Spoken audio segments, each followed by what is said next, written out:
Boom, boom, gat, boom, boom, boom, gat.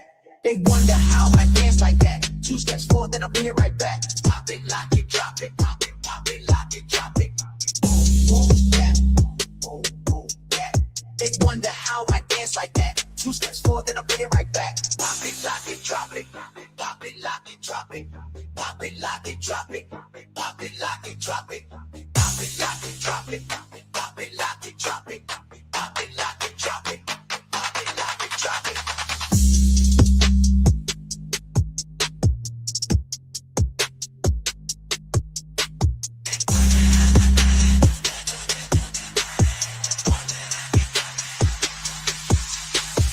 Boom, boom, gat, boom, boom, boom, gat. They wonder how I dance like that. Two steps forward, then I'll be right back. Pop it, lock it, drop it, pop it, lock it, drop it. Boom, boom, gat, boom, boom, gat.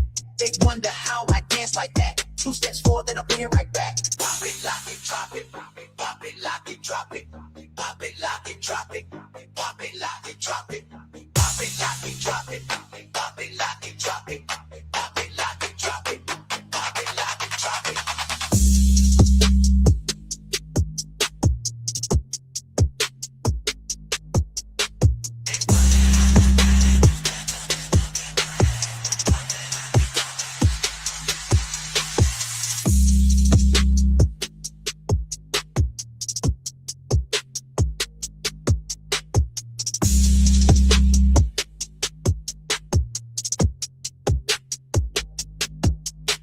They wonder how I dance like that. Two steps forward, then I'll bring it right back. Pop it, lock it, drop it.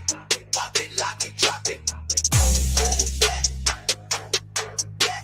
They wonder how I dance like that. Two steps forward, then I'll bring it right back. They wonder how I dance like that. Two steps forward, then I'll bring it right back. Pop it, lock it, drop it. Pop it, lock it, drop it. Boom, boom, yeah. Boom, boom, yeah. They wonder how I dance like that. Two steps forward, then I'll bring it right back. Pop it, lock it, drop it. Pop it, lock it, drop it. Pop it, lock it, drop it. Pop it, lock it, drop it. Pop it, lock it, drop it. Pop it, lock it, drop it. Pop it, lock it, drop it. Pop it, lock it, drop it.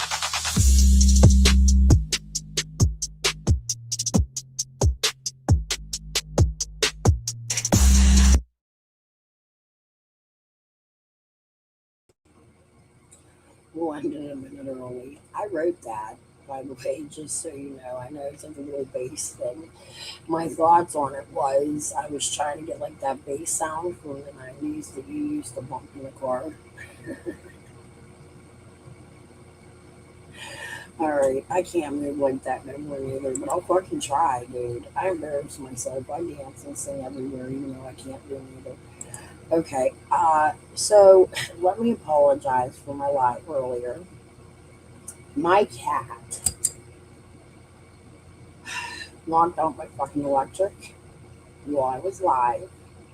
I figured the live was over anyway. The trial didn't happen. I haven't even looked into the trial yet, so I will later after this live because this was way more important anyway right now.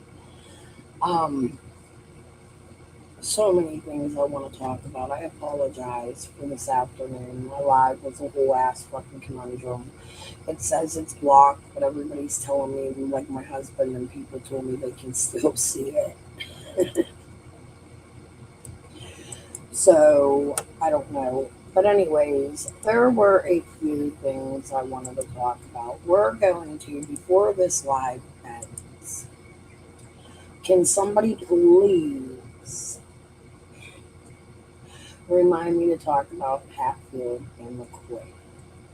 We are going to watch what happened on Ernie's again this afternoon. At this point,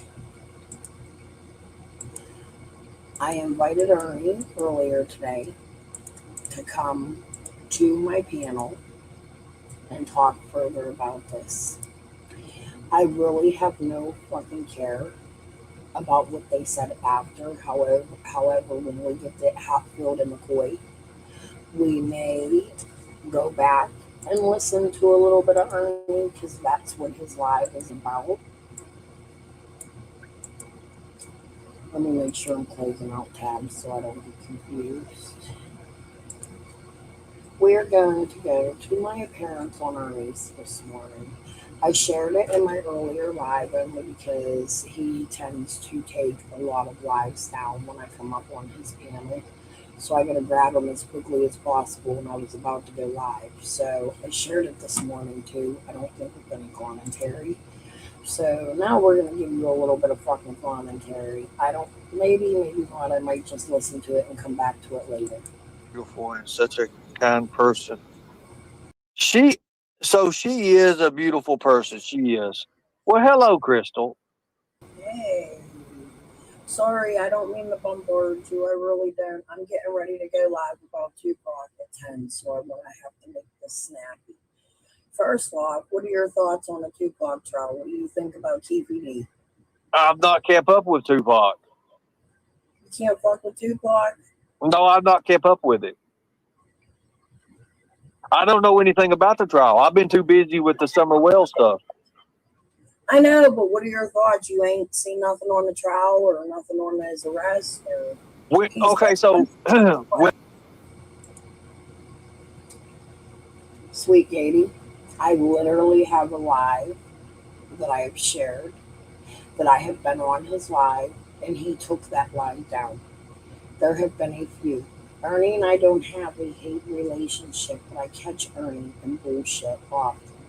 And I will show you a live right now that he took down.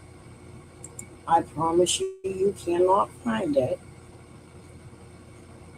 Where I was on panel, I'll just show you a little snippet of it. Because that's all I have. I bet you $1 million you can't find this live if you go look right now.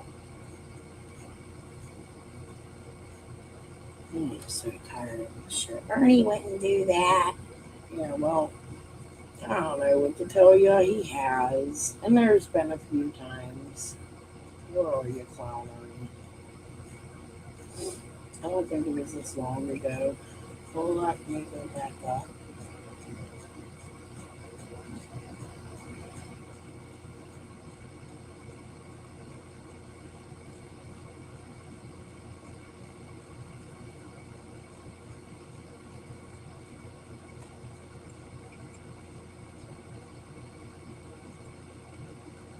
Here you go. At Amica, your time and peace of mind matter. Bundle your auto and home coverage with it. Go find it.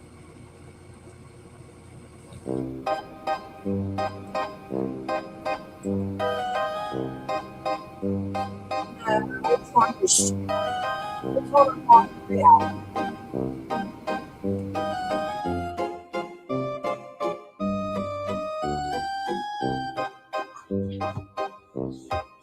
Crystal's Crime and Music. Let me see what's going on. Why was Brooks reporting on Summer's aunt Rose on day one? Did you know? I don't know. Don't know. I didn't know enough about that.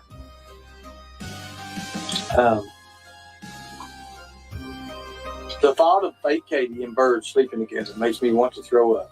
Well, Lori, I tell you, you know what? I'm going to pin that. I'm going to pin another one too. Maybe somebody can answer that other question. I'm pinning Lori's, and then I'm going to pin Crystal's Crime and Music. I think it's just, hell, I don't even know, to be honest with you. Crazy? But he's not a monster that you don't think he is. No, he's just somebody that threatens somebody's life. Literally, nobody was doing nothing to him and says, look, because he's mad because he was jealous because you probably like me or something like that shit, and I expressed a little bit of interest in you, and then the next thing you know, he comes on my live, he comes on my fucking live, and he says what he said. And I'm going to forgive him for that? No. He's a borrowed crime. He don't even know it. It's already happening for him around him. Fuck him. So,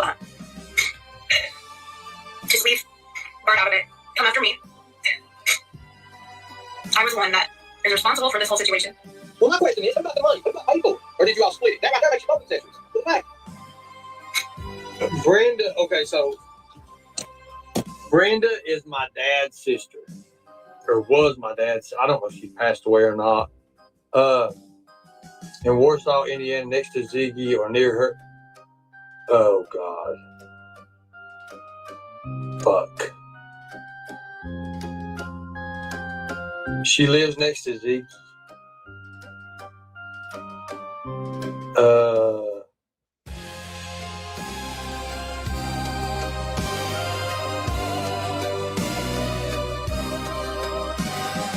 Wow. Wow. Wow. Anyways, you fucked up. It's all right. We all do. Fuck, you deserve it after everything you've said and done. Oh, baby bitch. Okay. Dry it up. It's okay. We've all done it. We've all been there. We've all cried. It's sad. Okay. Hurry up. Smack yourself or something so you can cry.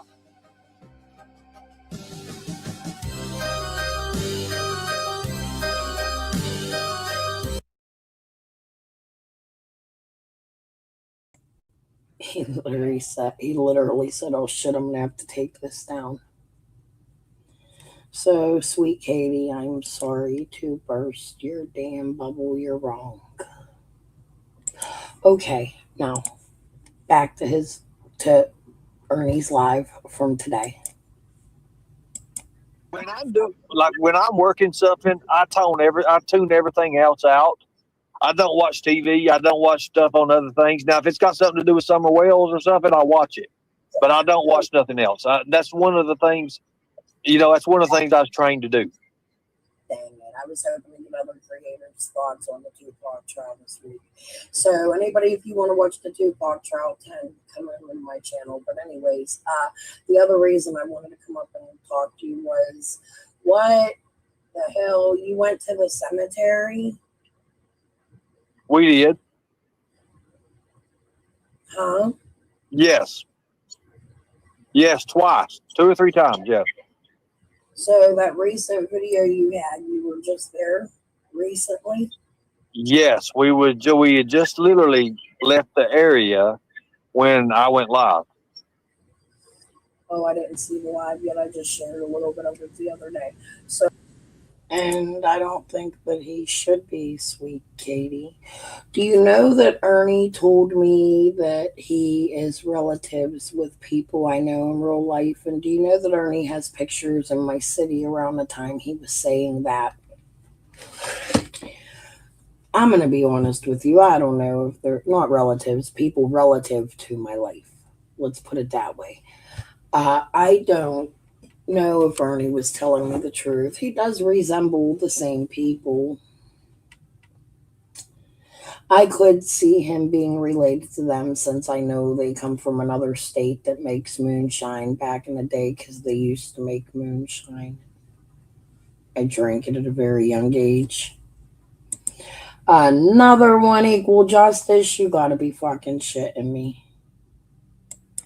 I don't have an issue with Ernie. I like Ernie. I think Ernie does odd things. I think the cemetery is bullshit, and you're going to see that. Yes. Ernie does things for content. Ernie does things for money. But I prove Ernie wrong, and I can continue to prove Ernie wrong. We're going to go to the one TBI press conference just to a certain point later. However, I have a bunch of other stuff to show. So let's get through this Ernie me on his panel this morning. Sweet tea. Ernie is fine with you too. Yeah.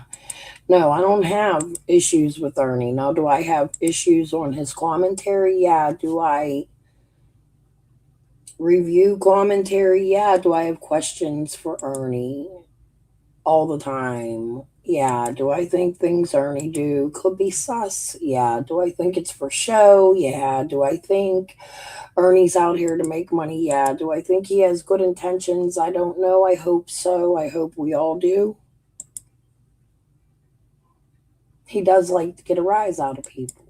But sometimes the things he says could be relevant. I literally did find ties between him and Ziggy in life other than YouTube. And he knows that. That's what I just showed you. He knows I question him. I'm going to tell you why. He lived in Kingsport for a very long time. He worked at the Hay House. I have concerns about people that worked at the Hay House, which was closed down. Ernie can tell you more about it. We've spoken about it. I would love to have a very long, extensive conversation with him. about his time at the Hay House if he wants to come grab a link. But I also have commentary about Ernie, and sometimes I think he's funny, sometimes I think he's an idiot, sometimes I think he's brilliant. It depends on the day with Ernie. Truth. But anyways, let's finish.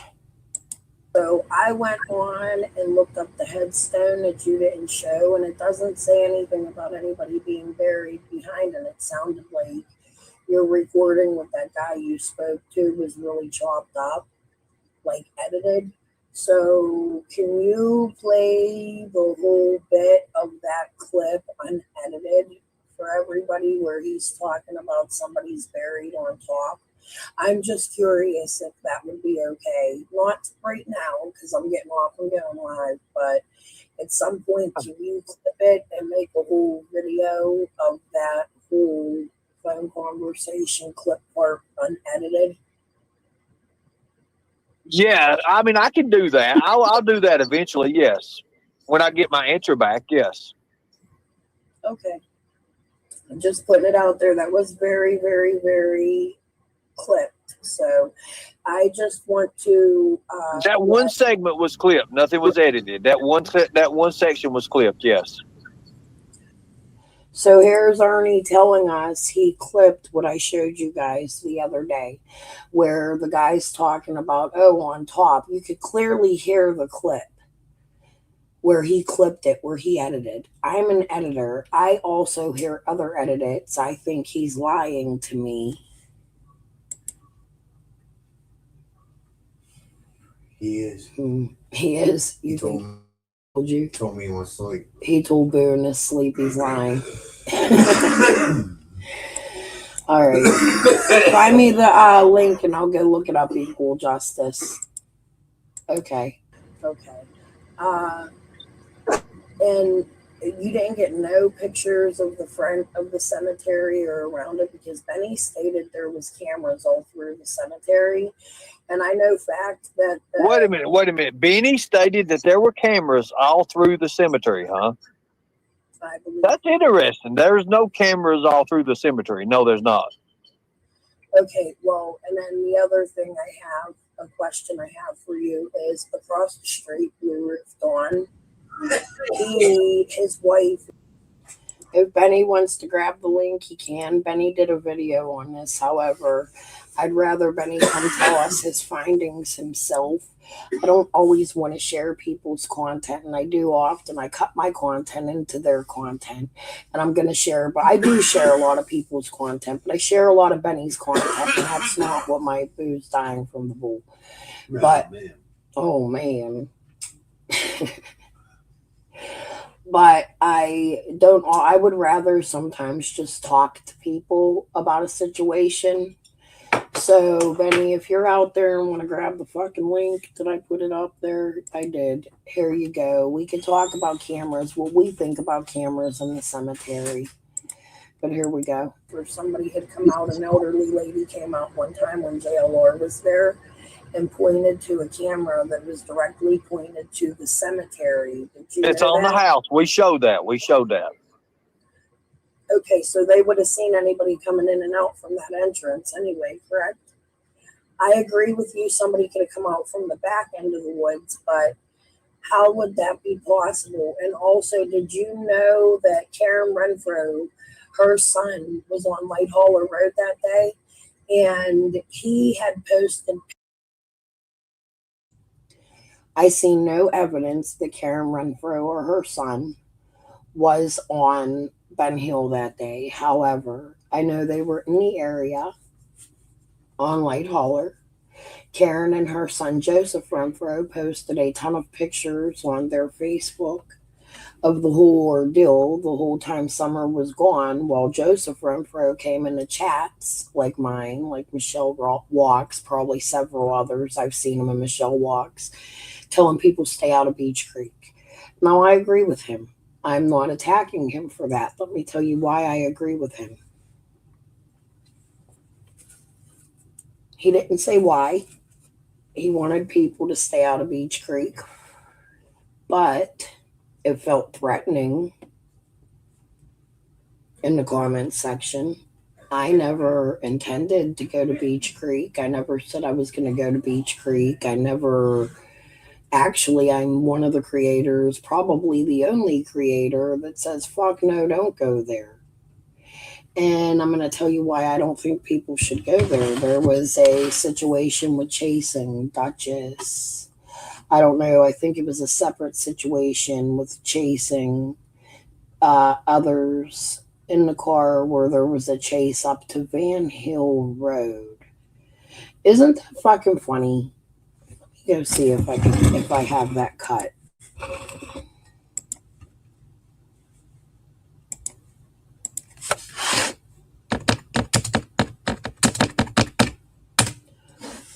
I'm going to show you why.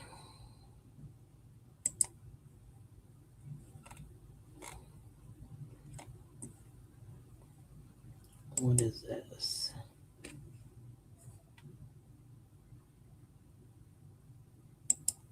I got a lot of interesting shit. But there's one in particular I'm looking for. I know I've done it live. I don't think I made a video on it, which means I'd have to really fucking search for it. So if I have it cut, Miss Christine. Let's give a shout out to Miss Christine while we're sitting here.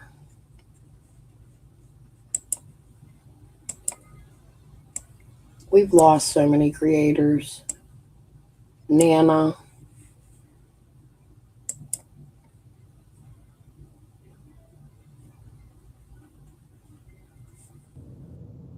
Hey, oh yeah, I forgot to tell everybody. Okay, the people that are included in this video, I do not think that they are all suspects, okay? They happen to be there at this time, and I had to put them in there, just to clarify. She was a great creator. It's sad we've missed so much. No, not really. See, I got a piece of equipment part that come out there. I hollered that morning. I didn't recognize them, but later that day, well, the next day when the FBI got it, Randy brought it to my attention. The guy I used to work with. They actually talked to him, but I was in the pickup truck. Oh, in the pickup. The mother, the mama, and son.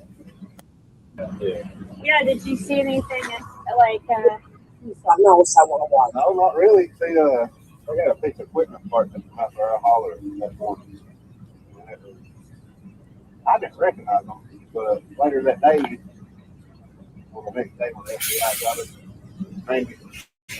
Randy brought it to my attention. The guy I used to work with. They actually talked to him, but I was in the pickup truck. The mother, the mama, and son. so you saw some? Well, she was in the truck. Randy said that she laid up in the back of the truck. Did she? Oh. Yeah. The extended cab? Yeah, I guess it was their truck. Was that morning? Yeah. What that name? Did anybody say? No, because where we're from Moortown area that way, they give us drive time. At that time, we was leaving 3:30 of the day. So we didn't know nothing about it until we come back to work the next morning. You guys know a Fred Hill, Jamie Killian? Any of those names ring a bell? Dudley Majon. Well, do you know Don Wells or not? Okay. He's blaming. So these guys over here don't know him either. No, it was actually an outage that day. I worked the repairs of the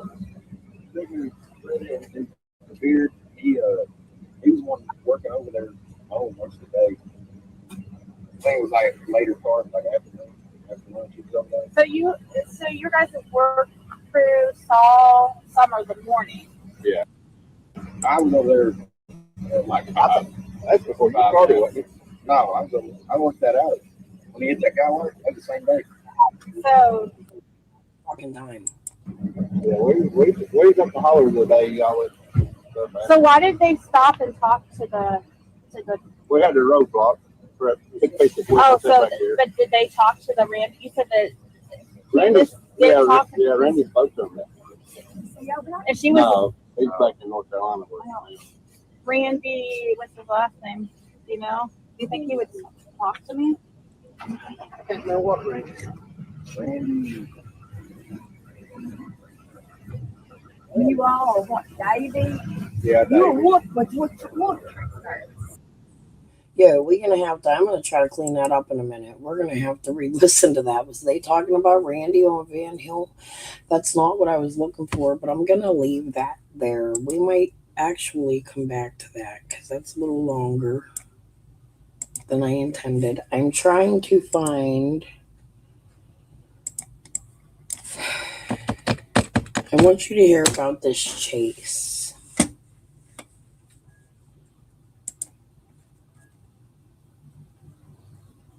Where the fuck did they go? Designs. Cutting it. I have definitely shared this before.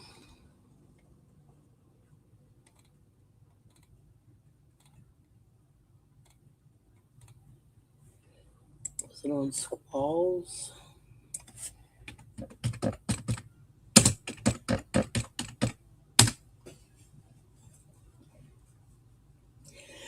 Actually, you know what? There was 2 chases. The reason I'm showing this, I do have some. And me and Duchess have recently squashed things.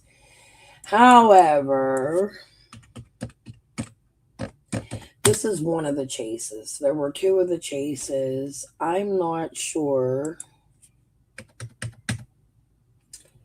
why I can't find these fucking things.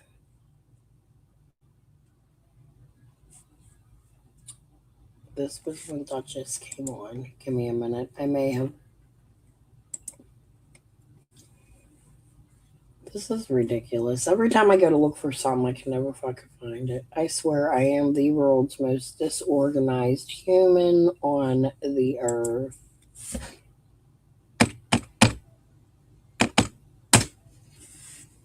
Here we go. I have Dutchy. Let me see if I have another one in here.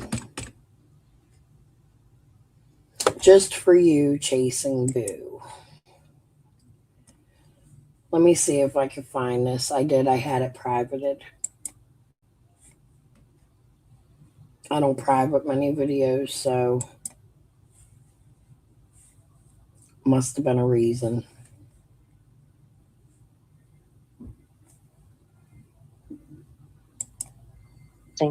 Men cry too. They sure do. They sure do. A lot of them want to hide to do it, don't they? Yes, they do. I've met Tim Mullen in person, up at the Wells, and I've said before, I can see how he comes off as creepy and everything to some people, but he's eccentric. Yeah. Is what I would describe him as. Yeah. Interesting. But as far as considering him a suspect in Summer's disappearance, I just don't get that. Not at all. I don't feel Yeah, that. I don't either. I don't either. I did have people whispering stuff in my ear for a little bit, and I was listening to it, and then I just kind of backed away from that and thought about what I knew personally. And I was just like, no, I'm not going to let them talk me into that. I ain't doing that. Yeah, he has his own ways, but like for videos and stuff, we all make videos. But he did try to drive a wedge between people, coming and visiting the Wells. He did try to do that, and he even admitted to doing that. And I guess it's like, whenever I heard him talking about trying to push people away and the reason for him doing that, I kind of understood, you know, Right. because, you know, he was talking about all of the attacks and everything on the wells, and he was just more or less trying to shelter them and protect them. I can't say that I've ever had a missing child's parents go on YouTube and do all of these things. You know, True. so I mean, I just tell people, you know, I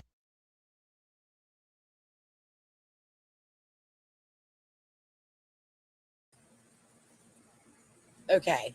I want you guys, Tracy, especially you, go back and watch my video about Squall's private Discord servers, okay? At this point in their conversation, I cut a lot out because this was a 6-hour live. But at this point in this conversation, they were talking about finding Summer. It was serious. It was a good conversation, I would say, that needed to be heard. And Squall interrupts it with this Minecraft bullshit. Okay? So, Tracy, make sure you're paying attention, and please go back and watch my video about private servers. Maybe I'll play it after my live. Oh, yo, remember like a couple weeks ago I told you I was going to bring it back, so now's a good opportunity. I covered the weird shit Squall did when she just went on and started doing strange shit while they were online. This is she's on there, Twister. You'll see them. She is, let me go look at it. Yeah, she's number 2. She's right under Squall, right there. And then there's Duchess, and I can't see who's under her. She's the second one. Right under Squall, right under the dog. This is actually really good to listen to, but I got to get back to Ernie, too, in the cemetery. Okay, so I'm going to let this play. I want you to pay attention. Watch what Squall does here. Before I forget, look at these. I wanted to show y'all. What do you think of that? It's a little bread I made. I might start, you know how Ziggy sold shit? These are perler beads. I know it's such a kid fucking toy. These are all hairbreadths or bookmarks. I'm going to make them. But I made these with those little perler beads, and I put these clips on them. But I was thinking, I want to buy little pins, you know, like how to put them on a book bag. The smaller ones or even bigger ones. And you could put them on like a jean jacket or a book bag. If anybody's interested, ask me. I could probably make anything. I want to show you. I've shown these before. They're pretty fucking cool, but I do other shit too. I do resin like Ziggy, but differently. There is a lot of stuff coming out, Twister. Hold on, let me show you this cool ass thing I made the other day.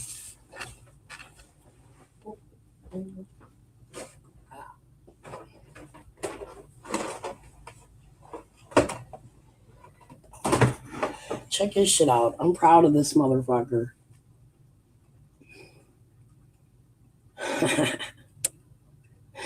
Ain't that cool? If anybody could think of something to do with this, let me know. I don't know what to do with it because it's so big. I was thinking a magnet, like I have these strong magnets I could put on the back. I'm having a hard time with the diamond glaze I got though, getting it to stick. I'm going to use super glue and see if it works better. All right. Anyways, just a little fun show. Show and tell. I'm proud of them. They take a long time to fucking make. They're tedious, but they're fun. When I'm angry at my husband, that's what I do, so I don't text him all day. It stops me from texting. I'll pull my crafts out and just get my hands busy. Or smoking. It's a good way to not smoke so much. But let's go. Okay, back to the video.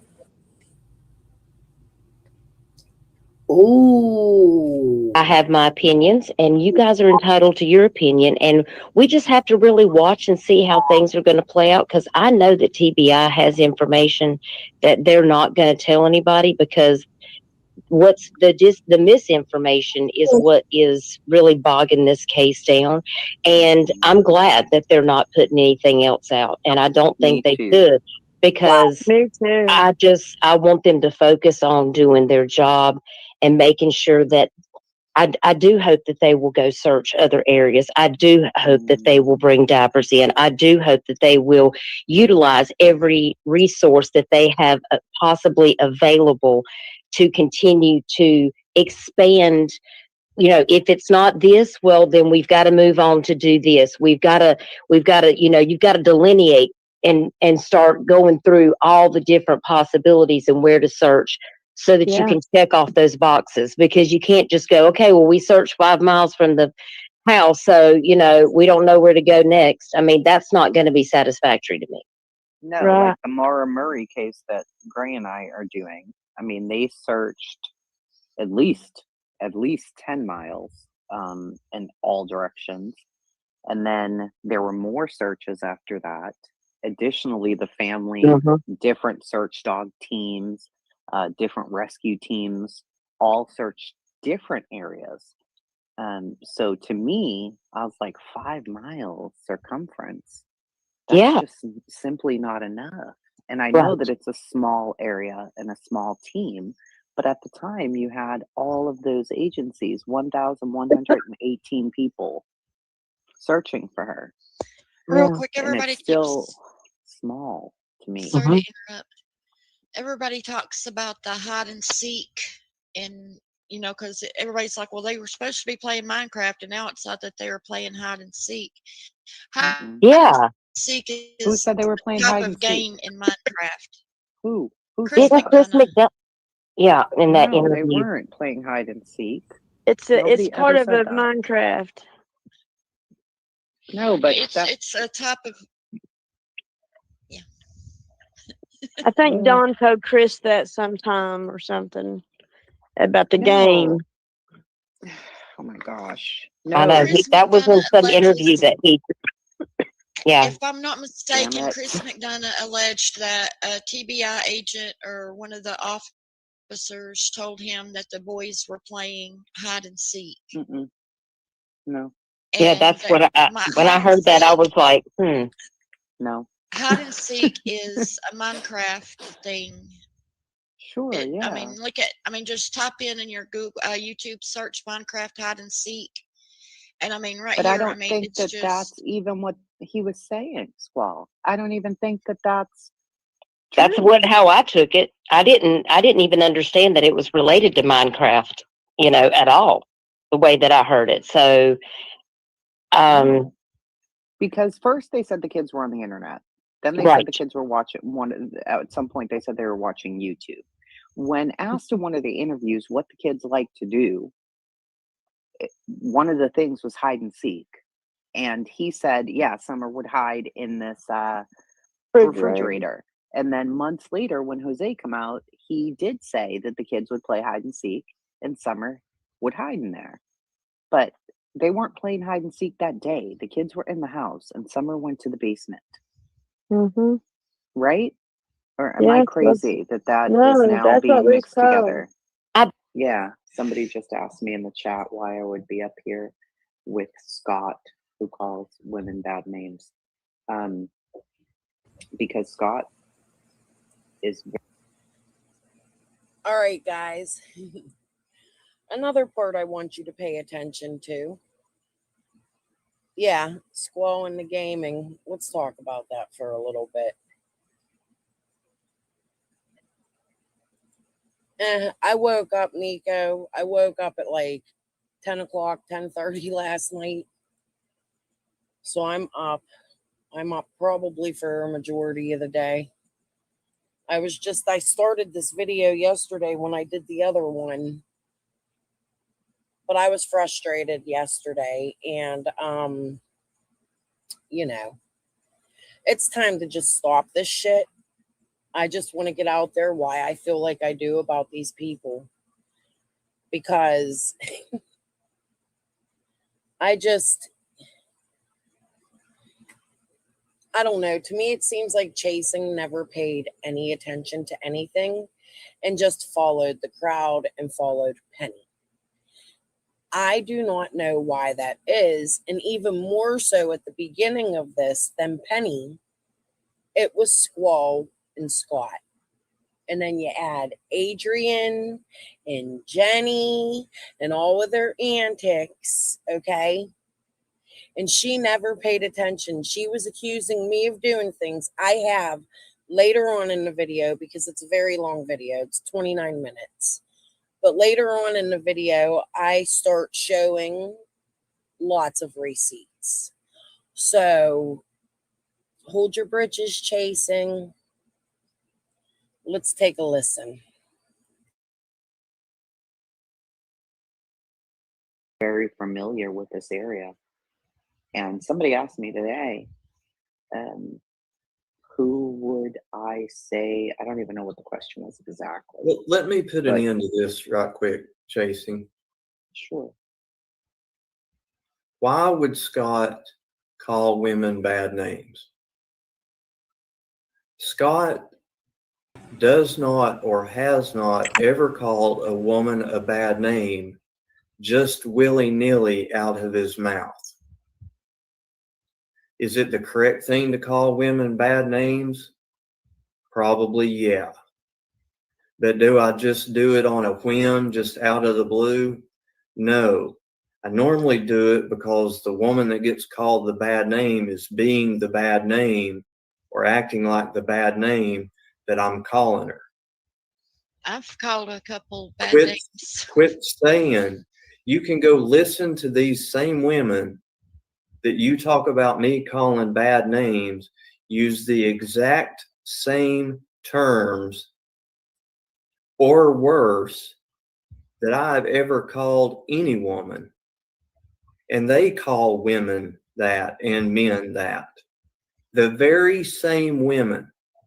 So get off of your double standard. When you come at somebody, I'm not, and everybody says Scott never goes against men, he only goes against women. No, I've went against Benny Keys. I went against Ernie for a short period of time. I've went against Doug. I've went against Cam. I've went against AB. Quit seeing what you want to see. Quit twisting stories and making a narrative because it's untrue. When somebody comes at me rudely accusing me of something, I don't care if you are a man or a woman, chances are good you're going to get a reaction based upon what you come at me with. Just like I've explained many times, I know what the vocabulary that I use means. And if I use an extremely harsh word towards you, then my intention is for it to have an extremely harsh effect on you because you are coming at me extremely harshly. See, my whole thing is that the question in itself is irrelevant to what we were talking about, right? So, well, I would agree. I blocked the person once, and then they came in under another name. Exactly. People just want to take the focus off of something and try to say, "Oh my, I can't believe Chasing would be talking to Scott." Well, did you ever think that maybe live in the area? Chasing doesn't know those people. Chasing sat here for a year making assumptions about people that she doesn't know anything about. So Chasing probably doesn't think that I'm a violent sex offender and that I beat women and that I abducted Summer either. No, that I do not think. Well, these are the things that I'm being accused of being. But yet they failed to provide, after 1 year, they failed to provide my criminal record that they claim they all have that show that I am all these things. It's ridiculous. Look, Scott. Look. Let me show my panel for this. Prior. We'll go. Facebook, yo. I am wrong for calling him Skeleton. I do worry about the picture that looks like Skeleton still today. That went under the name Skeleton. It looks like Scott. Every state, Skeleton looks very different. It's almost like this man is paying somebody to take pictures of themselves and say they're him. However, the man may actually just change his appearance differently and happen to look like Scott at one time. I feel as a YouTube creator, it would have been great negligence. Oh, this is Brad with Sean. Oh, December 9th, 2021, a scheduled payment date. Oh, this is billboard shit. Hold on. Where am I at? Projects. Let me go to folders or uploads. Let me see. Projects. Folders. I'm going to show you a picture of this guy and a picture of Scott. If I can fucking find it.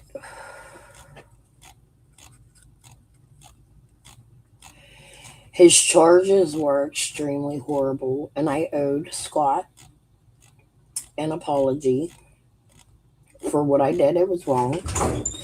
But it would have been... Oh, hold on one second, guys.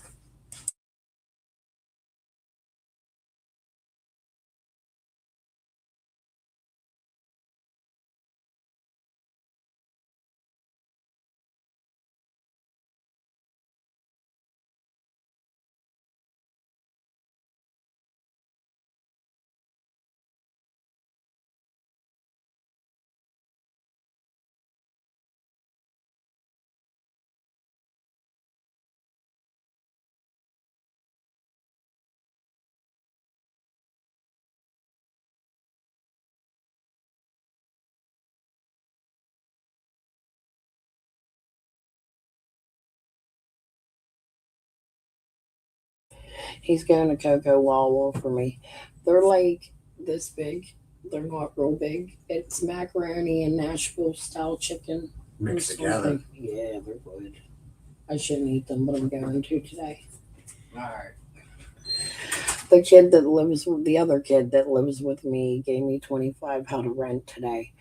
And I'm sending him up to get me. I've been fucking craving this fucking macaroni bowl. I bought one a couple weeks ago, but I threw it at old Earl because he was being a fucking dickhead. I threw it at the ground. It didn't hit him, but it should have. Maybe a little bit did, but bitch. I wasted it. So I'm taking my fucking $25 today and getting me a Coco Wawa fucking macaroni cheese bowl. They only have them in Tennessee. It's so odd that they opened one up here by me. It's fucking weird. I don't know. Their food's bomb though. If you've got a Coco Wawa by you, go fucking eat from there. Scott. That's what we were doing. We were looking for a skeleton. And am I on the wrong? Yeah.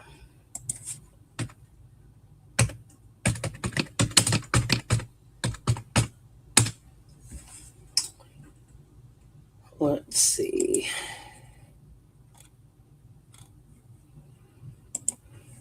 This is an image of young Scott that he posted on his page. I don't think it looks anything. Hold on, let me blur the face before I make it big enough for you to see it. Let me blur the kid.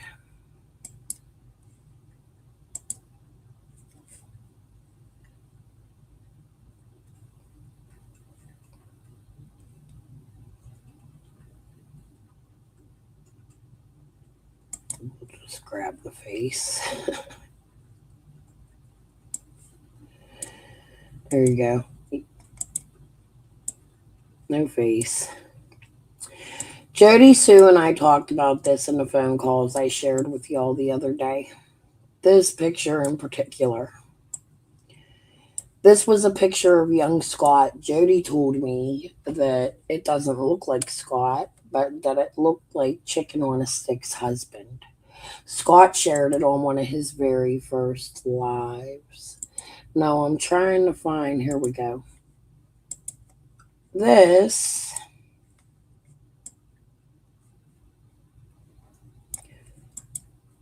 is a picture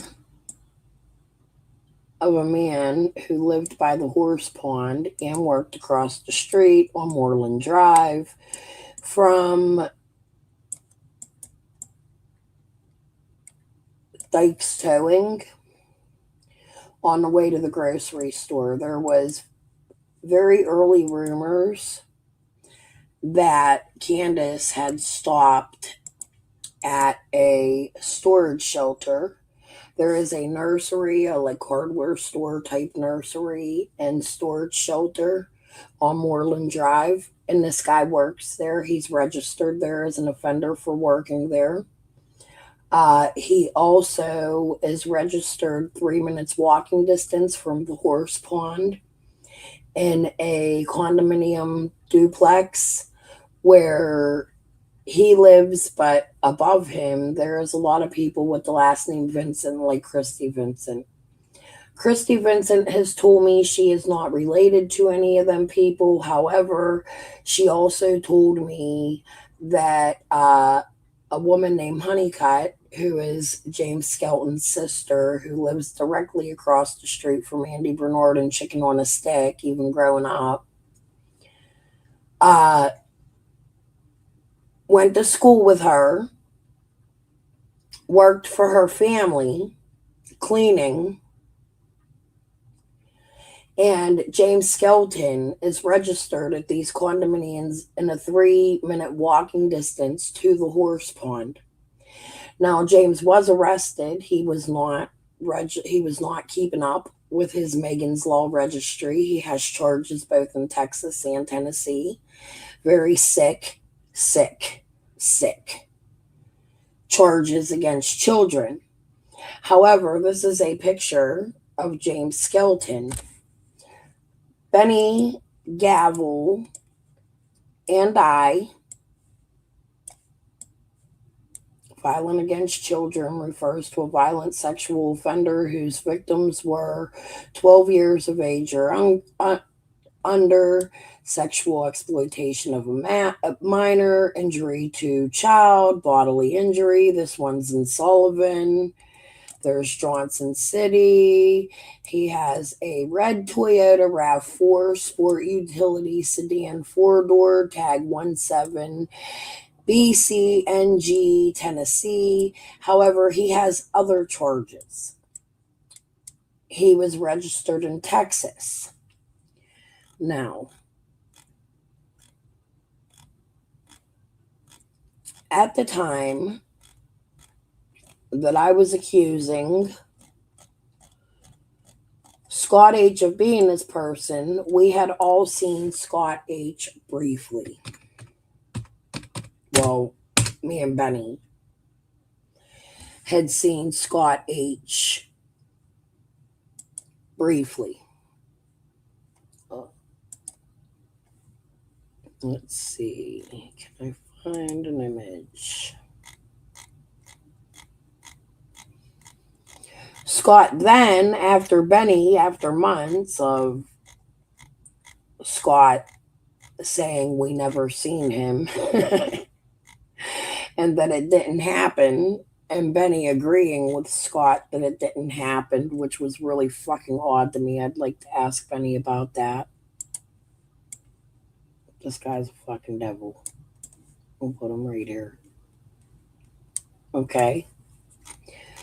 So, hold on, give me a little bit.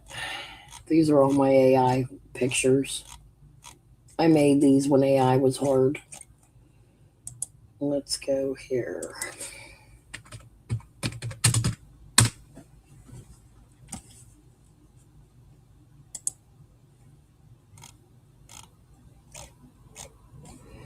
Jesus, I got something here I want to show you guys, but not today. Let's try this again. Folders. Bear with me a second. Oh, Scotty Skulls. There was something I wanted to show y'all about him. Okay, let's do it this way.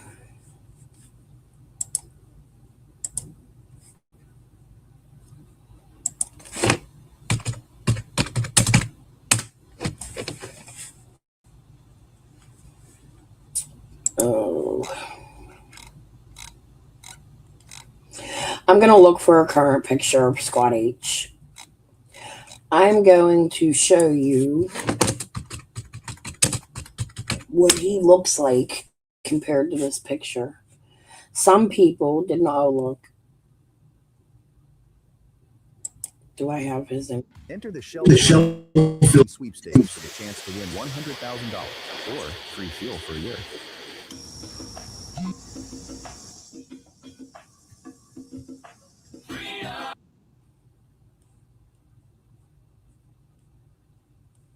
I do not. Hold on, guys. We should probably listen to that, but not right now. I'm just literally looking for an image of Scott H. I will find one. I will post it amongst this. I'm going to leave that right where it is. But let me get into the fucking story here.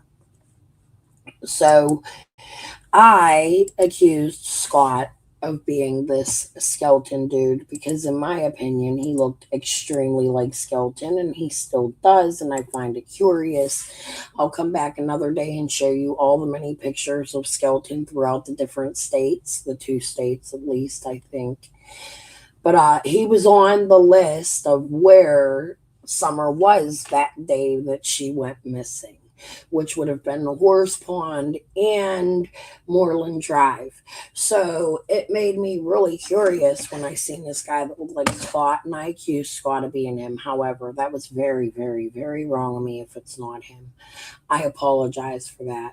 But let me also remind you that prior to me accusing Scott of being this man,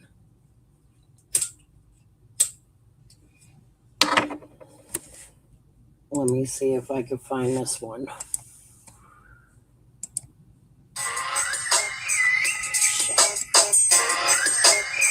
Hold on. Let me put something on for y'all.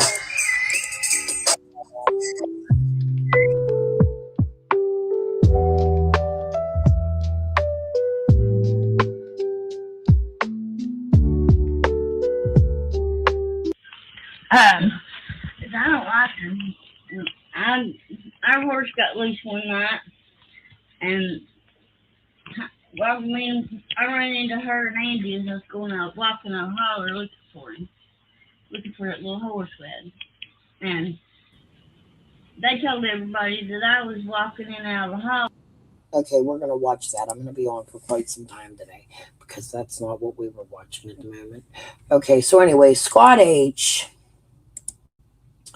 prior to all of that, attacked me because I was having a live. During this live, him and Mac Bro came into my live because I was trying to explain why I didn't believe Squall's story against TT's. I was trying to get it out in a decent way, but before I could even finish what the fuck I was saying, Scott H. and McBro attacked me, and that's when my channel started to be taken down by everybody and sued and lawsuits and everything else. But then after that, Scott H. went to his panel, I believe, and he started re-victimizing sexual assaults I have been through in my life, telling me that he never, that I don't know what rape is, and that I wouldn't know unless somebody put the tip in. Hold on, we are going to see if I could find.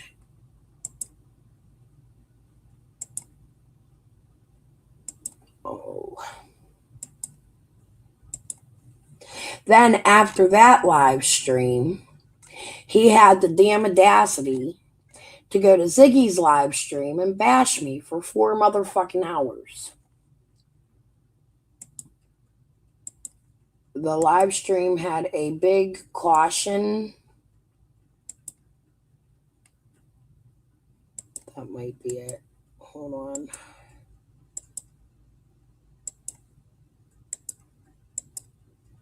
Shit. shit. I think I hit this one. Hold on. Oh, that's Benny. Hold on.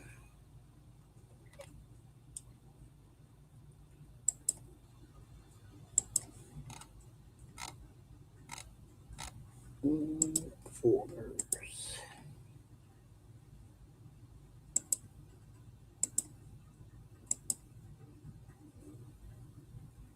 Here's Scott being rude to a subscriber.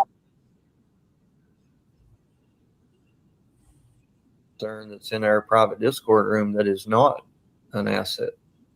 And there's not a person that's not subscribed to my channel or that's subscribed to my channel that is not an asset. We all have different roles, you know, in what we play. Great work, Scott H. and all doing the lead work on this. Yes, there is a huge part of and all. I don't do all this myself. Don't think for a minute I don't. I've got, well, everybody in our research group is smarter than me. I'll say that. And has closer ties to any of this stuff than I do in some aspects of it. And that's fact. But we have people that are well suited to do what they do. And that's what they do in the group. And I don't know how somebody like me got stuck as being the perfect person to deliver this information. But, well, yeah, I do too.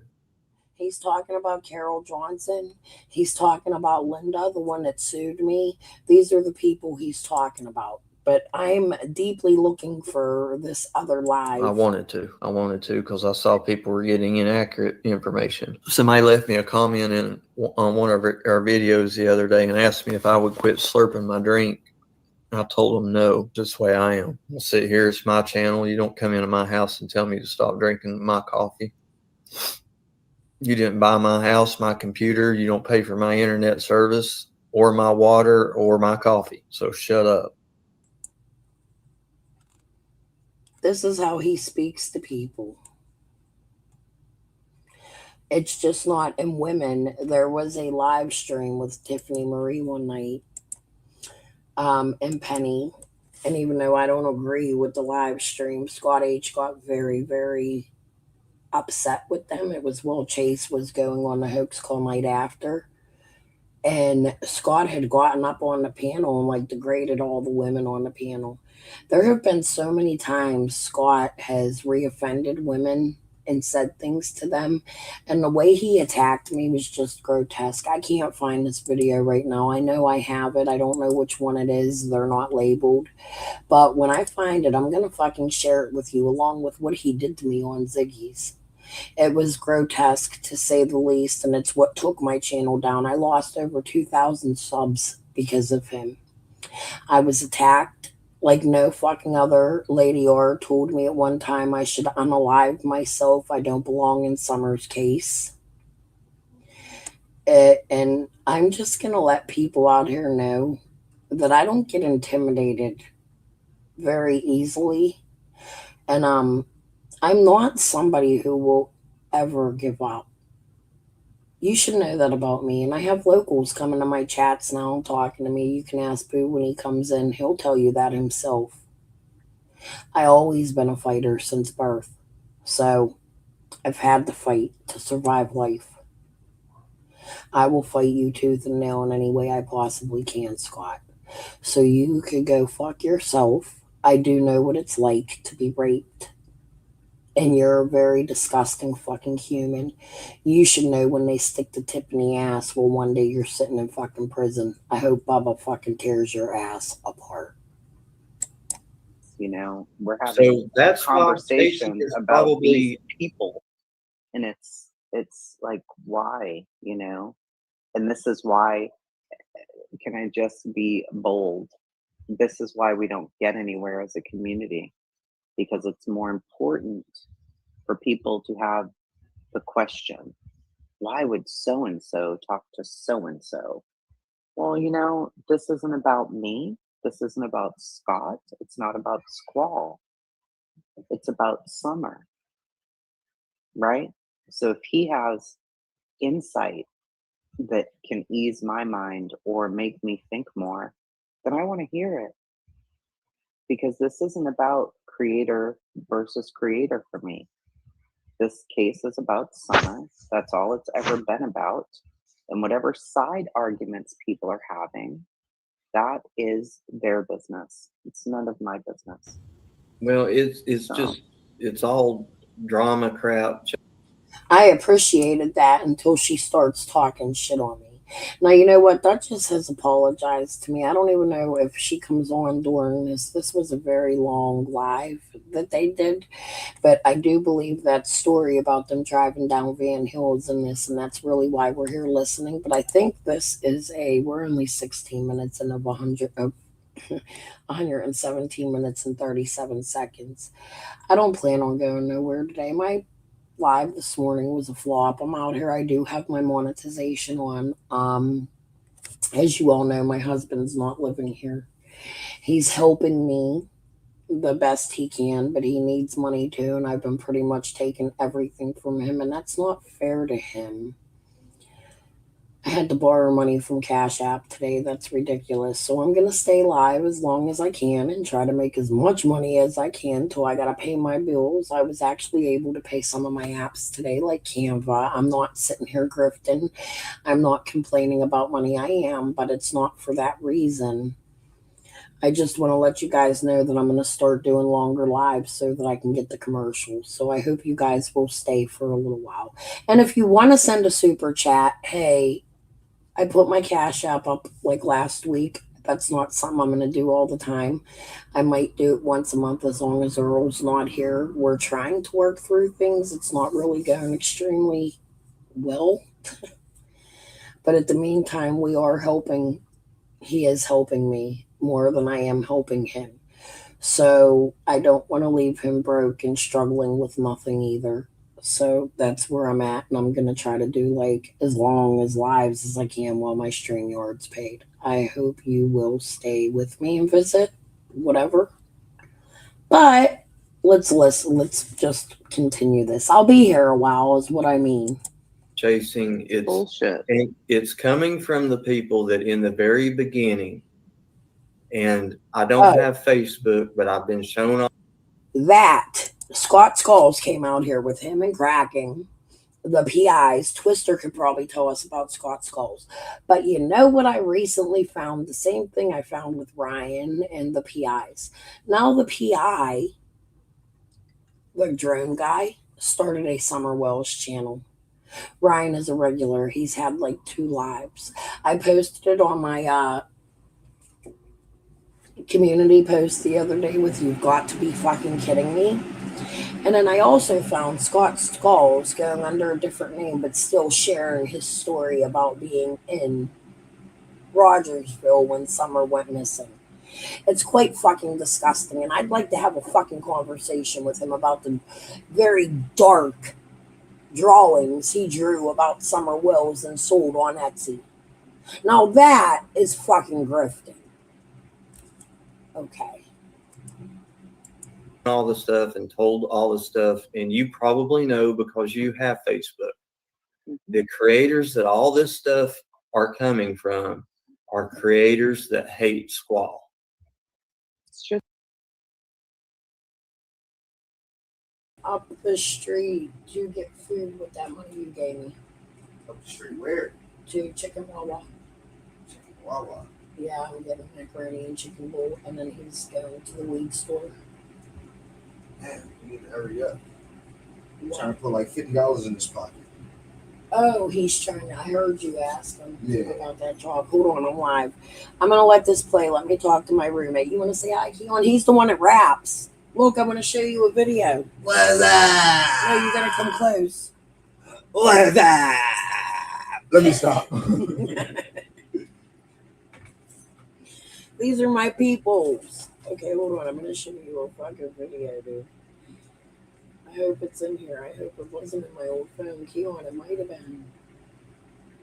You'll have to redo it if it was.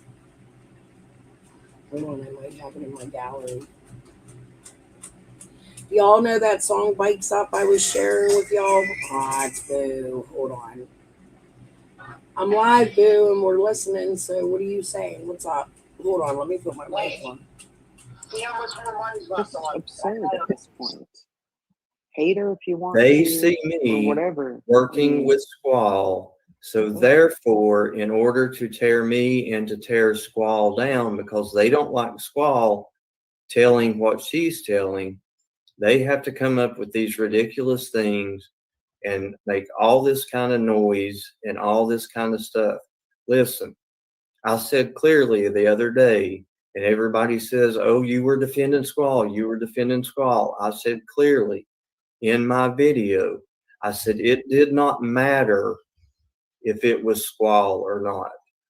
No one has the right to determine for another woman at what point they feel like their rape starts or stops. Absolutely. Regardless whether it's Squall or not. In this case, it happened to be a creator doing that to Squall. But I dismissed Squall out of it, period. Look, Keon said, I'm trying to get Boo some work. We're going to go do some dry on. I said, me, can I come? What did you say? Good girl, Let's tell him about Candace Wells, yo. Dad, what did he say? You're a girl. You're not carrying drywall. I'm a girl. I'm not carrying drywall. Yeah. Ain't You got like that 120 sheets. You ready to lift them up? Nah, 80 pounds a piece? Nah, you right. Oh, all right. All right. He draws, yes. Scott Skulls draws. I got so fucking sidetracked. Hold on, let's just listen. Was that Boo on the phone? And said women. No. Because that's the way that I feel. It's just wild, you know. But they're hearing what they why want. we don't get to hear. anywhere. It's why we don't get anywhere. That's why you all, you know, I call you all the fucking names that I frustrating. call you is because you come at me with stuff like that. Well, listen, quit acting like what I call you and you'll quit getting called that. Yeah, I mean, if I see a guy. Hey, Scott, I made these for you quite some time ago. I think I was sharing a live. I made these. I have a whole bunch. These are like my new. When I have my mic on and I want to tell somebody fuck you for something they're saying, that's what I was making these for that. But anyways, let me tell you, I wasn't acting like that. You were acting like that because I said Squall's a liar, in my opinion. And I still, to this day, think Squall's a liar. I don't know where you went. You took all of your and I'm sure I'm going to give you more commentary in here in a little bit. But you took all your fucking content down, including the Sistren. What the fuck is in the Sistren? Why don't you put your goddamn camera down there and show us? I am so sick and tired of you hiding your content, you and Penny, the fuck both, who had the most discriminating content when it came to the marathon, the reward funds, the billboards, and all I can say to you is middle finger up to the sky, fuck you, and is that right? Fuck off. But let's continue. I know he's so hard, Rain Dancer. Not a lot, just this hour or so. Guy acting like I'm actually a little whiny baby. Not really listening for Scott. We're listening for Tracy's Van Hill story. I think it's in this live. However, Scott happens to be relevant in this live I had back then. So this is the only place I could think that story might be. Maybe I might call him some words that aren't the nicest words. So, you would not believe you would not believe the people you would not believe the people that have reached out to me and told me that they have gotten attacked for being in my chat or being on my panel. Why? And because I'm a Wells supporter, because I cannot come out and say that they did anything to Summer with no evidence and with all of the other. Thank you for all the things you've been showing me, Rain Dancer, but you don't have to announce it. It's fine. I wasn't rude to you. That seems a little bit rude, your usual. You're my friend, and then you get weird. It's okay if you don't want to listen to Scott. It's still relevant to Summer's case. I don't like the rudeness.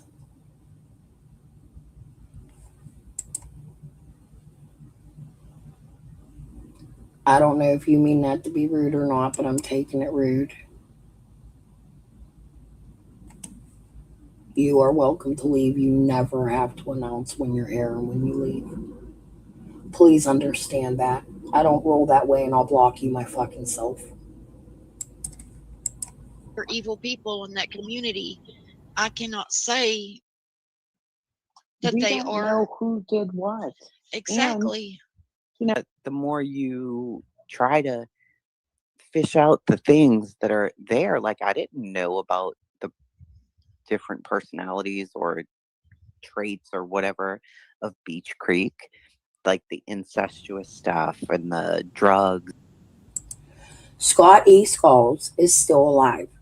He has another channel. I cannot share it right at this moment. I have it saved somewhere, and I will find it and bring it. Scott E. Skulls is not John Smith. John Smith is unalived. He's dead. He died. And Real going life. back in time and how the family lines are. I didn't know all of that. So to hear more of it and to sit and actually have a conversation, not like, sometimes Scott and Penny and them, they do really long lives. You don't get to listen to it all. You've got people interrupting you. But when you're having a one-on-one conversation, you can ask questions. You can find out more. And it gives you a lot of insight into maybe things that you didn't think about before. And there was a lot that I hadn't thought about that after talking to him again, I'm over here thinking Frank Light is like, the devil spawn. And while maybe he is, there are other people there that are pretty damn bad, not, and I don't. So this is why this is relevant no matter who's in the lives. Squall pushed the Frank Light shit. I spoke a lot about Frank Light the other day. I showed you his criminal papers. I always think it's important, no matter whether you like their voice or can't stand them or whatever the case may be, it's important to listen to these old lives. These are the people that had the quote unquote researchers that were collecting the money, that were shuffling Jody around with fake feds, that had brought Kelly Fustos in and Stacy Slay, and they were in the Discords and AB's channel, and they're locals. Scott H is a local. Squall is a local. If you don't want to listen to him, that's fine. But you don't have to announce it. I find this a little fucking rude. I'm not rude to you. Please do not come to my chat and be rude to me. I thought we were friends. You're doing that rude shit you always do. Like when you asked me to mod for me, and then totally flipped out, tried to destroy my live, became Ryan Finds Truth friends. She's the one that sent me the fucking video of Destiny Dykes and then emailed me and asked me not to tell Destiny she sent it to me. She's also the one that had Bob Dykes staying with her, fixing her home. She said he ripped her off. She had a Charlene Dykes living there with her daughter, Charmin, sorry. So I don't take kindly when you come to my chat and act like a bitch, because I will call you out because you're a local and I don't play the local fucking games. I'm nobody that takes shit from a motherfucker on this earth. And I sleep with my doors open in the city. Come fucking get me if you got a fucking problem. But don't come to my motherfucking chat and try to start shit with me ever the fuck again. Don't text me again. Don't give me information again. Don't fucking email me again. You are banned and deleted, and this is now the fourth motherfucking time, and I'm done playing your fucking game. She also came out here with Luminous. Just to let you know. You can suck my whole white, fat fucking ass. Hey, guess what?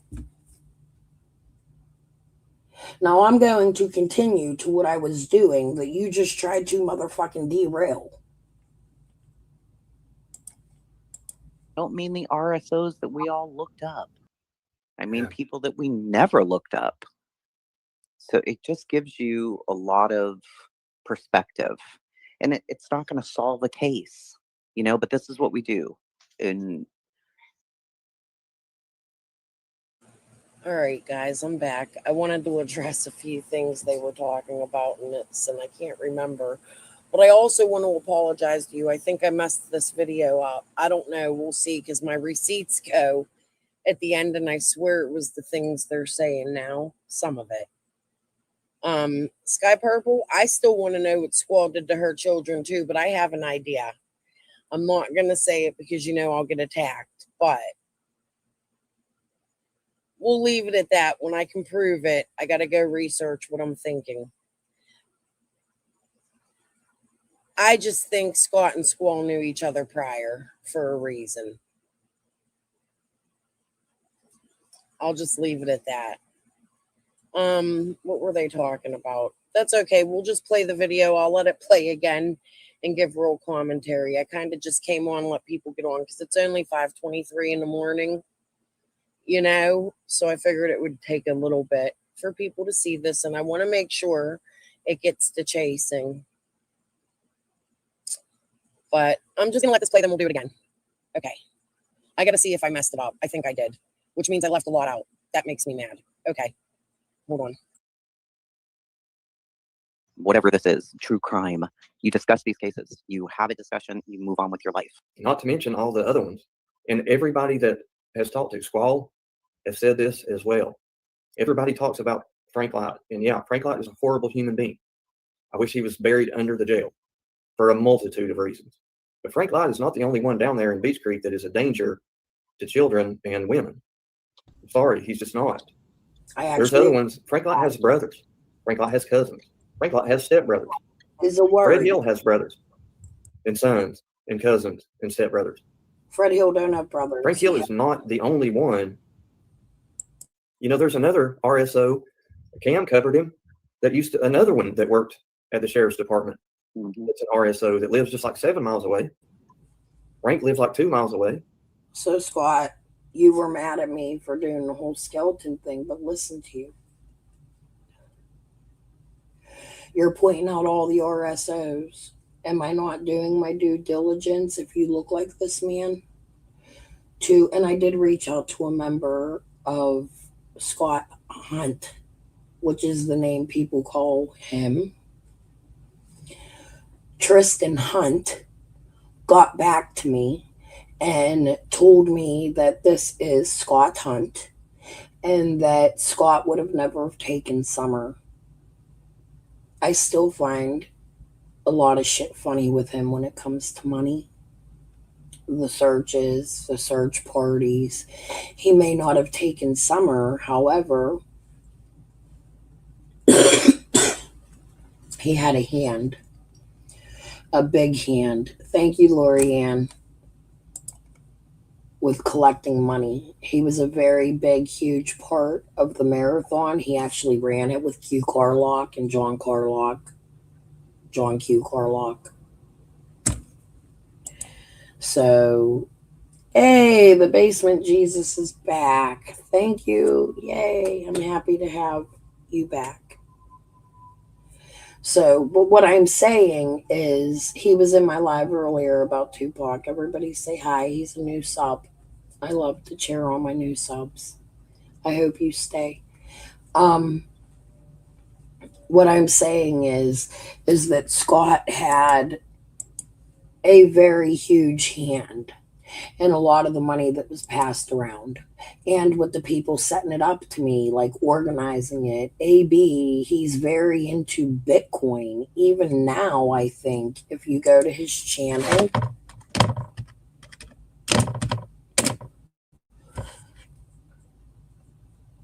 oh fuck, I'll have to go back to that.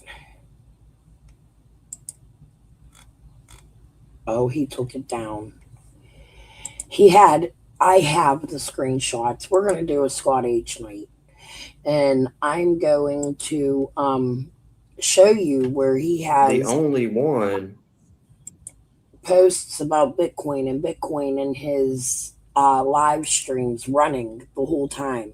Times he has talked to AB, tagged AB, and Bitcoin shit. And to me, that's fucking odd as fuck. I feel like maybe it's possible some of these creators and some of the locals knew each other through stocks, trade, maybe different avenues of networking. You know, it's just weird, all of that. Take your time, Truth Hurts, and I'm not taking my life down. Thank you for being here, honey. She's another new sub that's been coming in. Okay.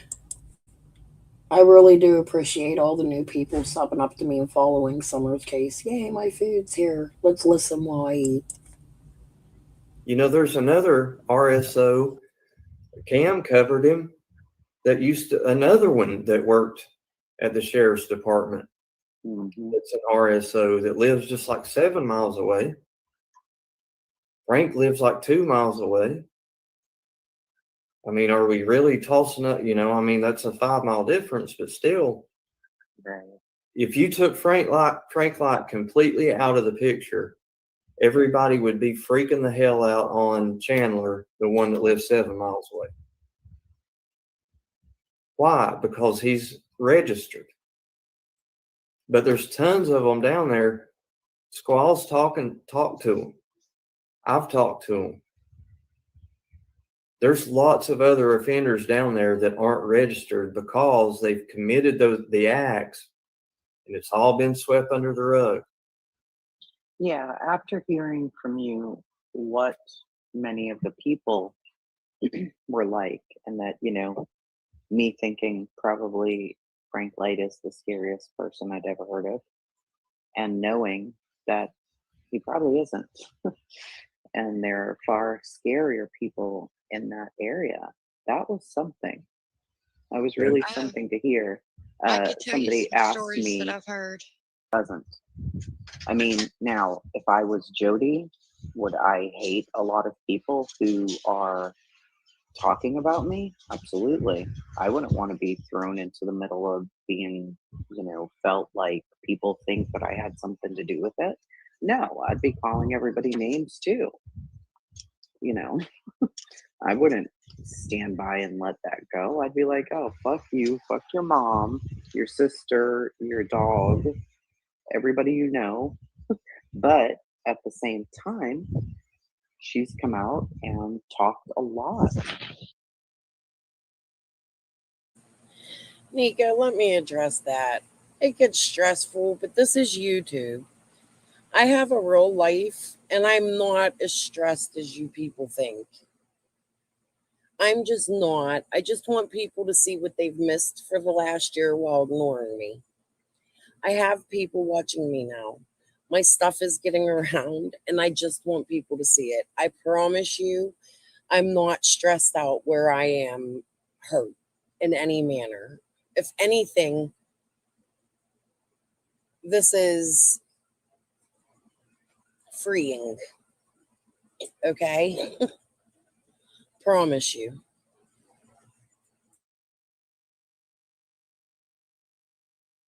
About the case. So people are going to have opinions about that. That's just how it is.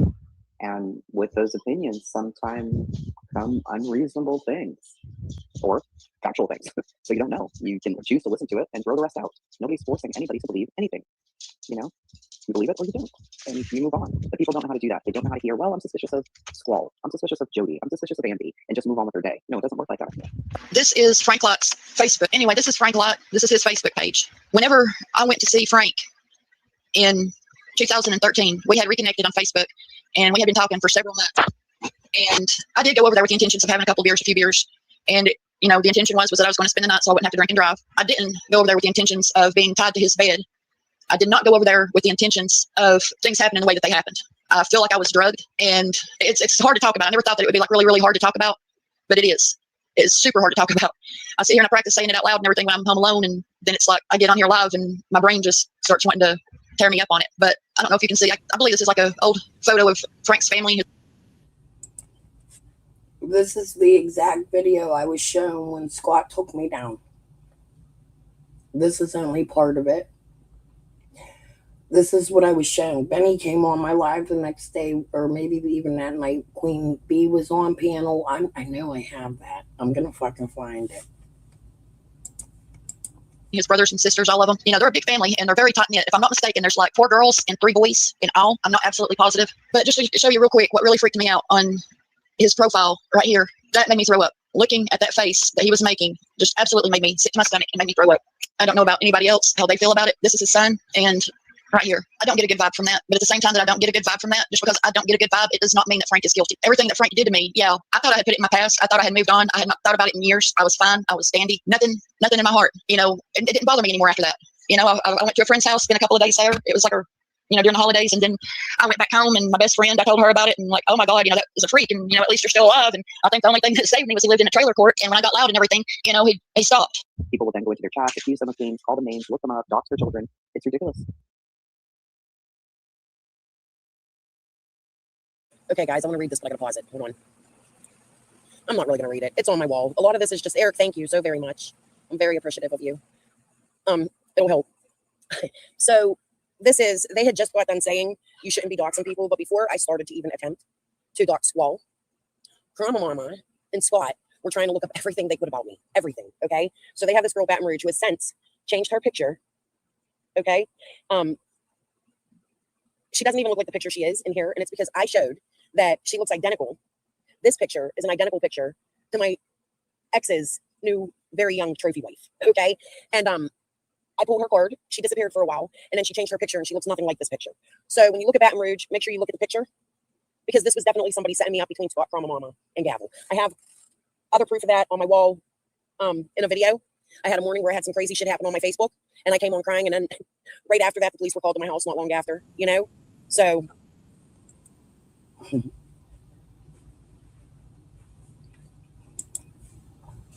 You know what's really funny?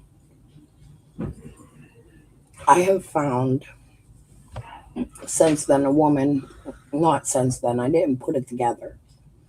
I don't think that's my ex's very young trophy wife he's still with that has a very young child.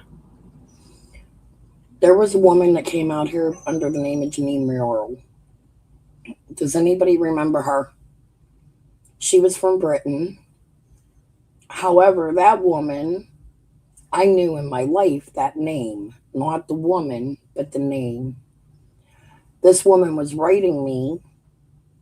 I don't even know if I knew the woman. She could have moved to the UK since I was a teenager. I don't fucking know what she does in her life. I didn't go to look. But she wrote me on Facebook one time and was like, "You fucking know me!" And it took me a very long time to figure out how I knew that name. My dog wants out. Jesus hell. To realize how I knew the name. We had a fight when I was pregnant with my son, who is this woman's stepson with the picture. She tried, her cousin Robin, who looks much like Robin Lane, jumped me. There was 2 dudes. I beat her ass. I beat the fuck out of her, to be fucking quite fair with you. And it took twin brothers, Brian and Scott, I think was their name, Markwood, to pull me off of her. I believe one or both of them have since passed away. But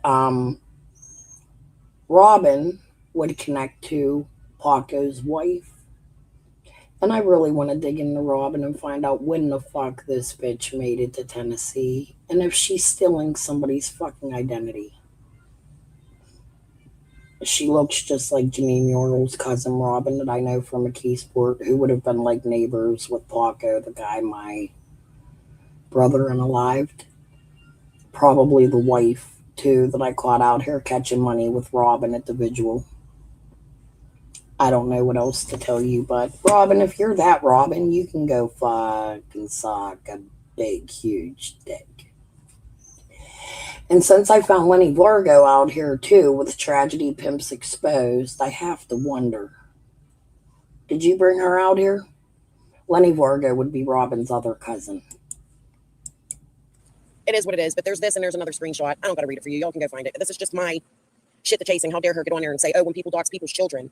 I didn't dox nobody's children. I brought some stuff out about Krama's husband, but I purposely gave him a name very close to her husband's name, but a different name. There was a reason for that. But anyways, carry on.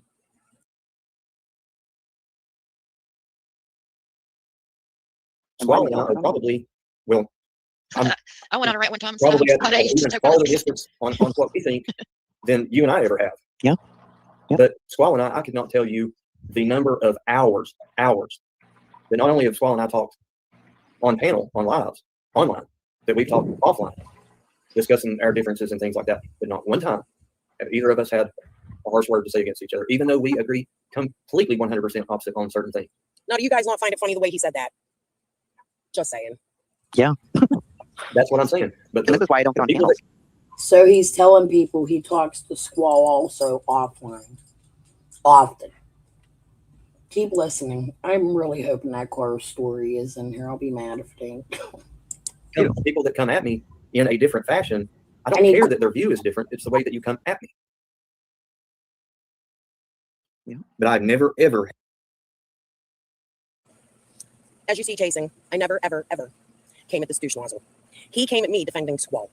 It was Squall I went after, never Squat. So he has absolutely zero reason to say it's okay to say bad words about me because I came at him. Not true. I actually did download because I found out I could download the lives from my StreamYard. So I did download that live and I have it. And maybe one day we'll play it so you can see what Squat did to me in my own chat.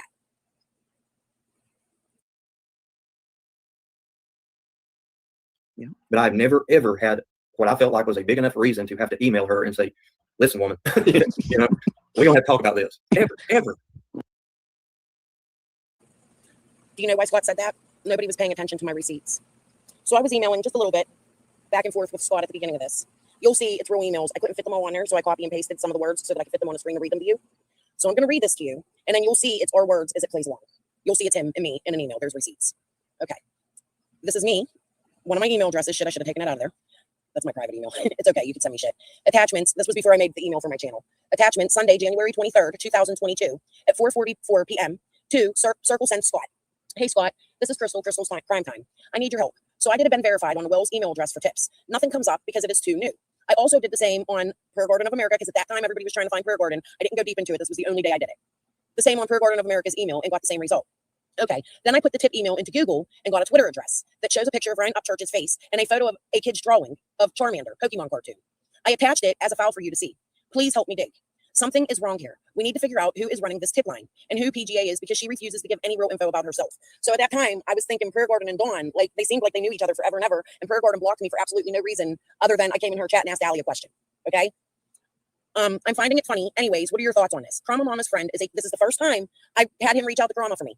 Krama Mama's friend is a computer genius. Could you talk to them to see if they will help me, or do you know any way we can do this? So, here's Scott. I put his email up here so you can see it's his email, but see how it's too small? I can't fit it. So, here it is, January 23rd, 5:40 p.m. to me. You're welcome. I discussed the email for Dawn Wells' website when I was a guest on Jays for Justice. She has since removed the video from her platform. The tips are filtered through the PIs. The PIs had nothing to do with the verbiage used on the website, only to review credible tips. If someone wanted to stay anonymous because of possible criminal activities that they may be involved in, considering the circumstances and the people of Beach Creek, it's very possible they wouldn't want TBI prowling into their lives, even if they decided to supply a tip. Please keep the PIs private. Now, at this time, Scott was cracking cases for making the PIs public. I didn't even see that. I know nothing about it. I just knew Scott had started to call them Scam and Scally. Okay? I didn't expect these emails back from him, but you're going to see it continues. Thanks for the tip. Will do. Except I don't think they're going to find out the PI is on the up and up. From what I have seen, these tips may be going directly to Tim. I just think the only people that should get the tips is TBI and LE. There is no need for that tip line. To me, that is interference. I have proven interference to you guys. Scott, but thank you. I explained part of it in Krama Mama's live last night, but yes, I can definitely see why people were leery. I was myself until I understood more. I will have to go watch more of her live. I was watching her video when she was live. Laugh out loud. Hopefully it'll help me understand, because everyone in this case has, and I don't know why I can't see the rest of my fucking email. I probably had to click it. And then my fear is the PI is someone like Benny knows and they hide the truth from Ellie, you know. Okay. So these are my feelings way back on January 23rd, 2022. Okay. I understand. Don't think that I don't appreciate you questioning things. If I didn't know them, I can assure you I would be doing the same exact thing. So he's telling me he knows the PIs. Okay. I put, oh, so you know the PI? Interesting. Laugh out loud. Okay. I will stay mum. And I did. Okay. He put, laugh out loud. I've known them for 20 years, but private signifies private, not scam and scally spouting off like they are special. They shouldn't be keeping. And then again, I probably should have clicked it, but you're getting the basics of this conversation. And then I put, I trust you. I trusted Scott then. I will not say shit. Laugh out loud. Cam and Ellie are dimwits, in my opinion. And that was it. So what are your thoughts on that? He's telling me he knows the PIs. He's acting like they're best friends, that I shouldn't talk about them. I shouldn't research them. I shouldn't look into this weird link of somebody named Edward that connects to the email address, which, by the way, I know an Edward in this case. Go back to my, what were they, green airplanes? Mm-hmm. Go back to the husband's daddy. Okay? Okay. Let's continue. I hope you're catching this all, Chase. Chicken on a Stick's father-in-law's first name is Edward. He lives, his airport is in between his home. Well, in between his home and his airport is a farm called Roach Farms. They have lots of airplanes, and at an airport not too far from there was a huge rug bus with a race car driver quite a few years back. There was also a man unalived on his road. I've heard rumors, but I'm not going to talk about him. My dog really wants out. I will be back. Having a one-on-one conversation, you can ask questions, you can find out more, and it gives you a lot of insight into maybe things that you didn't think about before. And there was a lot that I hadn't thought about that after talking to him. Again, I'm over here thinking Frank Light is like, the devil spawn. And while maybe he is, there are other people there that are pretty damn bad. And I don't mean the RSOs that we all looked up. I mean people that we never looked up. But what really grinds my gears is when someone goes on a panel and shares their story, and then 2 days later somebody gets mad at that person and starts picking their story apart and calling them a liar. Yeah. That right there, it shows, it speaks volumes about the person that does that to a victim, to a person. To anybody. This is where I'm going to show you some things that Squall said in my comment section. She also put tons and tons and tons of stuff like this on Facebook. Okay. Irish Rebel. Funny. Not going to go there. I've just listened to this again. Your story is similar to Jeannie. When Summer went missing, that gave her strength to speak out. That was her talking to Squall. I believe it was in my comment section. Squall to the answers, oh, hell no. Sorry, I didn't mean to yell. My story is nothing like Jeannie. She spoke against Dawn and was given a medal. I spoke out of the more recent convicted registered SOs against children in the neighborhood and got 200% hate from the public. I was even accused of being Dawn himself. My posts and comments were deleted by admins, and I was blocked from groups. I was even attacked by Dawn's niece, claiming I was trying to take the attention off of Jeannie, was completely completely unfair to me, as I was unaware of a competition. I was blocked from that group while I was responding to Trish. Frank Light has a long list of victims in the area that are afraid to still speak out in fear of retaliation on their family members. Dawn is harmless compared to the Light family. I still need to let Trish know that I am not Candace. I have not forgiven that either. Trish, if you are reading this, but that is another day. Today, every day we search for Summer till she comes home. So she did what I did to her, to Jeannie and Trish. And Chasing says this shouldn't happen to anybody. Nobody should do that. Let me tell you, Squall has been doing this since Chris McDonough did his very first interview with Candace. But nobody looks into that, right? I was wrong, 100%. Because, it's a marathon. Being a victim is a marathon. Chasing, you should know that. Duchess, you too. Scott, who defends all women. It doesn't matter who it is. Even if it weren't Squall. Wasn't that your words? You piece of shit. There are people on the internet that just unfortunately, it is what it is. Soon you become cold, and you don't want to become cold to how people feel. Even if it's people who don't like me, I still try to listen to what they're saying. And if I can, I'll explain myself in the comments or whatever. But bullshit. At some point you become callous and you're like, I don't give an F what anybody thinks of me, and fuck you too, and I don't care. But where does that leave you as a person on YouTube, as a creator? Me telling you're just cold, callous, and you don't care what other people think? Not true, just you, bitch. No, I don't want to come off that way. But there are some people on here who live for this. They live to cause this kind of discord and chaos. And there's something truly wrong. This is a missing child's case. And we're going to waste our time insulting each other? Really? 2 hours, okay. 3 hours, I guess, go ahead. 6 hours. There You you know, go. if tomorrow I felt like the enemies of Scott and Squall were having an interesting conversation that added to what I know or want to know about Summer Wells, I will go on their panel. I'm not married to Scott. Squall is not my sister. I can do whatever I want because I'm an adult. Now, would I go up there and talk badly on them? No. Oh, will I talk badly on their enemies now? No, because it has nothing to do with me. Nothing. I'll stop it there because I thought I unmuted that. I didn't. So she sits up there for hours talking bad about me while she's saying she's not going to talk about me. She would never talk about Scott and Squall's enemies while she's talking shit on me. Hypocrite much, Chasing? So what's up, Chasing? You sat on his panel for hours talking about me while you claim not to talk about me. Funny shit right there. Practice what you preach, please. Yeah, I missed some parts, guys. I'll have to make another one. Because there was more, like Scott talks about tree trimmers. Very weird to me, only if I could find something I thought I seen the other day. Not going to say what it is. But if I remember it correctly, you guys are going to be shocked. I'm going to search for that today. But I just thought I would address Chasing as I told her I was going to address her. For those of you that think I'm crazy and stressed out, I'm honestly not. This shit is not funny anymore. She put herself involved with these people. Oh my God. Did I have the part in here? I think I missed. There's a part in this live. I'm going to wait. I have to go back and listen if I already, because I think I missed that part too. It was a part in the live where she was like, I go to Scott for information because he's very, very local and he knows everything. Chasing, do you know that locals are all suspects? Of course you go for information, but yeah, stay on his dick because that's what all of you have done. I would like to know why, okay? Because it doesn't make sense to me when you go back and you listen to everything Squall was saying. I don't understand how a normal human being can't find things like private servers and Minecraft and little kid mentality shit on their channel. She is playing games with children. She does not know. Video games on private servers. But yet you sat there. Let's go back. You sat there, okay? Let's re-listen to this part, Chasing. Let's listen to how important of a conversation the rest of this panel was having. Where the hell did it go?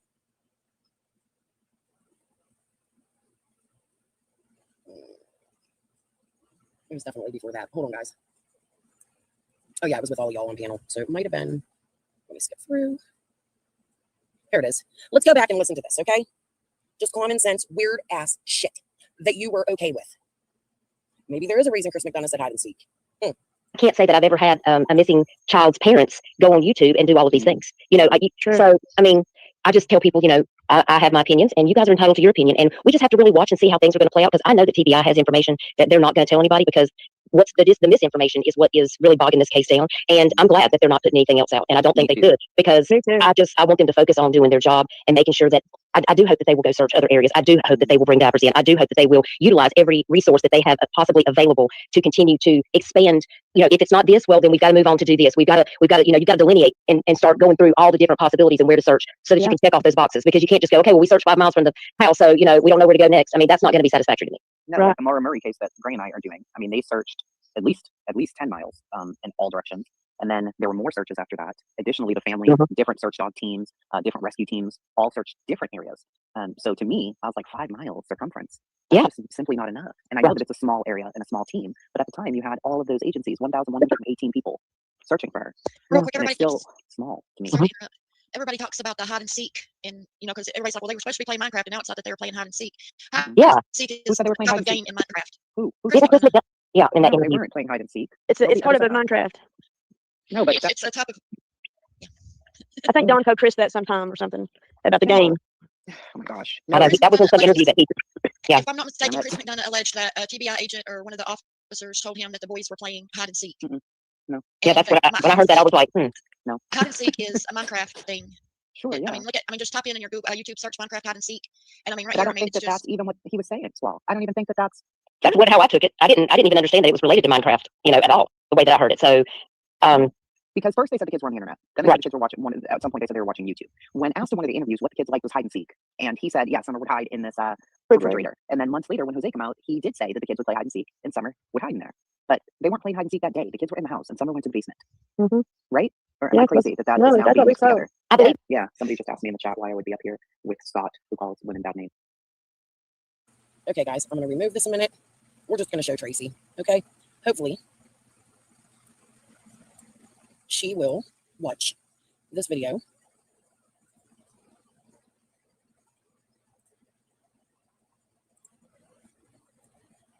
I'm just gonna mute while the video plays. Chasing, I think you should listen to this one as well.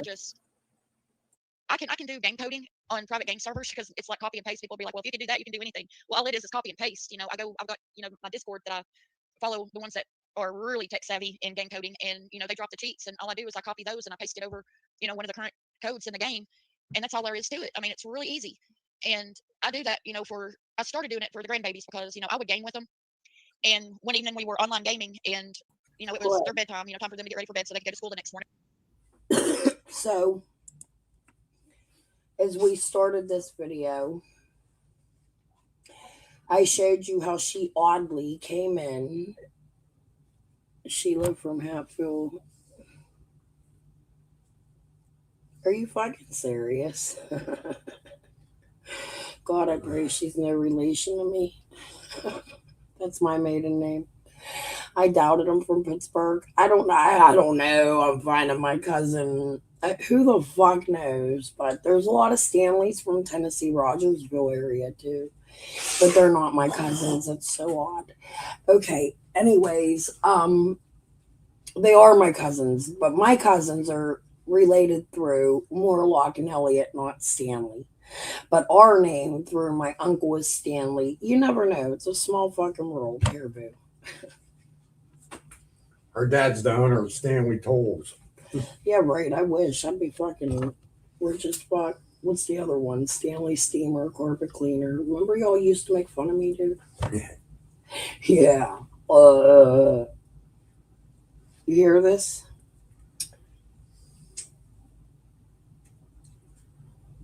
Here, that's tight. Roll it. Okay, That's what anyways. she said. That's what he said. Okay, so hi, Marie. I didn't blame them for Summer's disappearance. I think they're fucking odd as fuck, and I think they're friends with Squall and Ryan. I don't know. Something tells me that. But anyways, here we go. Squall this is what I was going to pull up, and I already showed, and here's something else I was going to show earlier. The Tim Mullen thing. I'm sorry I walked away. I was getting coffee, eating, and kind of taking a break. I've been on for almost 2 hours. But I'm rolling a joint. Thank you, Lorianne. But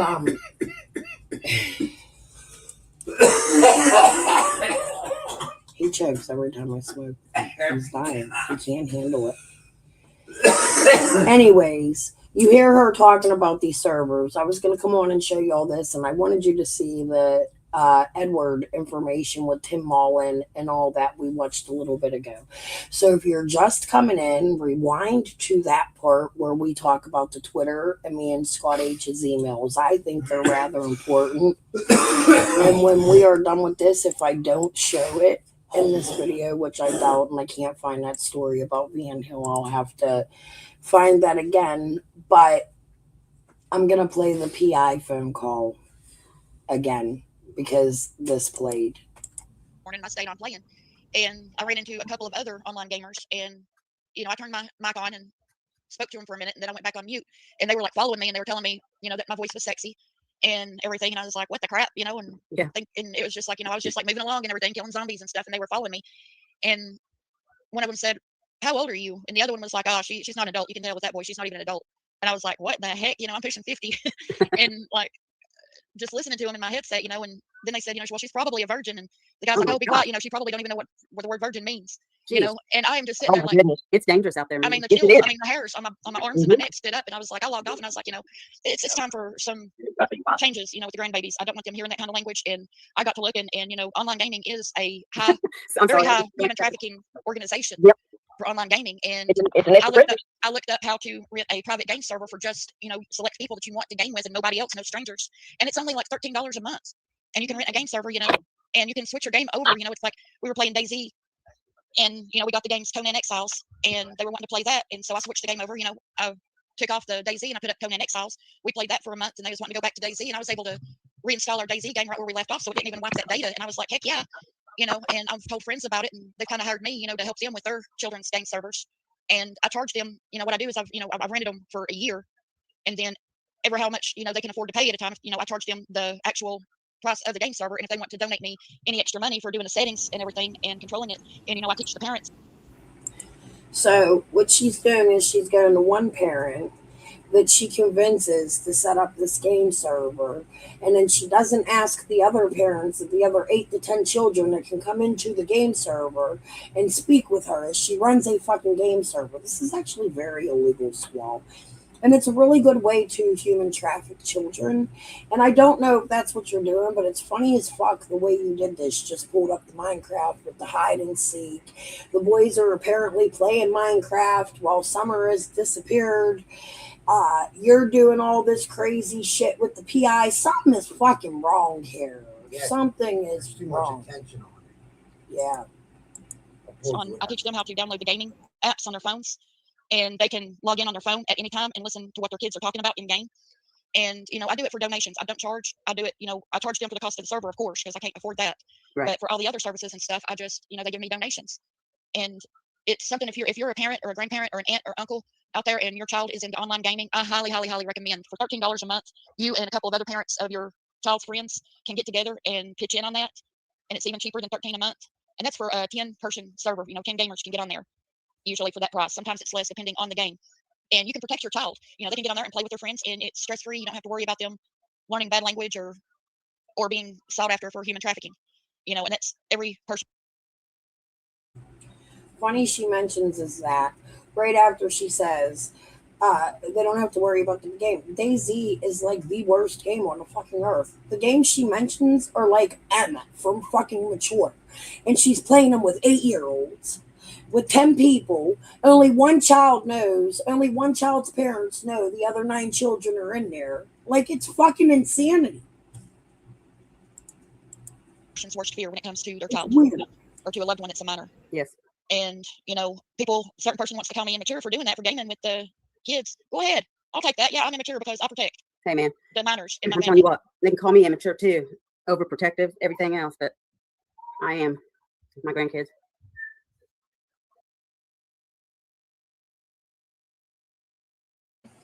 Guys, listen. Mature games. These are like some of the worst computer adult games. They have everything bad in them. Okay, Conan Exiles, the other one she named. My adult child plays some of these games. Okay, she's setting up private servers to play these games with children while she tells the parents, you can download the app, but I'll be in there with them and I'm going to monitor it. And they invite 10 of their friends to a private server. So that leaves 9 children and 1 adult in private discords. I'm not going to make it. Same thoughts. It's 2026. This was in 2023. Why would a fucking adult want to monitor 9 kids playing a fucking kid game? Yeah. That doesn't make any sense at all. Even Boo Boo says that doesn't make sense, and he doesn't follow Summer's case. He doesn't even know nothing but what he's been since he's been here for what? How long you been here? A month, and he's going back in how many days? Oh, a week. In a week, he's going back to Florida. I'm gonna miss him. I'm so happy he came up to visit me. Okay, hold on. Accusations here. But if you do not find that disgusting, I don't know what else to tell you. I would never in a million years get my children a private freaking server like that, unless it was one I was monitoring. Thank you, Terry B. Aw, I appreciate that so very much. Thank you. It helps with my programs. But these people who claim to be completely sane while I am insane are sitting on panels while she is talking about this with them. It does not make sense. But here's Chasing sitting on this panel, again, bashing me for hours and hours and hours without even looking at what I was trying to convey, along with so many others. Because Scott said I was bad and I attacked Squall. No. It was strange to me when she was in all of these Facebook groups getting blocked that she was attacking Jeannie and Trish in the worst sort of ways. Okay? Yesterday, I pointed out on the video I made for Duchess that, oh my God. Yesterday, I pointed out in the video I made for Duchess that she's sticking up for this woman who is on there bashing. I'm floored. I'm floored that any normal, she's attacking my mental health. And she's sitting on there listening to this grown woman who I think has said she's 48, 50, somewhere around there, almost 50, play Minecraft with little kids and set up Discord servers while you, shame on all of you, are covering a missing child's case where her brothers were playing video games at the time that she went missing. Let that sink in. I'm not the one that's mentally ill. I'm not saying Squall did that, but I'm saying it's weird and it's a possibility. Just saying. I am very grateful for that, Terry. And earlier, oh, who was it? Eric. Thank you. Grateful. But it's just so confusing to me how anybody fell for this.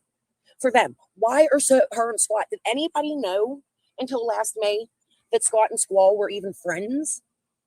I'm going to tell you what. I didn't even know that Squall was involved in anything with money until after things started unraveling. While all of these subs and all of these people were following private servers and a twin to somebody on the RSO registry that know each other. I can only guess where they met. If my theory and speculation is correct.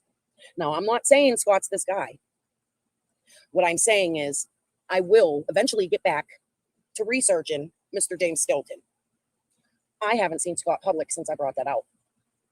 That concerns me, right? I don't know, guys.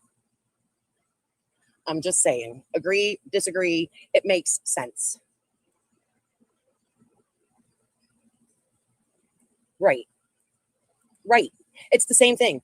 Like, she's in here, Frank Light. Oh my God, when he did that to me, you know? But then Scott's on the other hand on the same panel saying, me and Squall disagree. Well, that's the first time I've ever seen anybody disagree with Squall about Frank Light. And she was okay with it. I think some of the shit she does is off. Okay? In my opinion, with speculation, with the things she has done and things I've put together, like lie about her name, which was on this live too. She's doxing people. She doxed me and she has the wrong people. For a whole year, she went on here and told you guys that she was not who I said she was. You learned later it came out she is exactly who I said she was. And yes, I do plan to find out what she did to her children. But I have a feeling that might be how her and Scott know each other. Or not Scott. I'm sorry. Not Scott. Forgive me for that. James. Know each other. I'm sick of sitting here and being quiet. This shit is odd.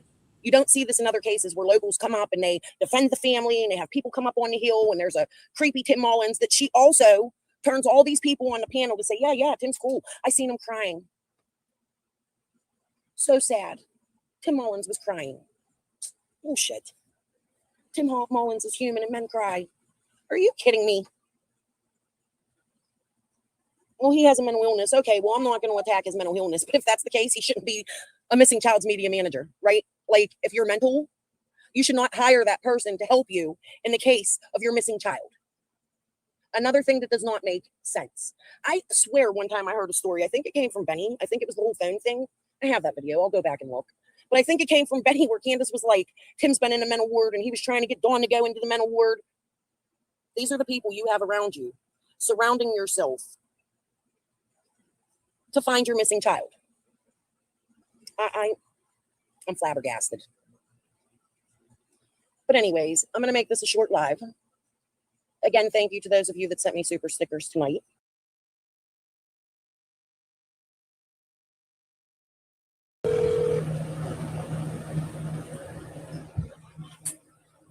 CNC Investigations, this is Chris. I am very, very, very concerned about Scott H. and his relationship with the people in that area, along with that Squall tit. Scott H. emailed me about you saying he was friends with you for 20 years. And I find something fishy, and I just want to make sure that you guys are in, because I know you're looking at every aspect of this case. Something's just really bothering me about that guy. Well, Scott H. and I did work together in the past for another company. But But anything that you have, we would welcome.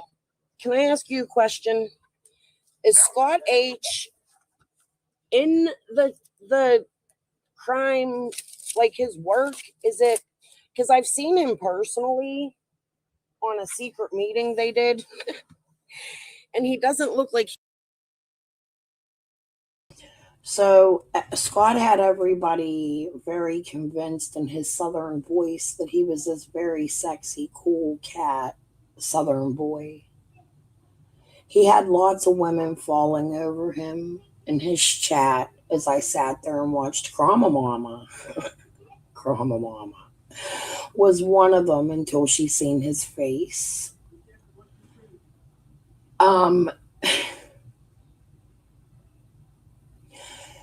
You just seen the emails between me and Scott where he says he is good friends with the PIs. He's known them for over 20 years. Now listen to what Chris tells me. He would be law enforcement or credible, in my own opinion. I don't know a whole lot about Scott H, and I'll just tell you that it's not like we were, best friends, ran around together. We were acquaintances. Okay. And so I know little to nothing about Scott H, and that stuff we already have quite a bit of information, but at least we can look at it and vet it to what we said. At this point, we're looking at everything. And trying to make sense of this. Like the bashing of Jody Sue, it's horrible. Like, I understand this woman might have something to do with this, if that's even what law enforcement is looking at, because according to Andy Bernard last night, the police.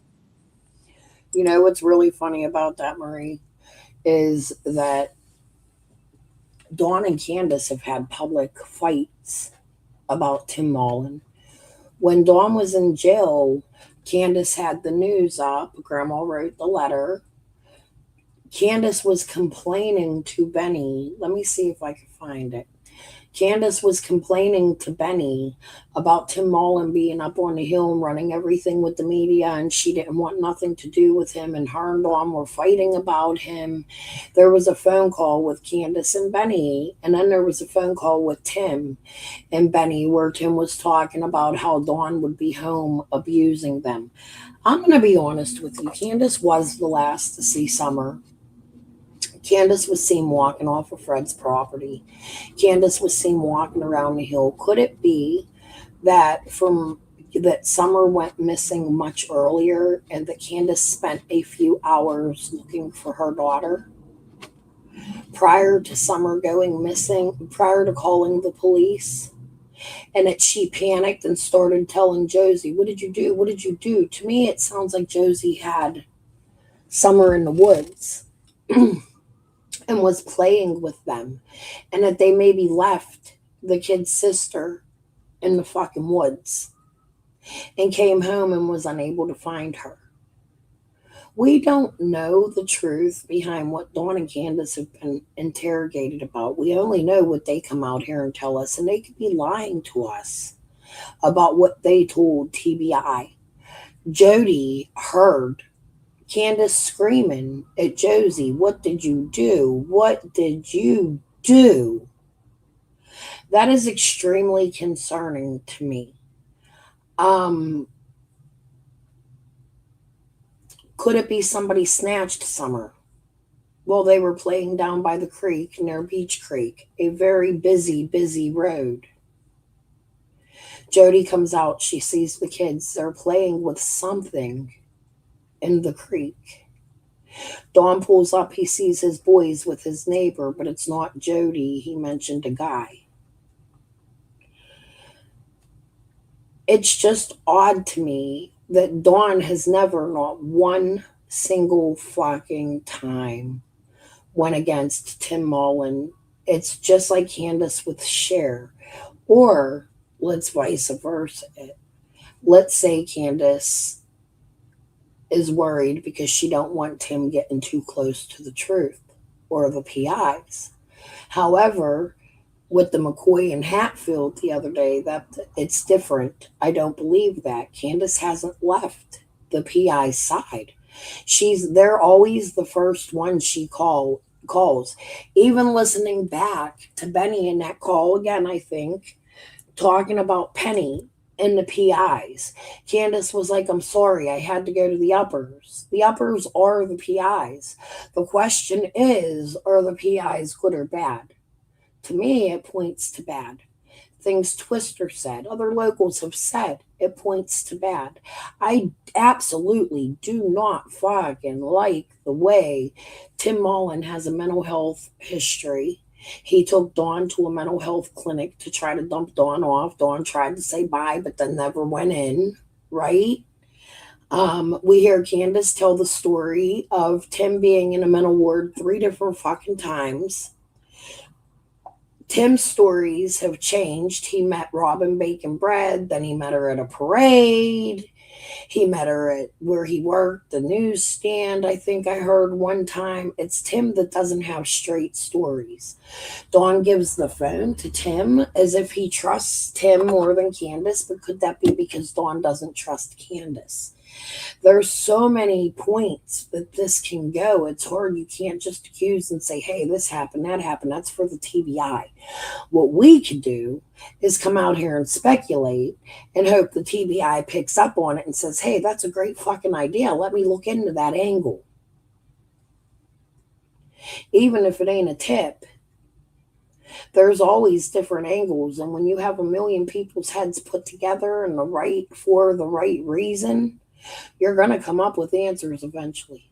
Some cases take years to solve. I'm covering Tupac. I flunked this morning at my live. It was quite funny. Go watch it. Listen to some fucking Tupac music. I don't fucking care. However,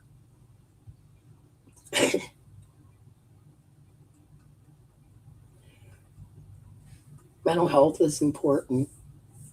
I would never want Tim to harm himself. I don't know that Tim had anything to do with Summer. Tim's relationship with the Wells and with the PI, and how Tim is Dawn's first go-to even before Robin, and how Dawn has never once back-talked Tim. Same with Andy Bernard until people started calling out like me. And why don't you fucking talk bad about Andy? They go to Summer's birthday or whatever party. Andy and Dawn are best friends. Andy starts hanging out with Nana for life. 6 Up, Karen Elliott. They start coming to my chats as a group, as friends, as if they're all cool and on my side. Andy hasn't backstabbed me. I've probably backstabbed Andy because Andy knows, and I've always been extremely truthful with Andy from the very first time I spoke to him. And let me fucking tell you, I was probably the first person who was pushing to speak to him, but I didn't go searching for him. I was hoping he would see my coverage and come to me. He didn't do that. I didn't talk to Andy till years, or at least a year, after Trauma, and all of them had him, but I was the main person covering Andy and Jody Sue from the beginning. Now, all my content, like Jody says, was about them. Not all of it was, like she says. I covered many, many, many other things. I had the first David Britt interviews, but Jody would often attack me. They turned on me. Dawn reached out to me one time. It's just my experience covering Summer Wells people with people that are neighbors and behind the scenes has felt odd. You know how you follow your gut instinct? You hear something in life and you just know your gut instinct tells you something's off. That's what I do. And when I start to research, it's usually based off of a gut instinct. And truth, I'm not saying my research is ever right. I'm a speculation channel. However, I've grown up around a lot of crime. I can only tell you I've been to court a few times for a few trials. My brother was one. My mother was unalived in front of me when I was 14 years old. I had to save my little sister. I've told this story. She was brought back to life, spent 4 months in the hospital, but I had to testify as a child in that trial. And I can only tell you things based off my experiences in life. I'm not licensed. I'm not certified. I barely have a fucking high school education. I didn't graduate. I don't even have a fucking GED. That's God's honest fucking truth. I was too busy raising my mother's children and running away and surviving life as a young alcoholic that didn't have no parents. And you've heard my friend Boo Boo tell you that.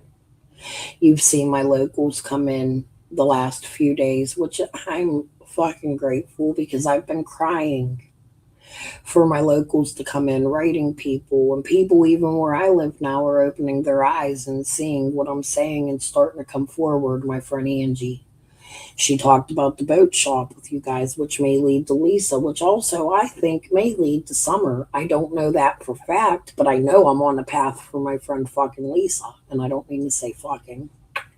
Babe, I'm coming. You know it. Cheryl accepted my friend request. Maybe. I'm not going to say names or nothing, but if you're listening, maybe there's more out there talking. I don't know for fact. There's others that know.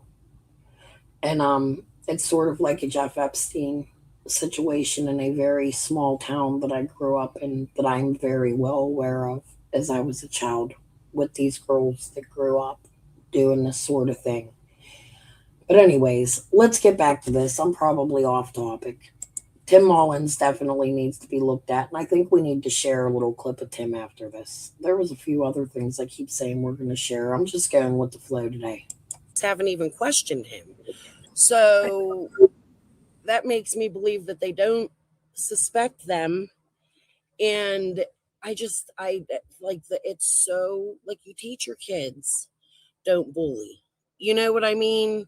And these people are on there like, I never seen anything like it, with their children in a room.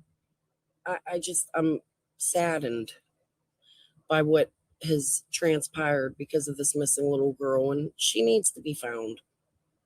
Well, I agree with that, and it seems like sometimes when you're trying to do the best things for the best reasons, the worst seems to come out in people. So we'll keep praying for Summer and keep working towards getting an answer.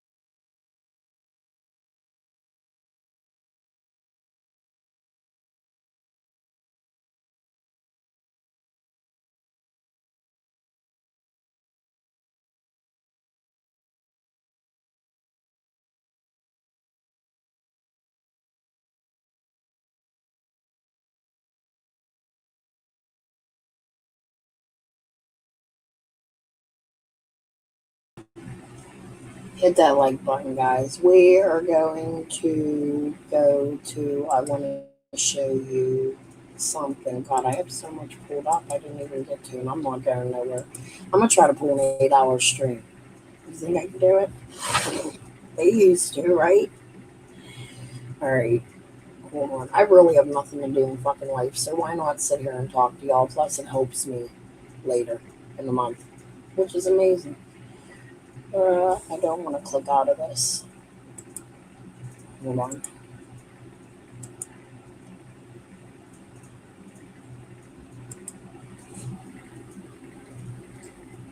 Oh, there is some Tupac trial. Before I get off, we'll do some Tupac.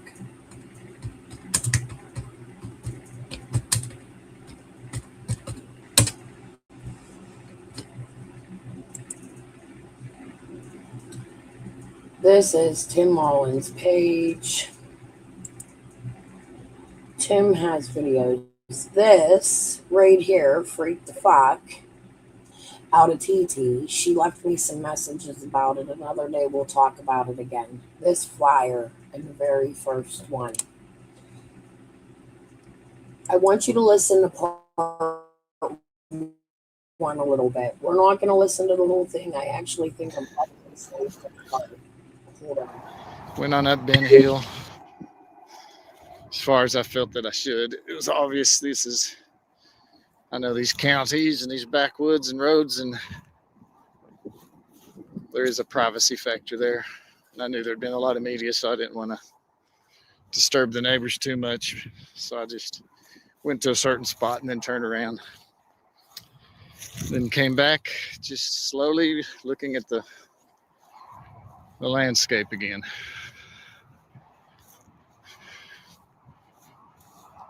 And it just would leave you without words. There was too much. I'd already seen men, women searching the hills. I'd seen them out in the fields, very carefully searching the fields with it.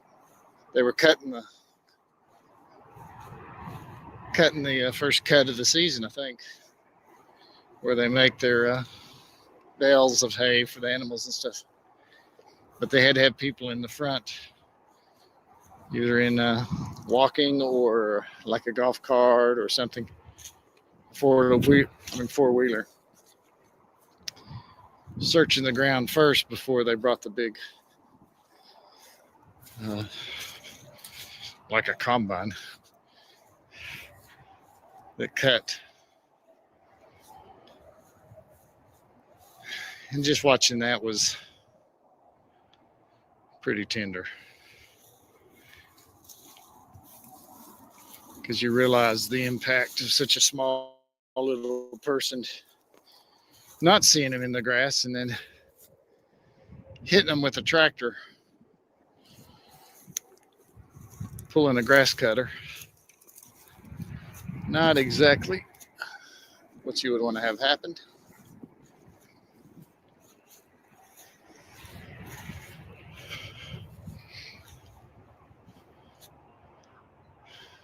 Still, you can't, it's hard to get the words. But they did that, and then also saw trucks coming out, pickups pulling just loads of men on the back that had been searching. You could tell just tired, drained. I mean, searching is like exhausting. It's not like running through a field, which is tiring. This is just constant leg work, body work, emotion work, eye work. Never been up here. Trying to see what this is. Oh, a drain pond of some sort. It's one of the big factories over there, Domtar. They're rebuilding. This is all still part of Long Island. Very famous. Used to have big plantations after the settlers came in. And all sorts. The original, not just the settlers, but then the founding individuals that came in this area.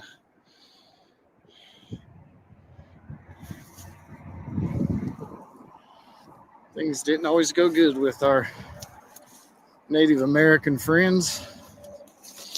A lot of them realized they needed to, work with this new civilization that dwarfed theirs. But you had some naturally, some of those that felt like they shouldn't yield to this new society. You got to remember, they took some of these Indian chiefs kindly to Europe for a couple months. So they went from what we would call loincloths,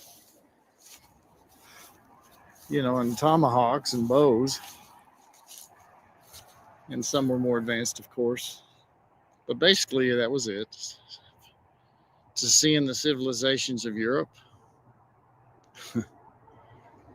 1 billion, and that's after riding ships. All this was new. So those leaders knew it's over for the enjoyment of just having the land, fighting each other for hunting ground. I probably passed it, but somewhere in here, he has. I let you listen to enough of it. I was probably at the beginning. Somewhere in here, he starts talking about puppy dogs. Would you use to lure children? Puppy dogs, bunnies, horsies, kitty cats. That statement always felt odd to me. I'm not going to waste more time going back and listening to this. I will actually give you the link to Tim. This is his page. You can go listen to it yourself. Listen to his odd shit. I was looking to see if I could find any information on Janine Mural, who was involved in Summer's case. I can't. When I go to it, nothing fucking comes out. However, what I'm going to do is I'm going to go to Ziggy. I also believe Ziggy had problems with this Janine.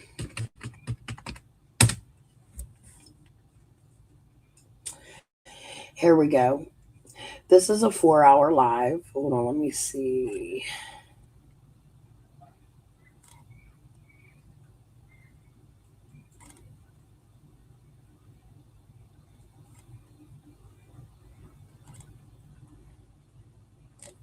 We're just going to skip through quickly and see if I can find. She has Janine's picture is the thumbnail. Let me see if I can. And it does look like the Janine I knew from here, except for this girl is from Britain.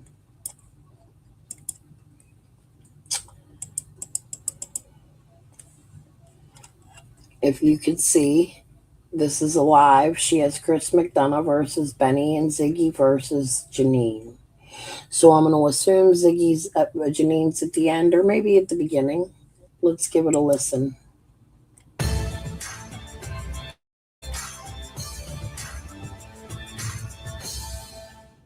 Victor, fadeaway jumper, down it goes. Victor Wembanyama hits a game winner.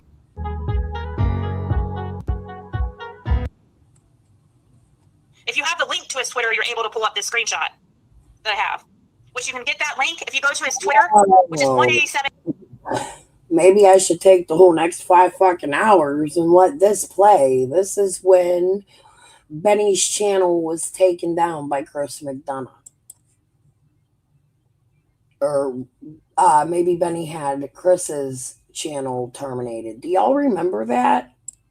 CJM. 187 CJM. If you go to that, it has this link to YouTube, and then when you click on that YouTube link, you'll get this screen also. I think the bullying is because he challenged the person who said they were LAE retired to call with their badge numbers, etc. I don't know, just an idea. Did he do that? You guys, I didn't watch the video really much that he did trying to prove that this Twitter account was Brian. Well, and we exposed them. We had several people that were in that group. People love to hate Griff too. I don't understand.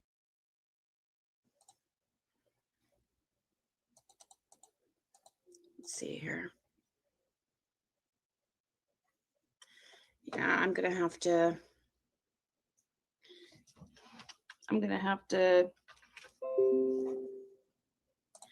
work on that in a second. But how are you guys doing? For iPhone, okay.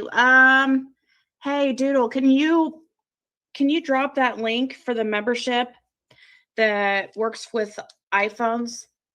For some reason, my link that I have back in my membership area of my backstage is like gone now. But luckily, Doodle Detective has it saved. because some can't see the join link. But Levid, when you do join it, make sure you join our Discord. I have a few members who are not in our Discord, and yeah. No, she drops it sporadically throughout, Levid. So you got one. Wait, you got one? Who did you get one from, Griff? Mine was from probably something different than yours. Yeah, here's the link. Yeah, that's the correct link right there. Hey, KNS. Mine was from last night. I did a video on this group called Inconsistencies in the Summer Wells case, but the group is totally not anything about that. It's pretty much harassing my channel and people in it and a few other people. And we exposed them. We had several people that were in that group. People love to hate Griff too. I don't understand it. It's Benny, probably. He will not freaking stop with me. Thank you, Levid. On the community tab, there should be there's a link to the Discord. Here you go. Remember last night I was trying to say I wanted to find proof of Ziggy's Discord? Here you go. Guys, you're going to have to hear a little bit of... It's fucking humid as fuck here because it rained. You're going to have to get over it. I'm turning my air conditioner on for like 30 minutes and then I'll shut it off. But there you go. Ziggy had a Discord. Who was in it? private Discord that only members can see. So join that. And if you don't have an account already, can you make your name like something so we know, like somewhat matches your YouTube so we know who you are? Because sometimes people use different names and it's confusing. But if you already have it made, then it's okay.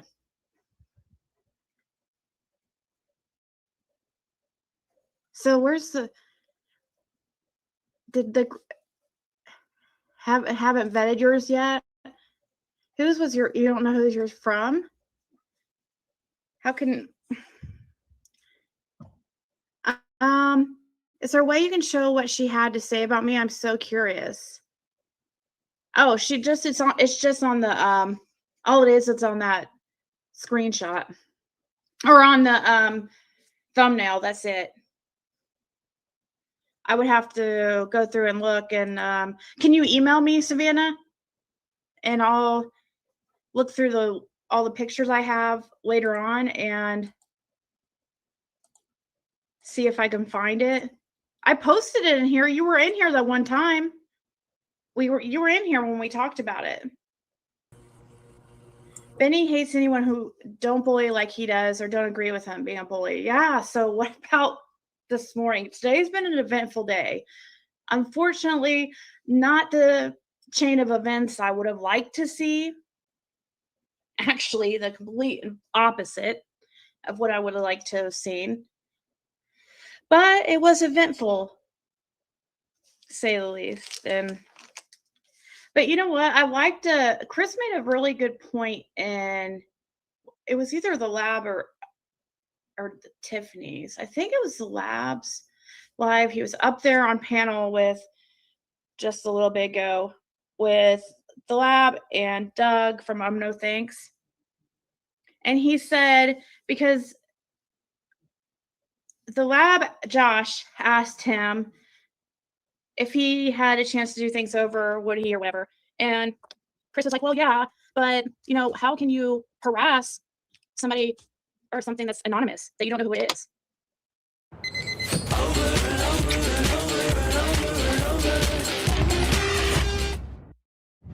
Whoa! What's that noise? Progress on making our home my. Remember the Budweiser commercials with the frogs and the fish and shit? Who remembers them? Give me one of these hand emojis or something if you remember the Budweiser commercials. Or Spuds McKenzie. And I was like, wow, that's a good point. You can't harass you know what I mean? That's true. Like this guy's under an alias of Nomadic Trek on there. And he's still, here's this. I just pulled up Twitter. Right, let me see what your guys' viewpoint is. I want to make sure you see. And he says, unstable ideas? Well, maybe yours. Oh, Chris, 187 CJM, you just don't get it. There was no coordinated mass attack. It was your persistent delusional accusations and incitement of me and others over time. YouTube doesn't terminate accounts because of mass attacks, only substance. Yeah, I don't know. I think that's not really true. They do. They will take down your account because of mass attacks. But I think, right? I mean, they give me a strike just because somebody said so, just because Benny said so, basically. They don't really look into it. If there's a bunch of people, attacking a channel,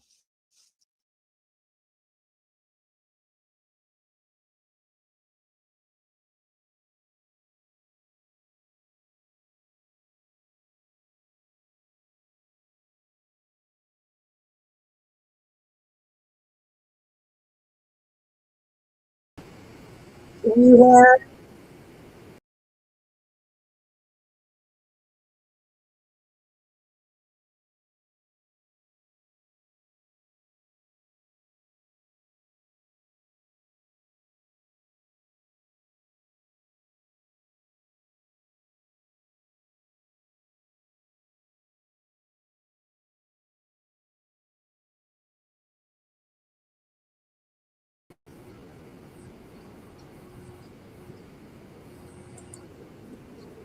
Is there a sound now? I don't know why when I'm switching my videos all day, that was my problem. It made my live really fucking horrible this morning.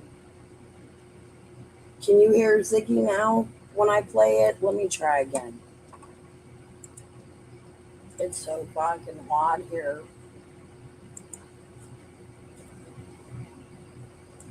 I don't know why my computer's being so fucking dumb today.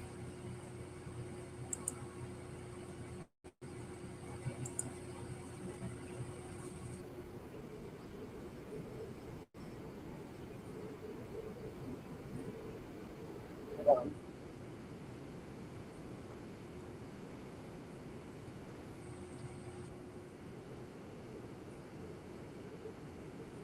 Well,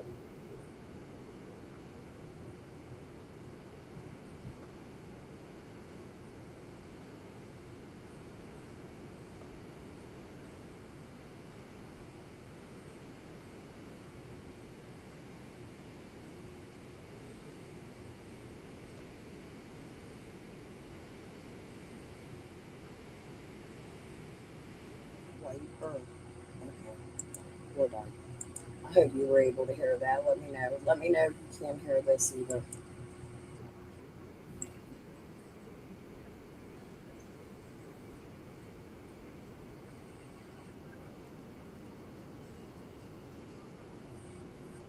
Let me refresh.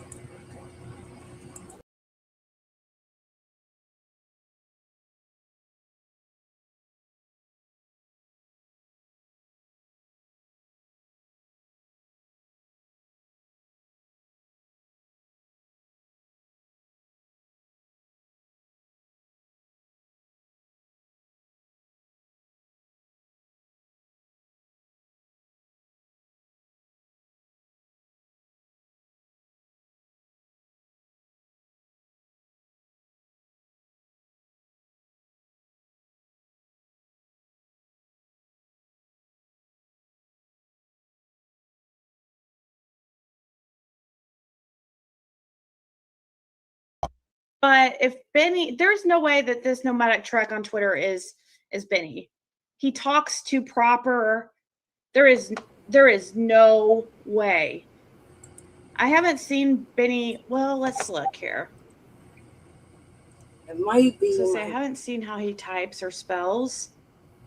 This noise cancellation thing. Let me know if it helps. But he seems like an idiot, and he never uses words correctly. He just kind of says some big words to think it makes him look smart. There was a while he was on, like, he was all about attacking me, and he just swore that I was calling him all hours of the night on meth, he said. And I'm like, Really? How about that? I don't even have your number. Or how about that? Let me know how that sounds. Really? What a suck-ass student. Can you hear Ziggy? So I wish I could do a split screen. Is it better? See, But we go to Benny Keys YouTube here. Let's see. Let's just read how he writes. Do not listen to this man with no channel. I have no issue with either one of you nice gentlemen. You're both saints in my book. Godspeed. He's sucking ass now. Now he's just like trying to get everybody on his side, like especially, you know, people like Duty Ron or Profiling Evil who, you know, probably have connections or more known than the, you know, us little YouTubers like myself. So he's just trying to build his network. It's networking. But the thing is, usually people network and hang around people more like themselves. So the only people that are going to team up with Benny are criminals themselves, or are those who are, criminals, druggies, just not good people. Okay, that wasn't him that wrote that one. Please help locate. So there's a misspelling, but obviously that was an accident. I'm not that stupid. You're out of there, sir. No more qualified immunity, is there? You're us right here. He misspelled your. Also having your concealed carry reviewed as we speak. You mess with the right one. I'm built for this, Chris. I see you've already deleted one of your posts from Facebook. Keep playing. Detective Sanders is watching everything you do now. Yeah, I doubt it. Yeah, he doesn't. This is all Benny's posts from back then, guys. Do you remember how big that was? Who looked like to take Chris McDonough down? There had to be a reason about that. I would love, Benny, if you're out there, if you see this, I asked you earlier if you wanted to talk about something. I'd like to talk to you about Jimmy Murrell. I think we talked a little bit about Squall. But I'd like to talk to you about the time you got Chris McDonough banned from YouTube. Exactly what happened. Let's come hear your side of the story if you're willing to come tell it. If anybody wants to go tell Benny. And before we do that, somebody had mentioned, I got 1 million tabs up again. That's like my brain, 1 million tabs. And I'm going to have to come back and do 2 block shit. Again. Try it again. Okay. Anyways. Let's go to Benny. Yeah, I'm going to pay my subscription for him too. Birds of a feather. What was you talking about? Somebody said he posted. Oh, Hatfield and McCoy. Let's go with.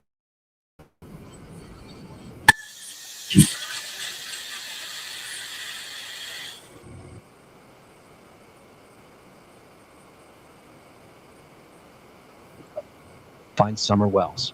That was it. We said we were not into the drama. It was not about clicks, subscribers, or money. This case was going to be solved by God and in His timing. From the beginning, we were attacked for our belief. In faith, it's okay. God's own Son Jesus was attacked. We were attacked over our investigative skills and results. Well,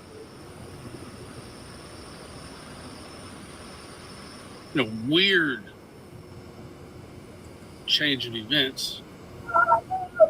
The McCoys have completely wiped the internet, or what they think was the internet, for any trace of all of this stuff they've done.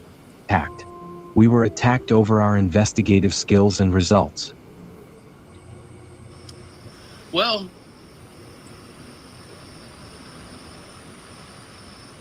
weird change of events. The McCoys have completely wiped the internet, or what they think was the internet, for any trace of all of this stuff they've done. No, she hasn't. Ziggy actually did a panel the other day. I can't remember who it was. I'll look for it. Maybe not this live stream. Was it Queen Bee? I think she was on Queen Bee's channel. Ziggy did a whole ass fucking live panel not too long ago. She's out here. She's lurking. I don't know what Ziggy's game plan is. I don't know why they're quiet, but I have a feeling she'll be back. I don't know why. I just do. Gotta ask yourself why. It isn't about the drama. They say it's about the drama. And as you heard in the recording, I'm not likening themselves to Jesus Christ. Likening themselves to Jesus Christ based upon the drama they caused. I'm going to be right back. I have to put a towel on my leather chair. I'm sticking to it. I didn't watch not one of them damn videos, but I can tell you this. That last one they made, just using context clues about the title, you claiming Jody Stool, potentially she was under CPS investigation. Like, I don't even know, bro. Very strange, you know? I think the blasphemous likening to Jesus Christ and the attacks Jesus went through, I think that kind of sums it up for me. Because very strange to liken yourself to Jesus Christ based on the drama you caused for yourself through all of these very unprofessional actions. It was just one after another, after another, after another. And I don't even have to watch it to know that, right? Like, it's sort of one of, I guess, the benefits of having been here for a long time. You don't have to watch things. And then you sort of, you know, after a period of time, you naturally funnel people towards yourself that can tell you exactly what happened, and that you don't have to watch it and subject yourself to it. And, you know, so for that, you know, thank you to those women who have played that role for me. But it's just all very, very strange. And I did see one of the clips from the very first video, or the second installment or whatever, where Fred tries to manipulate Candace by saying, "Now, Candace, how we going to find her if nobody talks?" I said that. I heard that and was like, this dude is an idiot. I don't know what police academy he may have subjected himself to in order to even think that way. You hear me? So now they gracefully bow out. They gracefully bow out by likening themselves to Jesus Christ and sharing a bunch of Bible verses. Now, I'm all for sharing a bunch of Bible verses. But by finding yourself in a situation... Okay. I'm going to leave a little commentary here. Benny, this is where I'm going to disagree with you respectfully a little bit. I agree with you. I agree with you about that. However, where I disagree is you did sort of the same thing. So did Cher.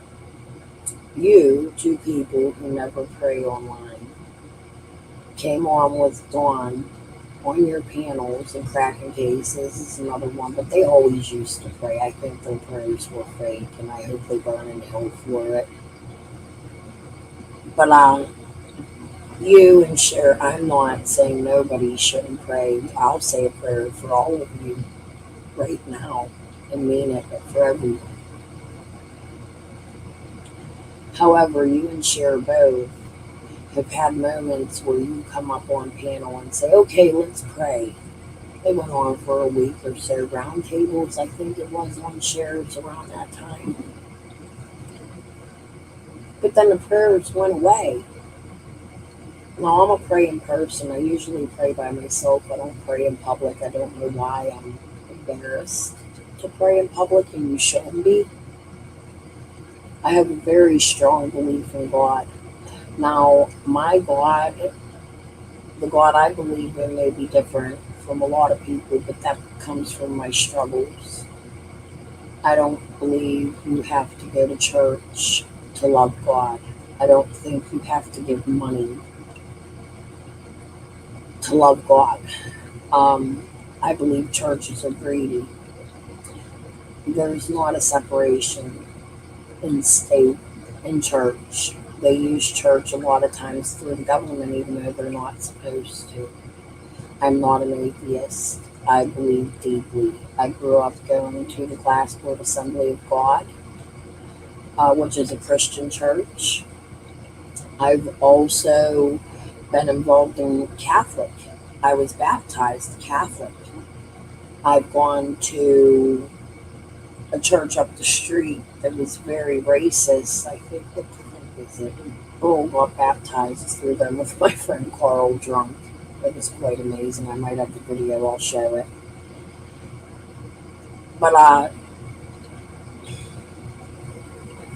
there was times where I was shunned from churches because my daughter was black. There was times I was shunned from churches because I wanted to get my son baptized. And I had to go through classes, and in order to go through them classes to get my son baptized, the church expected money. That was in the Keys Word. It was a Catholic church. I was born and raised in St. Casimir's Catholic Church in Southside on Sarah Street. My grandfather was the electrician for the church. He was also the electrician for P&LE, which is a railroad thing here in Pittsburgh that goes with the coal and all that other shit I was showing. It's actually pretty cool. We should go over the trains here one day. It's hard for me because my ex-husband unalived himself from a train. So I have like an anxiety with trains, but I come from a very long background of Pittsburgh where the trains were used to move coal. And my grandfather, Walter Stanley, was an electrician for P&LE. But I do think it's important to pray. I don't think it's okay to pray under false terms or false prophets. I believe Ellen White is a false prophet. I believe the religion Dawn agrees with is false propheting. I do not believe in Mormons. To me, they're false prophets. I was born Christian. Y'all want to pray, we can pray. Bow your heads.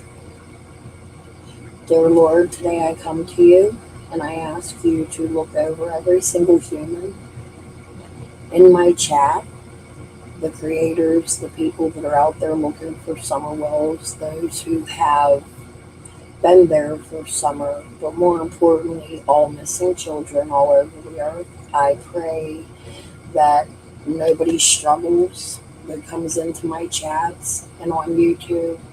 I pray that the attacks against the YouTubers quit, they stop.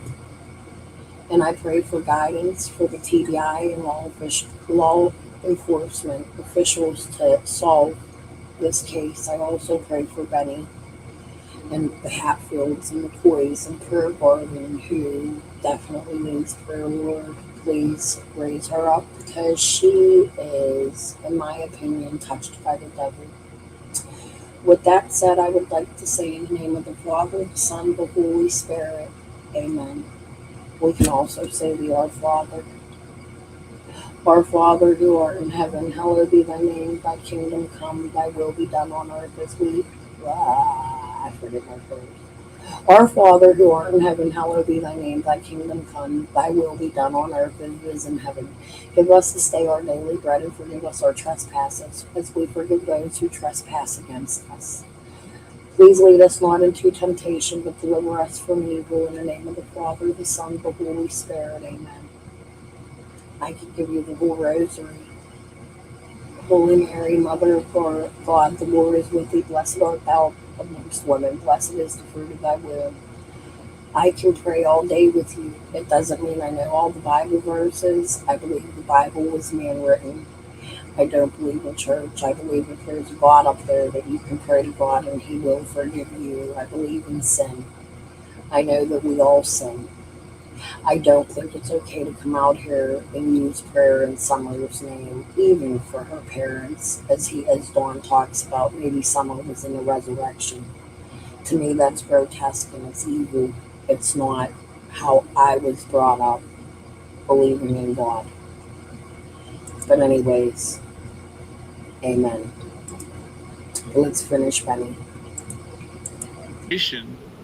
Where it's all drama based upon your own actions is just wild, crazy work. That's wild work, buddy. So also, it is sort of super ultra disingenuous to have tried to convince a bunch of people you did what you did and you were doing what you were doing to try to help find a little girl. Now, because you face scrutiny and criticism for the way that you maneuvered through it, now all of a sudden you want to take your ball and go home. You don't want to help no more. I think it's pretty clear to see what the motive was from the beginning. I don't know if you wanted to be paid in cold hard cash, which I'm sure you were, or if you wanted to be paid in clout. Because nowadays, most people want to be paid in clout, right? They say that fame is the strongest drug known to man. I said this when I was covering the Hatfields and McCoy, and I absolutely agree with Benny here. I don't know whether they were in this for getting money in any sort of way, but the clout is nice when you cover Summer's case. What's sad is there are those of us, there are those of us that have been here almost or the entire time of Summer's case, and for these people to come in, just trespass on property, act as if they're going to take over Summer's case, have false praying, they're ex-cops. It's sort of to me the same thing Chris McDonough did at the beginning. Now, I'm not saying Hatfield and McCoy, apparently they quit their channel. I don't think any creator coming out here to cover Summer Wells is a bad idea. I think this is for Hatfield and McCoy, personally, for me. I think you should cover Summer. However, the way you, in my opinion, are going about it, honestly, stepping on toes of other creators, it seems as though you're trying to take the case over. Some of your antics are a little bit quirky. Maybe that's your style. You are Hatfield and McCoy. But they don't align with the values or morals of the missing child. In my opinion, I don't think you're out here to cause problems. Clout. I agree with clout. I absolutely agree. Thank you, Lulu. That means a lot to me. Lorianne, exactly. I do agree 100% with Benny here. I think they were here for clout, but that's fine.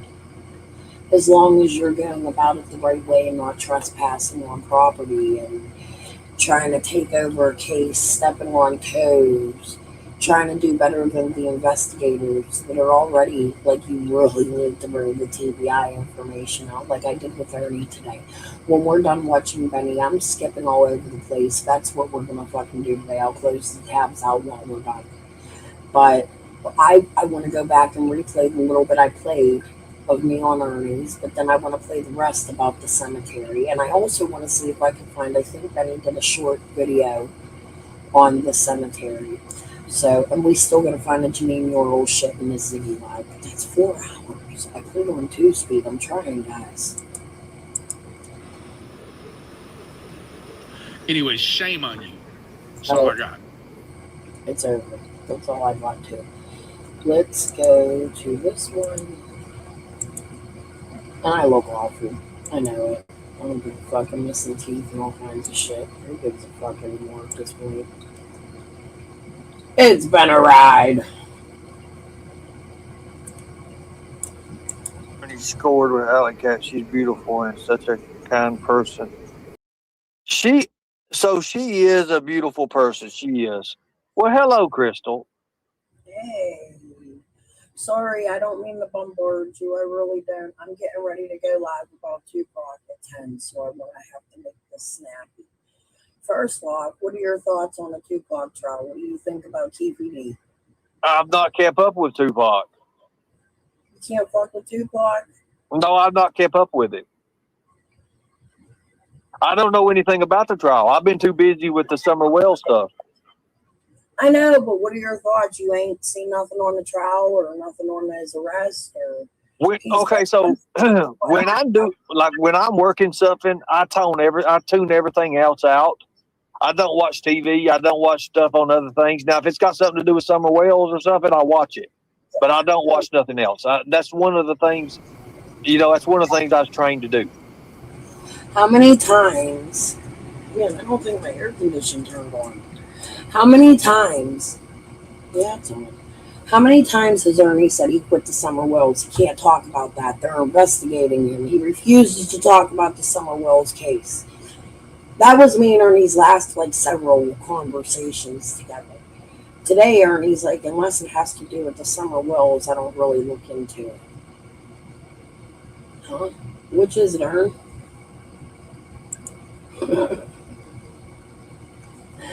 This really ain't about Tupac right now. I was covering Tupac this morning, so I was asking Ernie. I want to ask all the creators, what do you think of the Tupac trial? I mean, it's amazing. 30 years later, hopefully we don't have to wait that long for summer. But justice does come. I was hoping that other creators' thoughts on the Tupac trial this week. So anybody, if you want to watch the Tupac trial 10, come on my channel. But anyways, the other reason I wanted to come up and talk to you was, what the hell? You went to the cemetery? We did. Huh? Yes. Yes, twice. 2 or 3 times, yeah. So that recent video you had, you were just there recently? Yes, we had just literally left the area when I went live. Oh, I didn't see the live yet. I just shared a little bit of it the other day. So I went on and looked up the headstone that you didn't show, and it doesn't say anything about anybody being buried behind it. It sounded like your recording with that guy you spoke to was really chopped up, edited. So can you play the whole bit of that clip unedited for everybody where he's talking about somebody's buried on top? I'm just curious if that would be okay. Not right now, because I'm getting off and going live, but at some point, can you clip it and make a whole video of that whole phone conversation clip part unedited? Yeah, I mean, I can do that. I'll do that eventually, yes. When I get my answer back, yes. I'll do that eventually. Now, this is very reminiscent to me. Ernie once told me he had a folder of papers that he dropped off at a friend named Kathy's house on his way to the racetrack to meet Dusty, the psychic, where also Juanita was that day, the psychic. They were thrown out, but he went there with a Kathy. Now, I was wondering what Kathy that was, because that would place, if it's Kathy the friend, it would place Ernie friendly with her prior to Candace and Kathy. If it's Kathy Marsh, who's a local researcher for Scott with Linda, attacks me often. There's quite a few Kathys. There's Kathy Prayer Garden, right? So I asked him to show me the folder that this Kathy gave him when he wouldn't tell me what Kathy it was. And he says, oh, I'll do it tomorrow. I'll come back on. I'll do it tomorrow. I'll do it the next day. We corresponded in Facebook for a couple days. He never showed it. He goes to jail. He comes back. I asked him for it. He says, oh, that was a long time ago. I forgot about it. I don't know where that shit is now. I lost it a long time ago. Ernie never comes back with anything full. And that's a problem I have with Ernie. Now, here, you could clearly hear in that phone call he did the other day. I'm not going to go pull it up. I shared it on my last summer live, I believe, or the one before. You can go listen. It's extremely chopped and edited. So I'm asking Ernie, can you play the whole thing? Listen to what he says again. Oops. That one segment was clipped. Nothing was edited. That one section was clipped. Yes. Okay. And the headstone that you didn't show, and it doesn't say anything about anybody being buried behind it. It sounded like your recording with that guy you spoke to was really chopped up, like edited. So can you play the whole bit of that clip unedited for everybody where he's talking about somebody's buried on top? I'm just curious if that would be okay. Not right now, because I'm getting off and going live, but at some point, can you clip it and make a whole video of that whole phone conversation clip part unedited? Yeah, I mean, I can do that. I'll do that eventually. Yes, when I get my answer back. Yes. Okay. I'm just putting it out there. That was very, very, very clipped. So I just want to. That one segment was clipped. Nothing was edited. That one section was clipped. Yes. Okay. So that is edited. Ernie, you clipped it just to say buried on top of. But you didn't play the whole conversation to that. I'd like to hear a whole solid 5-minute conversation of that phone call that you had. There's something very wrong with that. But anyways, I'm going to let you guys see how this ends. I'm going to come down, drink my coffee, smoke a cigarette, and relax for a minute while you listen to the end of this, and then we'll move on. I have horses to cover. Somebody asked me in my earlier live about Tupac if I'd cover the horses. So I have a video. I'm going to play that next. And you didn't get no pictures of the front of the cemetery or around it because Benny stated there was cameras all through the cemetery. And I know fact that... Wait a minute. Benny stated that there were cameras all through the cemetery, huh? I believe. That's interesting. There's no cameras all through the cemetery. No, there's not. Okay, well, and then the other thing a question I have for you is across the street, Blue Roof Dawn.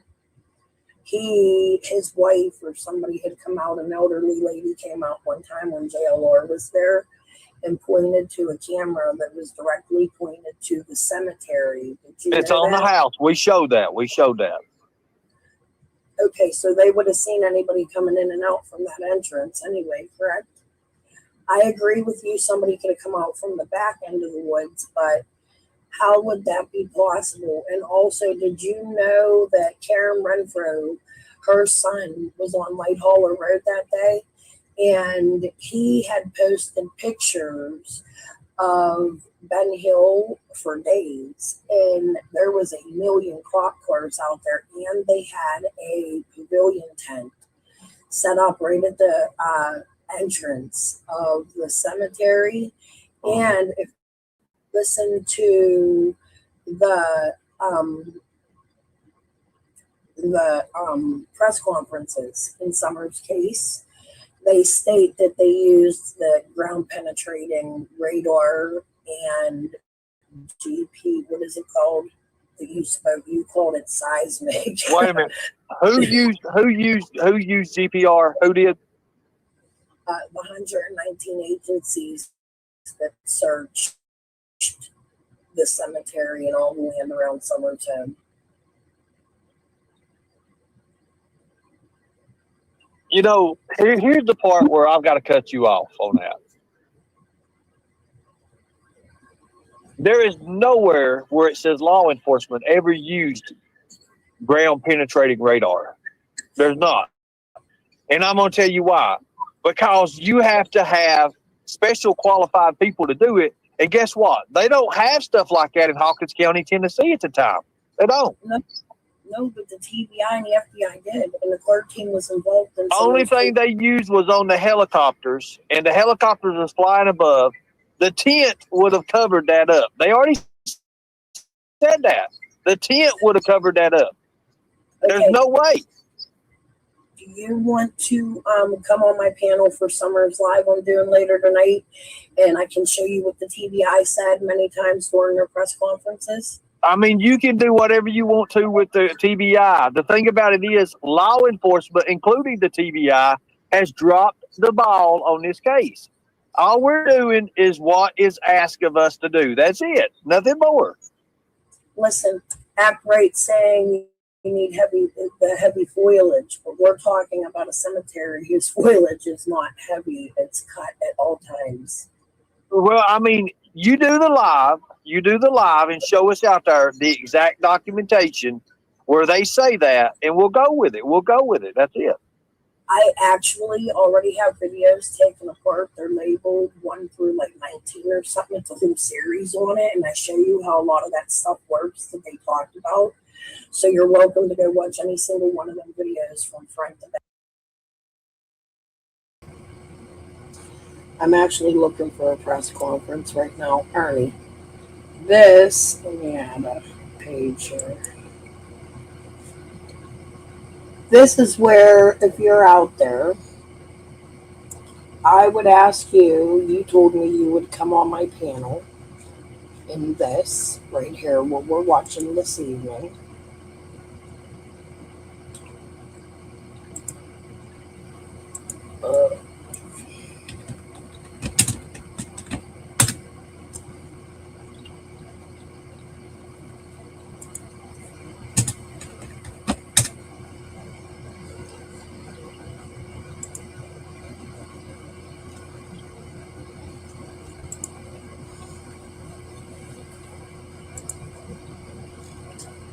We're going to go find press conferences. At least one. There's one in particular I'm looking for. I cut apart. Let's listen to this one till we hear it.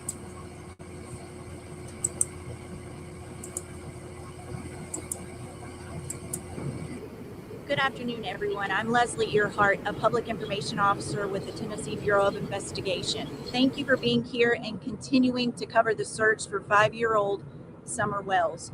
Unfortunately, we don't have any significant updates to provide as Summer is still missing, but we did want to share the latest on the investigation and the ongoing search. As you know, she's now the subject of a statewide Amber Alert. She was last seen outside of her home in the 100 block of Ben Hill Road, which is located in the Beech Creek community of Hawkins County. A family member reported her missing to the Hawkins County Sheriff's Office at approximately 6:30 Tuesday evening. At the time she went missing, Summer was reportedly wearing a gray pants and a pink shirt. She is believed to be barefoot. We do want to encourage the public, especially residents living in the area of Ben Hill Road, to check any trail cameras or security cameras that they might have that could have captured Summer on video or in photographs. We also encourage residents to check any crawl spaces, outbuildings, or sheds that would make for good hiding places. As we mentioned, the search is ongoing. There are a number of agencies involved. I'm going to turn it over to Sheriff Ronnie Lawson to talk more about the search and the conditions that authorities are up against. Sheriff. Thank you. it's been a very intense 21 hours. A lot of searching, a lot of investigation by 19 different agencies. Last night, we had approximately 60 to 80 people searching in the woods with a number of law. This is day one, Ernie. He had 19 agencies day one. There was 119 in total, so they say. I have a couple clips we're going to pull up as soon as we hear what they used. I have a couple other tips of Tim Coop. He might have said it in these two. One I haven't even heard, I just found. So, hold on. Oh, don't mess it up. Enforcement officers doing the investigation also. Today, we've had over 100 people in the woods searching throughout the whole region. We also have agents with the TBI and the FBI assisting my office. We jointly investigating this whole circumstance. Our main goal is to find Summer and find her safe. We have plenty of help. We don't need any assistance from the local people. We have the professional people out searching, and we just appreciate everybody, their contributions. It's been a tremendous outpour from the community with the water, the food, and the snacks. It's just overwhelming, and it's a very intense investigation. I know the public needs to know things, but it's ongoing, and we will release things as we can when we can. But our main goal right now is to find Summer. We'll take a couple of questions, but keep in mind we can't discuss specifics of the investigation. Can you talk about the area back here? Absolutely. It's very dense. The terrain is tremendously hard. We have virtually no cell phone service.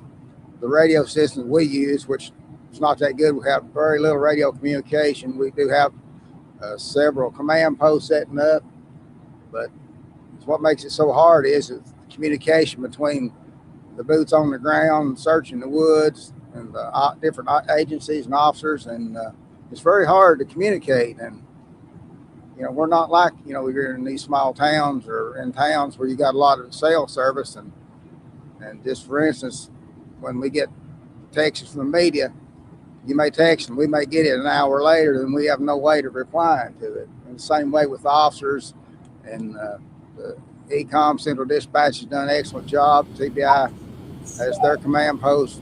It should arrive soon, and we're going to continue on until we find Summer and put this case to rest. Do you believe there was foul play involved, and is there any history with this family? The family are cooperating, and it's really too early to tell. We're still. Good afternoon, everyone. I'm Leslie Earhart.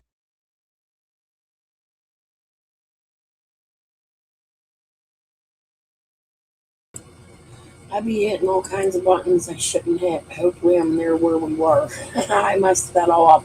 I hit the play on the video, not the thing below, because I can do things on the side if I hit the video and not the, you see that little scroll bar there over on the side at the bottom. Okay, I'm trying to learn how to play this shit. It's fun. Maybe it's stupid. Anyways, now I totally forget what I was going to say. Let's move on and see if he says it in these other clips. You were saying, the cameras, that's what it was. Radios. They had a very rough time with radios and cell phone towers. I don't know if it's in this clip. I mentioned earlier in my earlier live today, if you go watch, and when I was talking to Ernie, if you go watch, and I will go over it again another day, and that set of videos I made that are labeled 1 through, I have a bunch of them, 9, 16, I don't fucking know. It's all about the search.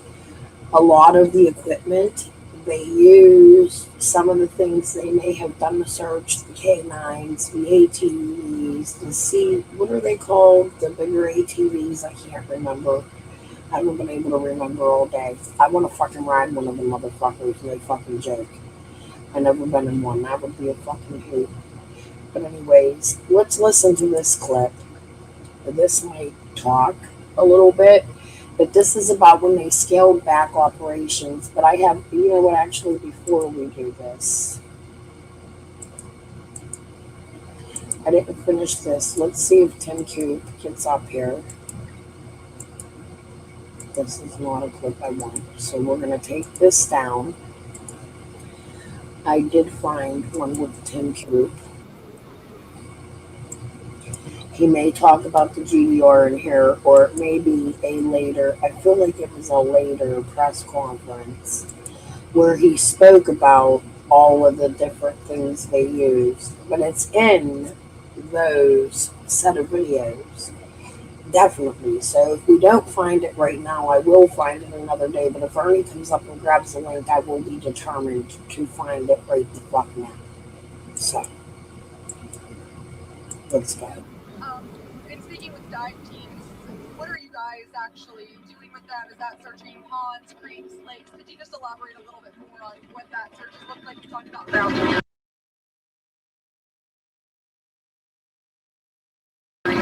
Yes. So our specialized teams, as I spoke on, the USAR, the dive teams, as both Sheriff Ronnie Lawson and Leslie spoke, we are pursuing every avenue. We're covering every ground cover. We're covering every aspect. At the end of it, if so, USAR is, I did that and I went back. I did a video on USAR. USAR is an agency that came out. Actually, you know what? They would use the ground penetrating GDR shit. I'm going to show you. I'm so way off topic today. If I'm way off topic and you guys aren't enjoying my content and want me to go back to something, please let me know. I just have so much I could talk about in Summer's case. I could do this 24 hours a day with never sleeping if I could. These are the videos I'm talking about. Let's give them a listen for a little bit.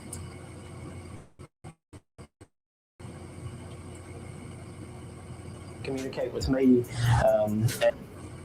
41 agencies have been involved in the search for Wells since she was reported missing from her home in the Beach Creek community Tuesday night. Summer Wells was reported missing from her home on Ben Hill Road in the Beach Creek community of Hawkins County around 6:30 p.m., according to authorities. Sheriff Ronnie Lawson said she was last seen wearing a pink shirt and gray shorts. Lawson later said that around 60 to 80 people participated in the initial search Tuesday night. The Tennessee Highway Patrol's Aviation Unit and Ballad Health's Heart Air Service provided aerial support. Other agencies involved in the search: Church Hill Rescue Squad, Hawkins County County Rescue, Hawkins County EMA, Hawkins County EMS, Hawkins County E911, Hawkins County Sheriff's Office, and Goshen Valley Volunteer Fire Department. The Tennessee Bureau of Investigation issued an endangered child alert for Summer. Now, the TBI has issued an endangered child alert for a missing 4-year-old in Hawkins County. The sheriff's office says Summer Wells was last seen walking away from her home on Ben Hill Road last night. On your screen right now is a closer look at the pictures of her. She was wearing a pink shirt and gray shorts. And right now, crews are searching in the Beach Creek community. This is what the area looked like around 3 o'clock this morning. If you see her, call 1-800-TBI-FIND. New details after an endangered child alert issued for a missing East Tennessee girl. We featured this actually in the first hour of Good Morning Nashville. To Josh with the update. Yeah, Neil. So the TBI now updating the age of that little girl, saying she is 5, not 4, as they previously thought. That endangered child alert issued last night out of Hawkins County there in East Tennessee for Summer Wells. Take a look at these photos provided by the TBI. There was a massive search effort underway, but it was paused because those search crews said the terrain was just not safe due to the dark conditions out there. They do plan to resume, though, later on this morning. That search effort centered around Ben Hill Road in the Beach Creek community. We are told she's 4 feet tall tall, has blonde hair, and was last seen wearing a pink shirt and gray shorts. Now, at this point, no other details have been released, but anyone with any information about her whereabouts is urged to contact the TBI. We're going to post all this information on our website. Head over to WKRN.com for the latest breaking news. The TBI also posted more photos of the missing child. Citing new information and growing concern about the well-being of Summer Wells, the TBI upgraded the endangered child alert to a statewide Amber Alert. Good afternoon, everyone. I'm Leslie Earhart, a public information officer with the Tennessee Bureau of Investigation. Thank you for being here and continuing to cover the search for 5-year-old Summer Wells. Unfortunately, we don't have any significant updates to provide as Summer is still missing, but we did want to share the latest on the investigation and the ongoing search. As you know, she's now the subject of a statewide Amber Alert. Now at noon, we're following breaking news. An Amber Alert now issued by the TBI for a missing 5-year-old girl. Right now, the search continues for Summer Wells, the missing 5-year-old girl from Rogersville. And breaking news this afternoon, that endangered child alert now upgraded to an Amber Alert by the Tennessee Bureau of Investigation. You're watching News Channel 11 at noon. I'm Sydney Kessler. 5-year-old Summer Wells has not been seen since last night. Agents from both the TBI and the FBI are investigating along with local authorities. Wells is roughly 3 feet tall, weighing 40 pounds with blonde hair and blue eyes. She was last seen wearing gray pants and a pink shirt. Now, she was reportedly last seen outside of her home in the area of Ben Hill Road and Beach Creek Road. Both crews have been searching on foot and with helicopters since last night. News Channel 11's Kate Nemrich joins us now live with the very latest details. Kate, what do we know so far?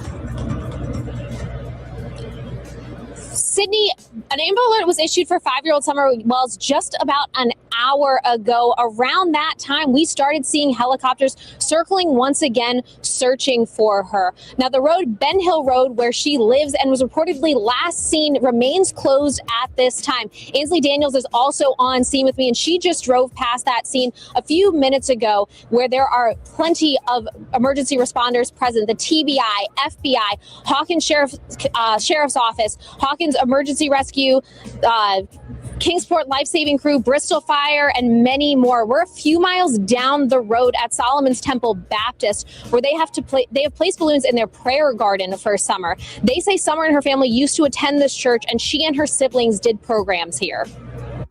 She's a sweetheart. She's just a tiny little thing, and we all love her to death, and just hoping that everything turns out to the good here today.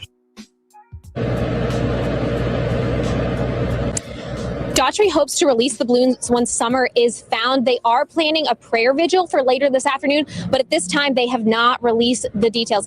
Again, this has been upgraded to an Amber Alert. 5-year-old Summer Wells has been missing since last night. Live in Sullivan County, Kate Nemrich, News Channel 11. Kate, thank you. Now, take another good look at this photo here of 5-year-old Summer Wells. A few photos there running on your screen right now. Anyone who has information about this little girl's whereabouts is asked to call 1-800-TBI-FIND, or you can email a tip to tbi@tn.gov. We've also have all of this information posted on our website. That's where we'll also post any updates and details to WJHL.com. She was last seen outside of her home in the 100 block of Ben Hill Road, which is located in the Beach Creek community of Hawkins County. A family member reported her missing to the Hawkins County Sheriff's Office at approximately 6:30 Tuesday evening. At the time she went missing, Summer was reportedly wearing a gray pants and a pink shirt. She is believed to be barefoot. We do want to encourage the public, especially residents living in the area of Ben Hill Road, to check any trail cameras or security cameras that they might have that could have captured Summer on video or in photographs. We also encourage residents to check any crawl spaces, outbuildings, or sheds that would make for good hiding places. As we mentioned, the search is ongoing. There are a number of agencies involved. I'm going to turn it over to Sheriff Ronnie Lawson to talk more about the search and the conditions that authorities are up against. Sheriff. Thank you. It's been a very intense 21 hours a lot of searching, a lot of investigation by 19 different agencies. Last night, we had approximately 60 to 80 people searching in the woods. A number of law enforcement officers doing the investigation also. Today, we've had over 100 people in the woods searching throughout the whole region. We also have agents with the TBI and the FBI assisting my office. We jointly investigating this whole circumstance. Our main goal is to find Summer, find her safe. We have plenty of help. We don't need any assistance from the local people. We have the professional people out searching, and we just appreciate everybody, their contributions. It's been a tremendous outpour from the community with the water, the food, and the snacks. It's just overwhelming. And, it's a very intense investigation. I know the public needs to know things, but it's ongoing, and we will release things as we can when we can. Our main goal right now is to find Summer. We'll take a couple of questions, but keep in mind we can't discuss specifics of the investigation. Can you talk about if you ever go back to Absolutely. It's very dense. The terrain is tremendously hard. We have virtually no cell phone service. The radio system we use, which is not that good, we have very little radio communication. We do have several command posts setting up, but what makes it so hard is the communication between the boots on the ground and searching the woods and the different agencies and officers, and it's very hard to communicate. And we're not like you're in these small towns or in towns where you got a lot of cell service, and just for instance, when we get texts from the media, you may text and we may get it an hour later, and we have no way to reply to it. And the same way with the officers, and the ECOM Central Dispatch has done an excellent job. TBI has their command post. It should arrive soon, and we're going to continue on until we find Summer and put this case to rest. Public Safety Committee took a long-awaited step tonight in getting the county back on track after a system failure where the towers linking the communications radio network failed at the end of last year. That system's made up of several radio towers that send and receive frequencies across Hawkins County. Ainsley Daniel was at a heated meeting earlier today. Josh, that system failure causing continuous issues for first responders and rescue squads across Hawkins County. Tonight, several spoke up in a heated Public Safety Committee meeting. In an emergency, it's the lifeline.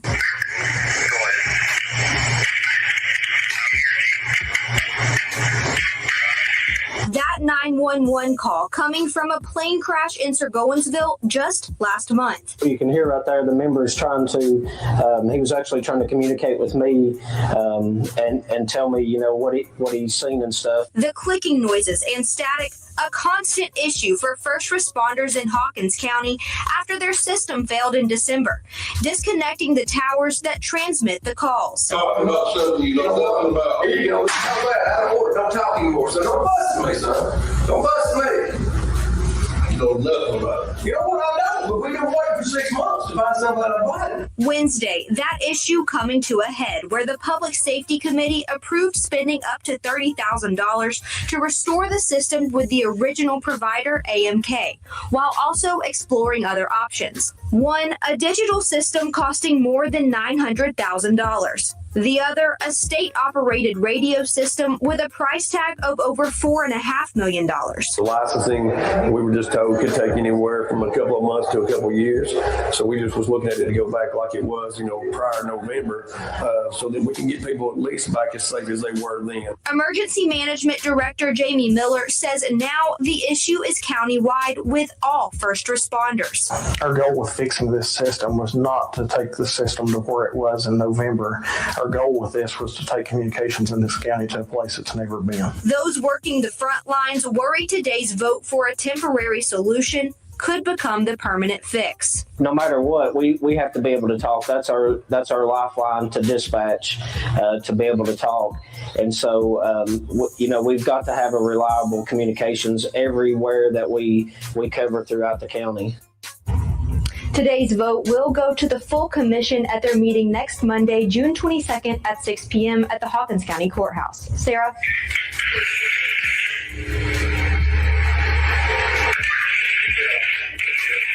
The Hawkins County Public Safety Committee has created a task force to look at our communications issue, on how to enhance communications in our county, and potentially pursue a new technology for our communication system. Hawkins County Mayor Jim Lee and EMA Director Jamie Miller will head up the task force. At the county's January public safety meeting, Miller offered several solutions to the county's radio communications issues. Basically, there's three options as we are today because we're operational, which is analog, and then I've presented two digital solutions as well, DMR and P25 TACAN, which is the state system. Both systems work a little bit differently on how they're configured. Okay. Miller said the task force will be faced with many questions that it will be expected to answer. One being end user devices, who would take care of that cost, how the system would be configured as far as talk groups. That type of technology has never been used in this county, so it would be completely starting. If we decide to go digital and go talk groups, it would be completely different than what's been used in this county before. So we would have to do a needs assessment to see what we would need as far as talk groups. Miller also said that end user devices already owned by the county that may need to be replaced could be sold, and that income could go towards the cost of new devices. Obviously, we're in the position of developing this task force, and we'll have people with different areas of expertise, different agency backgrounds, just to make sure we get the best solution overall for this radio system, whatever solution that may be. This task force is necessary due to old radio infrastructure, which was only made worse on December 18th when a radio microwave link was lost between Short and Bays Mountain, which caused a complete system failure. I was looking at the thumbnails on the side. We were just praying. The kind of things we should pray for.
University of Phoenix is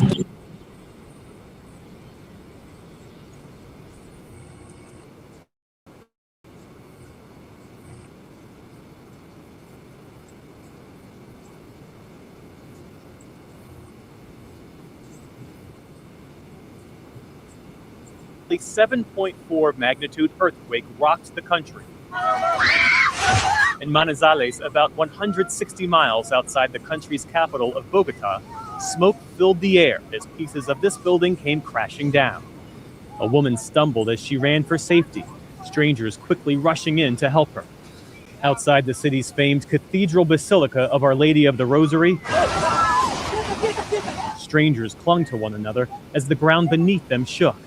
When it was over, they were among the first to see the damage to Colombia's beloved, nearly century-old church.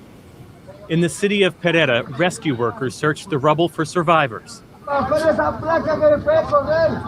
Street vendors and delivery drivers scrambled to safety as this 4-story building buckled in a matter of minutes.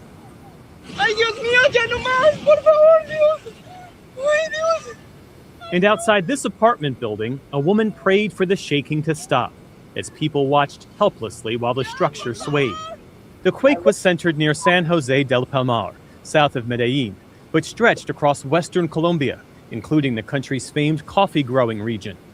In Santiago de Cali, where Colombia's new... It's also where a lot of cartels originate from the Miami cocaine cowboys. Rosaldo Blanco was from that area. Pablo Escobar was from Medellin. Pray for their people. That area has a lot of problems. My God. And typhoons that can come from this. I'll have to look at the map and see where that is in reference to America. But we could get typhoons from an earthquake that big. Ernie, you need to look up seismic. But we could talk about this another time. I think that you guys should really say a prayer for Colombia today. Heartbreaking. I just seen it on the side and thought I would hurry up and cover it. Let me finish this video. It's only another minute long. The president was inaugurated just days ago. A celebratory atmosphere quickly gave to crisis. At the moment, we have at least 20 collapsed structures in Cali with people trapped. I have requested support from the mayor of Bogotá and the mayor of Medellin with rescue workers. Check if your buildings have apparent structural damage. If you don't feel safe, if you see very large cracks, please exit the building. Even the city's emergency services were hit. Chunks of this building crashing down on ambulances parked below. No están solos. You are not alone. Colombia has a president who cares about the people and who will do everything in his power to help them in the most difficult moments. And then I think they're going through war right now with Trump about oil and refugees coming in. Trump's bombing their boats coming in. There's been a lot going on where the oil and shit goes on with them. So they've been taking hit after hit. Rightfully so, in my opinion, when it comes to politics. But it's sad when you have a crisis like this in a small country like that. They don't have much money. You have rich people over there, but the country itself doesn't have money. Actually, I think the statue they just showed might have been near or around Pablo Escobar's land. I don't know, I could be wrong, but I know he had a statue on his land. You know what that reminds me of? Epstein. You ever see his island? How he had the statue? It's weird. I didn't mean that like that's Epstein Island or nothing. No fucking bad reference to the Colombians at all. Something about a fact in Summer's case. Paul Hill, the son, whatever was it, Paul? Yeah. Came out and told us that they were shipping a red truck to Colombia. I'm very educated on Colombia. I kind of grew up around Colombians. When I lived in Miami, I was friends with them. They're people just like us and they deserve prayers. This is awful. That is awful. Strong for the homeland. Firme por la patria. And tonight, Colombia's president, just 3 days into the job, said he would lead the emergency response efforts and travel to the hardest hit areas. This is Buick. All right, let's get back to my scheduled quarantine. Not scheduled, but summer quarantine. I'm sorry I took out for that. I seen it right here and thought it was important to watch it with you guys for a second.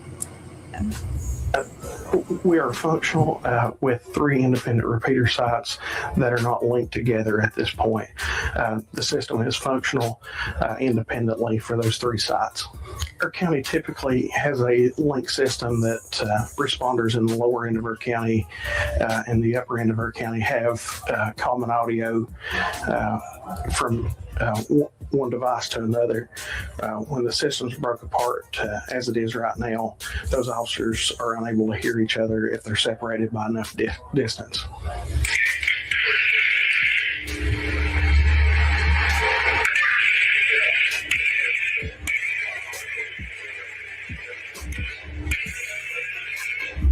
If you listen very closely to the beginning of this clip, audio clip, you'll hear a click. That click is an officer trying to communicate with his chief, and you'll only hear a click. We have end users that start on one end of our county on their shift and end up on a completely different end of our county within 45 minutes.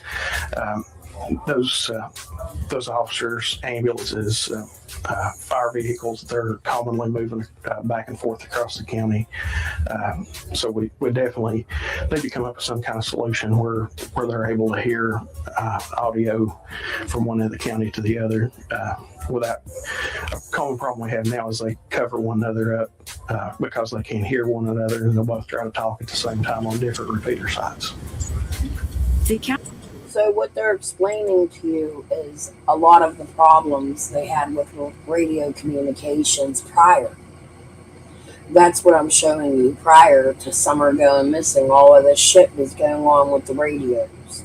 They were even about to have lawsuits, or maybe they did. There was some kind of shit going on with their radio communications where they didn't quit and get. They took a good radio communication out of Hawkins County, and they added a real shitty one that didn't fucking work because the county was trying to save money. There's long-standing battles in these meetings. If you go to, I think it's Grassy Creek, there's a YouTube channel that shows all of the committee meetings and things like that. It's Grassy Creek some. If Little Dev, if you come in here, if a mod happens to come in, if you could find that channel for me, it would be amazing because I'd love to share it with you. Yeah. But this area has a lot of failing communications. Now, I haven't checked up on it since summer. I don't know where they're at right now with this, but they were collecting money and saving money, and Hawkins County was doing a lot of this weird shit, having these committee meetings about radios and the communications. So somebody in here talked about communications earlier. That's why I think maybe we'll just go over all of these videos, or the majority of them today. I think that this is very important in Summer's case, and it's important to other children or even adults, or an addict that may overdose, or somebody having a heart attack or a fire. They have a lot of problems with structure fires in the Beach Creek area where the fire department can't get to them, even though Goshen Valley Fire Department is right there. They have money with funding with fires. I think I show it in this series where they're giving certain entities that don't really need the money large amounts of money, but they're refusing the fire department's money. And places like Front Hills Hillside, just a few miles away, not even from Goshen Valley Fire Department, can't get there in time. Their trucks are old. Hawkins County has a lot of problems when it comes to the fucking budget. They need help. The government needs to look at them and restructure them, in my opinion.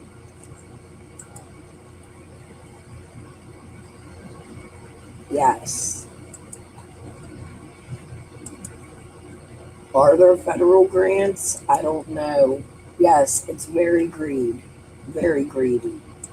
Okay, and we're going to keep going, but look at this. I'm being so bad right now. This thing is 60 fucking carbs. It has 61 added sugars, which is 123%. However, when you count keto, You can take the added sugars out, which makes it 0 sugars and carbs. However, I don't believe that, because there's nothing on here that says 0 sugar.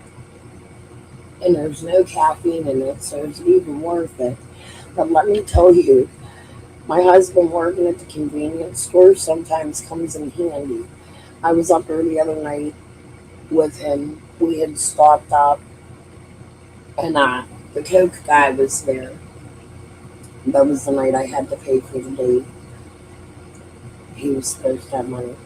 We went to the casino for a little bit, and then I took a little bit of extra money, dipped into the Billy money. I shouldn't have done that, but I ain't been out since the MGK concert, which, by the way, I didn't show you. There's nothing from. I might pull it up.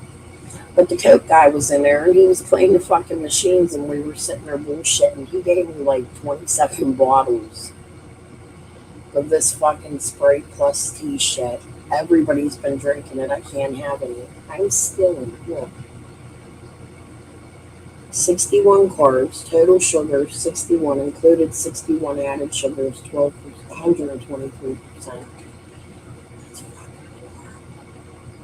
But I took like a quarter of the bottle. I'm diabetic. I'm not supposed to have any, but I gotta fucking try this shit. I mean, he gave me 27 bottles. There's the Coke guy. Remember that we're talking about commercials today. Remember the Christmas Coke commercials? They still have them, I think, but the old ones were the fucking best. The polar bears and the train. And, okay. Yeah, they can use other towers. But listen, they talk about the towers and things such as this. And I think later on in the series, I even go deeper into this. Don't quote me. I don't remember. I haven't watched these. It hasn't been that long, but it's been a while. And I made these in November 12th, 2024. So County's Public Safety Committee will hear from the task force on February 5th at the County Administration Building on Washington Street. In Hawkins County, I'm Bianca Murray for News Channel 11. Opinions about what's going to be best and what's not going to be best.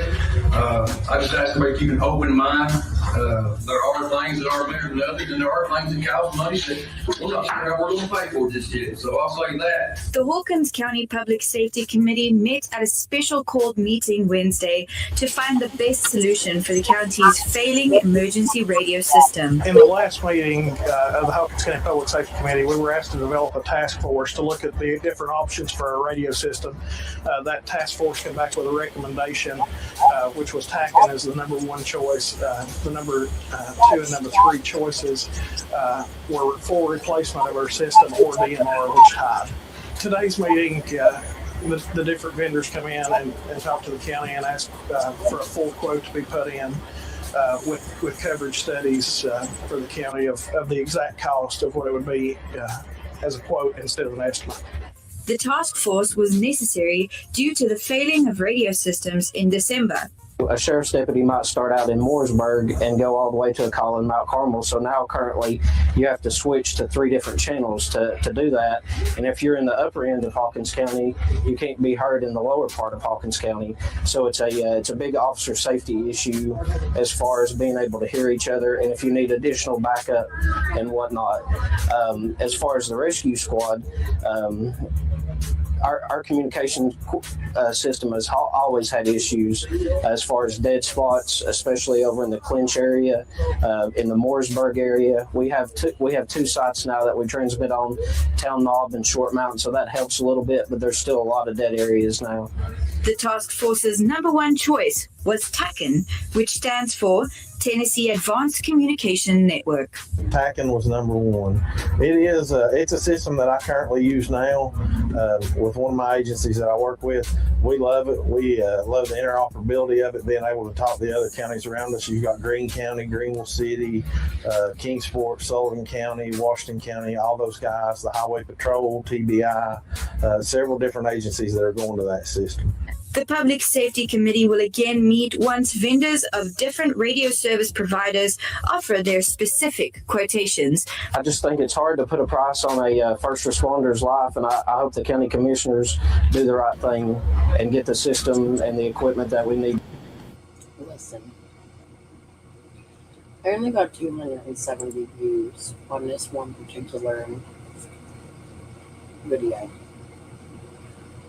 It irritates me. I'm not saying I am the best video maker by all means. I don't think my videos are all that fancy. I try to make them pretty. I'm not good like Killer Lopes who can make a killer ass fucking video, right? Everybody's about the killer. However,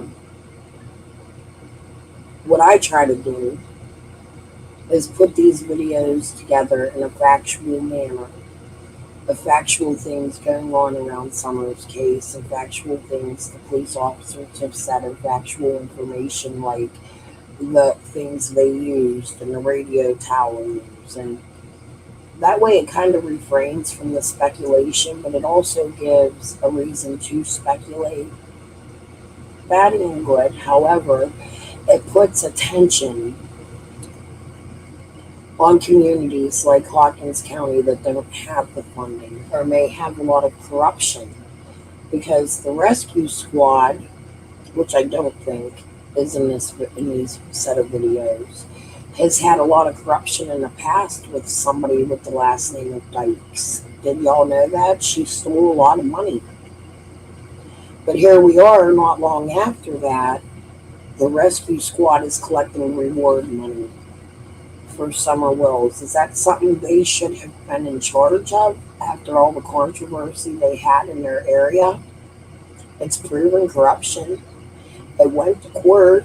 It went through the court systems. I research deep. I go into research about things that may help or hinder when looking for Summer with opinion.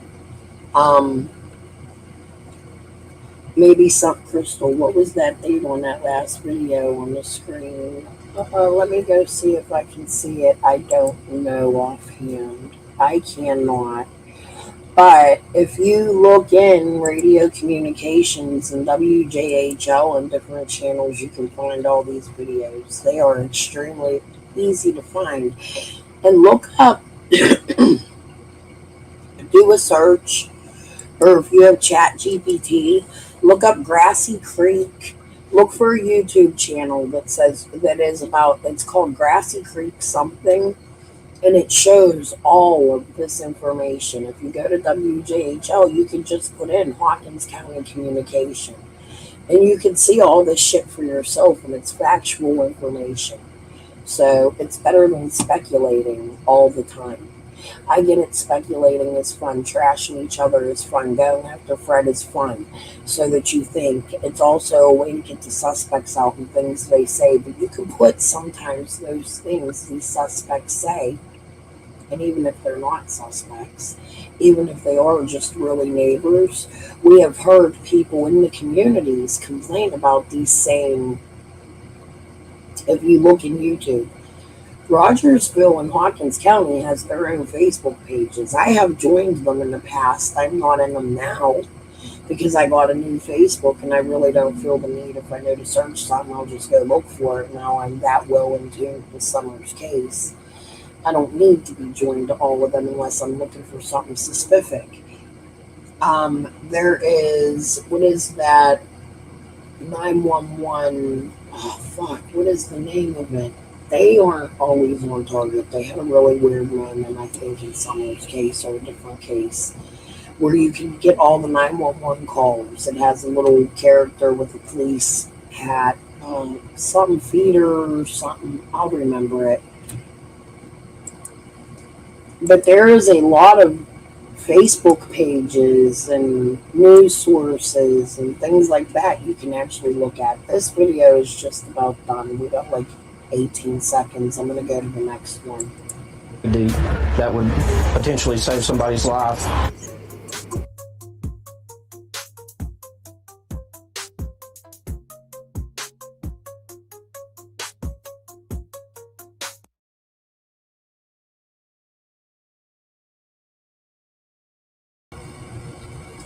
While I scroll, I'll talk to you. These real quick. Oh, I don't know.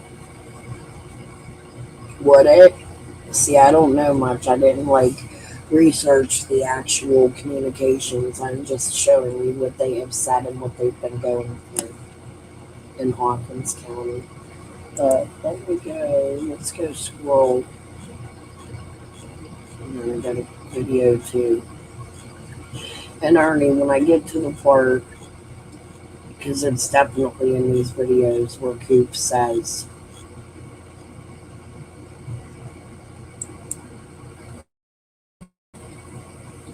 I'm almost positive. Suspect or vehicle warranting an Amber Alert.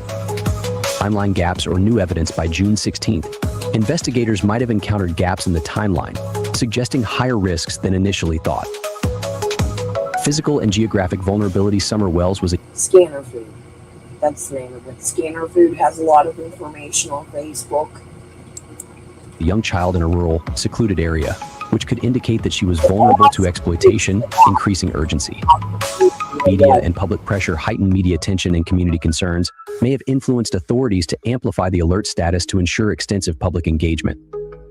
Family and environmental factors. Details about Summer's family and environment might have raised red flags, supporting a shift to an Amber Alert as officials reevaluated the case's potential for criminal elements. Search efforts progression. If extensive searches failed to reveal her presence nearby, authorities may have inferred that she was taken from the area, justifying an Amber Alert. Law enforcement strategy. Sometimes, increasing the alert level is a tactical decision to use heightened resources and rapid media coverage. Amber Alerts with higher visibility can attract more attention to generate leads. Child's age and physical characteristics. Given her age, Summer would have had limited ability to evade danger independently, raising fears that she had been taken, leading to the Amber Alert status. Previous suspicious activities or calls. Law enforcement could have received previous tips about strange activities near the Wells residence, and without vehicle information, an Amber Alert could ensure all leads were followed. Local and national trends. Given rising concerns about child trafficking and exploitation in the U.S., law enforcement may have chosen to err on the side of caution. Reassessment of endangered status. Initially, authorities may not have considered the risk sufficient for an Amber Alert, but further investigation could have indicated a possible abduction. Absence of concrete leads. When investigations yield minimal progress or promising leads, law enforcement may elevate the alert level, especially in cases of vulnerable young children. Community safety considerations. Authorities may have wanted to warn the public if they felt other children in the area could be at risk. Absence of clear evidence against abduction. The absence of signs pointing to Summer wandering off alone might have further prompted the shift, especially without contradicting signs of an abduction. Increasing likelihood of foul play. Police may have inferred that the lack of leads in Summer's vulnerability increased the likelihood of foul play, warranting an Amber Alert. Desire for broader public involvement. An Amber Alert extends reach, encouraging the public to share information, especially across digital platforms. Assumptions based on previous cases. With some high-profile cases showing children taken by individuals without using a vehicle, authorities might have broadened the criteria. Lack of surveillance or witnesses in rural areas. Limited eyewitnesses or video surveillance can hinder investigation. An Amber Alert increases the likelihood of people sharing useful information from other sources. Probable cause of abduction. If authorities found evidence or clues suggesting abduction, even without vehicle involvement, they may have felt confident elevating the alert level. Strategic public awareness. The Amber Alert's urgent tone can serve as a strategic tool to gain support and vigilance from the public. Given the media presence and the heightened alert level, this could spur more leads and assistance. This reasoning provides an understanding of why the switch from an endangered child alert to an Amber Alert could have been made without concrete evidence of a vehicle. It's a combination of protocol, situational urgency, and possible indirect evidence that shaped law enforcement's decision. Since it appears to me that she walked away from her home, why was it upgraded to Well, the bottom line is we don't know where she is at this time. Again, there was the initial search. We acted and the sheriff's office acted on the information available at the time. And as we learned more in the first several hours into today, it led us to issue an Amber Alert. When the Amber Alert was issued, you said there was new information that led you to believe that Summer might be in more danger. Can you expand on that a little bit? I can't. That's part of the investigation. Sheriff Lawson mentioned earlier that he's asking the community folks to have enough resources here. I was investing in the community that they want to help us regardless of how can they help us. If they see something or know something, they need to tell somebody. That's the biggest thing. A lot of people don't want to get involved. they want to reply to us or respond anonymously, that's fine. As long as we find Summer, that's the main thing right now. And we're talking about the Amber Alert. When they raise that up another level, that helps more people paying more attention. You get more clues, you get more calls, and then everybody can call that 1-800-TBI find, and it all goes into a database, which helps us in an area where we don't have a lot of communication anyway. So TBI helps us with that. The FBI was called in fairly early. Can you kind of explain why that decision was made? Well, we have an excellent relationship working together, and just like that this case stems outside of Hawkins County, then you have the TBI to help with that. But if it expands on out past the state of Tennessee, then you got the FBI. So we're all on the same page, and we just keep on going. We're just working together as a team. All have the same goal. Let's find Summer. The FBI's Child Abduction Rapid Deployment Card Team assists in cases of child abductions regardless of whether there is evidence the child crossed state lines. Their involvement isn't solely limited to situations where an Amber Alert is issued or when an interstate abduction is suspected. The CARD team provides specialized support in any case where abduction is suspected, including cases confined within a single state. Here's how it works. Criteria for CARD team involvement. The CARD team is typically activated when local authorities request specialized assistance in a suspected child abduction, particularly if the case involves complex factors such as limited leads, challenging terrain, or the need for advanced investigative resources. Scope of involvement. The team's deployment isn't dependent on whether the child has crossed state lines. They're often brought in to leverage their Something else about the FBI and CARD team. I'm giving you guys resources, places you can look. The FBI has multiple YouTube channels. The CARD team in particular has put out a ton of videos on child abduction. I've shared a few. There might be one in this video. How long is this video? Some of these are short, like this one. Some are long. But this was mainly just information about the team, you'll see why in the next video, I think, but about the Amber Alert. Now, the Amber Alert for Summer went out the day after Summer, which Amber is named after Amber, and Amber, we'll look that up one day. But,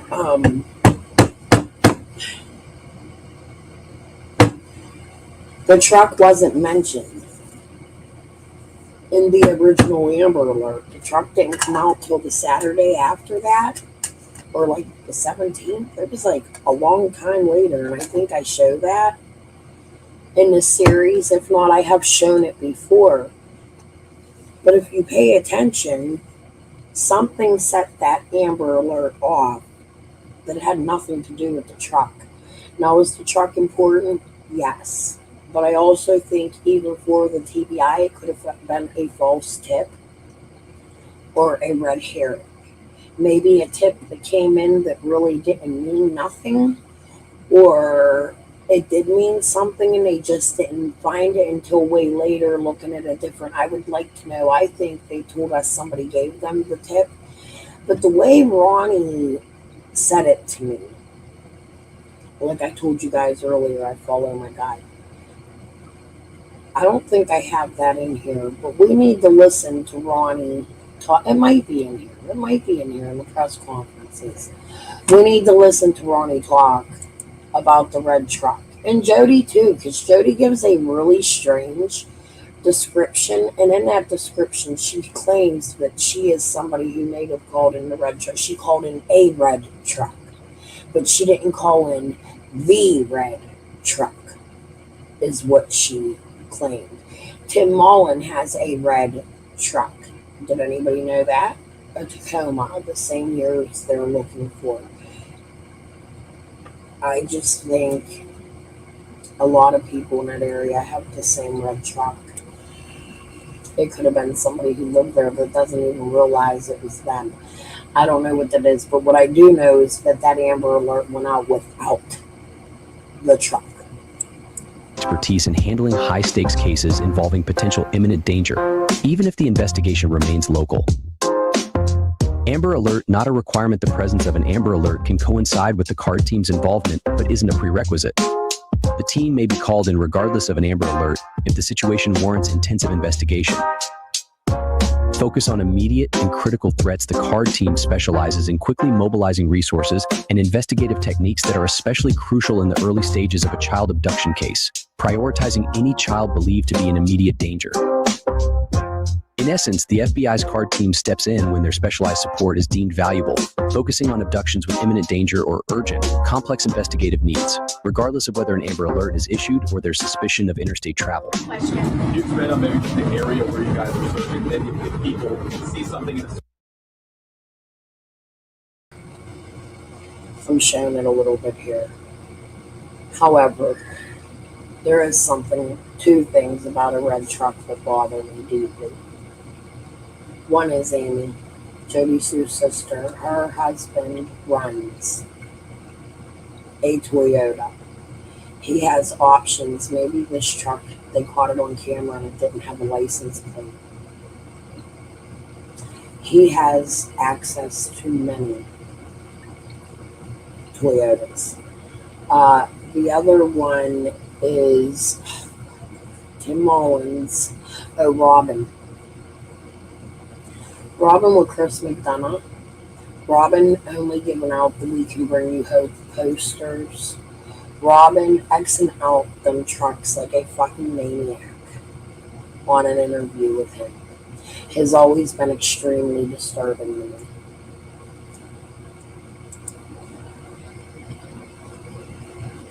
Yeah, it's possible. certain area, they should be on heightened alert if they're in a certain area or part of town. Well, the terrain and stuff is like you see here. This is what people are searching in. But if they seen something yesterday evening or afternoon that we need to know, that's when they need to make the call or come by the command post. Kind of landmarks and sort of an area you're sort of Just around Ben Hill Road in that area. That's the main, because she's 5 years old and she left the house, and evidently she got a little farther than they expected. Do you have any idea how much territory your volunteers or searchers are covering? A lot. We have so many out there that they've broadened the scope. Plus, we've been able to utilize aircraft. GHP's been wonderful with their helicopter and the medical helicopters. With GHP's FLIR at night, they've been flying today, and it's just outstanding how the community's come to help. I believe THP is ground penetrating radar that comes up from the helicopters in the air. They have talked about it. Let's look it up.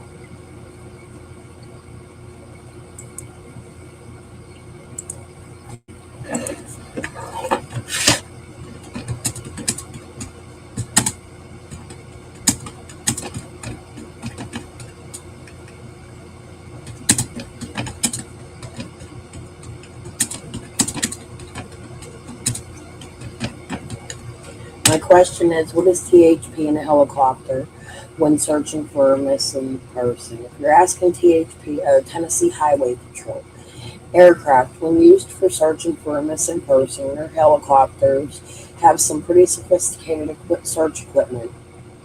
What THP can use in missing person search?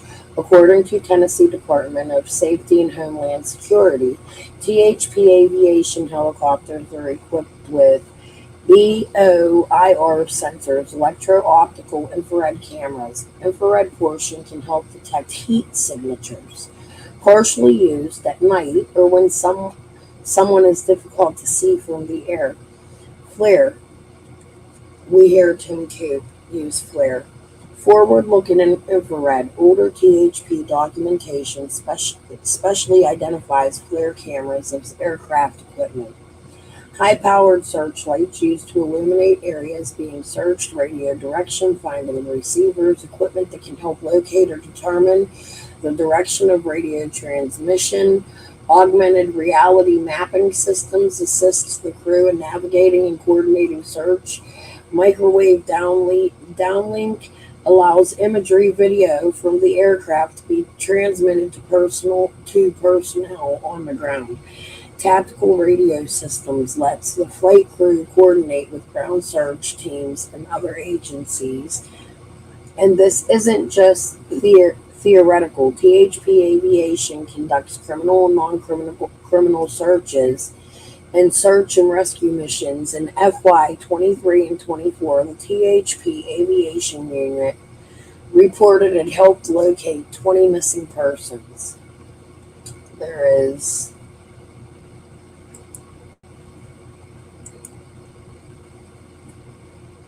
Homeland Security and annual report. I don't know. This doesn't really have the ground penetrating radar. It does, however, have. This is one equipment they use. Here is, you can read the annual report for fiscal year 23 and 24 about THP. Give me 1 minute. Let's listen to this. No, I'm still live. Is the door open? Come in. Oh, here, watch this, Tim Q, WJA Jonathan. We're going to take a break from that for a second. Oh, hold on, Boo.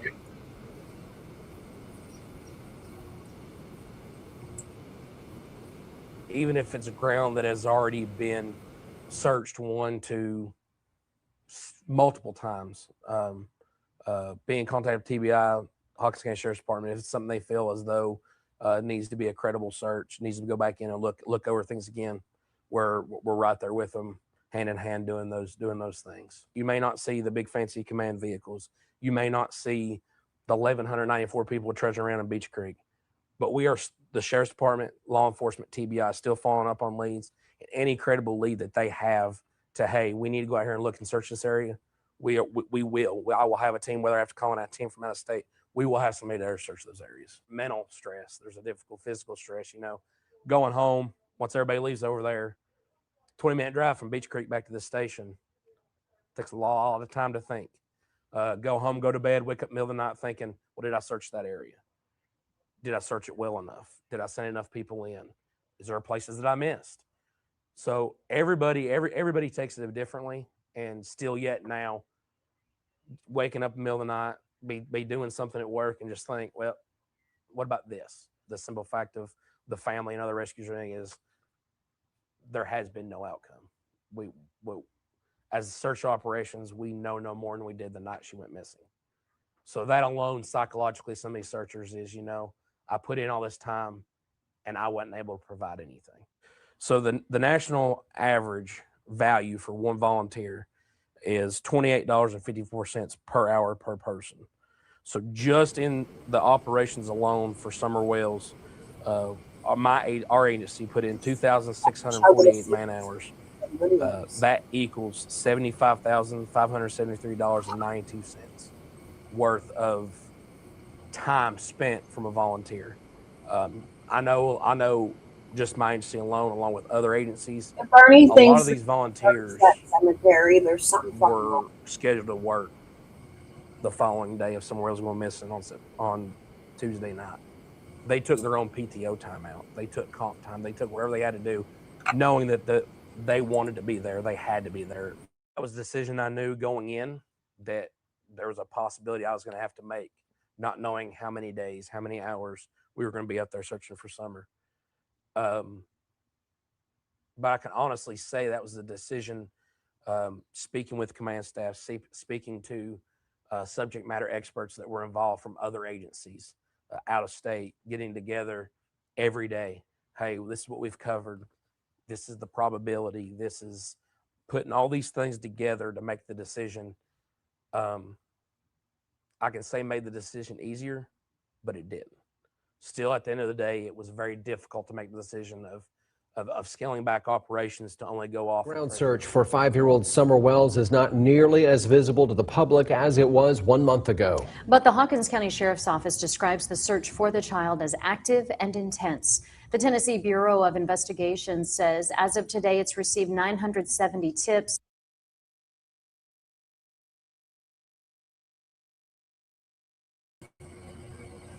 that was actually a Tiffany Marie video. Remember how supportive? God damn. I'm trying to smoke the bong and I can't even handle the fucking hole.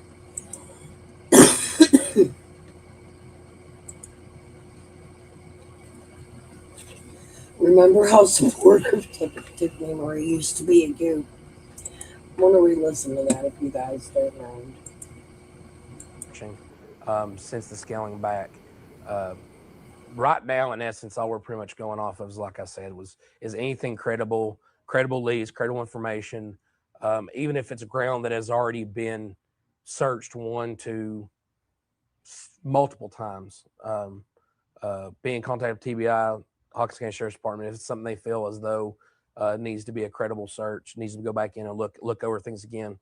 We're right there with them, hand in hand, doing those things. You may not see the big fancy command vehicles. You may not see the 1,194 people trudging around in Beach Creek, but we are the Sheriff's Department, law enforcement, TBI, still following up on leads, and any credible lead that they have to, hey, we need to go out here and look and search this area.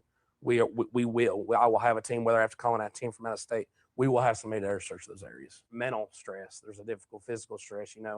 Going home once everybody leaves over there. 20-minute drive from Beach Creek back to this station. It takes a long time to think.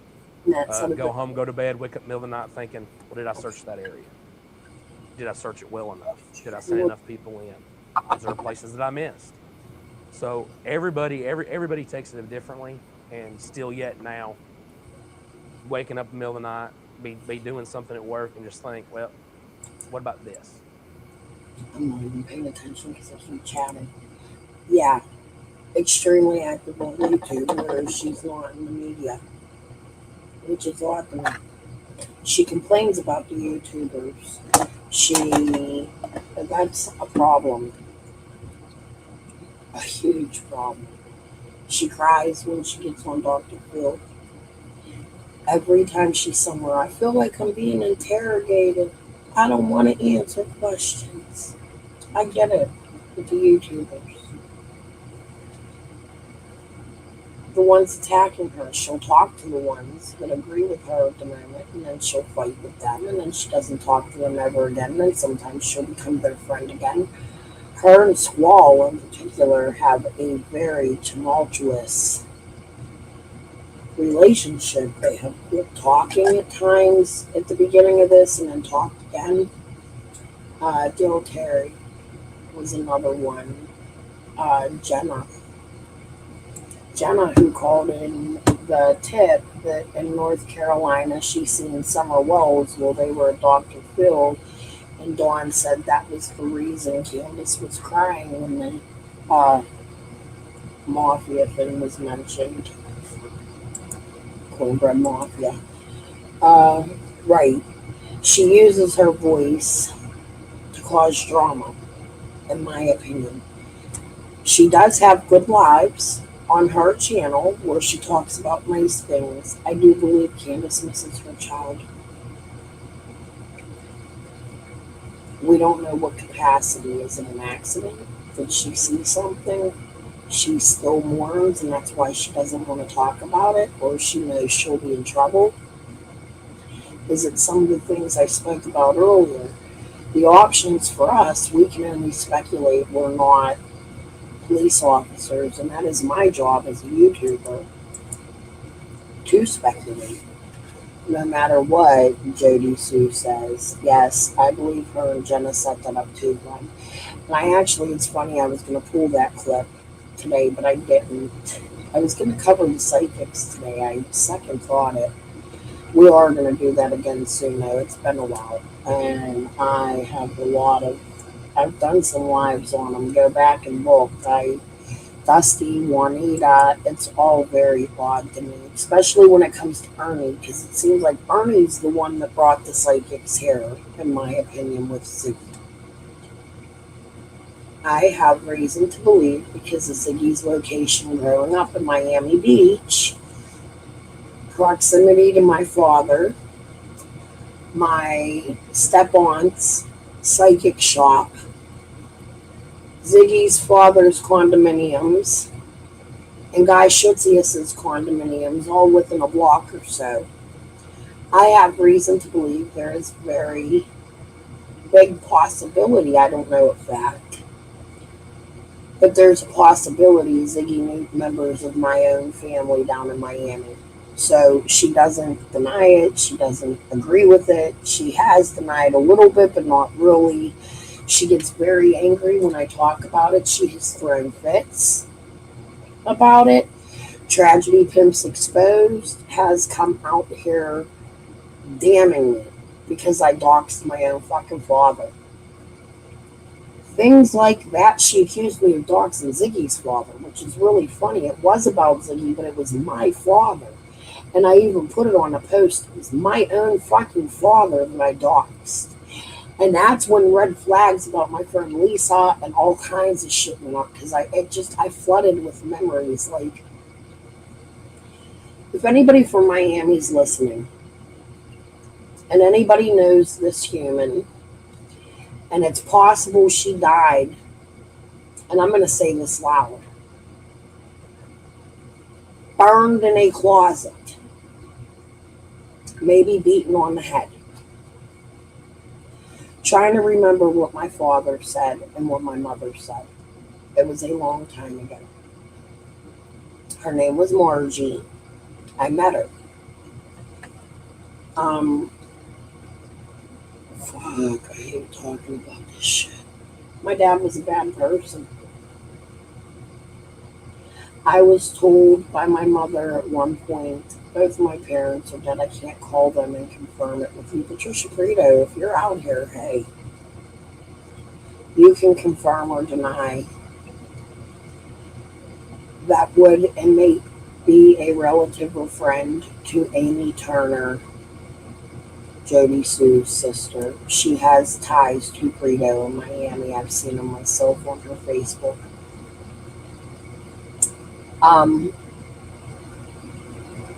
And she has black quarters following her.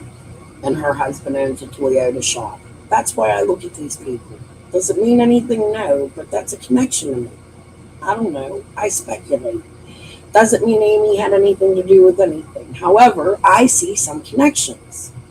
Possible connections. Not confirmed. Possible. Preto is also a name of the guy who in Surfside was in charge of housing, condominiums. He is one of the guys that inspected and I know this because I lived there,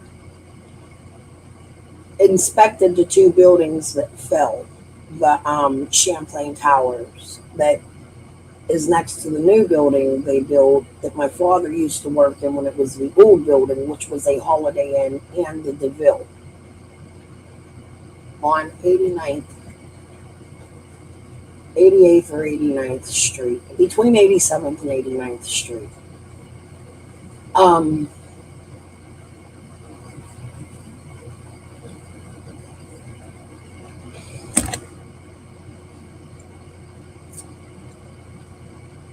Ziggy's connections to Miami bother me. When we're looking at the drug scene and James Light busts and multiple state busts in their area. When we're looking at, I don't mean to discriminate, I'm Hispanic. People don't know that about me because I'm also Polish, German. My dad's side has a bunch of shit, but my mother's side is Hispanic. There's a story. I don't know if I'm Spain Spanish or if I'm Mexican Spanish. Apparently my great-grandfather lived in both places. There's some about part of Spain that was named after my mother's maiden name, which is Obies. Obies. There's a town in Spain that's similarly named. I've never found the connections. I never had the money to pay for the international ancestry. But anyways, don't take this by any means. Most of our cartel members are of Hispanic descent. I don't mean that to be racist. There is a lot of Spanish Hispanic, not Spanish. Let me make sure I say that right.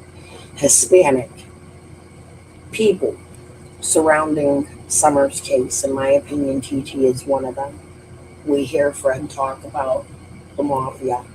We hear Dawn talk about the Mexican mafia.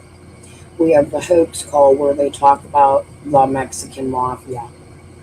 Could this be a spin? We hear Mexican and mafia. Could it be a smaller Mexican mixed with American, mixed with cartel, different? Just thoughts I've had where they've created their own drug game. I grew up in this era. I'm Miami Vice. I'm sorry I speculate. It doesn't mean anything I'm saying is real, but we've seen things like that in other areas and other crimes. You have to look that up. Sad. Much like where I'm from, Glassport, McKeesport, even the city of Pittsburgh, it's a high crime area and low income. Things like this take place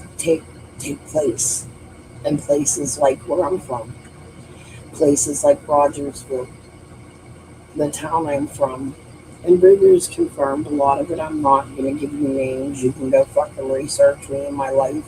I don't give a fuck because my friend Lisa's listening.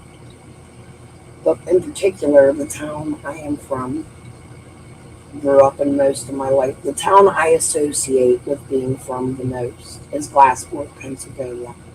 I've lived all over the place. That's where my friends are.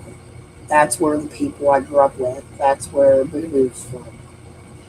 That's where I fell in love for the first time. That's where I've had my heart for the first time. That's where I had my first friend and my first backstab. I was the kid that grew up. There's a song I was just listening to. I think it was a Tupac song, Little Wings. We grew up with the drug dealers. Our parents dabbled in things like mafia, the pagans. I don't know the cartels. However, with this boat shop shit and this bar called Chuggers, there has been drug busts there, so I'm not afraid to say it. They are court documented. It's public. You can't fucking sue me, Greg Sikowski. You can suck my whole ass. I have a picture for you. Let me share an image with you. This is for Sig.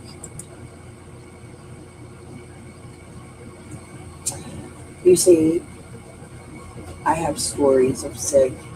If you go read my Angie text messages and some of my other wives, I'm not going to give you her last name, she will confirm the things I think and say about the boat shop. This man, in my opinion, was part of it. He was a man that was 20, 30 years older than me and my friends, and even to this day, he is married to people my age or younger. He has always dated young girls. He has been busted in my town a couple times. I'm not going to say a million, for rugs. He has a bar that has a pedo connection to Tennessee. Does it connect to Summer? I don't know. But let me show you that news source. But we're just going to click out of it. I can't remember Lori's last name. Lori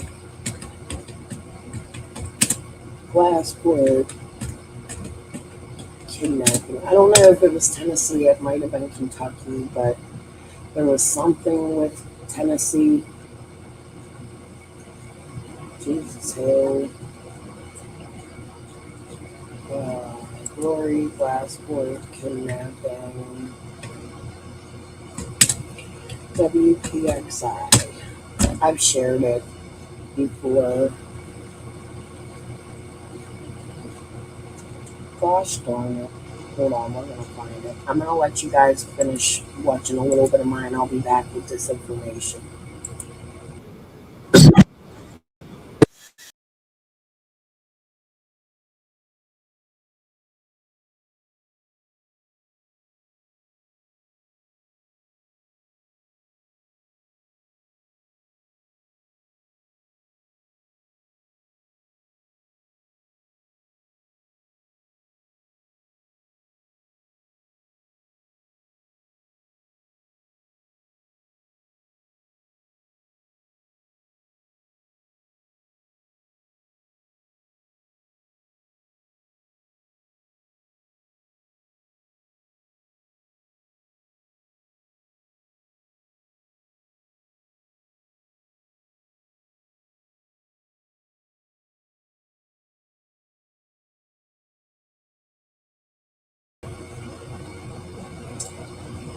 Give me 1 minute here.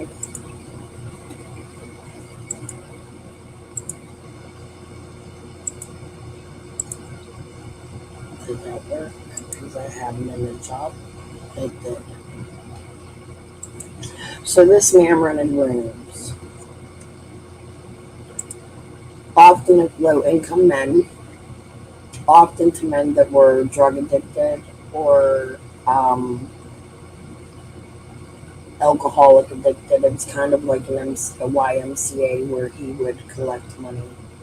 There was I think a mafia member, Dana Santucci, we talked about that kind of on here. She was sending my friend's daughter naked pictures, and I accidentally busted her fucking years ago. Her dad used to run rugs outside of the back of that fucking bar. I forget his name, but he has since passed away. You can't really charge him. But these are the type of people I grew up with. And Rory actually was a very good friend of mine once. He was much older than me. He was dating and married to 2 women in my life that were, I considered friends, Lisa and Darlene. Actually, I thought Doug was making fun of one of them for a while, but we're just going to let that slide. Rory was a very friendly man that I never in a million years thought would ever offend. I never felt funny around him. However, this man lived upstairs at Chuggers, where all these illegal activities took place, and I believe intertwined and connected with this boat shop, who used to lure my friends through a modeling agency called the Glass Eye that used to sit on Monongahela. These people would promise my friends that they could be in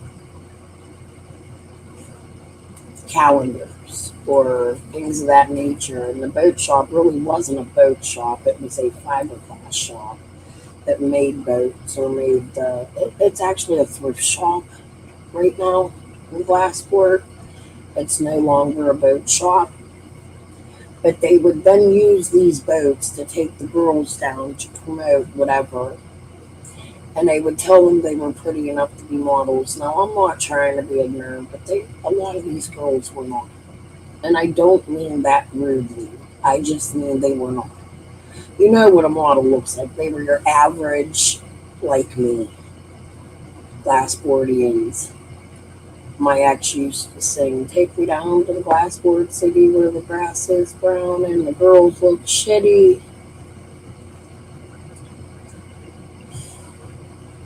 I never seen a calendar. I never seen my friends produce a calendar or a photo picture. There was one girl, her name was Blair. She went and had a whole portfolio done. Those pictures never made it to anywhere. She never became a model. However, she did at one point date Sig, who was like 20, 30 years her senior. But this man, Rory, let me read who lived upstairs from there. Pittsburgh. A resident of Glassport, Pennsylvania, has been indicted by federal grand jury in Pittsburgh on charges of possession of material depicting the sexual exploitation of a minor.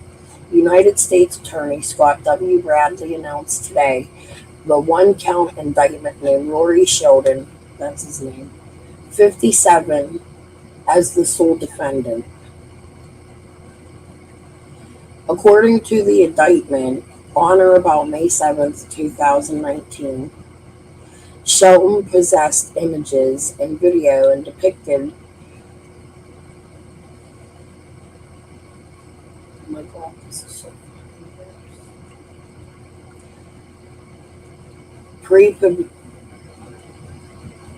prepubescent before puberty minors. And minors who had not attained the age of 12 engaging in sexual activity. I can't believe I even fucking know this man. I can't believe I ever considered him a friend. And he's much older than me. This was 2019. I'm 47. He was 57 then. Like my mom's friend. According to the indictment, on or about May 7th, 2019, Shelton possessed images and video that depicted prepubescent minors and minors who had not attained the age of 12 engaging in sexual activity. The law provides the maximum total sentence of not more than 20 years in prison, a fine of $250,000, or both under federal sentencing guidelines. The actual sentence imposed would be based upon the seriousness of the offense and the prior criminal history, which is the kidnapping. Hold on. Assistant United States Attorney Lee J. Carl is prosecuting this case on behalf of the government. The Federal Bureau of Investigation, the Borough of Glassport Police Department, and the Allegheny County Police Department conducted the investigation leading to the indictment in this case. An indictment is an accusation a defendant is presumed innocent unless and until proven guilty. Now let me go back to my video. You guys can watch for a minute. I'm going to go find, oh, actually I have to go to the next one. I'm going to go find the kidnapping charges he has. Did he make these videos and photos he possessed? Was it just one child he kidnapped? Are there others connected to him? Am I going to call him out when I know what else happened and happens in the bar that I believe I may have had a hand in recently getting closed down? But we're not going to talk about all of it today. So that was two. Shit, which one did I just play? Communicate with me and tell me, you know, what it. I think we're on 3.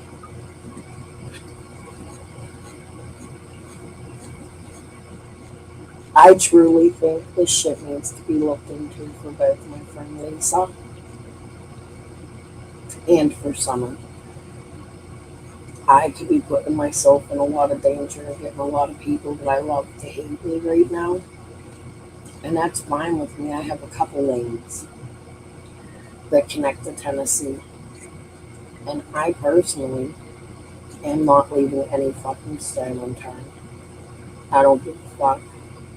I know I'm hacked. I know the pain and the torment and the torture I'm enduring here in Pittsburgh. I know my police won't come to my house. I know I went for a PFA and the judge heard my name before even hearing my story and got up off the bench. That tells me something is right. I don't know what it is, but I'm not shutting the fuck up. I'm coming for you, Lisa. I love you. You taught me how to throw a punch. It's time we teach these motherfuckers.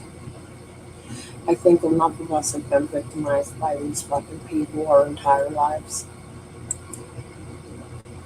I was locked. Whether you're in the shop or fixing your own vehicle at home, Harbor It's actually how I got my addiction to cocaine when I was addicted. Freight has the floor jacks and jacks in. We have currently covered at this time. Oh, this might be the video. Let me go look for that though. More than 100 personnel and 41 agencies have been involved in the search for Wells since she was reported missing from her home in the Beach Creek community Tuesday night. The rest of our operational period, utilizing multiple ground crews, drones, fixed wing, and also helicopter with K9s on standby. Some of the issues we're encountering with this search is the steep and dangerous terrain. With this steep and dangerous terrain, we're also experiencing, as you see behind us, very dense canopy coverage, including very dense ground cover, causing search efforts to become very difficult, taking extra time to cover these areas adequately, exhausting teams a lot quicker, in turn causing longer for these grounds to be covered, allowing those teams for recovery and rehab. We have currently covered at this time at 1 mile from the residents last seen by ground and dog. Hopefully by the end of the day, we will have recovered 2 ground miles. Assisting with THP, expanding theirs to a minimum of 4 miles aerial aviation searching. As she stated, residents of this area, everybody continues to ask, well, if she wandered off, why did somebody not see her?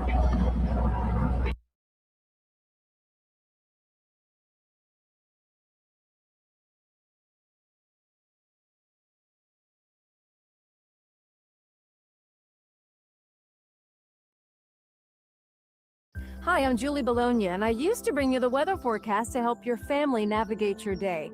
Now I want to help you with the forecast to navigate your life as we age. At Julie & Gray Associates, they have helped thousands of families prepare for the future. Their certified elder law attorneys can help you with important life decisions involving long-term care. 56-year-old Rory Shelton is charged with interference with custody of children. After driving to Kentucky to pick up the teenage girl he met online, police in Paducah, Kentucky, announced her as a missing person. The Paducah police in Kentucky contacted the Glassport Borough Police on May 2nd to request their assistance in locating a missing 16-year-old juvenile from their jurisdiction. They had reason to believe she was in Glassport with an adult male. In the criminal complaint, it says Shelton brought the girl to his 3rd floor room in this apartment building. It's located in the 700 block of Monongahela Avenue in Glassport. Police questioned Monongahela Avenue for a room in this apartment building with an adult male. In the criminal complaint, it says Shelton brought the girl to his 3rd floor room in this apartment building. It's located.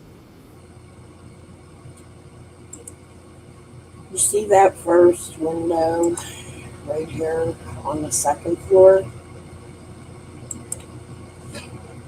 I was sort of dating this older man to me. His name was Bob Scott. He's dead. He was a crazy motherfucker. I knew him since I was a kid.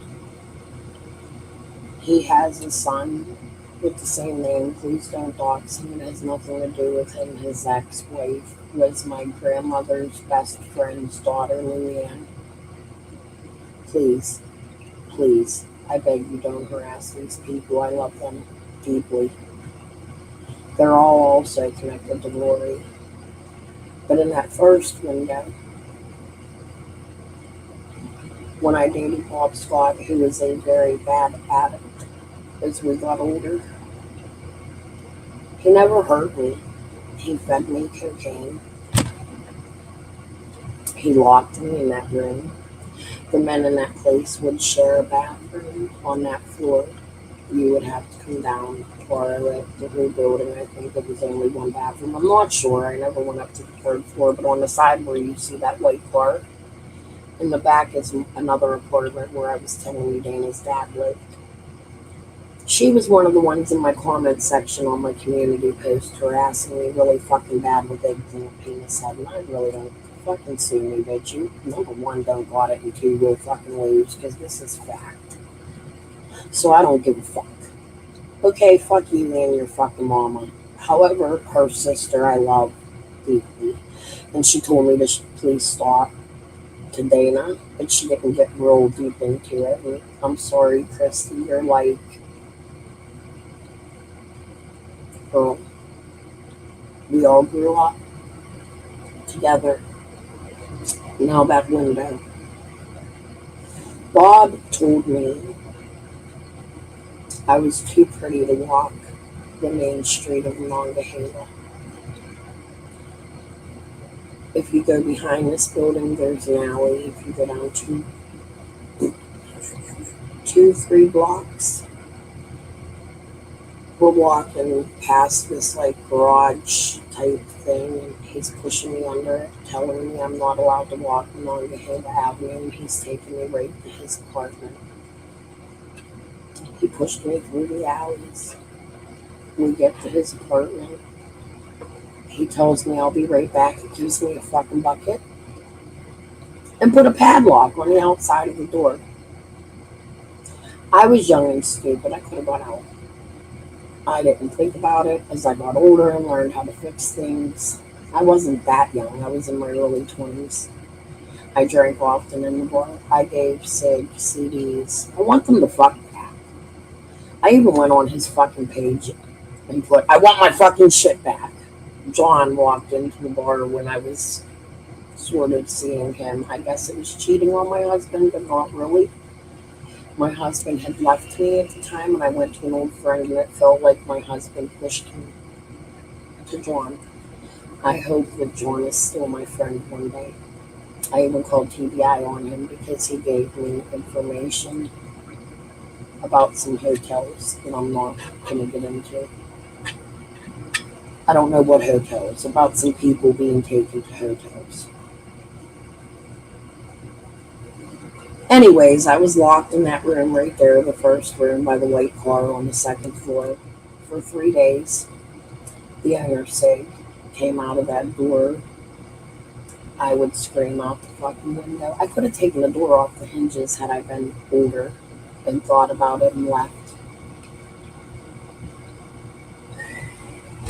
I'm screaming down the Sig, hey, can you let me out? No, you gotta wait for Bobby.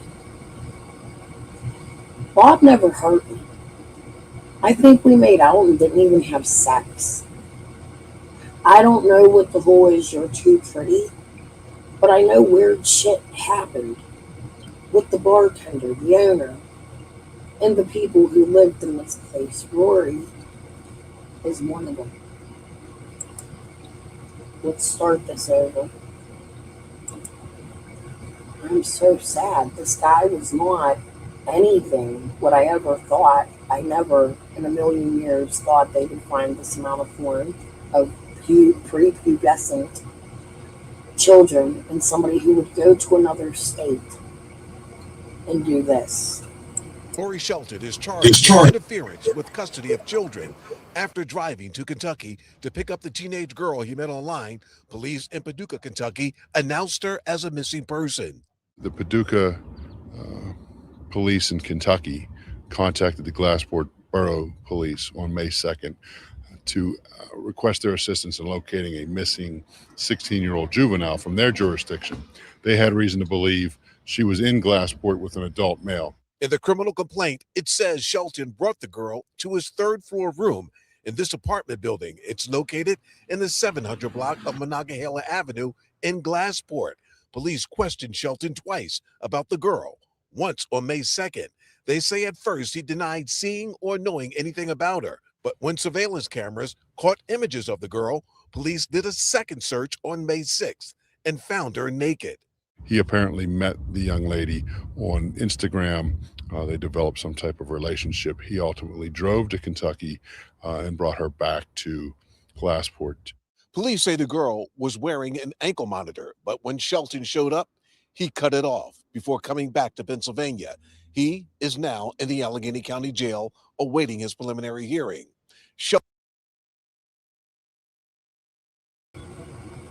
Boo-Boo's gonna come in. He doesn't know what I'm covering. I need to watch what I say to him because he knows people connected and I don't want him to say victim names.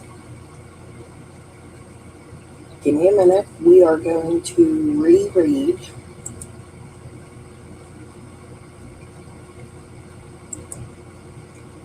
what Rory did. Good. First, let me read this to you. Do not comment until I'm done reading. Okay? And then I'm going to show you a news report, and then I want you to comment. And don't say any victim names we've been talking about. A resident of Glassport, Pennsylvania, has been indicted by a federal grand jury in Pittsburgh on a charge of possession of material depicting the sexual exploitation of a minor. United States Attorney Scott W. Brady announced Tuesday. The one-count indictment against, I'm going to leave the name out of it for a minute, 57 as the sole defendant. According to the indictment, on or about May 7th, 2019, possessed images and video that depicted prepubescent minors and minors who had not attained the age of 12 engaging in sexual activity. The law provides for a maximum total sentence of not more than 20 years in prison and a fine of $250,000 or both under the federal sentencing guidelines. The actual sentence imposed would be based upon the seriousness of the offense and the prior criminal history of any of the defendant. Assistant United States Attorney Lee J. Carl is prosecuting this case on behalf of the government. The Federal Bureau of Investigations, the Borough of Glassport Police Department, and the Allegheny County Police Department conducted the investigation leading to the indictment in this case. An indictment is an accusation. A defendant is proven innocent until proven guilty. I think he was proven guilty, but let me show you who this human is and where this took place, and then you can comment. 26-year-old Rory Shelton is charged with interference with custody of children after driving to Kentucky to pick up the teenage girl he met online. Police in Paducah, Kentucky announced her as a missing person. The Paducah police in Kentucky contacted the Glassport Borough Police on May 2nd to request their assistance in locating a missing 16-year-old juvenile from their jurisdiction.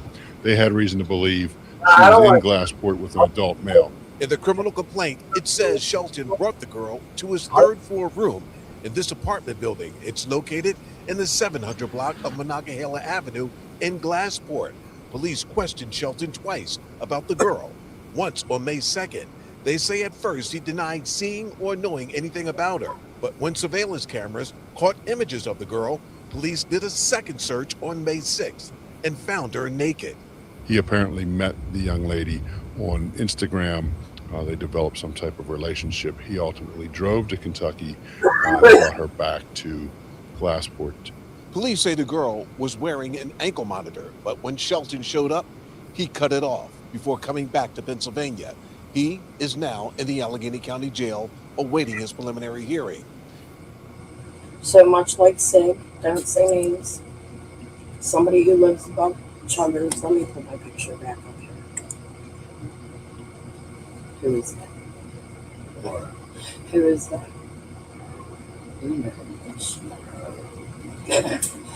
So, much like Sig, who, let's tell the audience, dated much younger women and married much, much younger women than himself. And much like Bob Scott, who walked in that room, Rory Shelton possessed all this prepubescent child pornography. What are your thoughts on that happening in our hometown? It's everywhere. But is it disgusting? Yeah, well, What do you think of Rory? I don't know enough to worry about it. But as a human, what do you think? You know who he is. He dated Sheila Please, that mom had a baby with her. But what do you think about his charges and that happening in our small community? What do you think of Sid? He don't want to do it. He talks to me about it privately, and it's gross. He has children. We wouldn't want our daughters in a situation like this where they're being kidnapped in our town is he will answer this. How small is that town? Small, like 9 blocks long? 12 blocks long? How many blocks high you think? But is that a danger to the children in the community we grew up in? With that being said, it's gross. I think he means castrated. I'm not down for any human that touches little kids, and this bar is known for drug busts. I feel like I was a victim of being locked in a motherfucker.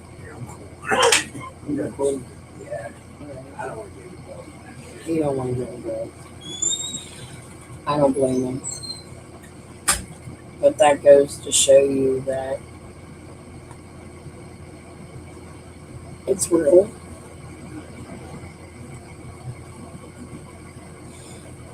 He has people very close to him that were possibly trafficked by these people. I'm sure it's hard for him to talk about. He didn't know about it till I told him. And these people are also, one of them is also very addicted at the moment. And I think it came from what I'm telling you about this bar. And it would get, I believe, my father from Miami. Let me show you something else that recently happened in Glassport.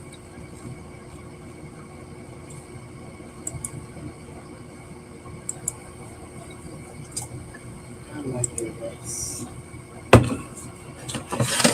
I believe my father knew the people at the boat shop, being his friends from Pittsburgh, would come to the boat shop when they were younger, after my father had left us in Glassport, and they would hang out there. And I knew the stories about there because all the girls were my age. I forget what I was just going to look up. I really got out of sorts here, but what I was saying, what I mean is we're just going to quit talking about it. What I'm saying to you is, for me, with the connections I'm finding down in Tennessee to my family, to people I know, and things I know of her happened personally in my own fucking community, I have. Let me see if I can get these. Where you at, Reggie Poo? This is for Lisa.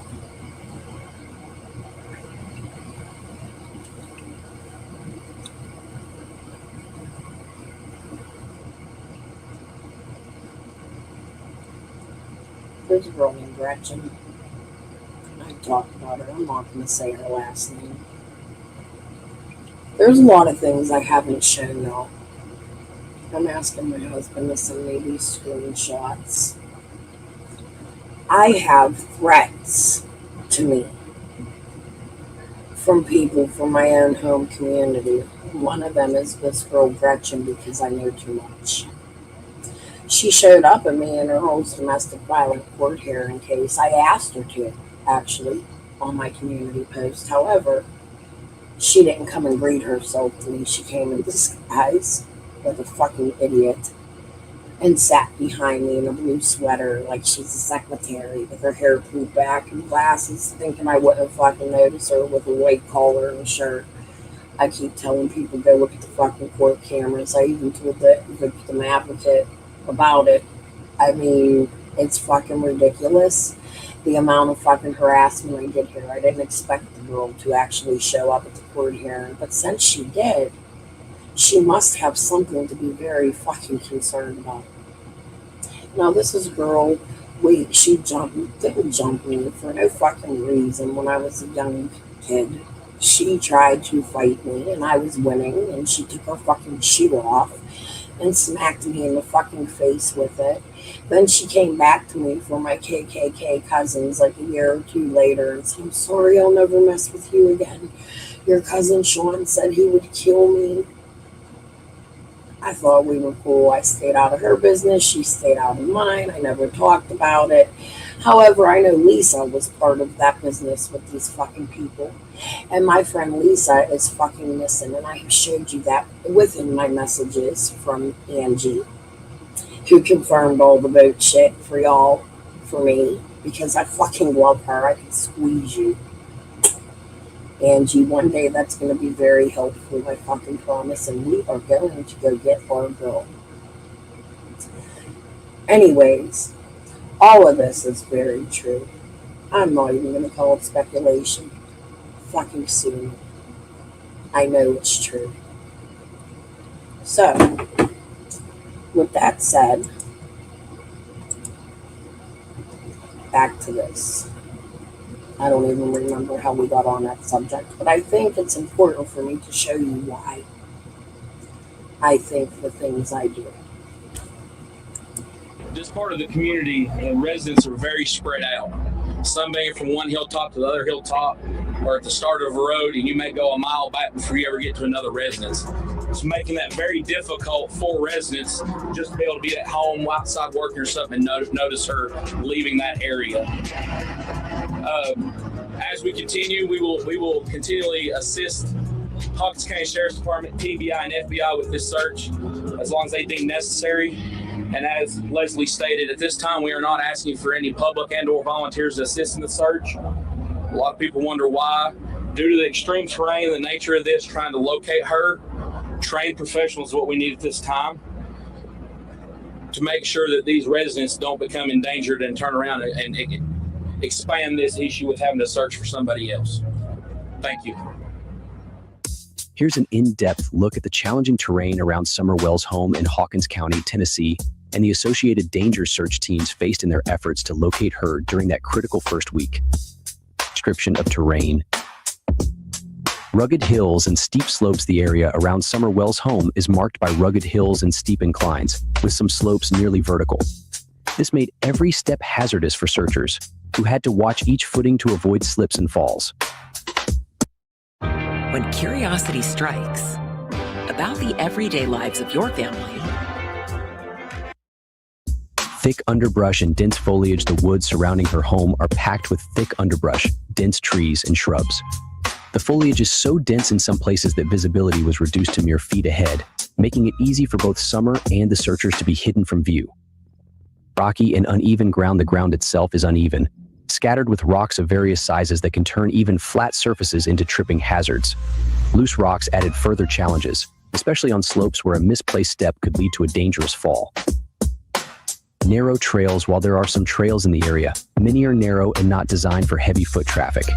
Searchers had to navigate these trails carefully, often single file, which slowed down the search process and limited access to certain areas. Heavy tree canopy. The tree canopy in the area is thick, providing a dense cover that blocks sunlight. This limited natural light and visibility, especially in shaded areas, and made it difficult to thoroughly search beneath the trees. Natural obstacles. Fallen trees, branches, and other natural debris littered the forest floor, creating obstacles that required searchers to either navigate around or climb over. Each obstacle added time and physical exertion. Stream and waterways. There are small creeks and waterways in the area. Crossing these added to the difficulty, as they were often surrounded by slippery banks. The water itself posed a danger due to its depth in certain spots, where a child might struggle. Limited paths and roads. The remote nature of the property meant limited road access. Search teams had to rely heavily on foot travel, which slowed down operations, especially when carrying equipment or water. Dense vegetation concealment. With so much thick vegetation, Summer could have been easily concealed from view, even just yards away. This required searchers to proceed slowly, checking every potential hiding place carefully. Few landmarks. The landscape has few recognizable landmarks, making navigation challenging. In areas with few distinguishing features, searchers had to be cautious not to lose their bearings, and GPS often struggled due to the dense canopy. Environmental conditions that day. Hot temperatures and humidity. On June 17th, the weather was warm and humid, typical of Tennessee summers. These conditions added to the physical toll on searchers, who were already exerting themselves over difficult terrain. Limited air circulation. With the dense canopy overhead, air circulation on the forest floor was minimal. This created a stifling atmosphere for searchers and increased the risk of dehydration and overheating. Risk of heat exhaustion. The combination of warm temperatures and strenuous activity posed a serious risk of heat exhaustion. Searchers had to take frequent breaks, stay hydrated, and be vigilant about symptoms of overheating. Insects and wildlife. Tennessee's woodlands are home to various insects, including ticks, mosquitoes, and biting flies, which were an added irritation and potential health hazard. Wildlife such as snakes also posed a danger to search teams.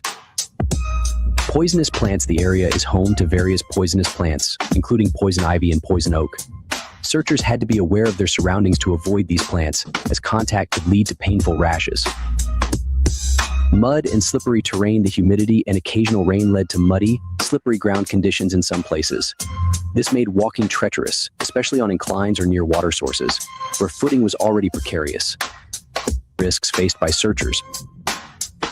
Physical exhaustion. The combination of challenging terrain, heat, and humidity meant that physical exhaustion was a constant risk.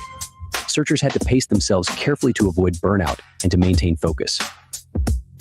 Lack of communication signals. The hilly landscape and thick canopy disrupted radio and cell signals, which made coordination among the search teams difficult. This posed a significant safety concern, as teams couldn't always reach each other in emergencies.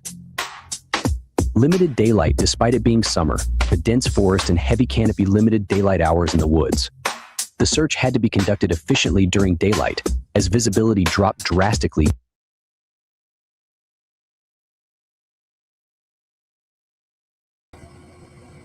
I haven't looked at some of these images in a long time. Do you see what I see?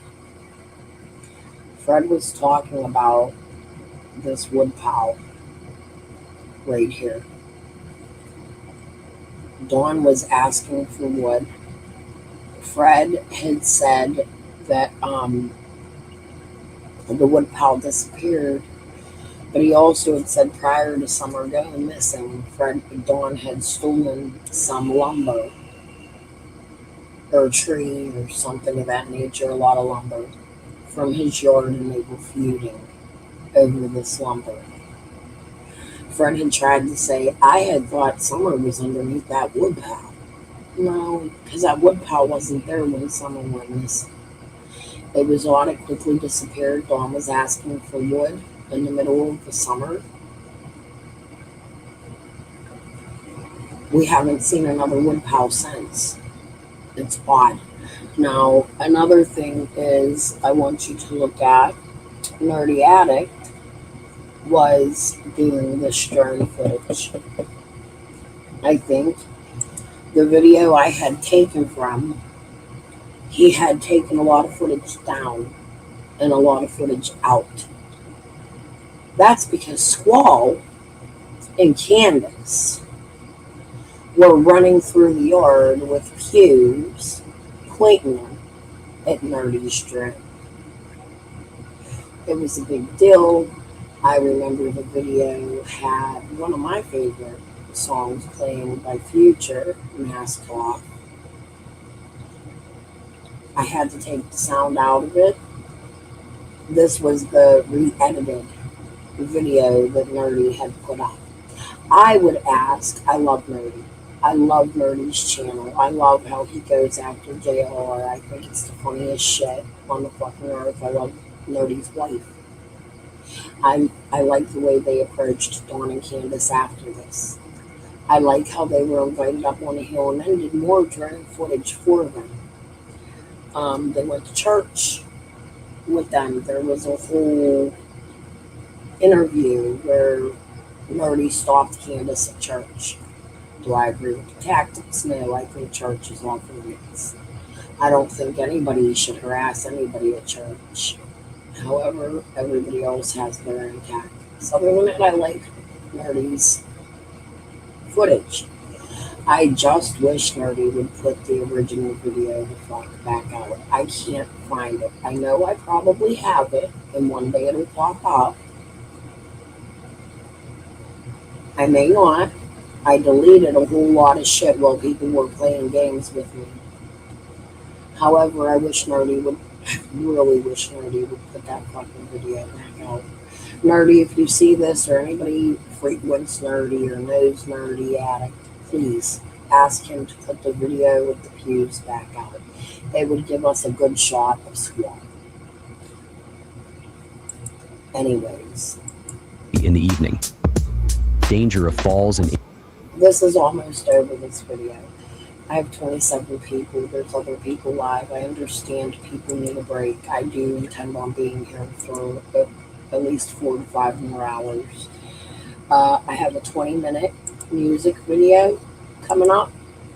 If people want to take a break and come back, these are songs I wrote. I talked a lot about my hometown. 2 of these songs were made for my hometown, the first and the third one, I think. The second one was made for you guys. The third one is an AI, different version of, there was a song Justin Timberlake recently came out with.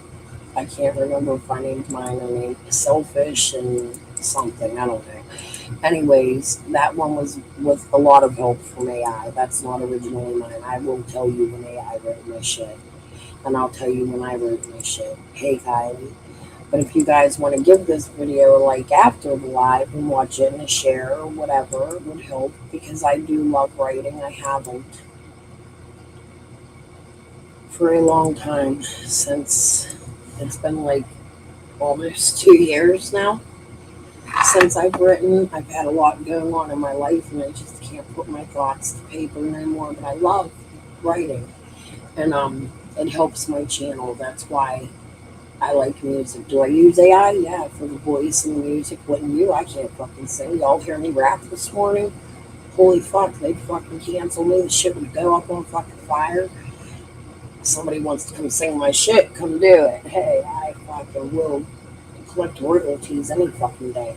I don't know that it's that good, but I like writing and I like sharing it with you. So after this video, I'm going to play a 20-minute music video, mostly songs I wrote, all but one. And I would like you to give it a like, listen, stretch your legs, go smoke a cigarette if you smoke outside, unlike me, go fucking roll your weed, get a coffee, go piss, go shit, do what you gotta do. You got 20 minutes. Come back. Listen to the music. It's good. Okay. Injuries, the rocky, uneven ground, coupled with natural obstacles, increased the likelihood of falls and injuries. Searchers had to be cautious not only for themselves but also to look out for each other in case of injury. Navigational challenges, the area's lack of clear trails and recognizable landmarks made navigation difficult, with the risk of searchers losing their way in unfamiliar territory. Weight of equipment, searchers were often carrying necessary gear like first aid kits, water, and search tools, which added to the physical strain. The extra weight made navigating the rough terrain even more challenging. So let me explain this video, because I've been trying to explain a little bit. What this video was supposed to display was, and this is for Ernie,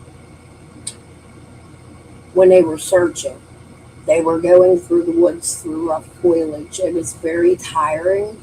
I'm sure after an hour or two of searching through and going through and getting bit by bugs and spider webs and all having to move fucking poisonous plants and looking for spiders and snakes and things in the air, bears. We know these things frequent. I have a video Karen Repro sent me of bears and bobcats, I think it was. I'll show it to you after this before I play my video.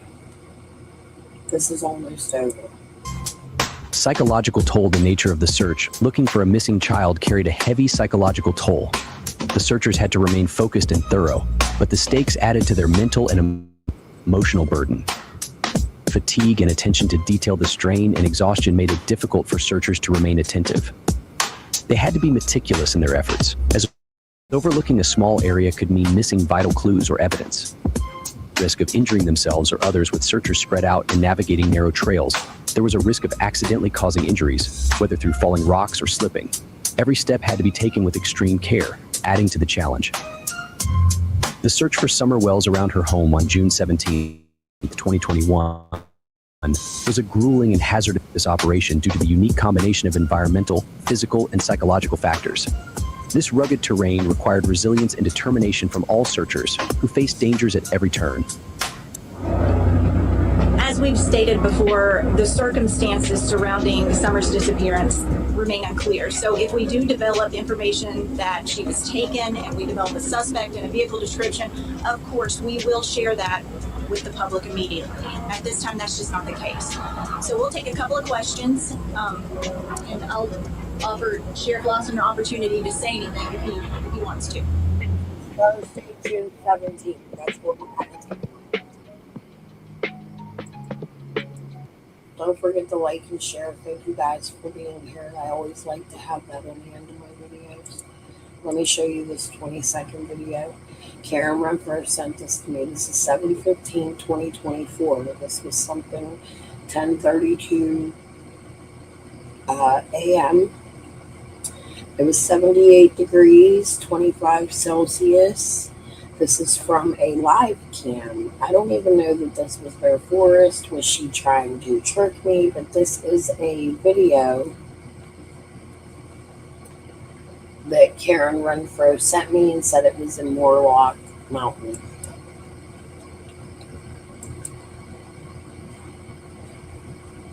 This is proof that there are these things around, but this is also the type of things that this is a land that she takes care of. She loves her land. You can walk through this land. It's livable. It's huntable. They hunt. She told me a lot about her hunting escapades and how they would skin the bears. We can freeze dry them with caramel. What else could we do? Let me stop you right there. M&M's popped. I think that she had ties to people with breakfast witchcraft. Did I see any proof that Karen didn't know? But that girl Jennifer Setterfield that was unalived did. And she was one of Karen's best friends, and she was obsessed with Karen the way I think Karen's obsessed with Benny. It's so fucking weird. But that is apparently animals in their area. But alright, I'm going to get coffee and go to the bathroom and do a few things around here. I'm going to let this music video play again. I shared the link. If you guys would like to after the live, did I share the link? Maybe not. Let me reshare it. Give this a like, and I will be back. Go take your break or listen to the music. I'd really appreciate it if you don't have to take a break and you want to listen to the music, that you listen to the music. 2 of these songs are very, very meaningful to me for him, and one is the second song I wrote for you, my subs. So. Tasking sure is tough, isn't it? It's a bit like juggling.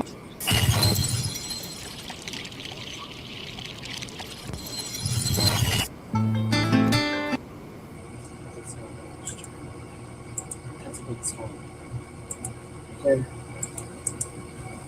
Check this song out. I seen them live. This was part of the fucking concert I went to. That's mine.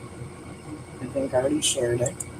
This is the song I just accidentally almost played. Okay. I'll be back. That sang to me brings back the rush of young, wild and free. Where his kisses were fierce and oh so sweet, and life was blasted on with a hard rock beat on MTV. His eyes, they held the sunset's glow, warm and deep, they were a part of my soul. With every look he'd let me know his love was as real as old rock and roll. In his embrace, it takes me back to that place we found our tune. Rhythm of rock and roll, beats raining underneath the soft glowing moon. We found peace and love with stars written under that soft glowing moon. It was a cold night in the middle of June. The laughter in the summer night's cool air, memories of us without a single care. A time when we both had no fear. The memories reminiscence of the time in our early years. The memories of a first love's embrace. Thinking of a time in a much simpler place.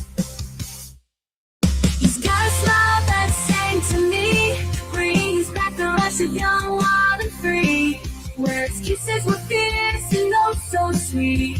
And life was blasted on with a hard rock beat on MTV. We found peace and love with stars written under that soft moon.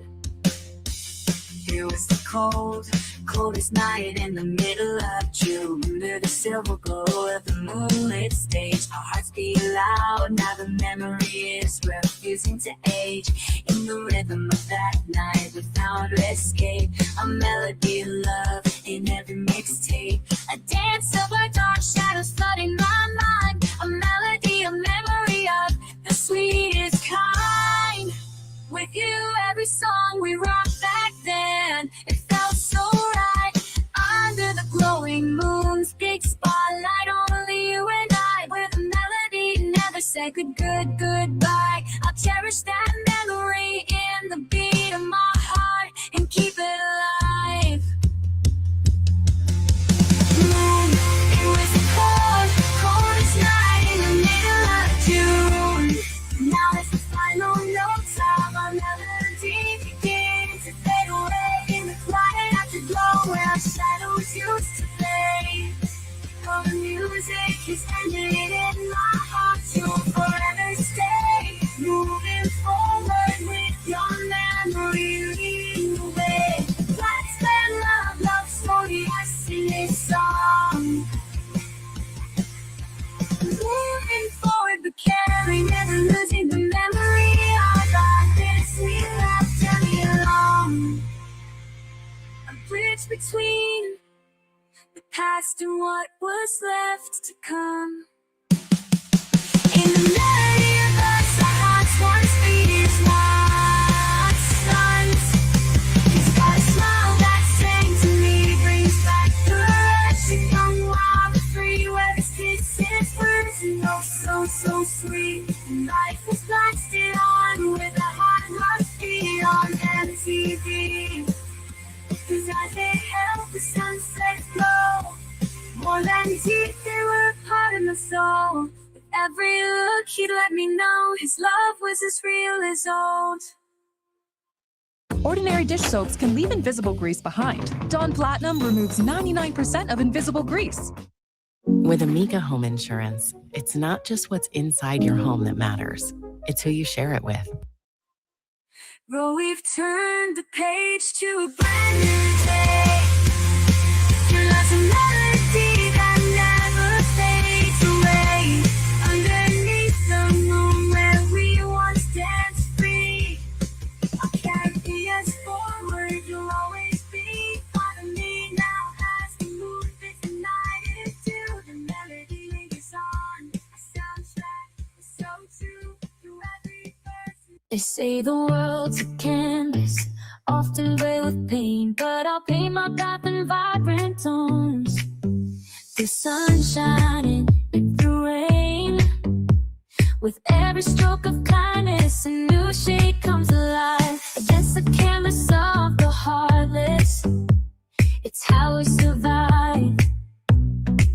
They try to paint me in the gray, dim my inner light, but I choose colors on my soul to fight the dark with bright. For every tear that's fallen, I will draw my strength. Living in a world full of gray, I wanna paint you in my brightest colors every day. Through the shadows, we'll find our way, turning night into our brightest display. Living in a world that's turned to gray, I'll paint you with my colors to light your way. Beyond the shadows, we'll make our play, turning light into a vibrant ballet. In shadows deep, where silence speaks, I find my voice in hues, a spectrum wide. From deep inside, reflecting every choice I use. The night made forward challenges, so yet in my heart a light. It guides me through forever true. A beacon shining bright with each day's dawn. I carry on my canvas ever clear. Each color tells a story, whispered soft and true. In every line, a promise of starting fresh and new. The world outside may shudder under clouds so dense, dead against the grain. The world outside may shudder under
you with my brightest colors every day.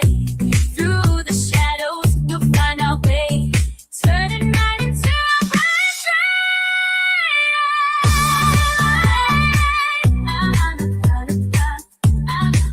Beyond the shadow, where we got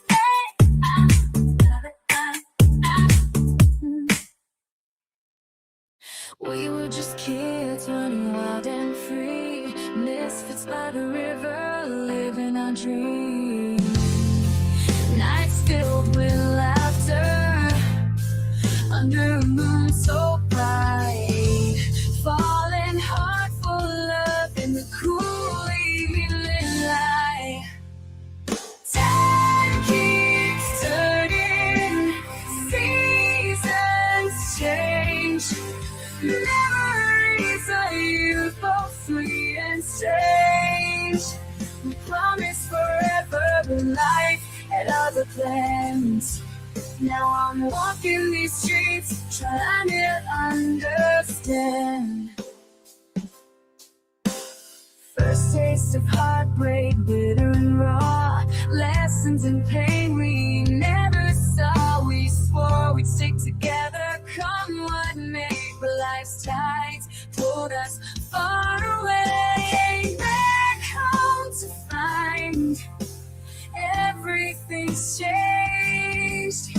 Have my friends gone, their dreams are rearranged. The river still flows, but it's not the same. Haunting my code, echoes of old fame. Time keeps turning, seasons change. Echoes of the past in the present feel strange. We promised forever, but faces fade away.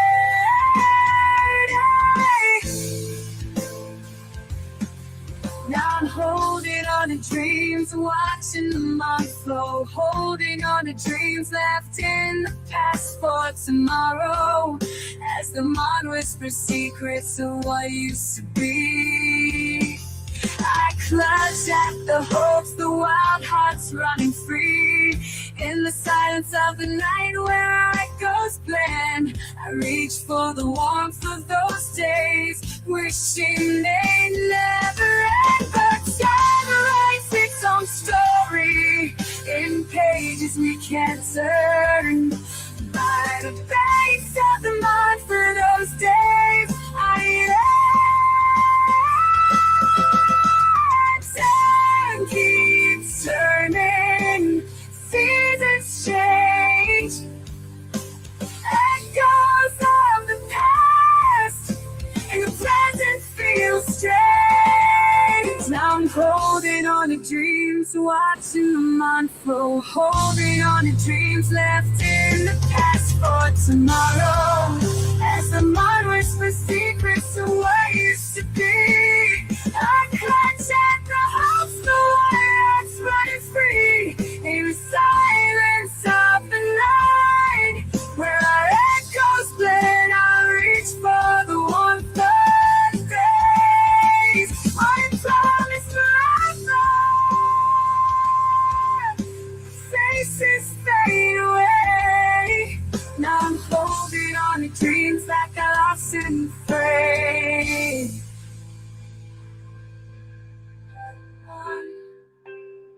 Dreams and waters merge, our laughter, our tears, and the melody converge.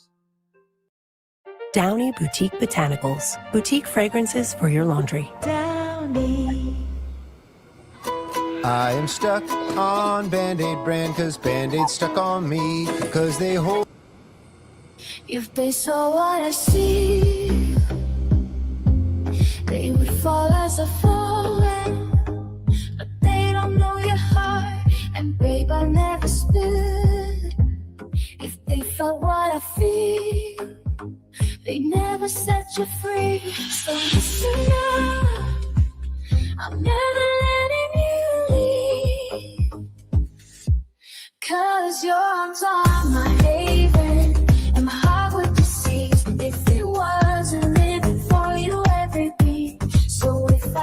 jealous because I care too much. I want every part of you, yes, I'm possessive, that's true.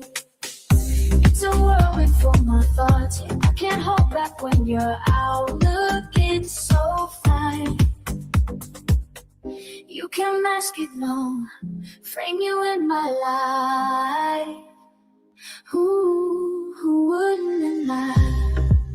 Who wouldn't I? You, thankful for your love, you're making me wild, you, unfathomably perfect. Ooh, you must be a blessing.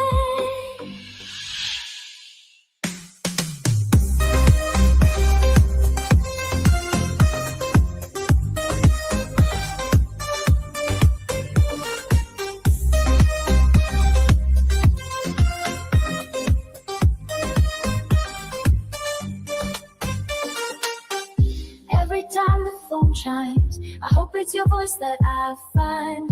I'm dying to tell you everything that's on my mind. And I don't want any other women taking your attention. I've got too much pride. I might be wrong, but I don't want to be right. 'Cause your love is made for me, and my heart would shatter if it wasn't devoted to you every second. So if I get jealous, it's just my affection. I desire every inch of you. Guess I'm a little selfish, it's challenging for my mental, but I can't control it when you're out turning heads like you do. But it's so obvious, no, keep you in my heart. Ooh, who could question you? Grateful your heart chose me. You drive me crazy, you, beyond explanation. Ooh, you must be an angel, enthroned you in my world. Ooh, who wouldn't want you blessed that you're mine? You mesmerize me, you incomprehensible. Ooh, certainly an angel, keeper of my love. You've marked my soul, shown for the whole world to see. You're the keeper of my love and all my dreams. Baby, you've captured me entirely.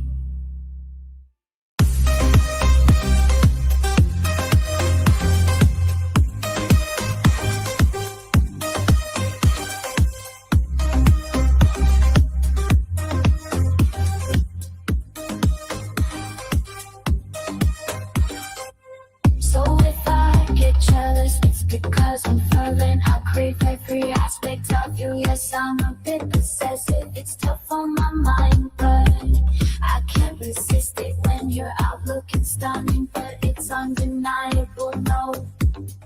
Hold you in my arms, ooh. Who could fault you? Glad that you're with me. You make me ecstatic. You're simply indescribable. You must be an angel. You must be an angel, enthroned you in my world. Ooh, who wouldn't want you grateful for your love? You thrill me, you indescribable.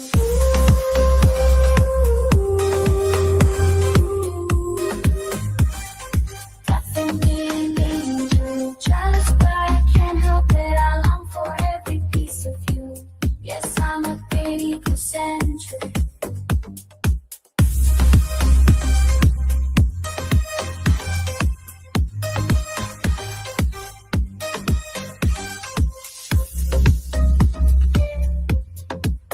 Yeah. Yes, I'm a bit egocentric.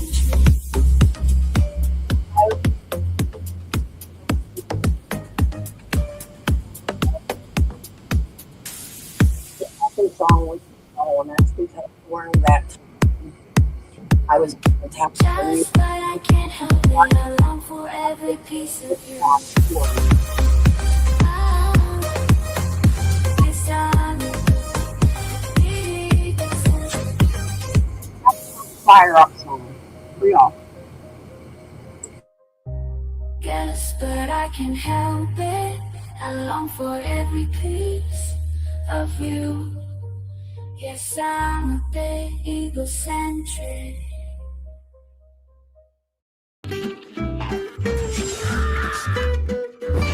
Bugs Hate Raid.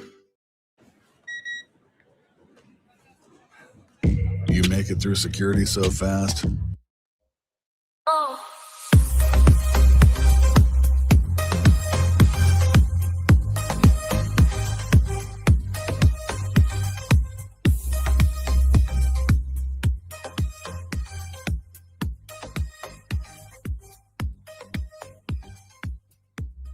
Roll up, light it, pass it around. Smoking weed with my homies on the beach, we're bound. Sand between our toes, we're crashing in. Chilling with my crew, every pass it around. Smoking weed with my homies on the beach, we're bound. Sand between our toes, waves crashing in. Chilling with my crew, where the good vibes begin. Sunset and low sky painted with hues. Got that sticky icky, no time to lose. Palm trees swaying, breeze in the air. Just me and my homies without a single care. We laughing, we joking, we feeling so free. In this moment right here, it's just you and me. Rolling up another, the night's still young. With every puff we take, we feel so sprung. Roll up, light it, pass it around. Smoking weed with my homies on the beach, we're bound. Sand between our toes, waves crashing in. Chilling with my crew, where the good vibes begin. We sharing stories, reminiscing about the past. Every puff we take, making moments last. The stars start to twinkle, the moon shining bright. In this paradise we found, everything feels right. No worries, no stress, just good times and peace. With my homies by my side like some masterpiece. So let's keep on puffing until the break of dawn. On this beach with my crew where we truly belong. Roll up, light it, pass it around. Smoking weed with my homies on the beach, we're bound. Sand between our toes, waves crashing in. Chilling with my crew where the good vibes begin. So if you ever need a break from the grind, come join us on the beach, leave your worries behind. With good friends and good weed, life's a breeze. Smoking on the beach under the coconut. Roll up, light it, pass it around. Smoking weed with my homies on the beach. We're bound, sand between our toes, waves crashing in. Chilling with my crew where the good vibes begin. Sunset low, horizon kiss with gold. With my girls by my side, the stories unfold. Laughing, reminiscing, feeling so alive. Underneath the stars where our dreams thrive. Passing blunt, sharing tales, feeling so serene. With the ocean's rhythm as our backdrop scene. Sipping on some drinks, feeling oh so fine. In this moment, together we truly shine. His and her, side by side, sharing in the bliss. Rolling up another one, the ceiling, get away to twist. Inhale, exhale, let the worries fade away. With every puff we take in this moment we stay. Go up, light it, pass it around. Smoking weed with my homies on the beach. We're bound, sand between our toes, waves crashing in.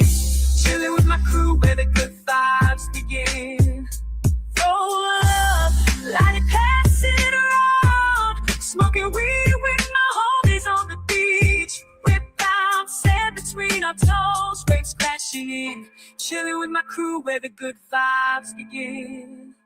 Underneath the moonlit sky, laughter fills the air. With the tide as our rhythm and the breeze as our prayer. As we bid farewell to this beachside spree. In the circle of friends, forever we'll be.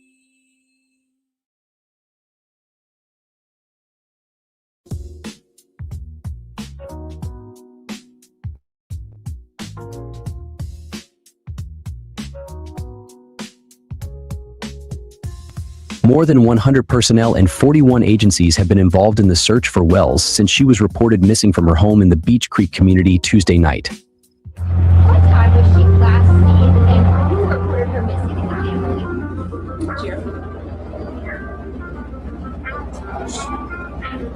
Her parents reported her missing right around 6:30 p.m. But when was she, did they say when she was last seen? I know that she was reported missing around that time. Was she last seen earlier in the afternoon or in the day even? That time is varied because they were searching for their child herself. I have a question for Captain. Just wanted to see, are you asking for assistance from other agencies? I know yesterday you all mentioned.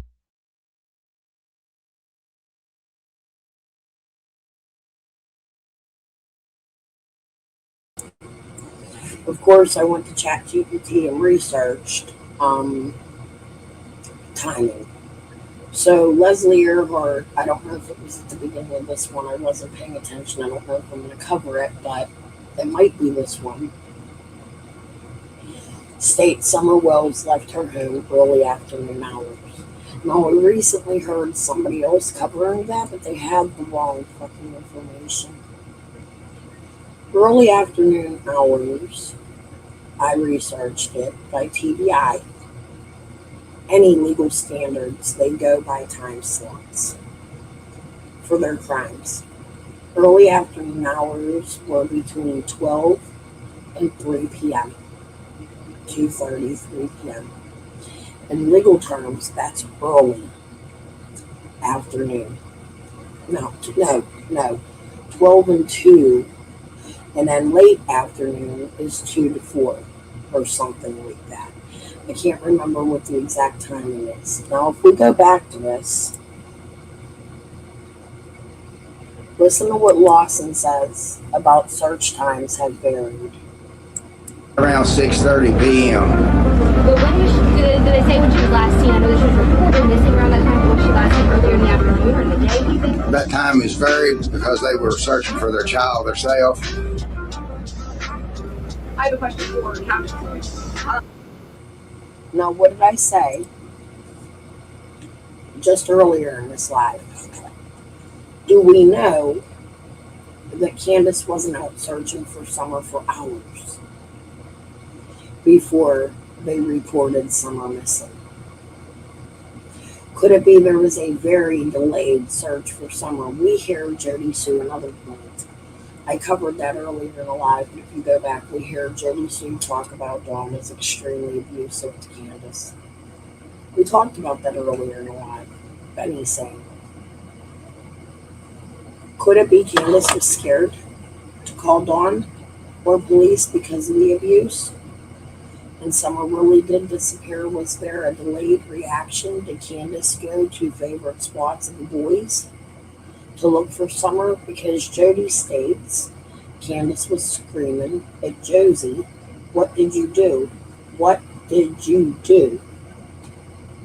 right before leaving to search for Summer. That was before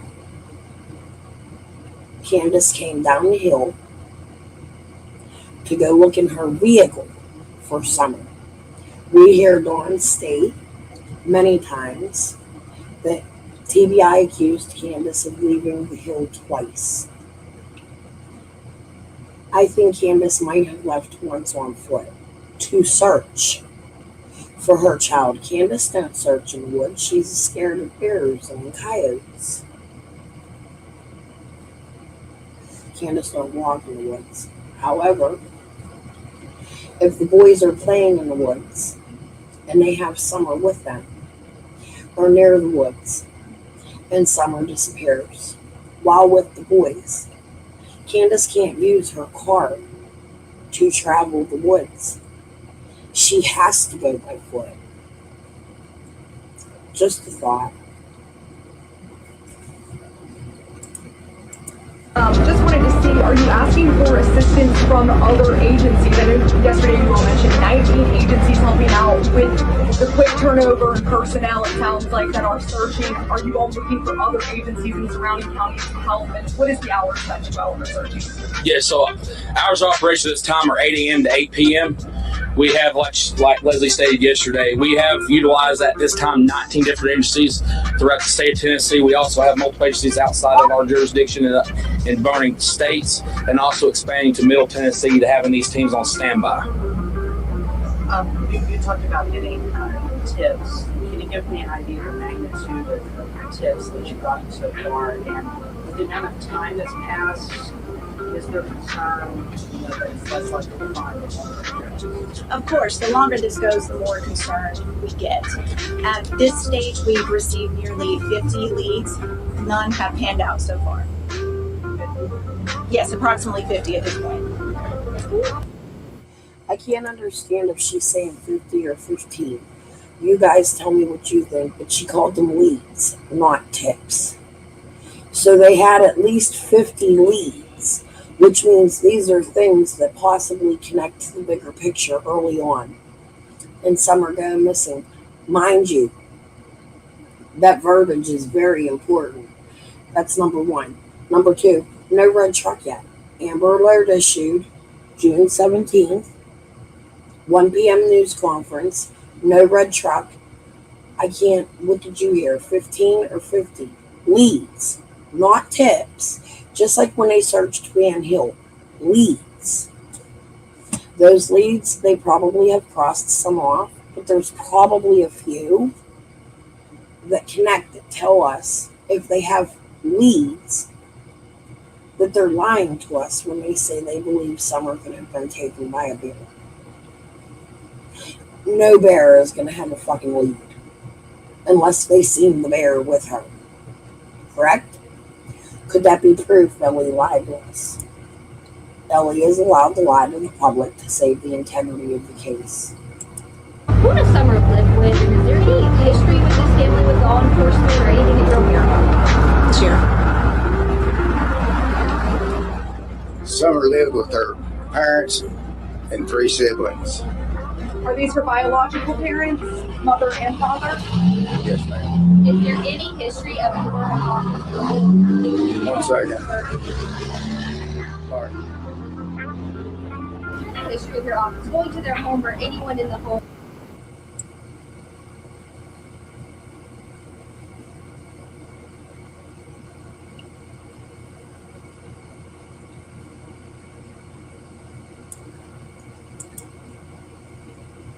I look at everything. Watch the red truck with the hay behind him. Notice that we have ladder racks or paint. I look at shit like that. Trucks that may have been in the area, that lived in the area. I didn't notice the make and model, but there is a red truck that goes right past Lawson. I never fucking noticed it before until just this very moment. Tell me what you think. I don't fucking know. The father has a criminal history. Summer lived with her parents and 3 siblings. Are these her biological parents, mother and father? Yes, ma'am. Is there any history of 1 second.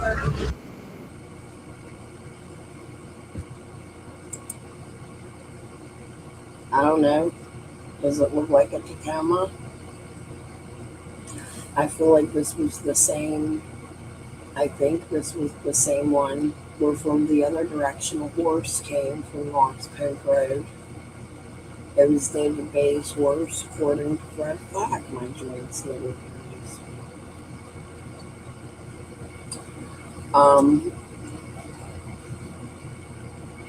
just weird. Because that look I don't have ladder racks, but it looks like it might have paint buckets or something white in the back. There's a toolbox behind the windows. It's 4-door. Did TBI ever tell us, was it a 2-door or 4-door? Do they make Tacomas from back then extended cab, or there were other things? There's pictures we're going to look at. But anyways, that's just odd. I never noticed that before. Sorry. history of your office, going to their home or anyone in the home with any criminal history or family members?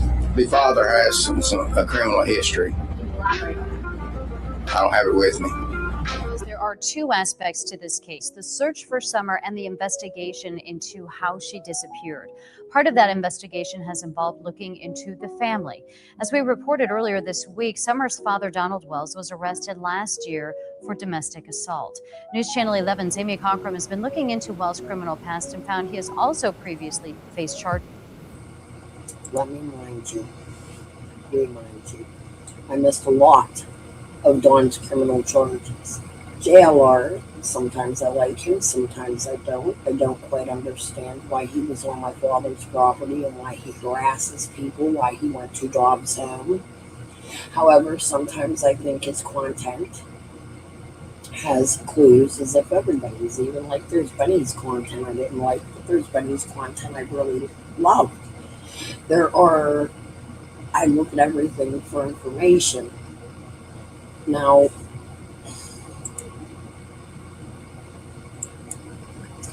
JLR had put out pretty much all of Dawn's criminal history.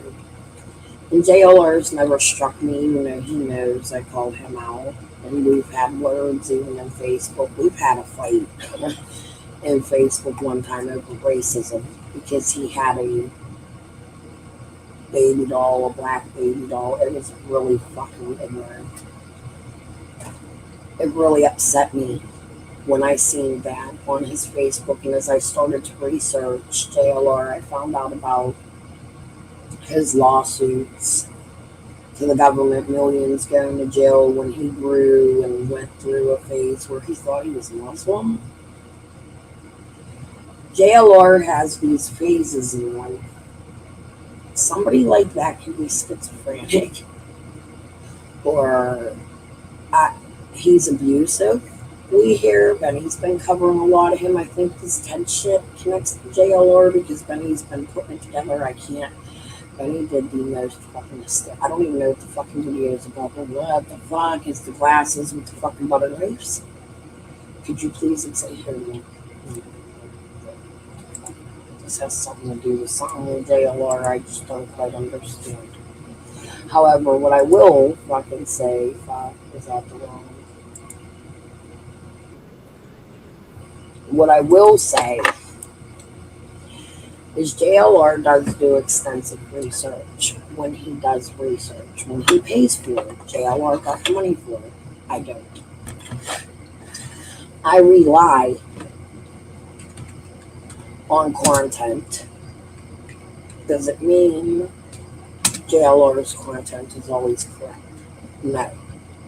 But when it is actual FOIA, criminal fucking history, with state stamps, JLR is very, very, very good at showing receipts as to where he gets his information. Warren Betty's good at that. These are where I give these creators props. This is where they can help without going to the areas and hindering. That's what I was getting to earlier. Search areas when I showed you there. People going through there, it confuses things. You might kick something without seeing it. Somebody might pretend to be part of the search team and plant or take evidence. The psychics worry me in a case like that. Then you got to think about the fact that there is a missing child in that area, and you are a stranger. This is what I was getting to with Joe Renfro when he was going into my comment section, and even Michelle Walk's comment section, and saying things like, stay out of Beach Creek. I took it as, I'm from Glassport. I showed you a little bit of my town today. We're the same way. The first song I played in that songs I wrote was about an ex-boyfriend of mine. I still to this day love deeply, but we grew apart. He's married. I'm with somebody. We're still friends, I think. He's a little mad at me right now. It's a long story, but we're friends. I'm friends with his brothers. His brother Eric visits me. We grew up together. Let me show you. He's amazing. You know, you told me to keep his fucking name out of your mouth, but that was about something. It does have something to do with this. I won't talk about it because I have friends, people I care about, from my neighborhood, and that boyfriend. I was never allowed to have boyfriends in my small little 12-block town. I'll fucking tell you that. It was awful. I couldn't even bring a friend that was a guy over there. He would have all of his guy friends jump my boyfriends from other towns.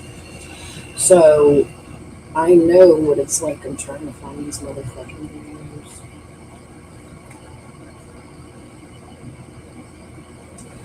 My husband did something to my phone, but for some reason I can't get to my own phone's gallery. I'm gonna see if I can do it this way.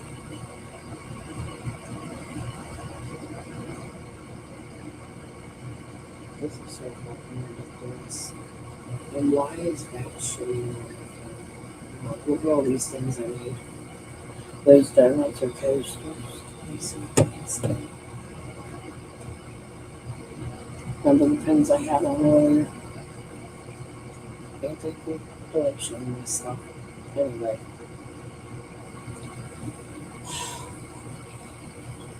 Just give me a minute. I don't have the fucking videos. I gotta find them. My friends come here, right? So I grew up in a neighborhood that was very much like that. Nobody was allowed in the fucking neighborhood. They would kick your fucking ass. You would have to be chased out of the fucking neighborhood if you didn't fucking belong there. So I understand the territorial thing. Maybe that's why I don't agree with the, if one of y'all motherfuckers came on here in the city, I don't give a fuck about this city. It's big, it's wide, it's different. You gotta deal with different things in the city. But when you live in a small community and everybody knows everybody, as you seen Boo Boo come on earlier and not want to talk about something I know he knows about. That's fine. I'm not going to put him in a situation where he doesn't want to talk about it. However, he knows about it and we talk about it privately. Everybody in small communities like that know everything. If you think somebody doesn't know what happened this summer, I'm going to bet you several people do. The problem is I'm not from your community. However, I do see people from my communities, not my main community. I've lived in several places connected to Glassport. Glassport is my number one. When I see people like Jerry Boyd, that makes me dig deeper. Jolie Buford, Elsie Justice, the Jewel Money Collector for cracking cases, and Jamie Wilson, and all those other people. I think she may be Squall, dude. I might be wrong about Squall. I don't know if any of you have ever been to Kennywood or if you're from the area, or I'm gonna find a fucking picture of this damn thing. I've got it there. I'm going to fucking hell. I'm petty. There's a fucking fortune-telling fucking witch fucking thing that sits next to our train and our amusement park, and the thing laughs and goes, this fucking bitch looks like that. She would call me like that in the middle of the night on video messenger on Facebook and not even tell me that she knew me. This woman sat next to me in a murder trial. I had a memory today. I cry about her husband often, and I had a memory today that when we were going through trial with my brother,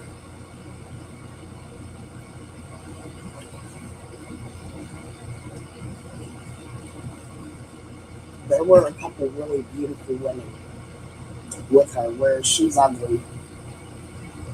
I'm going to say on the inside and out. She had some beautiful women with her. One of them resembled Karen Elliott. I don't know if it was her. I don't remember. It's not picture perfect. I've seen these people one time in my life. I do know that I am related to them through step. Their father, uncle, cousin, there was a whole bunch of them that came from different states to see my brother's trial. I didn't know much about them. I proved to you that this woman moved to Tennessee. I don't know what part. I'm not saying positive this is her, but if it ain't, please strike me with fucking lightning. Okay?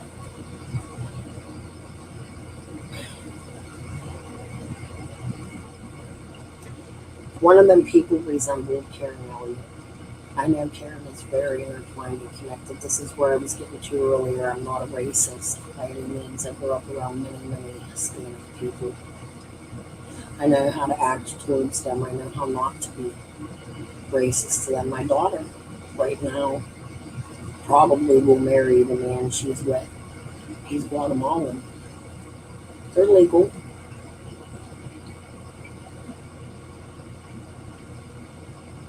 But I know I don't dig into their business because that's my daughter's business, not mine. I don't even want to fucking know the truth. It is weird to me. I'll keep that thought to myself. Anyways, you always worry about your fucking kids, right? I'm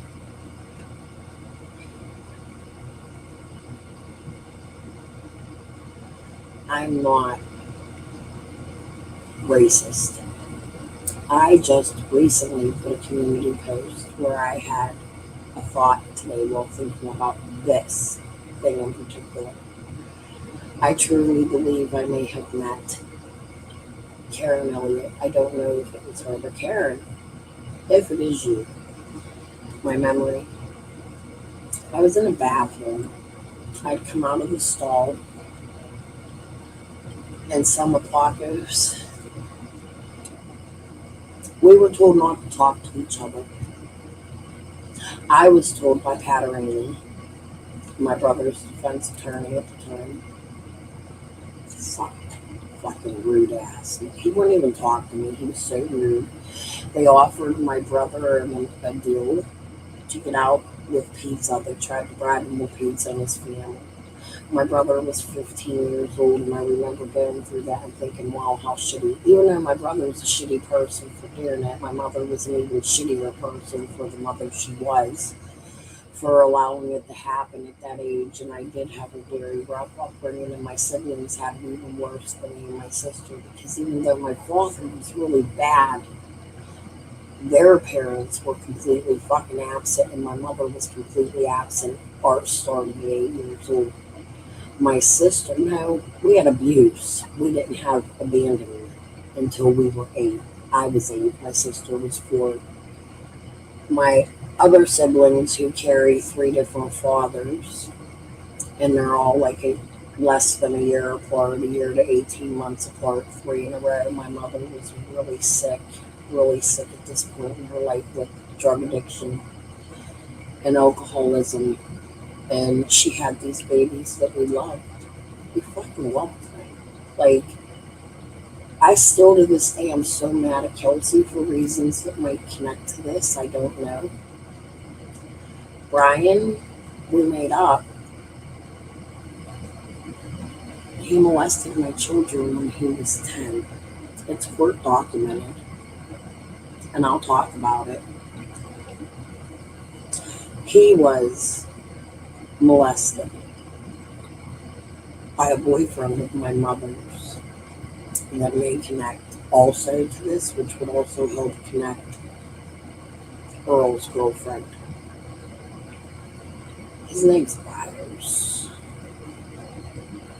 I don't know if it was him in particular, but maybe a brother or a cousin. I know they were family. I'm just really confused. I can't remember what was named in court.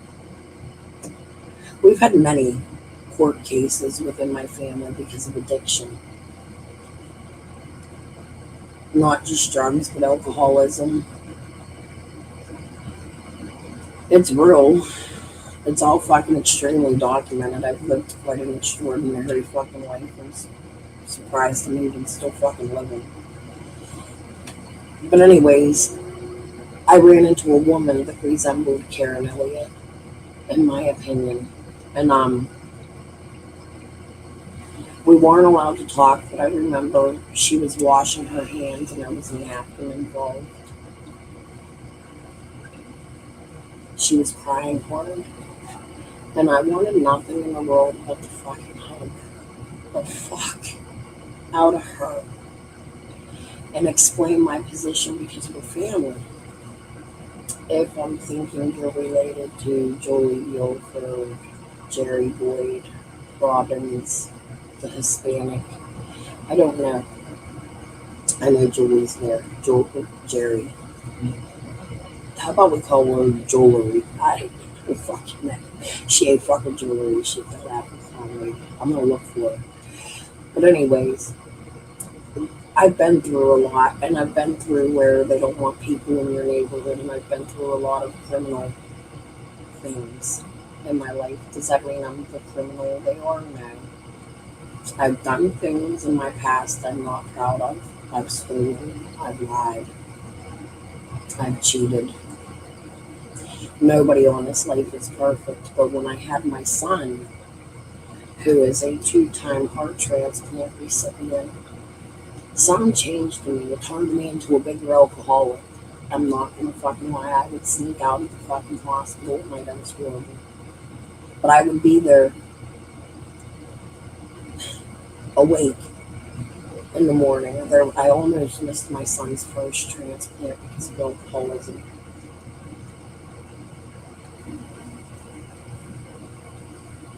After he survived, I cry so often on here, and I don't mean to. I've just been through so much, and I try so hard not to. After my son survived his transplant, I wanted to change my life more than anything on this earth for him. It was a miracle. I told you, did I tell you guys? I put that in my community post. I put a question. If you're in the KKK, I have cousins, Sean, Stephen, and Ronald, who are neighbors and relatives. They're not neighbors, but they're relatives, close relatives, or neighbors of the Wells, maybe even one-time owners of the Wells property, maybe even Morlock Mountain. I don't know. Karen Renfro made a really wild comment to me. We're not even going to talk about it. Anyways, they're in the KKK. We had a situation. They met Earl a couple times. I don't think the second time they liked him. The one.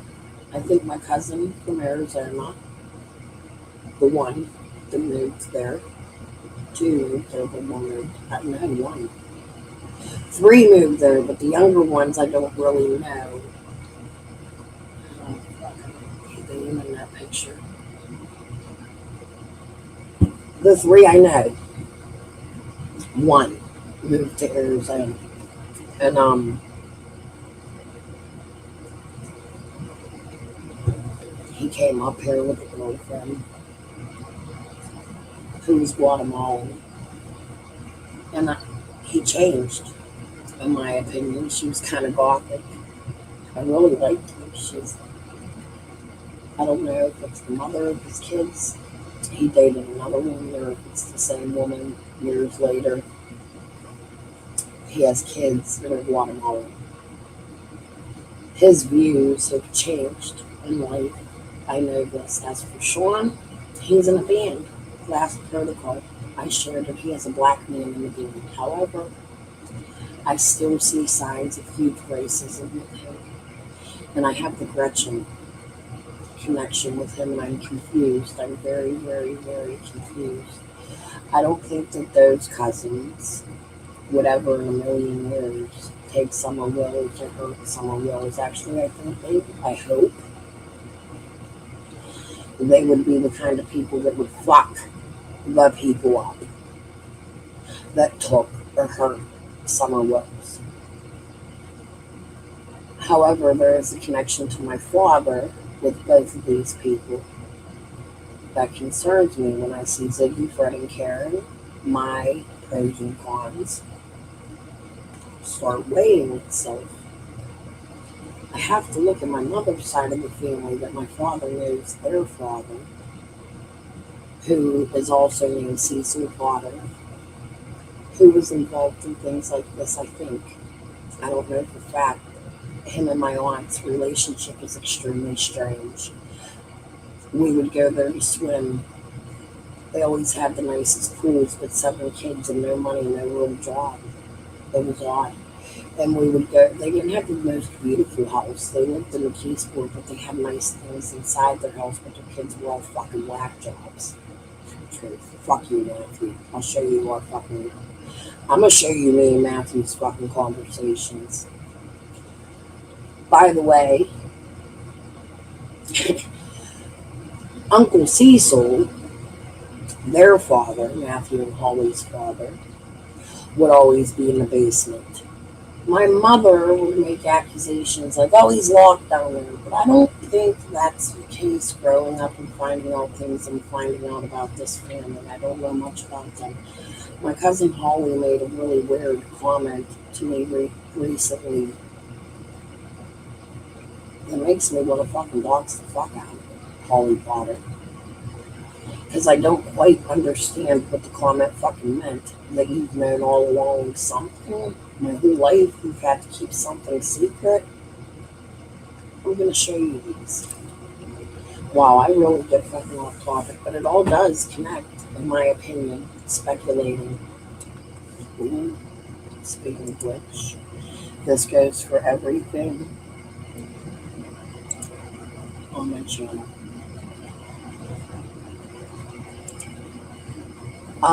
My banner below. Okay, anyways. I'm gonna go to Facebook while you watch this, and I'm gonna dig up some stuff and make sure I don't dox people I love or things of that nature. Hold on. For anyone in the home with any criminal history. My father has a criminal history. Can you elaborate on that? I don't have it with me. There are two aspects to this case: the search for Summer and the investigation into how she disappeared. Part of that investigation has involved looking into the family. As we reported earlier this week, Summer's father, Donald Wells, was arrested last year for domestic assault. News Channel 11's Amy Cockrum has been looking into Wells' criminal past and found he has also previously faced charges in other states. Josh and Sarah, I spent the day looking into Donald Wells' previous charges in Utah, Arkansas, and Tennessee. The Arkansas charges include possession of controlled counterfeit substances without a prescription and burglary.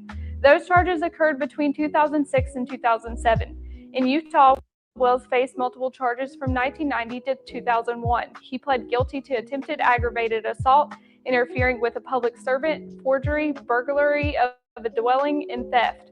When we asked Wells earlier this week if he would like to address his criminal history, he said, quote, "It's in the past and we'll leave it there," end quote. We also asked Wells about charges in Hawkins County. According to police reports, Wells was arrested in October 2020 and charged.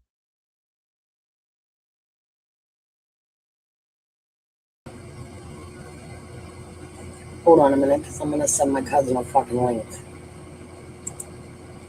If he doesn't have me blocked again. He keeps blocking me and unblocking me and not reporting me. That's another fucking thing. Huh. He unblocked me. Oh, you piece of shit, you. Matthew Potter, you want to see Family War? 9/30/2025. Matt, it's Crystal, dude. We need to talk. It's important. My brother needs buried. This is about Brian. This is when I'm discovering shit connected to Tennessee. 3:32 p.m. Please call this profile back. It's really important. My mom was a child trafficker. No joke. This is what I'm thinking. At the time, I don't know that that's true. Now that I've had time to let shit I'm finding sink in, I really panicked. Anybody would find them the connections they do. I have Miami connections. I have Florida connections. I have Pittsburgh connections. I have Glassport, McKeesport connections. It is fucking amazing how small this fucking world is, and none of it's fucking fake. I just showed you Rory. He was going to Kentucky. Find out where that town is. I didn't look it up yet. Okay. Please call this profile back. It's really important. My mom was a child trafficker. No joke. Did your dad or Darcy have fam in Tennessee?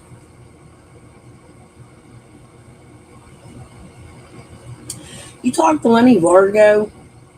How about Carrie Tweesdale or Twizzy? I couldn't remember his name. Something like that. 9/30/2025. 5:05 p.m. I don't have any family in Tennessee other than my dead brother's wife. I'm still at work. Call this when you get off. Your brother will be getting way more justice, I promise. I need your help. Shannon does too. I miss and love you. Tell Holly message this profile, okay? Crystal who? I'm your fucking cousin, you dumb fuck. He knows who I am now, you'll see. Paco. Brian did crazy shit to get out of jail. My mom did. I think my mom did something. I don't know. I can't prove it. I think my mother did something with my father or somebody to pay for a really good attorney for my brother to help.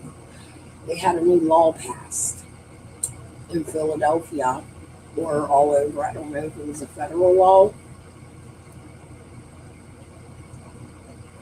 but it helped my brother get out of jail with time served immediately when he had a 45-year sentence.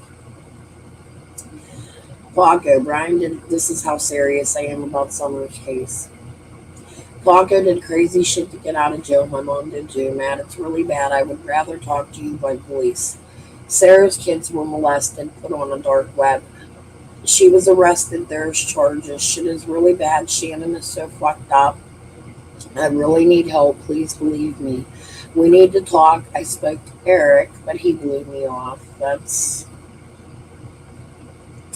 his brother, one of 7. I'd rather talk to you in Hall. It's bad as fuck. I want Brian in prison now, like right now. Here's what Matt writes about y'all. I hope you're listening. I honestly have 0 fucks to give about any of them people.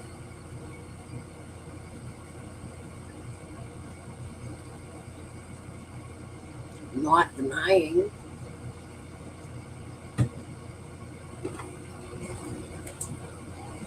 My connections. We got more. Kelsey too.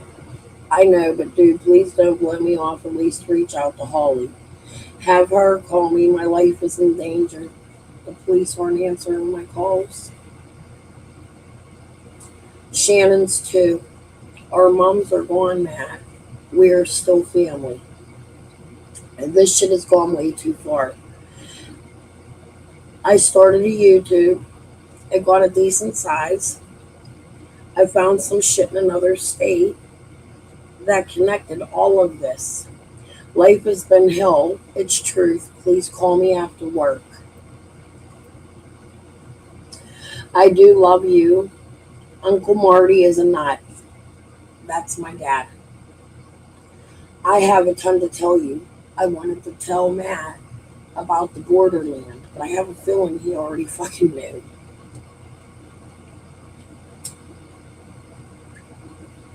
This is for anybody connected to Jolie, Jerry, I think, Karen, Elliot. Jesus fuck. My life is movie realistic, dude. This is not real fucking life. Don't forget to call me, okay? It's important, Matt. Have you talked to Shannon since y'all hung out? Are you clean? Because Matt is an addict. They know that. Matt, this is serious family shit, like no joke. Whistle stop shit. Even his mom used to work at a bar in the town I grew up in. She was a bartender there for a very long time. Hey, didn't you know Chester Stone? Did you know he passed away? Off subject, by the way, passed. I spelled it wrong. Did you know Lauren Bill passed away too? Crazy shit. She fell off the Versailles Bridge. My heart is breaking. I'm tired of fighting with everyone because of my mom. Please call me because the shit I gotta tell you about Kelsey and Brian is crazy shit. Hold on, Blue Cameron. I'm gonna put that video back on. With domestic assault, possession of a handgun while under the influence, and unlawful possession of a weapon, following an incident with Summer's mother. We've worked it out. She's apologized to me.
Are you fucking serious?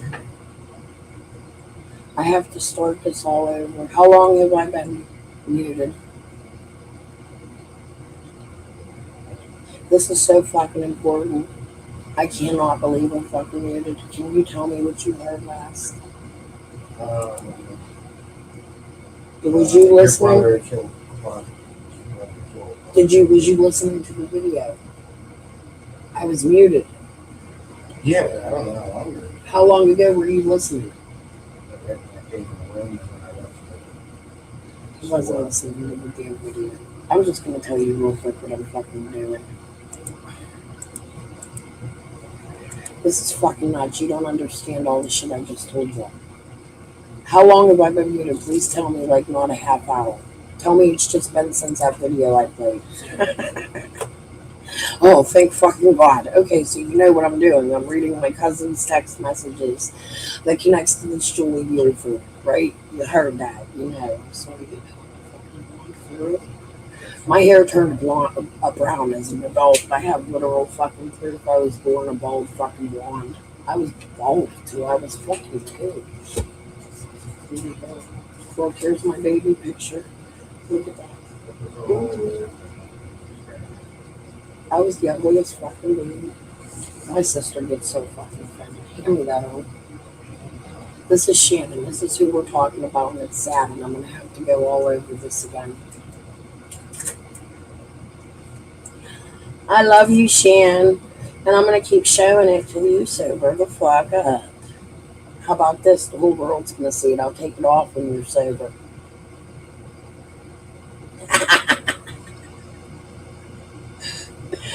Didn't she look like a little Chinese baby? Okay.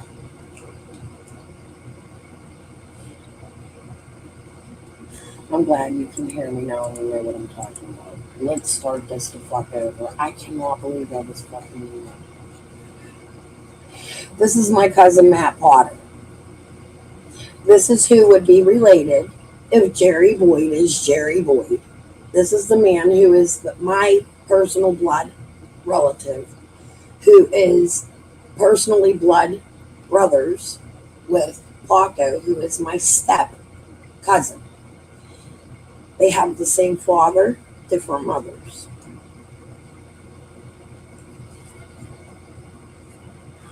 Fucking hell.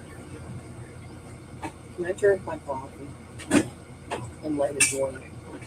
Because this is a lot of fucking reading, and I really don't care. I'm not tired. I want you guys to hear this, even if it's 18 of you. Maybe you can post later. Let me give you a quick rundown again.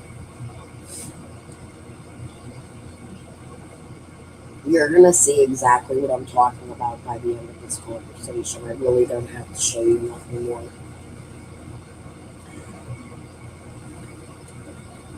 Actually, I'm just going to read it to you.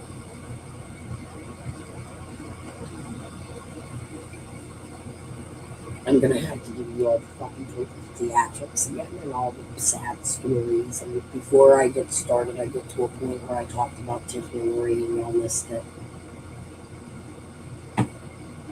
So let me say what I'm going to say about Tiffany Marie now. I'm very confused. Tiffany Marie is very, very compassionate when it comes to Summer. She ups people like Captain Cooten. She tells people how much she loves Summer. She thanks me, even when we're fighting, for sharing her content. She told me she'll never strike me for her content. She never has. Tiffany Marie recently lost a baby, a son, an adult baby, but they're still our babies. You're going to hear about me talk about a lot of stuff in this.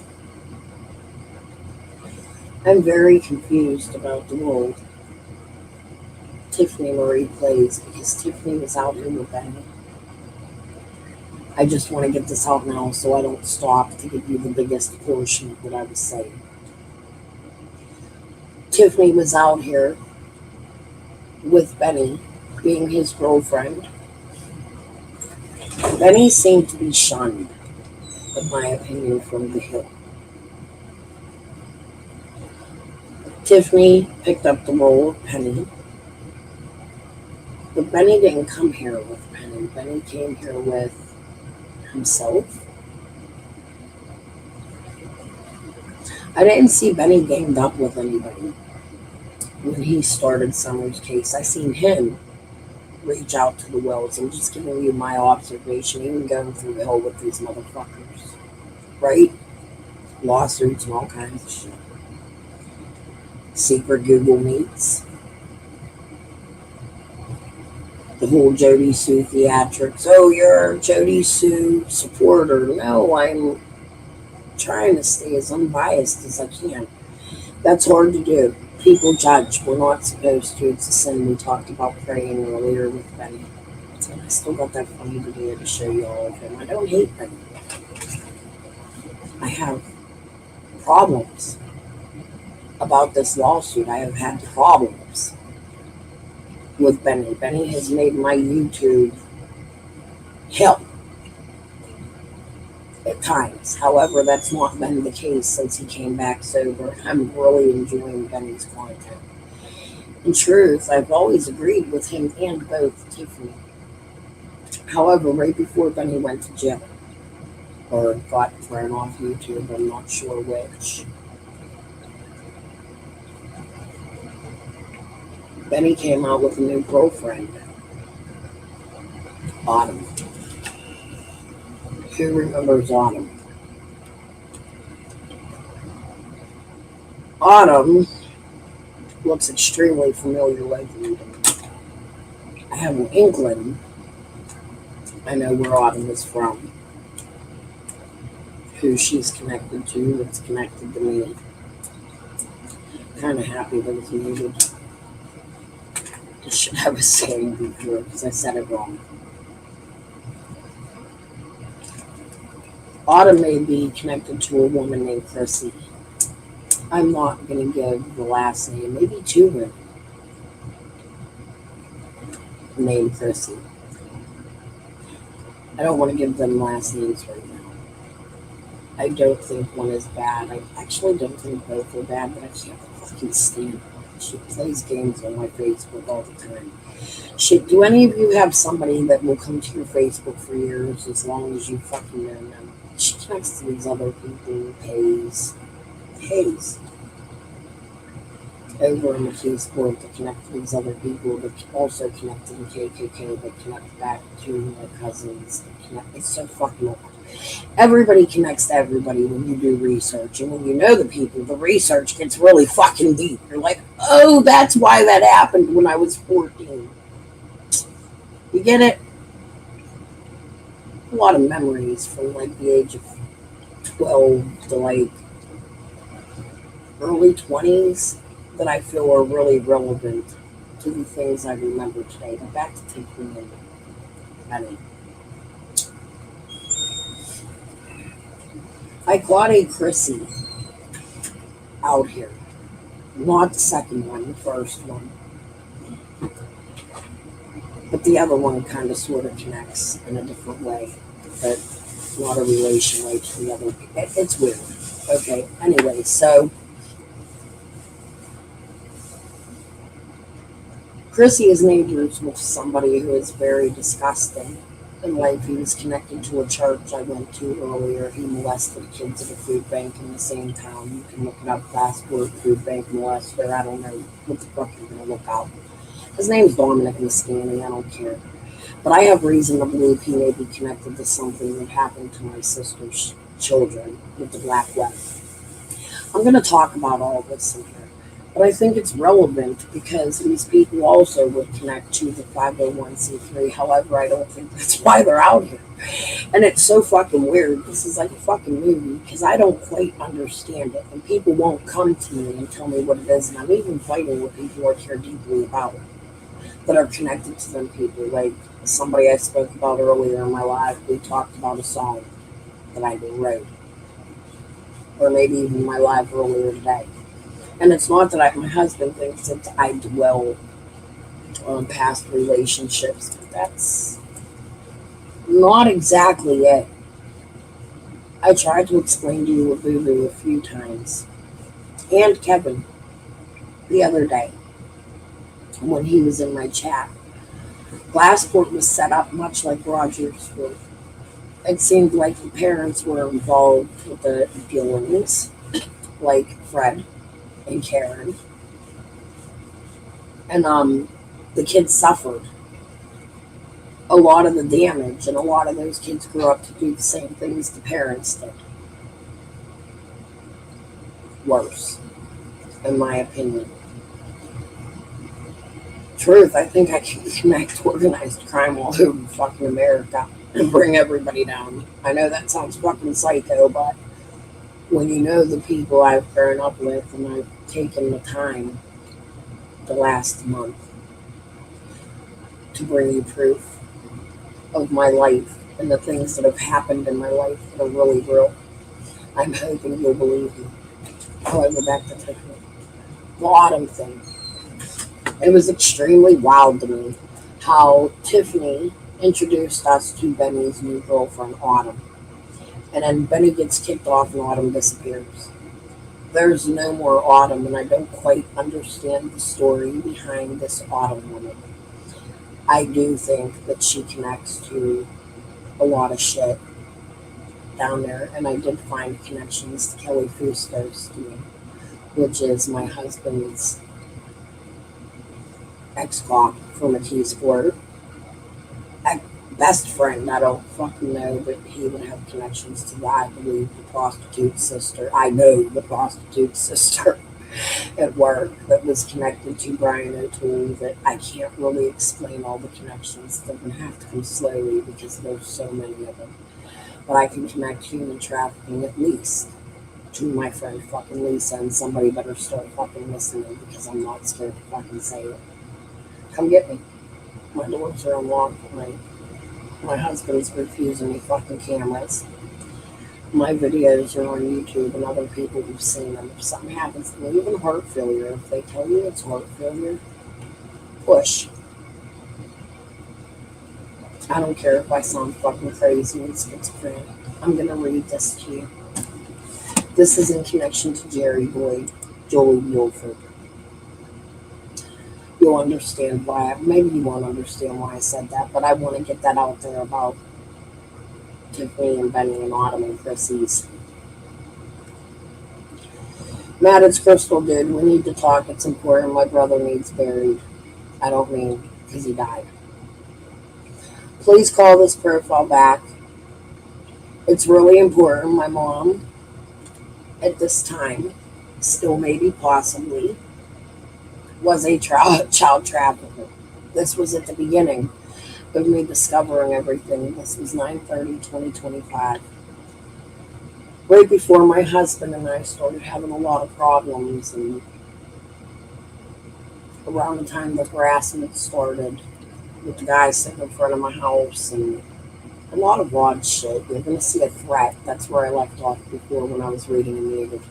I had a threat sent to my husband's phone from the judge's son, I believe, and a man named Chris Schmer, who now goes by John Johnson, Johnny Johnson, or something on Facebook, but he uses the name Larry Johnson, or maybe there's another fucking Johnson. I don't fucking know, because I don't quite understand what's going on, and I'm going to be 100% honest with you.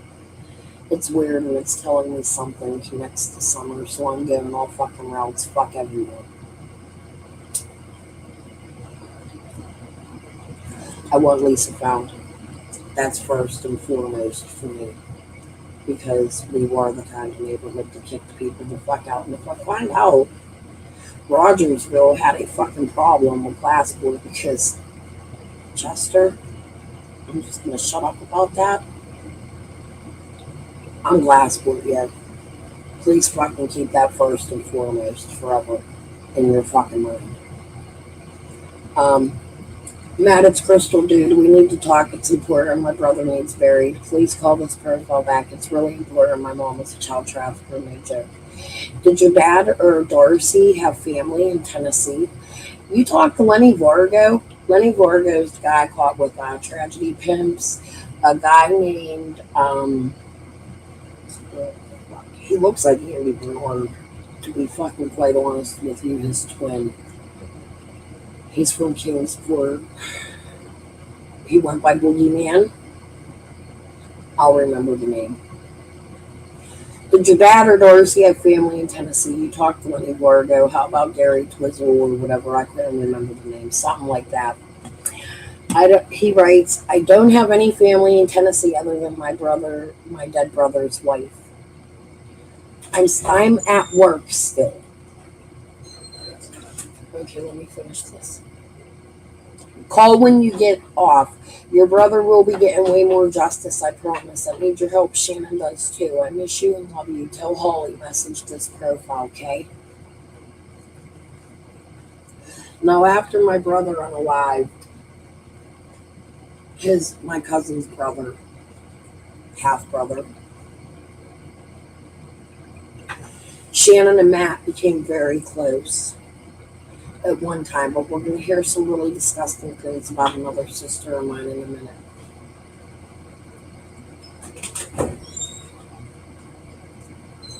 And this is all speculation, but you're going to see how this conversation is ending and how it's odd.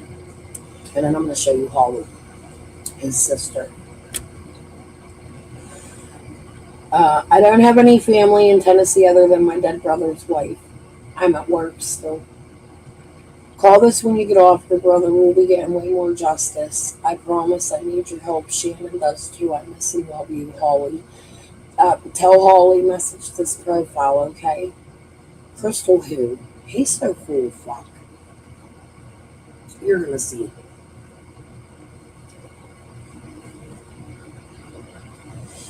Paco. Brian did crazy shit to get out of jail. My mom did. Matt, it's really bad.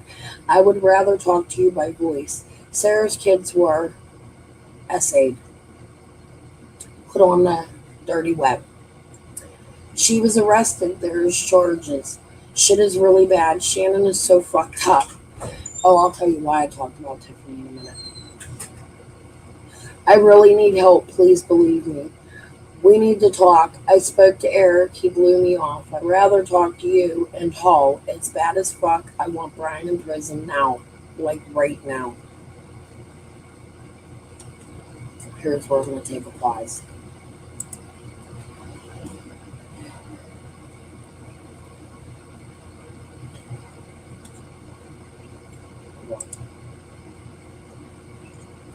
My sister Shannon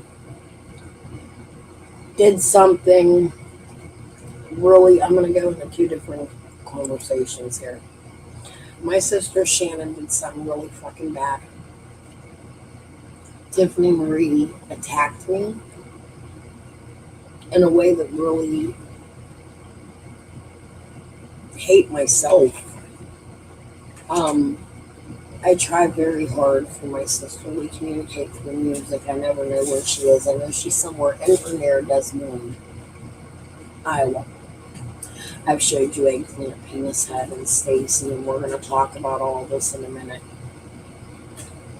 Tiffany Marie accused me of trying to help my sister unalive her unborn baby. I'm going to tell you what my sister did with that unborn baby. I'm also going to tell you why I felt the guilt at the time Tiffany Marie was attacking me, telling me I was trying to unalive my sister's unborn baby while I was literally screaming for help. I'm 40 at the time. This was a year ago. 2 years ago. I'm 49. I was somewhere between 48 and 47. When Tiffany attacked me, I was about 45. I've had heart failure. Y'all can laugh. It ain't sparkle. Vagina like fucking Betty Brahma and Gavin. Okay. And it was a mistake. Okay, anyway, so I have heart failure. I shouldn't smoke. I shouldn't smoke weed. I shouldn't eat the bad things I try my best to eat. as healthy as I can without the smoking. It's a very bad addiction. However, I'm not addicted to crack or meth or the alcohol I was. It has taken the place of alcohol in my life. And one day I hope I'll be able to quit at least cigarettes. But shit, I don't fucking know. I love weed. It keeps and calms my anxiety. And I truly believe in weed helping anxiety. I'd also take antidepressants and anxiety pills and things for CPTSD. It's one pill. I take Zoloft and it works well when I'm on it. Right now my medical's fucked up, so I'm not. But my sister left the baby after Tiffany Marie did this. I hadn't heard from my sister at this time in a very long time. I was worried she was dead. She didn't tell me since she told me she was pregnant. She didn't call me. She didn't check in with me. This is the same sister I go to Canton, Ohio and searched for and raised her child. Tried to raise two. One was really left to fend for itself. I had no choice in that matter. They wouldn't bring me him. I didn't drive. My mother had him often, but my mother was still absent with him. And the dad was in the military and wouldn't come home. He really didn't give a fuck. Even after he got out of the fucking military, he went and took another job overseas, making like $850,000 fucking dollars a year, and didn't even send me one fucking penny. Well, I raised one of his children. It was really hard. I've had a rough life raising a son with a 2-time heart transplant and my own heart failure I've had since I had a dead baby. And Tiffany should understand what it's like when we've spoken about that, Tiffany.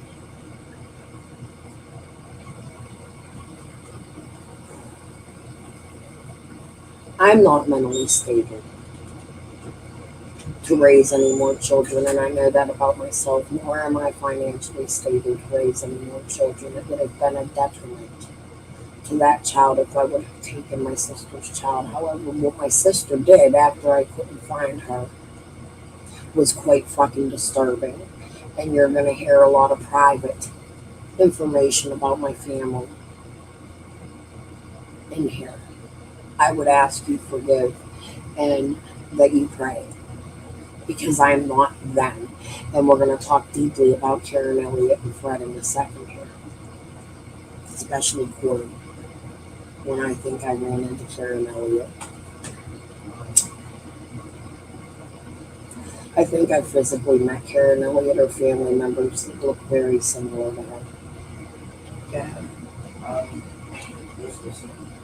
It's working good? Yeah, I got it. No, it's working. Okay, so let me read this so that I can get straight through it. I'm trying to tell you the things I remember that I'm going to tell you so I don't have to re-commentate, because it's very hard for me to talk about my other sister. You'll see by the end of this why my other sister, who has, I say, her own children and put them on a dark, black, dirty internet thing. There are people connected to the Christens I was just talking about. Neighbors, wives. A man named Dominic Muscanti.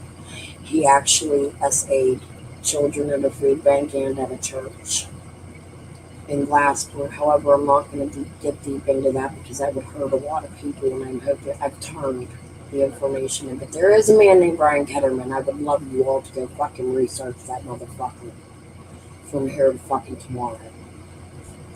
Okay. That's that. Anyways, here, the second version, Karen Elliott. I'm going to give you a memory. First, I'm going to start with my brother.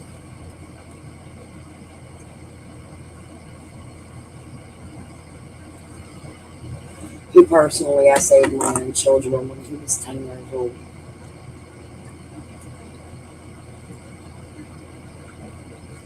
There's lots of court hearings within my family. I grew up in a lot of bad situations. I've had to testify. I told you that earlier in my life. When my mother was almost unalived and brought back to life by a cop named Tim Kiefer. You could go look his family up and ask them yourself. He was actually on Jay Leno one time for falling asleep in a donut shop. It was fucking funny. It's like the glass board, whatever joke. But however, I fucking love Tim Keifer, so we're not going to go there. He really saved my mom's life. I've been through court a million times in life, a murder trial, an almost attempted murder trial that really got charges super dropped. But that guy should have been charged with way more. He destroyed my life, gave me CPTSD for the rest of my life as I ran and saved my baby sister you're going to hear about next, who sexually assaulted her and children and put them on the dark web. But there's a man named Dominic Muscani, I think he connects to this Autumn and Chrissy's. And the O'Toole, you're going to hear how that all unravels at the end of this. And I'm sorry for my family, I am not them. Please do not judge me in them. However, if it helps find Summer, I'm going to fucking do everything I can. And if it helps find Lisa.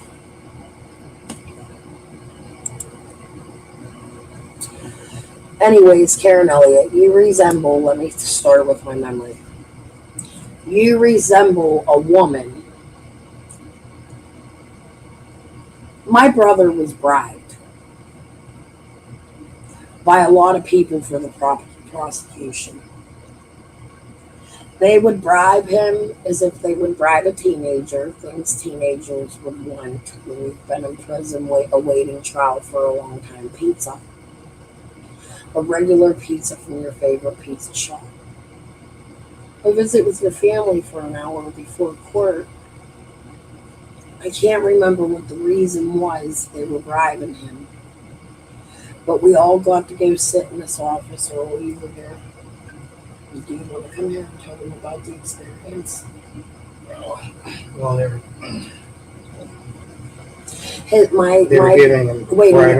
Wait a minute. My brother's attorney's name at the time was a public defender. His name was Patarini, and I'm going to tell you why this is important. I have to tell you before I read these. Go ahead, Earl. Well, they tried to bribe him with family visits, cookies, cakes. I don't know about cookies and cakes. You say cookies? Cookies, big pieces of cake. Like, like the bakery, not bakery cake, but cake you get like next to stuff like that. I don't know what the reason was, but it was a bribe. My brother was very silent and wouldn't talk about shit, and I don't know what they wanted to talk to him about, but they were bribing him. I remember being very upset, and I walked into the bathroom, and there was a woman there that resembled Karen Elliott. Hey, Michael. Darker hair at the time. There was another woman there. She was gorgeous. A lot of the people that were with them were beautiful women. Jerry's not a beautiful woman. She reminds me of this thing next to a train at Kennywood Amusement Park. I'm going to show you a fucking picture of it. She would call me in the fucking night, tell them about the phone calls. The ones with the lady in the dark. It was weird. It was fucking with my Facebook group. Oh, yeah, she was the only one I was calling about. She was thinking squirrel. Yeah, the one I think was. Oh, yeah. She was on here telling me she heard her kid and she wasn't allowed to have her kid, something about a stop sign, something in the store. She was up, dude, Metallica fucking rocks might be kind of cool. He said somebody slipped. The one said he slipped. No, that was a Benny live. Ooh, we need to ask Benny about that. I had a phone call like that. Yeah, you said that it sounded like. When she called back, it was like being a little cryptic. She had something happen. That might have been something else. I don't remember. So much shit has happened. Well, you'll see it. Dylan's dad said, hey, Earl, what's up? Hey, he said, hey, how's it going? Like, okay, so anyways, This lady would call me in the middle of the night, and it was fucking odd. She also went into my Facebook group and started fucking around. She goes by Julie Guilford, LC Justice. We talked about her earlier, whatever, you know. But I think she is related to Karen Elliott. That's speculation. I don't know for positive, and it's only because it looked like she came with her. A woman looked like her. They came with her to court. And I have a distinctive memory. We had just left that room where they were bribing my brother. I had to pee real fucking bad. I think I actually even left the room in the middle to go pee because I was disgusted by what the prosecution was doing with my brother. And Patarini was letting it happen. He was such a fucking awful public. Like, he didn't give a fuck. It was almost like he took a payout for my brother to lose the case. However, my brother is guilty of doing what he did. He didn't kill Paco.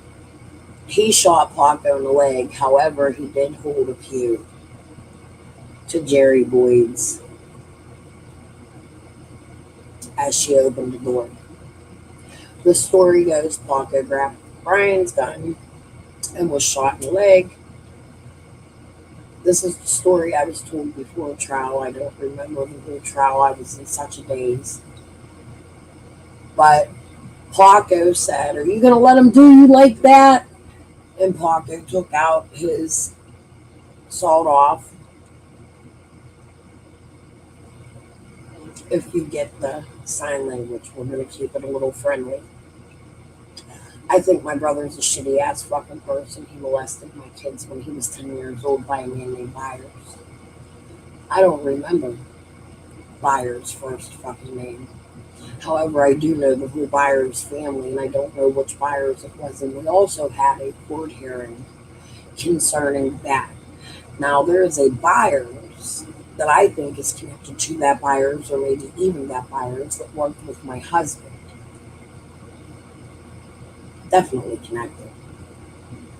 At the time that I believe my husband was catfished by one of the people we're going to talk about with my cousin here, a woman named Brittany that my husband will not answer for and continues to abuse me even before he came home today. We might leave because of this, because that's the way he abuses me with silence.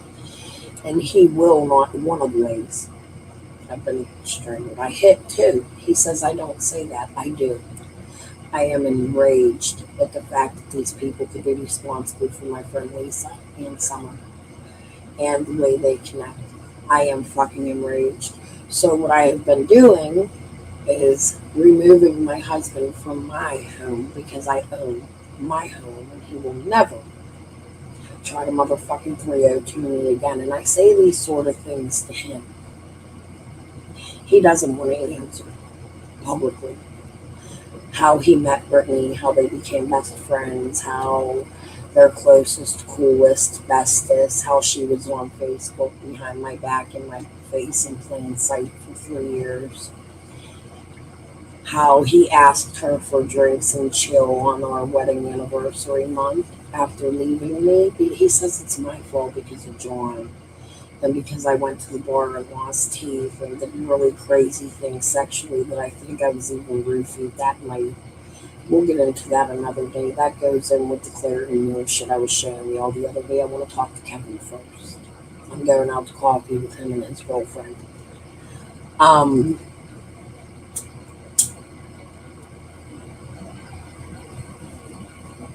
My husband called me a whore for a year and a half. We had a son in the year 2013. That son came about, and Michael can confirm this, as he's one of my neighbors. He can confirm we had a son. My son passed away immediately after birth. He had chorioamnionitis from the nurse touching inside of me while I had no water. Inside of me, I had a dry birth, but he wouldn't come out. They ended up giving me a C-section. It caused a lot of stress on him and me. I believe it caused my what do they call it? I believe it caused a pregnancy sort of heart failure to put me in a straight heart failure because heart failure runs in my family. We later found out I also had dilated cardiomyopathy, and it may have been a cause of my son's death. I smoked weed at the time. I was unable to sue the hospital. I grieved that baby. I do blame my husband. He says I don't come out here and tell the truth. It's a CPTSD for me, and it's true. It's life. But he had gone to this woman and told this woman all about my baby and cried on her shoulder over the last 3 years. Well, how did you do it then?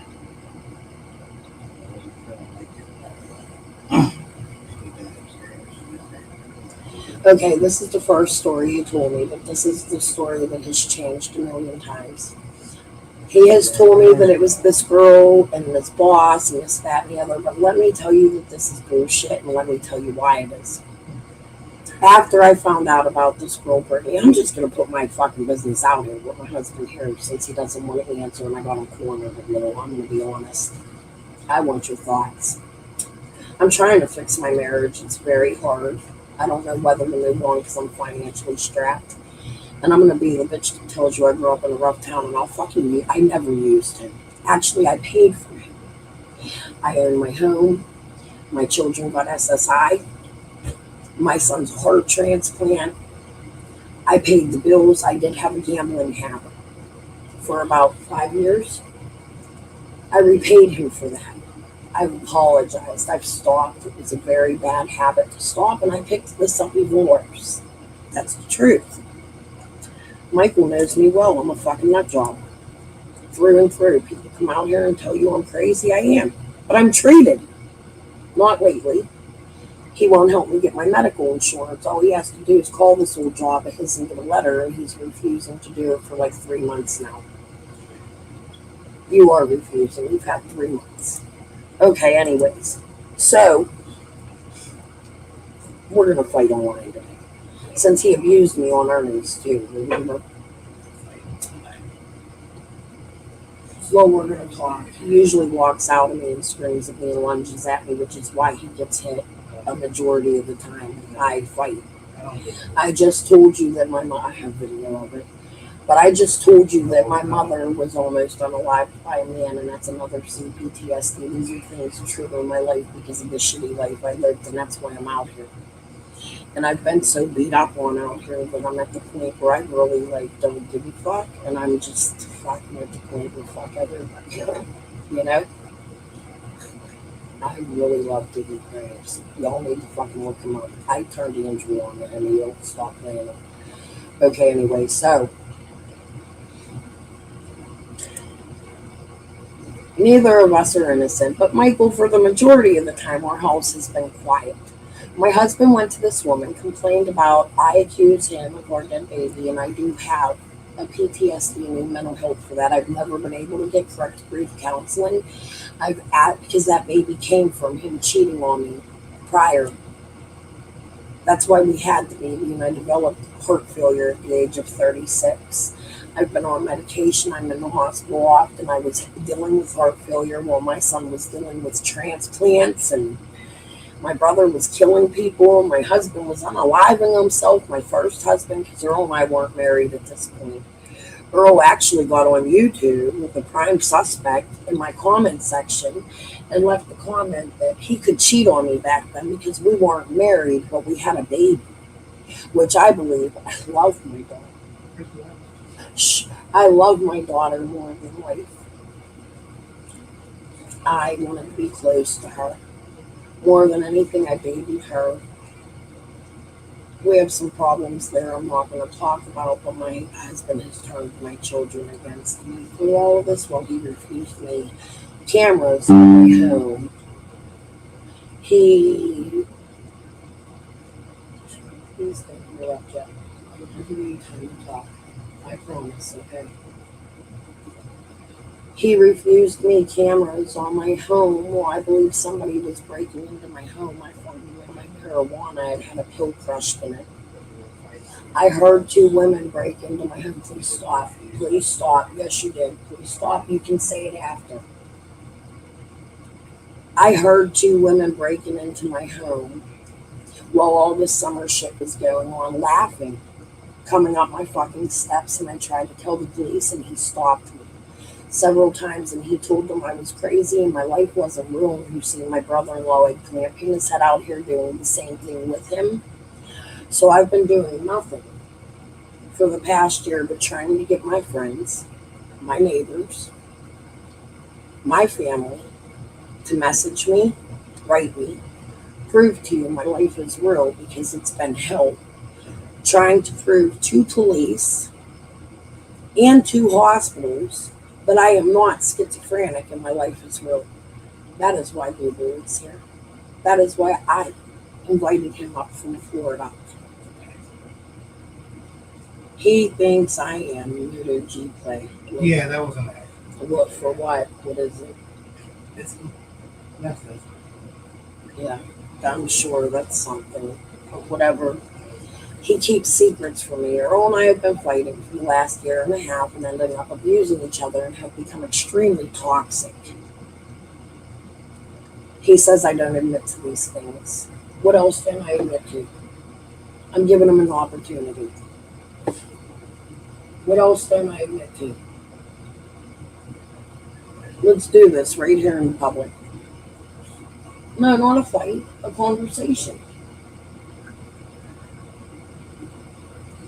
What else can I admit to? You know what? I did the same thing he thinks I did. Let me explain to you. Here's the debate. Let's have a husband try to save the marriage fucking debate. We're gonna have fucking fun.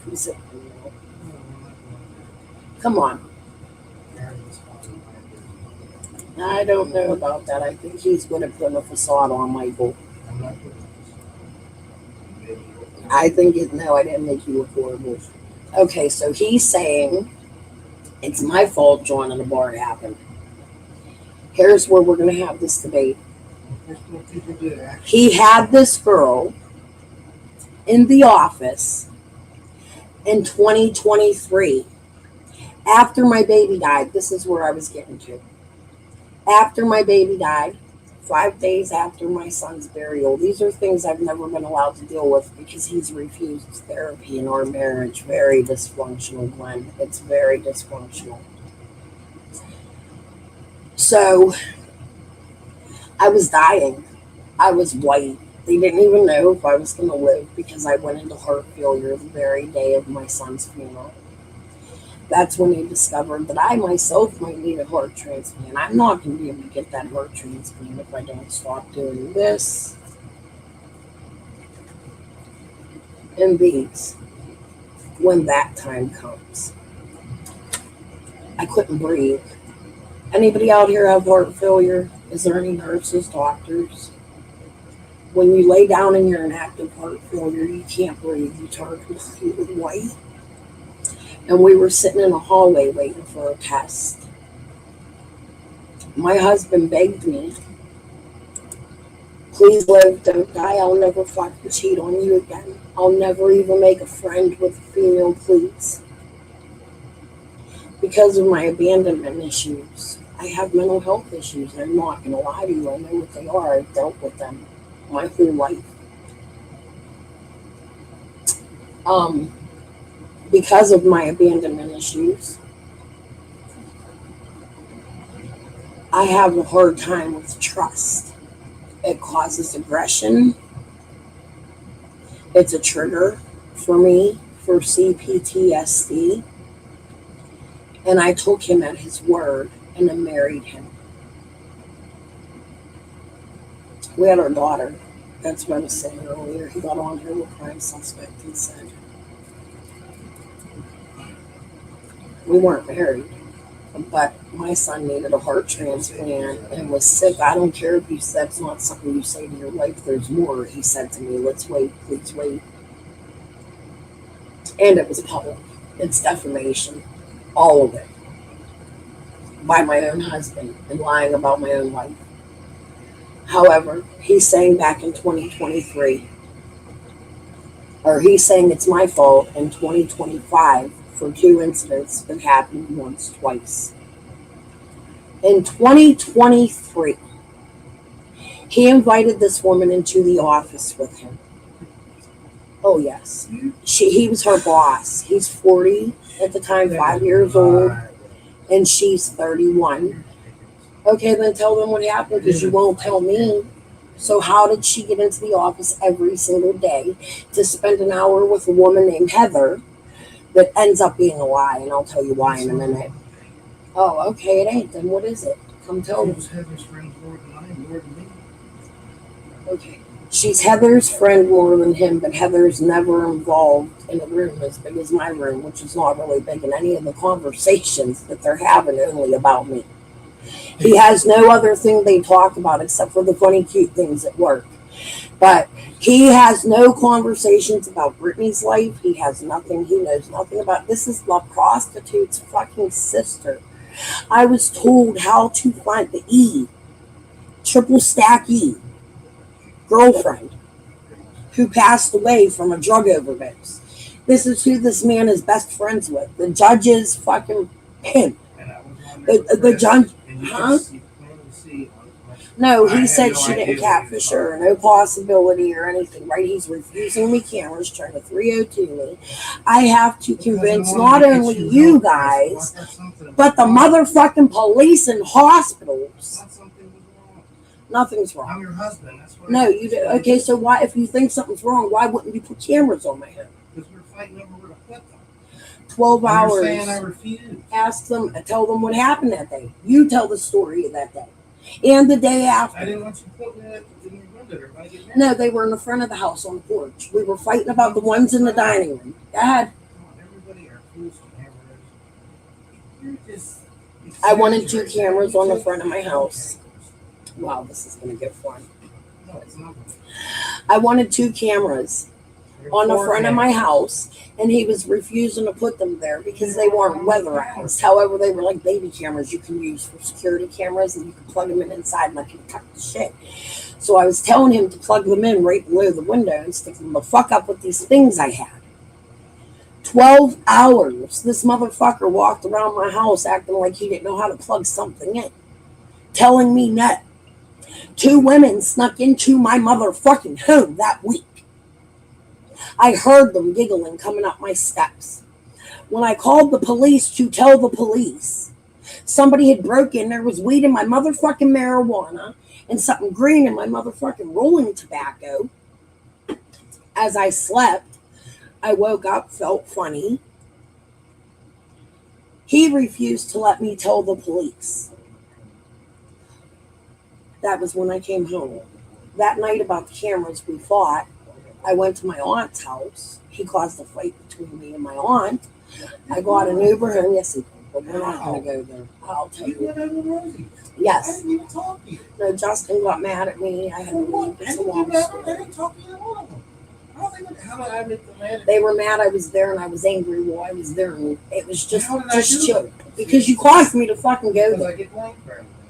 You do get blamed for everything. He just said that something that happened in we're getting there. I go to Rosie's, my aunt. I come home. What are you doing when I get home?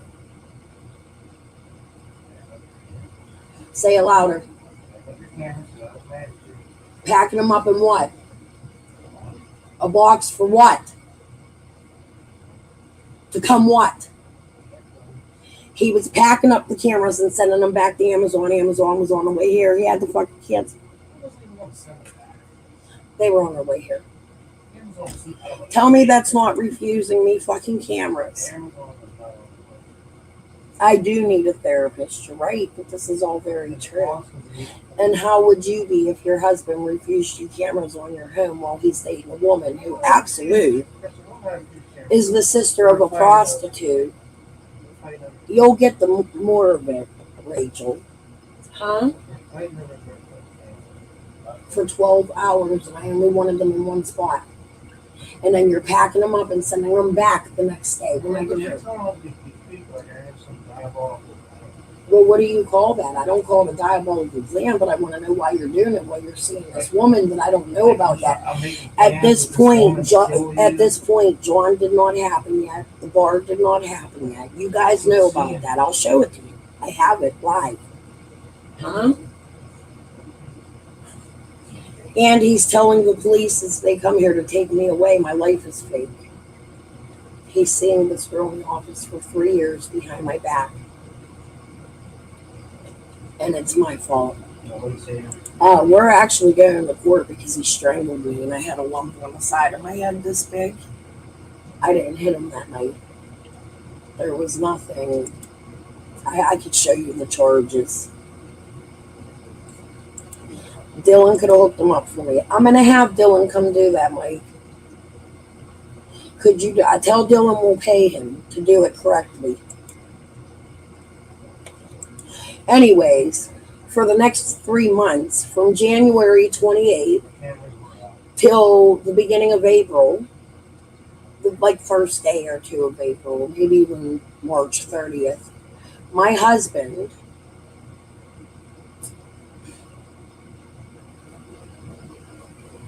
this is before John. This is before the bar leaves me. I kicked them out just to cool down. Go ahead, tell your side. You're saying you don't love me no more. Get out. You're on the phone with John. Acting like he was with him. Say you want to talk to him. He's going in another room. You're telling him, oh, I'll talk to you. I'll talk to you when we're after we'll do it. I heard you down the hallway say it. I did say that. I did say that, but that's not what it meant, and I tried to explain it. And actually, there was even a night I went to a hotel, and called John because I was scared to talk because of my hackers and things, and I didn't quite understand that. John is connected to the things I've proved to you that are real, that he's connected to, even with the Roxanne D fucking police, because his stepfather is a fucking D police. But anyways, that's why I reached out to John. It was about Summer and Lisa's case. We weren't fucking. My husband was invited to come with me and refused to come with me when we went. He had to work. He had to be with Brittany. He also asked this girl out on our 10-year wedding anniversary, but let's go back to 2023. In my opinion, he groomed this 31-year-old at 45 years old. Let them make the decision. Let them make the decision, please. What's the other one? Oh, yeah, I run a strip club when I was in my 20s. Oh, we'll talk about that too. Do you want to tell the truth? Do you want to tell them about Rob Demuth? Who was robbed that? Who is related to Kelly Fustos? Doesn't mean I was running a strip club. I didn't say you did. I said your friends did. Dirty ass fucking cops from fucking McKeesport that took my friend Pinota and trafficked her and fed her to a fucking football team at Pitt. Absolutely truth. Is it not? Was you there? No. You didn't see Pinota stripping in Bill's basement. It was the same day you were there. One night. Right. But whose friends were they? Yours or mine? And now Kelly Fustos is involved in Summer's case. Actually, first off. Plano, Texas. Look her up. Hopewell Township, somewhere around there. Fuck, what do you think?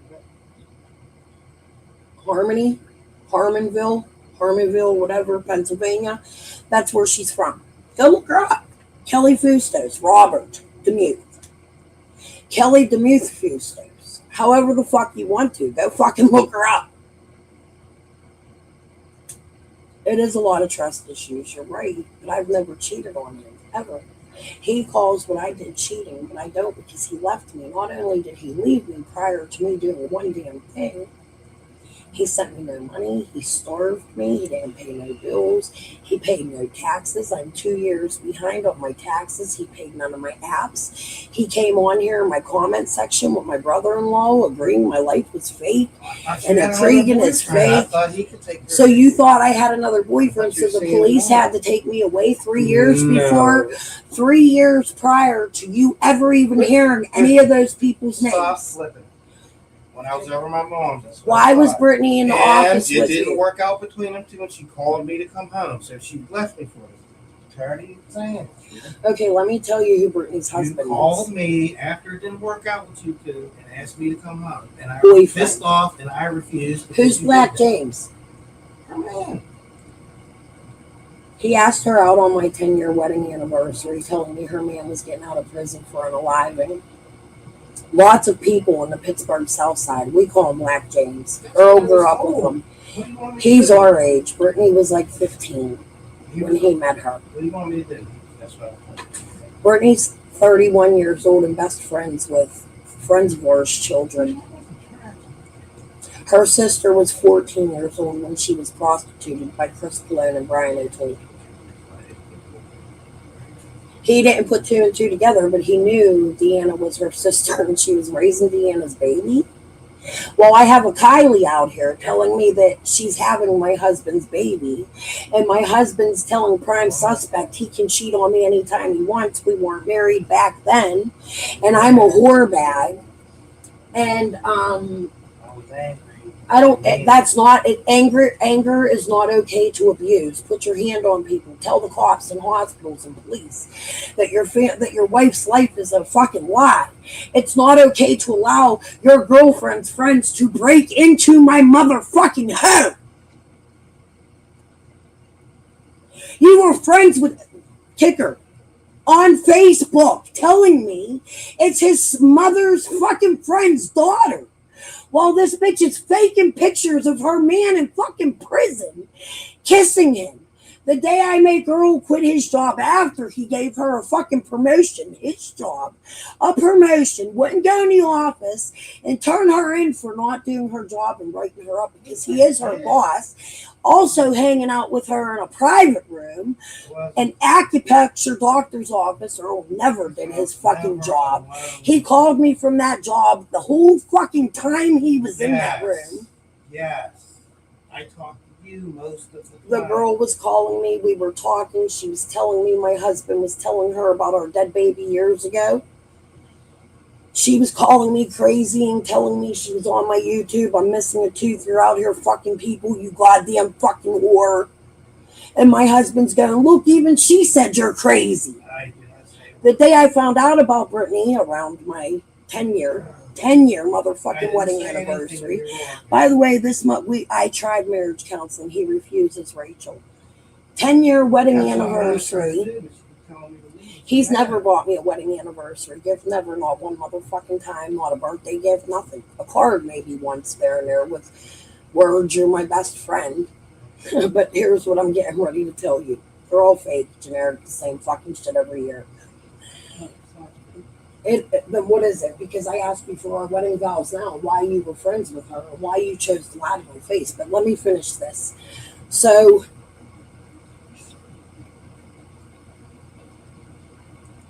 I'm CPTSDing right now. I'm getting hyper. Please calm me down. This is why I'm doing this in public. This is why we can't fix our marriage, and I don't think there is any fixing to it.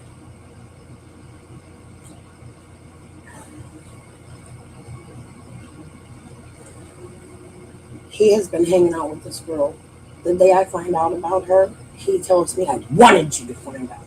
It's fucking revenge. A month prior, I seen him. Remember, I was coming out here. I was so happy. I was going to get to meet ICP. I was going to get to have content for you because we have a friend. Please stop. No, that really isn't. He was downstairs beating his dick, looking at porn and Daylines. I have the proof, literally with timestamps. I screenshot it. You tell everybody that all these stories. It's not a lie. It's not. He was doing weird things, and I asked my friend to come over and help me. And John was on the phone with him on speaker. I was standing at the top of the steps, and John was telling him we're just friends.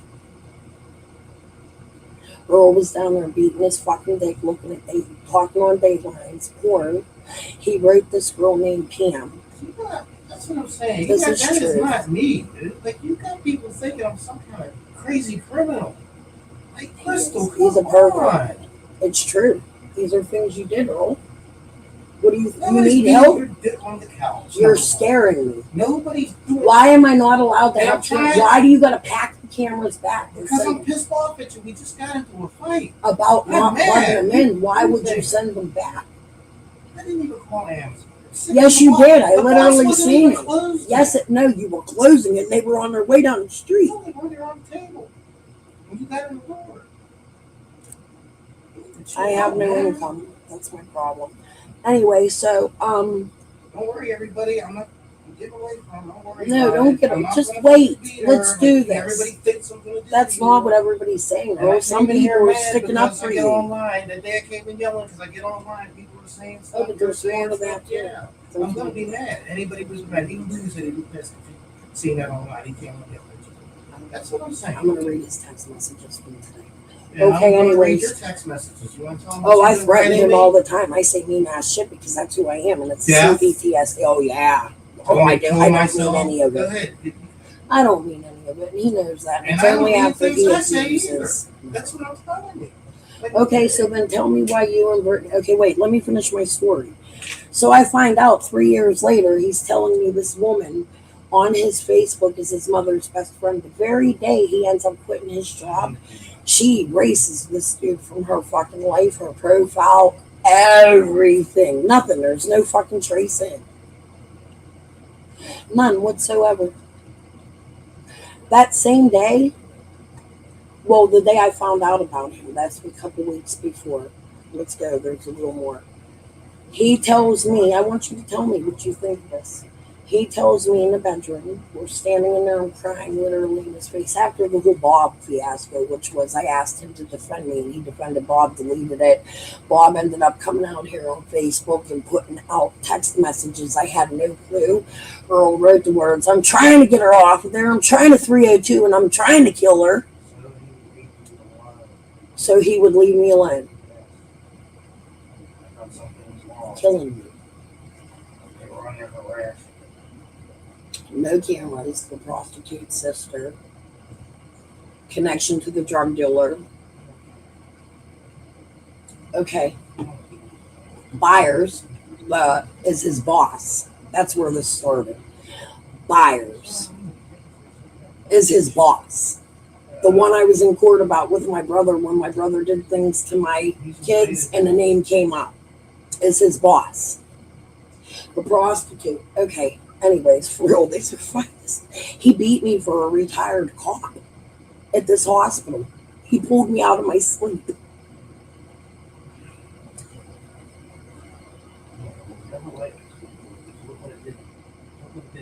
Look at all this bit. Okay, wait a minute. No, this didn't do nothing to me, Earl. You and Brittany's friendship did.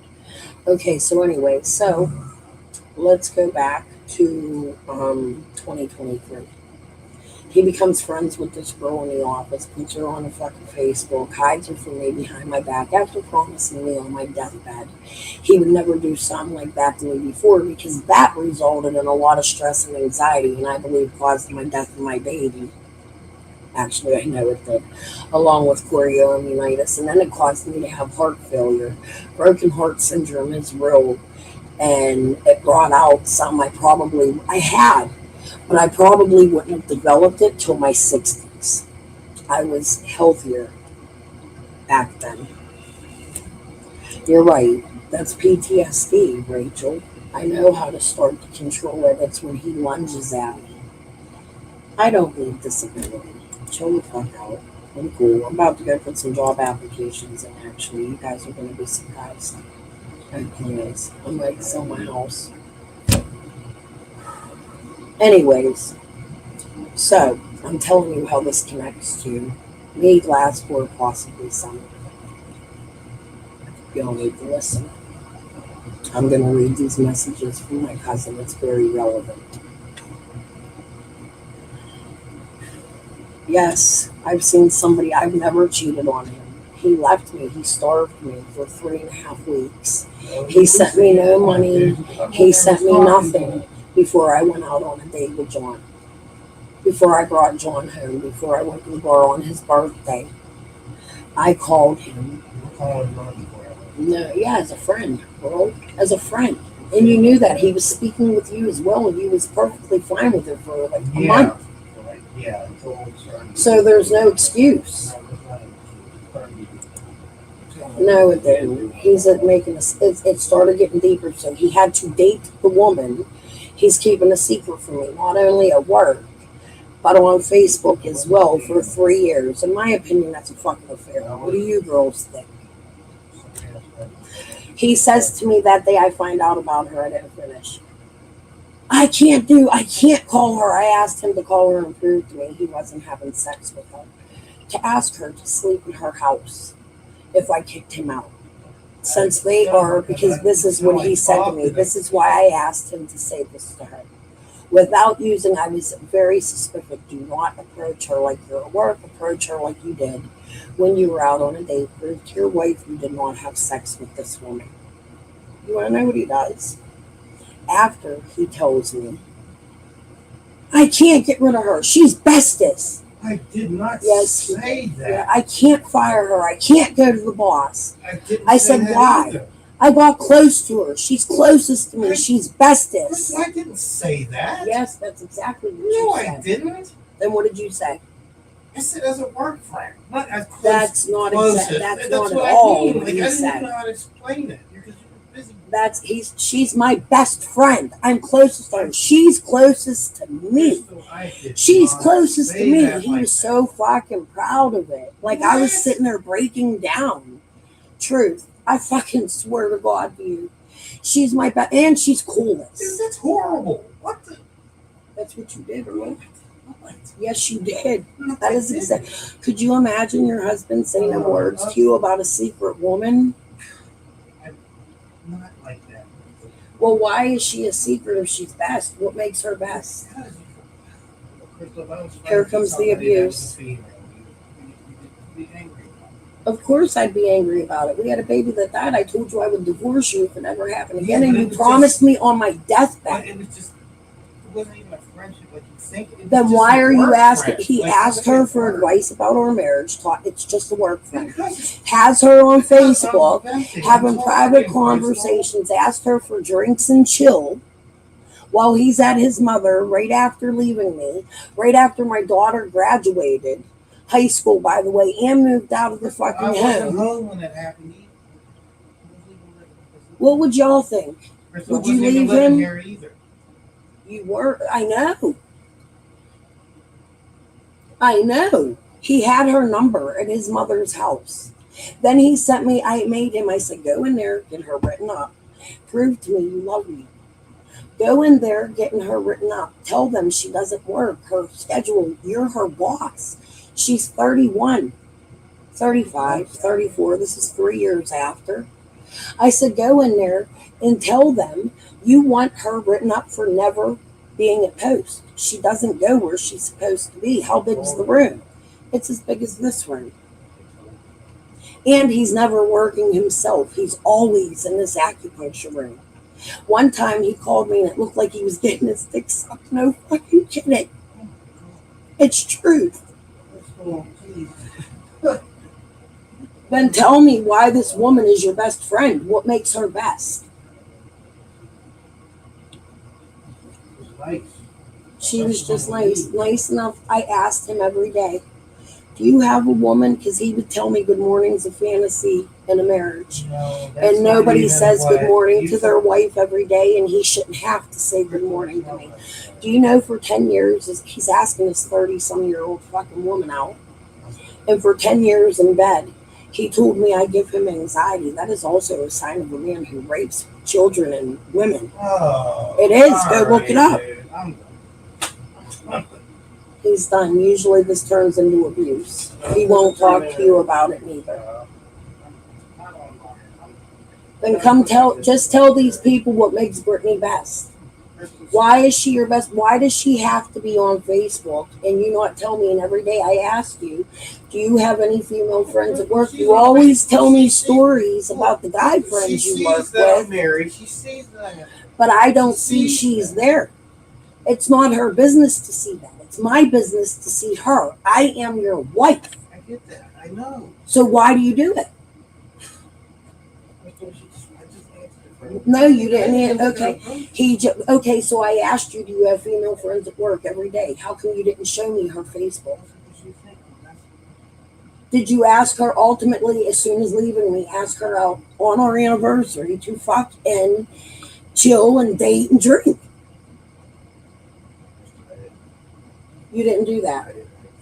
No, you didn't say fuck. What was the words? No, that's not. No, it's not. Would you like to go drink? Hey, I've been thinking. That's what it said. I've been thinking after we talked. Would you like to go drink and chill? He went and asked this woman for advice, and the woman told him not to put my cameras up because I'm crazy. She called me a whore and told him to come home and call me a whore.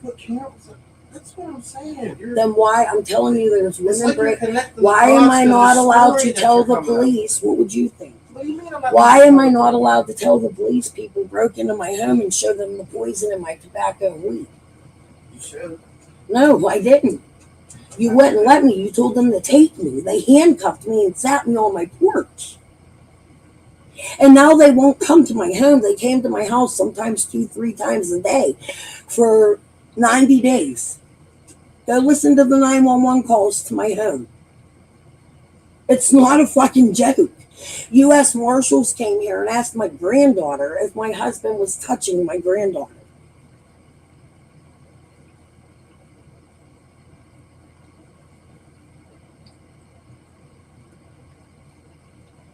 What questions do you think your husband should answer? He's the one unlocking my doors. He worked overnight. He'd leave late or sometimes early in the afternoon. I would go to bed. He'd leave. He'd go to work. He'd work all fucking night. Remember, Benny used to say, "Don't you ever sleep?" I would be up, staying up, waiting for him because I have a big house and it's spooky here. I would stay up and wait for him because I loved him. I wanted to say good morning to him. He would tell me good morning is a fantasy. Then what was it? What does that mean coming from your husband? Everybody has problems. But what problems did we have other than saying good morning? But what problem? Okay, you're right. But this went on for years. I didn't mean good morning. But you never said good morning. You said it every morning to me. The good morning is a fantasy. And then you would fight with me for 6 hours before leaving for work. This is what he did. He would fight with me for 6 hours. I shouldn't. He's down to my son's. Did we get everything I needed help with here done? Can you hold on? I did all the drains. I'm going to put a video on. I did all the drains. I cleaned one of them. Hold on. Hold on. Doesn't type like nomadic track. You go, Ziggy. What's this even mean?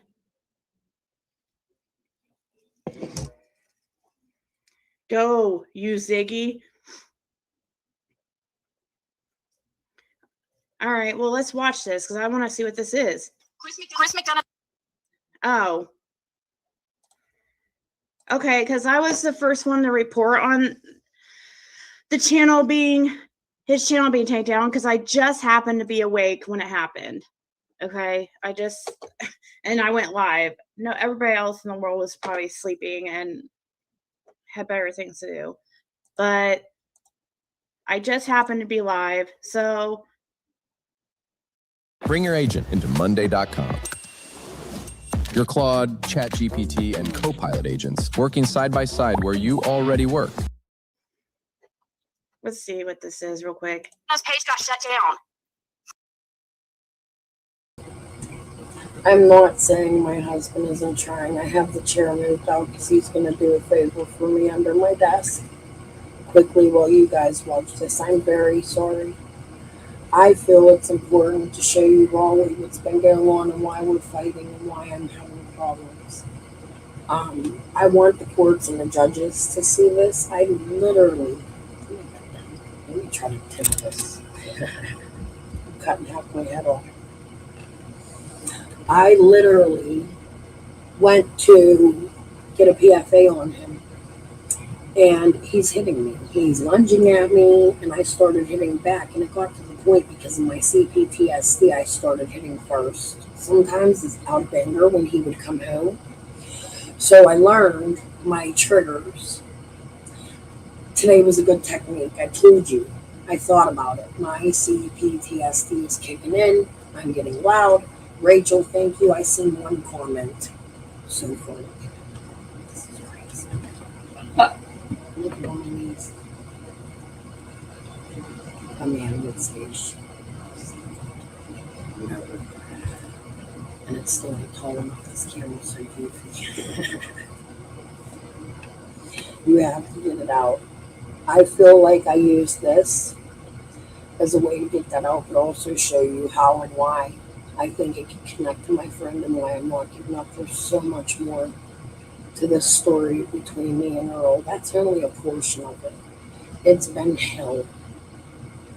The last year and a half, 2 years, with the lawsuits, and then what's been going on in my home with the harassment from police, from my husband.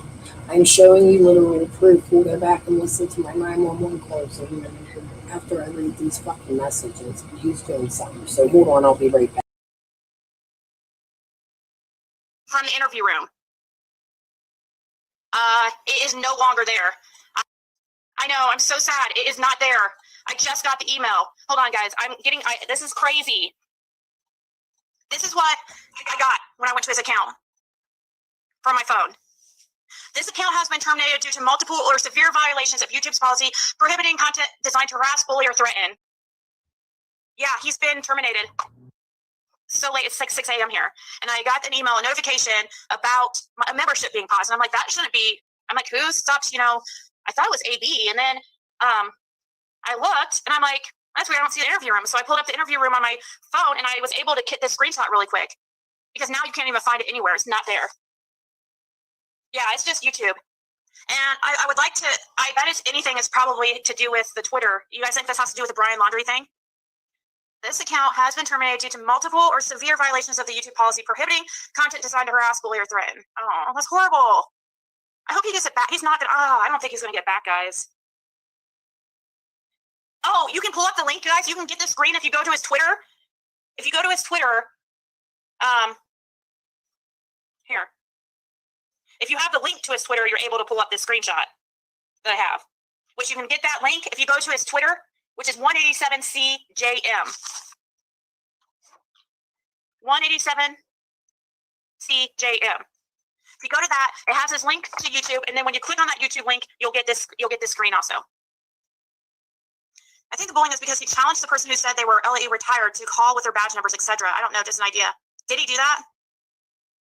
You guys, I didn't watch the video really much that he did trying to prove that this Twitter account was Brian. Chris got too close last night. Brian Laundrie. Chris put out a lot of info. Oh, was it last night? I missed it.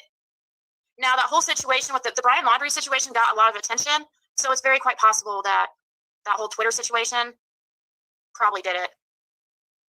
Nordic Trek reported him on Twitter to Team YouTube 6 hours ago. There's so much Chris that did that's against US, saying names, etc. I hated that, but Chris is new. Because I missed a lot of it, so I guess I can't comment on it. Of course, I'm biased because I do like his channel, but at the same time, I can't really comment on it truthfully and accurately because I didn't watch that live. But I can see some people's concerns, I guess, if what happened. I watched snippets of it. And let's say that really wasn't Brian Laundrie, then I don't, then that's not good.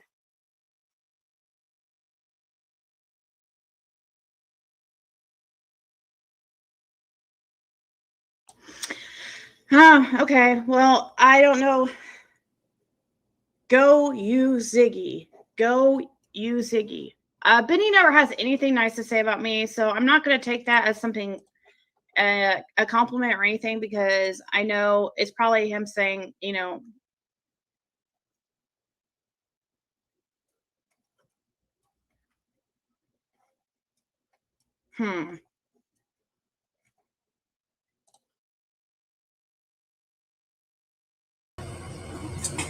So I missed all of that. Oh, wait, I'm going to let it play another minute. Reboot just came in and he doesn't know what just happened here, so.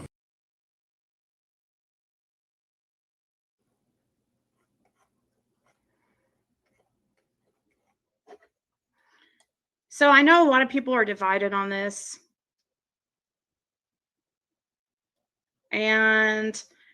But when he said, it really made me think when Chris said, you can't harass somebody that's anonymous. And I was like, you're right. Like, we don't even know how can we harass somebody that's just a account that doesn't even have a name attached to it?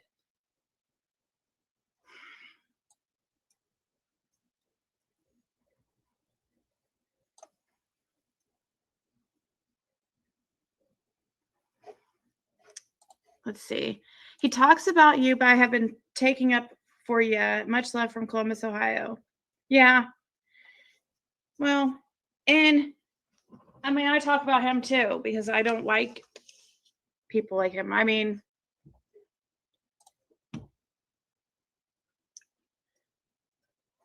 it's still a person. I mean, I don't know. We can't bully somebody that we don't know anything about. That's how I feel. I think that I thought that was that really stuck with me when he said that. I thought that was a really great point. Lots of us here are just names. Yeah, but if we don't know, like if somebody's on here as like freaking Inspector Gadget.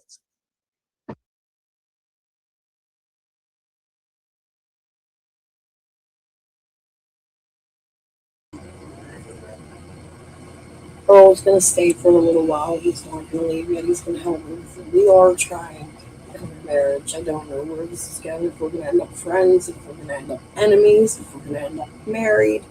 This has been a year and a half. We have court coming up next week. We have things this week we have to do for court.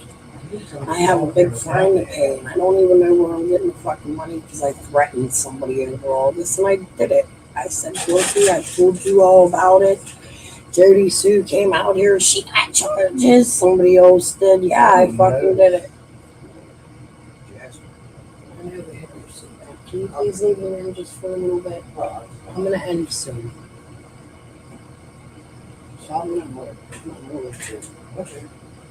Is that okay? Or are you able to stay that long?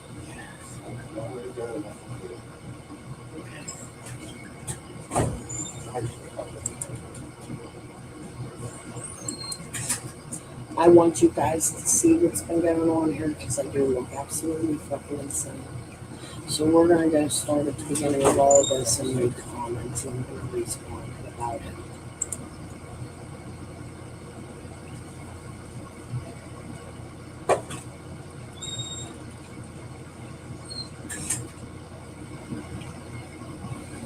Legally, I'm not allowed to say that on here.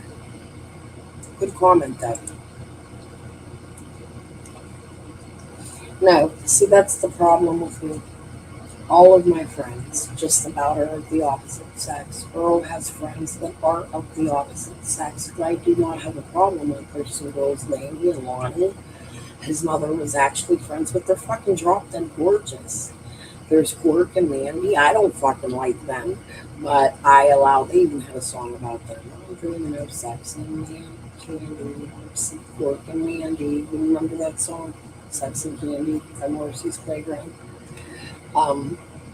Anyways, and I have reasons to really fucking not like Quirk, but that's family shit. I'm gonna leave that out. It has nothing to do with Summer, I don't think. It might, I don't fucking know. She's connected to friends, but I don't know. Churches, maybe. Who the fucking knows? Hi Seth, how you doing? He's cool. Okay. Anyway, so I'm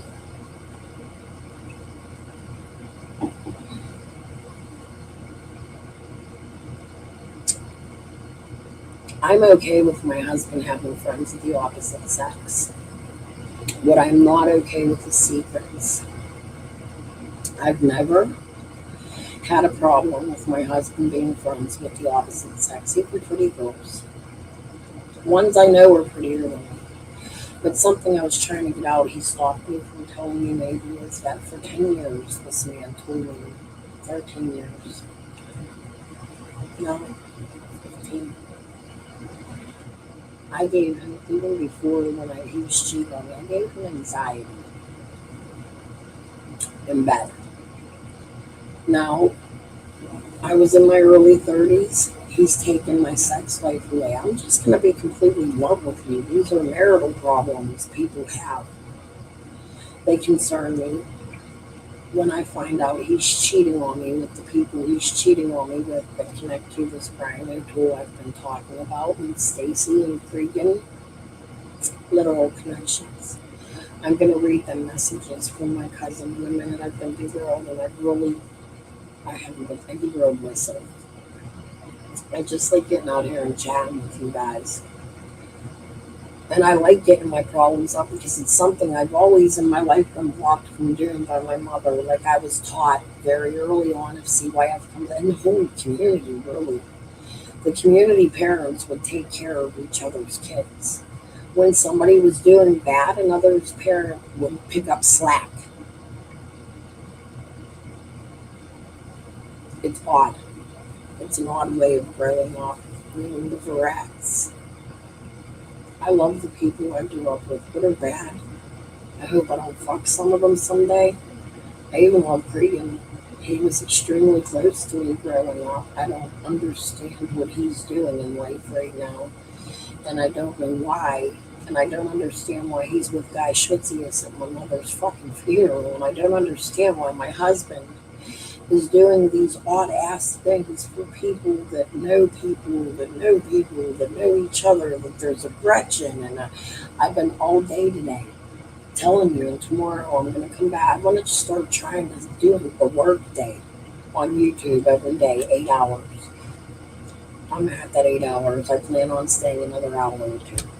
But, because I want to go over some more content, and I really do love my live, the last few lives a lot. I do this a lot, but it's because I do want to be a beacon of hope or help for somebody. But right now I feel like I'm drowning because of the marital problems I'm having. And my husband to me seems extremely insensitive. But all those years ago when he cheated on me prior to us being married, would start with my daughter, who's trying to stop me from saying this too, in my opinion. I love my daughter. With every beat of my heart, I always wanted a daughter. When I found out she was a girl, I was the most excited. I couldn't fucking believe it. I was sitting in the ultrasound room, and they kept showing me her private parts and going, look, it's a girl. And I'm going, you're lying. And I was crying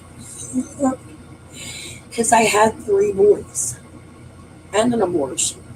I've told you about that before because of my son's heart transplant. And I was fighting custody for my son that had a heart transplant. And I was very scared that they would take my son from me while he was waiting for a heart. And that's like the ultimate sin. I don't believe in abortion. But I found myself in a situation where I had to do that. And my grandmother held my hand through it. They gave me pills. I've always blamed myself. I've had a miscarriage. And then I have this baby. I feel like it was redemption by God for my abortion. And that's something people would think. And they tell you when you have an abortion, you never forget it. Not something, my kids are grown, so I can talk about it. I don't have the fear of millionaires taking my fucking kids no more.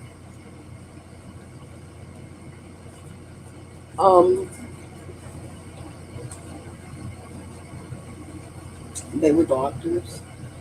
I've talked about them, the adopted parents.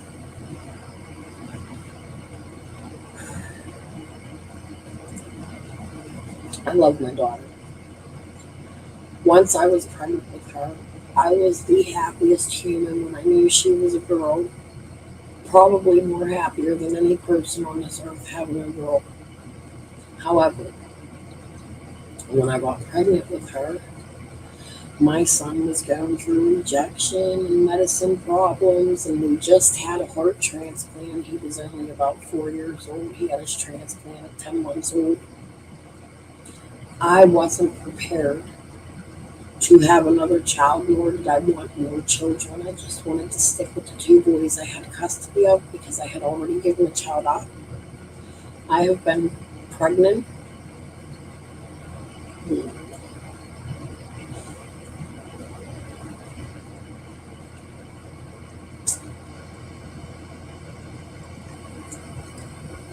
as a young teenager once, untreated, no DNC. They found shit years later. I was 14. Hi, Todd. You accused me of it being fake, and it really never was. When I was 14, I was pregnant. When I was 17, I was pregnant. That resulted in a baby I gave up. Didn't give him up. I gave him to his father and the grandparents to raise. That's the one I talked about with the Janine Moore. His father lives in Vegas right now. Jody has made some Vegas ties. I feel like she puts them towards me. I don't fucking know. She can explain them better.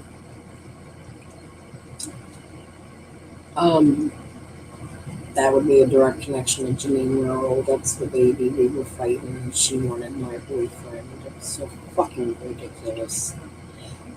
You would try to kill a baby while somebody's fucking pregnant. You fucking cunt. Okay. Anyways, so I had him.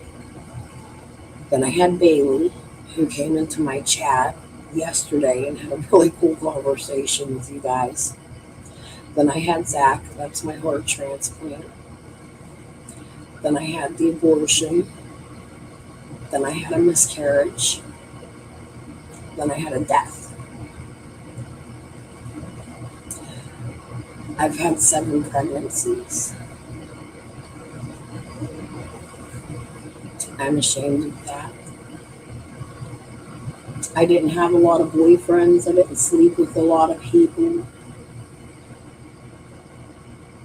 Always the same people. But when I did stray, I'd end up fucking pregnant. Shit was in the fucking water. And I wasn't educated because I grew up rough. I've been assaulted several times in my life with proof. I've brought proof connecting to these people. I can't quite explain it to make it all make sense to you unless you know them. Which is why I brought people from my real life here to prove to you that my life is extremely real. My husband and Bob going around and telling people my life ain't real, my sister's life ain't real, is really quite fucking disgusting. Especially when they're out here saying my mother was fucking perfect. I don't quite understand why my husband is doing these things with the woman who is connected to these people and has been hiding her from me for 3 years. So it has caused war in my home, fights between my family. The police won't protect me. I don't know why, and I have literal proof of that. Let me show you.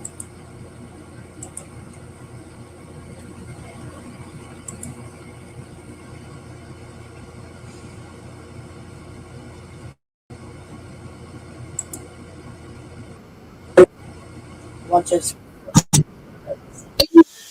I'll try.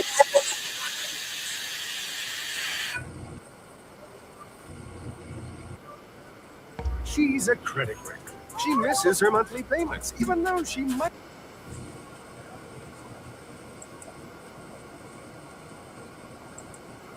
I'll be back.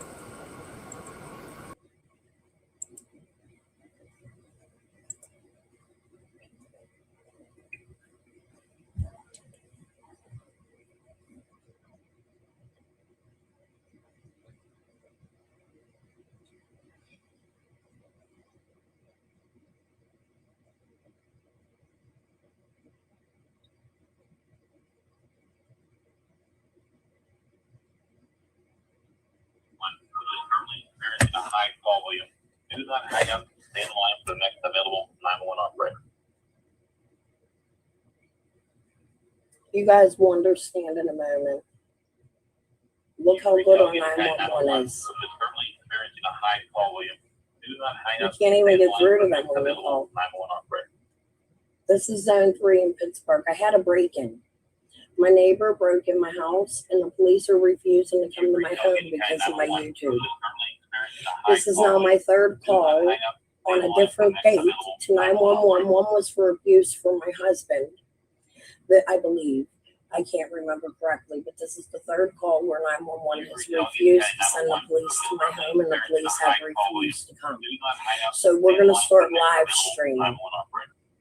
I am in fear for my life for my own police department because I cover Summer Wells and my friend Lisa Quebec on YouTube. We're going to show you what Zone 3 Police does in the city of Pittsburgh, where we can bring you hope is from. My address is 1710 Leoland Street, Pittsburgh 15210. I don't think I never had a man that didn't cheat on me. Yes, my first husband cheated on me often. Michael, you might even know him from Warrensville. I'll have to show you a picture of him. But he cheated on me often and had many babies, the same very age of my two children. 5. A set of twins.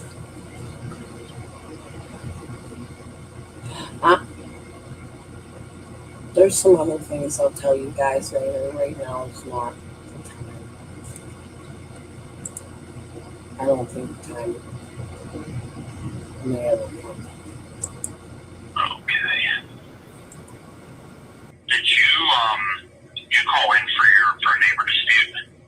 It really isn't a neighbor dispute. No, see, that's a lie again. I had a break-in. My neighbor, Pennsylvania doesn't do legal separations. We're a Commonwealth. They also don't acknowledge Commonwealth marriages anymore, which is really weird, but people broke into my home. Okay. No, wait, I'm telling you, my neighbor opened my door and put my dog in the motherfucking house the other day without my knowledge. You're going to hear the whole story here. However, this is after I tell you my husband refused cameras on my home, and I am 100% positive somebody broke into my home and he wouldn't allow me to turn it in. So anytime somebody comes in my fucking house, I'm going to freak the fuck out. I gotcha. I deserve police protection, just like any other fucking citizen on this earth. But can I please explain to you what's been going on, sir? Well, I got a police officer en route, ma'am.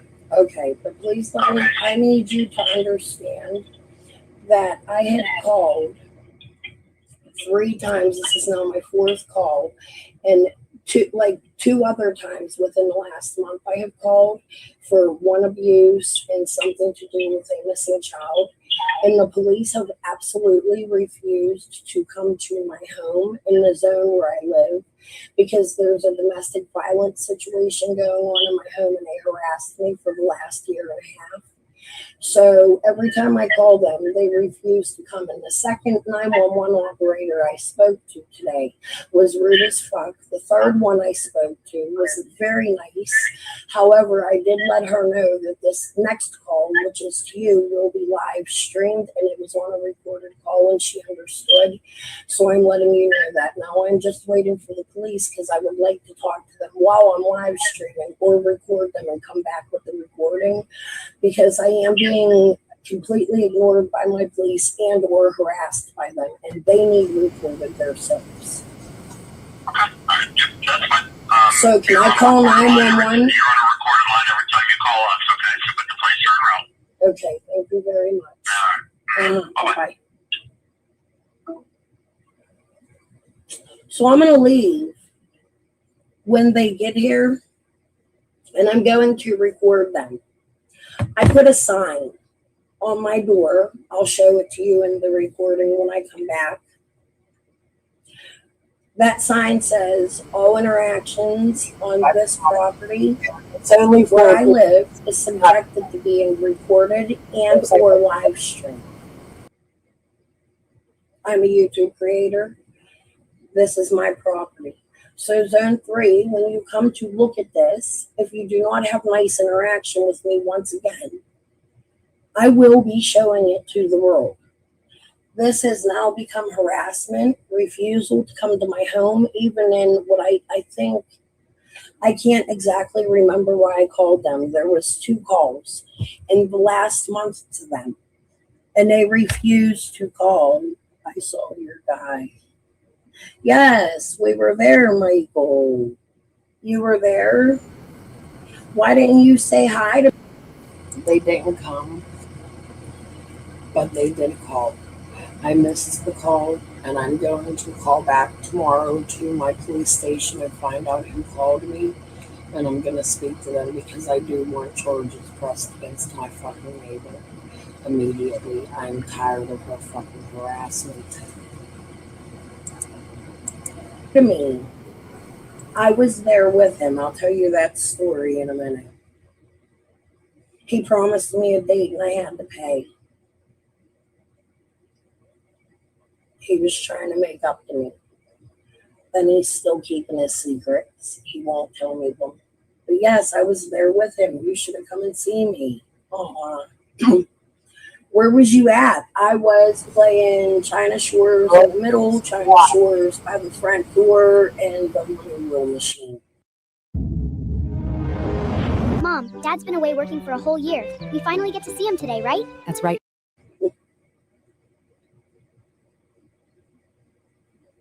So this live stream really isn't about much except for me calling the police, but I do plan on staying now that I'm here, not really ready for it. So let me tell you what happened. I have, let me see if it's on this phone, I believe it is. I have this crazy whack job ass fucking neighbor. Okay? I don't even know this bitch's name. They have lived next to me for 15 years, her family. Jimmy is his name, the one that lives there, and but whatever. She lived in Florida and she moved up here. And ever since she got here, we had some problems prior because of Jimmy's ex-girlfriend who was harassing my daughter in a sexual manner. It was really weird. So I'm trying to find my gallery here. I got a new phone. I don't know how to work it. So I had some interactions with Jimmy's ex. I'll find what I need in a minute. And we had problems. I don't even drive. And all of my neighbors years ago had a fight about parking. I don't have a fucking car. Somebody called the city. I recently found out my hairdresser was the lady that called the fucking city because she didn't have nowhere to park. And that for the last 15 years, they've been blaming me and calling the city on me and attacking my home and my family because we have a huge problem in Pittsburgh with parking. I bet you I could even find YouTube videos about it. It is a huge problem in my city. So I even have a fucking garage with a 2-car driveway. Thank you guys. I could park 3 of my own cars if I had a car in the back of my home. So I don't understand why these people ever in a million years thought it was me that called the fucking city on them. They can all go fuck themselves. It wasn't me, and I don't care if Jimmy has 10,000 fucking cars. Okay? So anyways, Jimmy's girlfriend started harassing me and my family. Working came to my house to spray for bugs as a routine thing. They came once a month. In the summertime, they spray my yard so the fleas can't get into my yard and bite my dog. They used to. I can't afford them anymore. Anyways, my neighbor seen them coming one day after the parking incident and accused me of having fleas because I'm spraying, because working came to spray my yard for fleas like a fucking retard.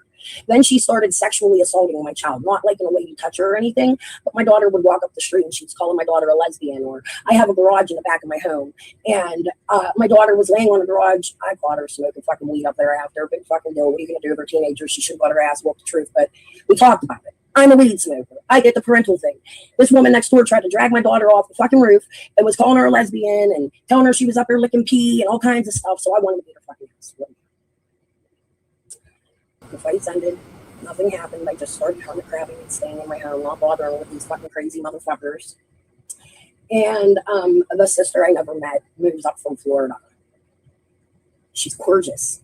She is a bombshell. Any guy would probably want to fucking be with her. I don't know why she's such a fucking Karen. Okay, literally. Now, how many of y'all have dogs? I have Jasper. Every time I put my dog outside, she calls the city on me. I'm not allowed to have my dog outside unless I am sitting right next to him. Or she will make up lies. She called them because my gutter is broken. She called them because I had too much garbage in the back. She calls them because my grass is too long. She calls the animal control on me constantly. It is fucking ridiculous. Even on turtles one time. I had turtles in a pond in my yard and she called the fucking animal control on turtles in a pond. It's really that fucking ridiculous. So, now let me go look for this video. Look, they said the police were on their way. We'll check the time. Let me correct something there because I gave a little bit of wrong information. This is something the whole family has done over time. This girl just recently, within the last year, moved up here. I didn't know her. I seen her. She came up often to visit. But I didn't know her personally, never had any fucking conversations with her. But it got really bad again after 15 years after she fucking moved back into this fucking house. So, I don't even know the girl's fucking name. Michael was trying to help me. He gave me the names I already know. I don't even know that she's listed on the fucking house. But, hey neighbor, you're a fucking cunt. Alright. I want to call in a minute. Oh, I don't know how to get to my videos. Can someone tell me how these new water, whatever fucking things they are? Videos. Here we go. Damn it.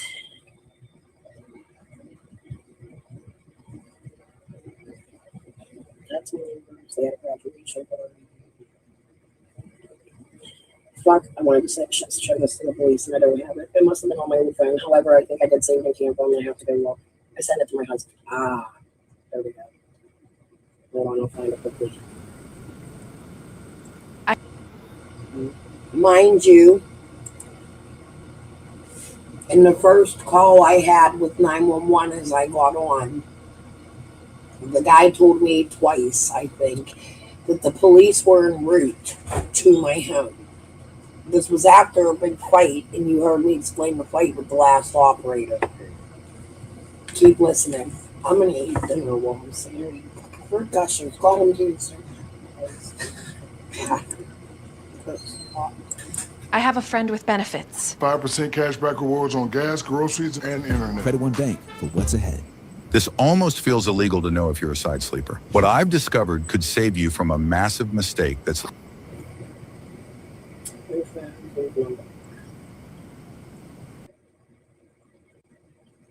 I'm out in my yard the other day. I go outside and I'm sitting with my dog because I knew she wasn't home.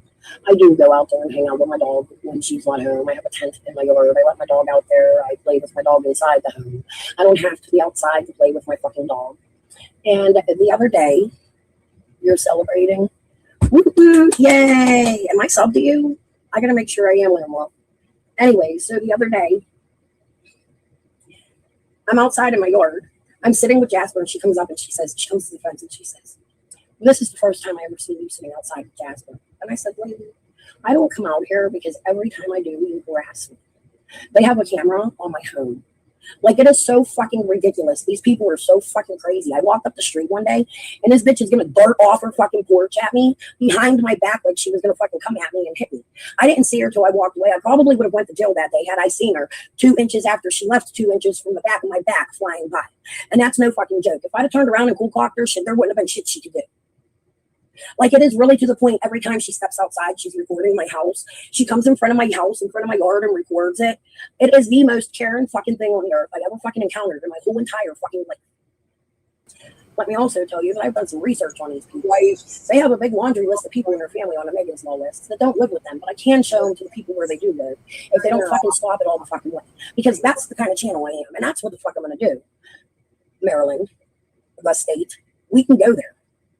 However, today I called the police because we had a little bit of rain. Right? 13 minutes and giving them 20. We had a little bit of rain. Now, I let my dog out probably 15 minutes before it started to rain. I didn't notice the rain when it started to rain. And my husband had brought down some toilet paper from work. He locked the door, said he was in the bathroom. The boss ain't even going to care, right? So he brings me down some toilet paper because I ran out of toilet paper. He paid for said toilet paper, but he brought me toilet paper down because I couldn't leave at the moment. So as I go downstairs, I noticed it just started raining. We literally had like a 10-minute rain. I missed the rain. My dog was outside. That is wrong of me as a fucking dog owner. I absolutely get that. Sometimes accidents happen. However, breaking and entering is a charge. This bitch came up onto my fucking property, opened my door while nobody was here. My roommate downstairs, Keon, was not home, and put my dog in the house, came into the home, locked him behind the baby gate because he knows how to open the door. You can't lock it from the outside. So she entered my fucking home to put my dog in my fucking house. The police are refusing to come. Do you think the police should come? Because I think that's a breaking and entering charge. So we're going to do this. Stupid is always watching me. And for real. Like, I get it, my dog, but my dog's a husky. He loves the cold. He loves the rain. He's an outdoor dog. I want him here to keep. No threats. We're going to do it legally, Michael. I don't have time for more fights and all that other shit. I have enough fucking shit in my life to deal with rather than some crazy ass. But truthfully, it's fucking funny at this point. But after all the shit I've been through the last year, the bitch don't need to be entering. She could have rang my doorbell. She could have brought my dog on the porch. Neighbor, this is what I'm going to do for you. I have a large cage that's not put up. I have to put it up because I need to dog train my dog. My dog has accidents in the house. They're bad. This is partially why I can't sell my house. My floors need redone. I have a lot of repairs here. I'm going to try to fix some of them repairs the best I can. I'm working hard. That's why I'm going to be here for 8 hours or more every day now. I'm going to try. I go blank sometimes when I'm not feeling okay because of mental health. I'm not crazy. I have depression. I have anxiety. I have CPTSD. Yeah, we'll talk. Leave that shit out and we'll chat. I don't need threats or... We're cool. I'm handling it. I promise. No, I didn't know you could do that with internal affairs. I've tried the Attorney General, but internal affairs is a good... Thank you for that, Karen. I'm clipping that. What the fuck on it? I've tried other avenues.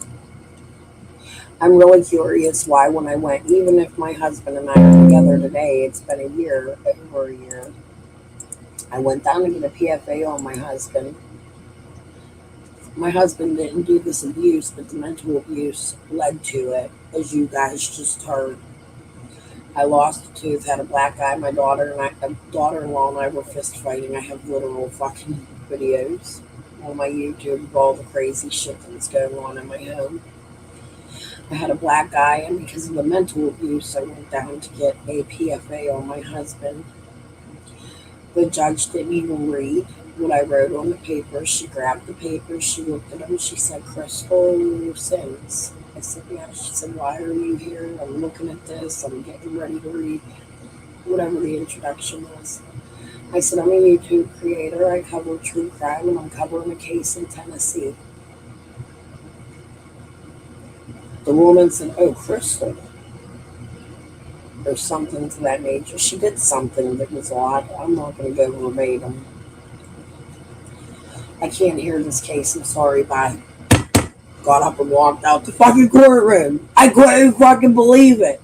She didn't even hear the story. Didn't even read the paperwork. But see me with a black eye and a missing fucking tooth. Let's finish this call. Strangers like her off my fucking property. That's why people own dogs. That's why people put dogs outside. Unfortunately, my idiot dog knows her because she's the fucking neighbor who feeds them snacks. So she thinks she can come onto my fucking property and break into my motherfucking home. New Aveeno Baby Face Cream strengthens their skin moisture barrier so they can face the day stronger.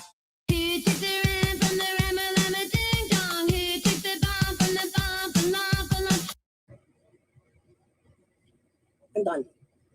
When Zone 3 police, the bigger problem is I'm not even scared of the idiotic fucking leader.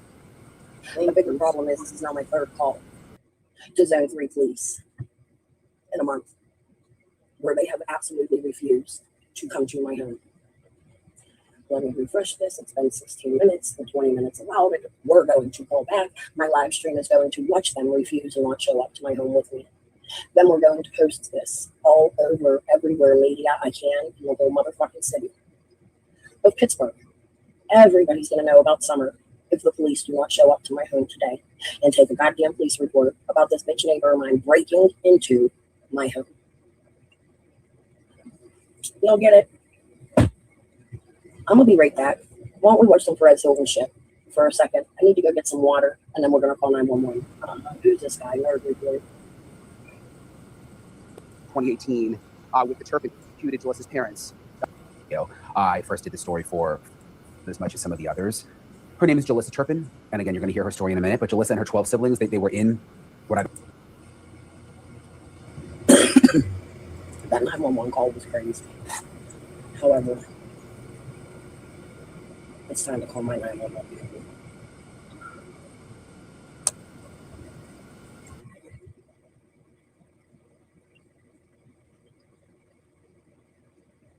Mind you, I was told twice, I think, for in that first conversation that the police were en route. 1710 Leolin Street, Pittsburgh, 15210.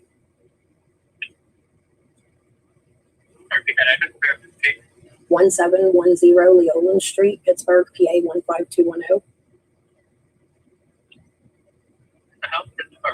It's a home, and this is now my 5th call. Well, first, let me tell you that you are being live streamed because this is my 5th call, and the previous 911 operators knew that as well, and I stated it on the recording line, so I want to make sure you know that. Now, what did you say my phone number? Did you say repeat my phone number? It's 412-501-1413. And your name? Crystal Sims. All calls are recorded.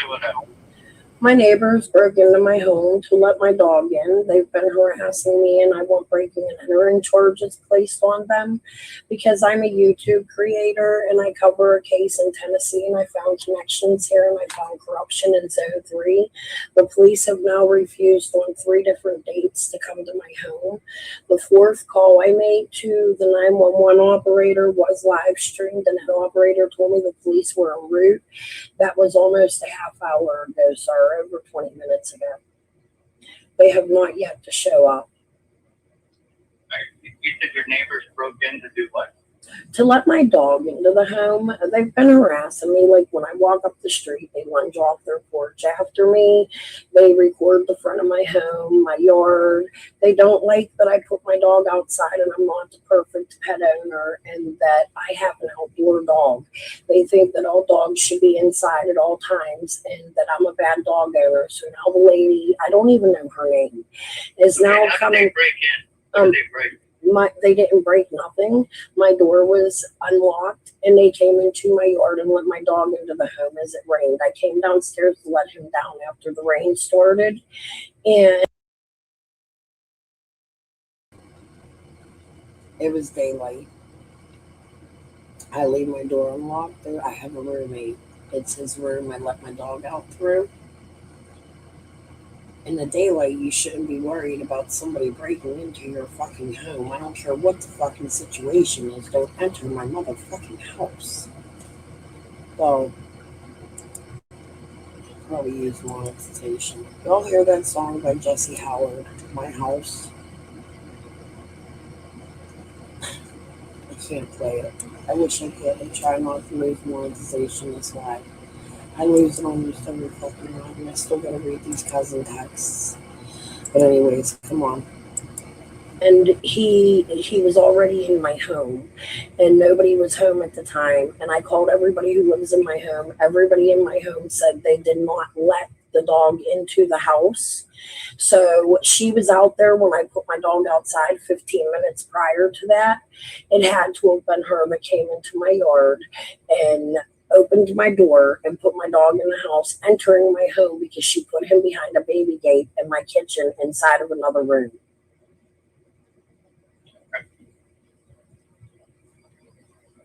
I need her to quit harassing me and trespassing into my house.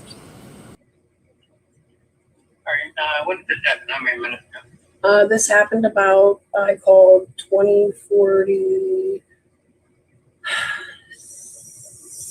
1:10, probably about an hour and a half, 2 hours ago, I've been calling 911. Like I said, I've been calling every 20 minutes. And this is the third date that Zone 3 police have refused to come to my home when I called because of my YouTube and the corruption I found in their police station.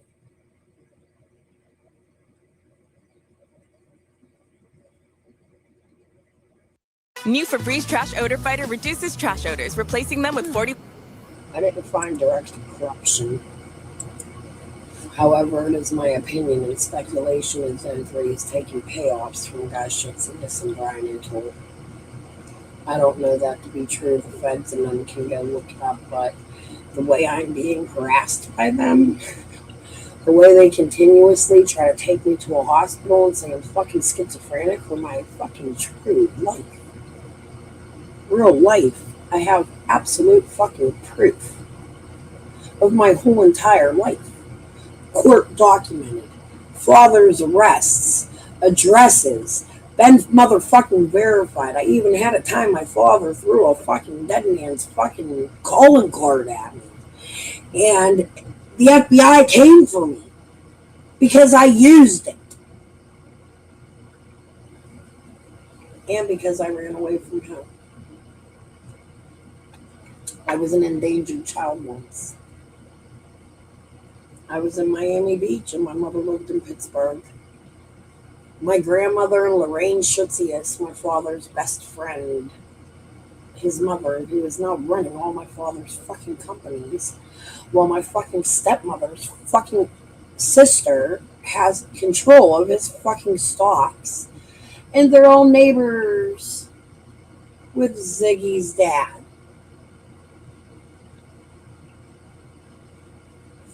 Crazy shit, man.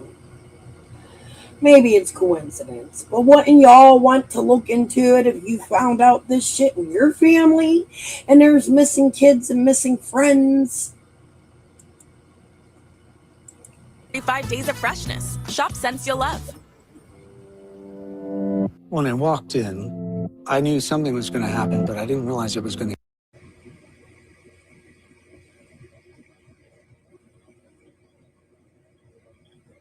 They connect. Okay, the telephone reporting it is going to contact you. They're going to call you. I'll block their private number. They're going to call 412-501-1413. Okay, and do you know how long I have to wait for that call? Because it'll be within 24 hours. So I have. After the call, you'll be able to follow I have to wait. So sorry, you're telling me I have to wait 24 hours and this lady can break into my home again. Within 24 hours, and I have to wait for the police to come arrest her for breaking and entering into my home.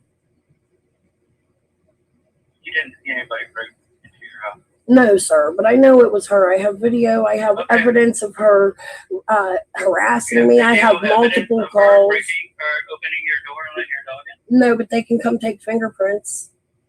Okay. I would like the police telephone there. reporting unit is going to contact you. They're going to call 412-501-1413. Sir, I don't feel You'll safe. be able to file a I report. don't feel safe. I would like the police to come to my home today, right now. Well, that's not going to happen. I was already told on a live stream by a 911 operator that they were en route to my home. I'm live streaming you, sir. I want you to know that millions of people are going to see this. I'm not I was already told in the last 911 call that the police were en route to my home 20 minutes ago, and it was live streamed. I would like the police to show up to my home. Okay. Well, tell that officer when they contact you. That's what you want, okay? Yes, sir. This will be sent to WPXI. You have a good day.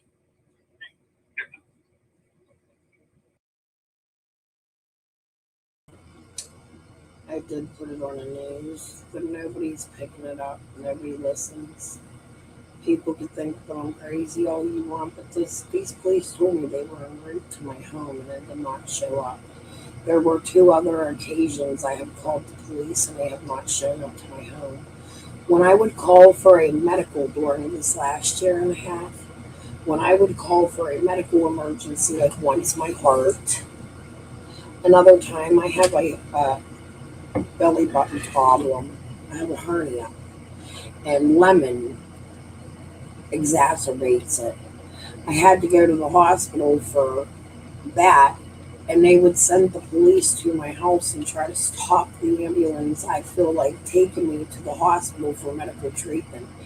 And once I got to the hospital, my husband is trying to 302 me with the police into the hospital, telling them that my mother and father really aren't real people, and my life and my community aren't real. And could you imagine the brainwashing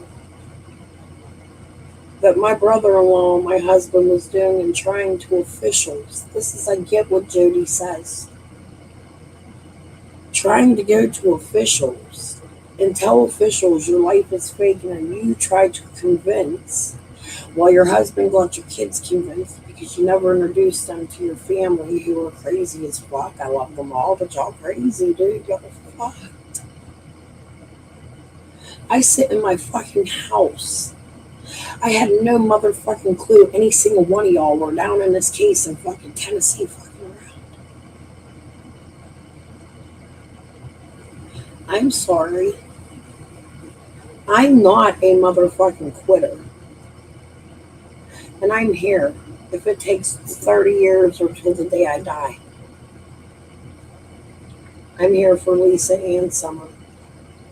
I posted on my own fucking Facebook the other day Lisa's picture with Bart, my threats to Bart, get my trailer searched on my fucking property that I can't gain access to because Guy Schutzius, I believe, stole it from me with my sister Jennifer Stanley down in Fort Lauderdale, Florida, and the psychic fucking aunt.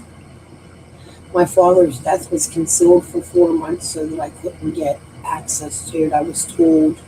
And Lips has a literal recording of proof of this. I've been begging Lips to fucking put it out. It's literal proof. Lips, I would really fucking love for you to put that fucking recording out. It would help. It sounds like an attack against me, but it's not. I can explain it.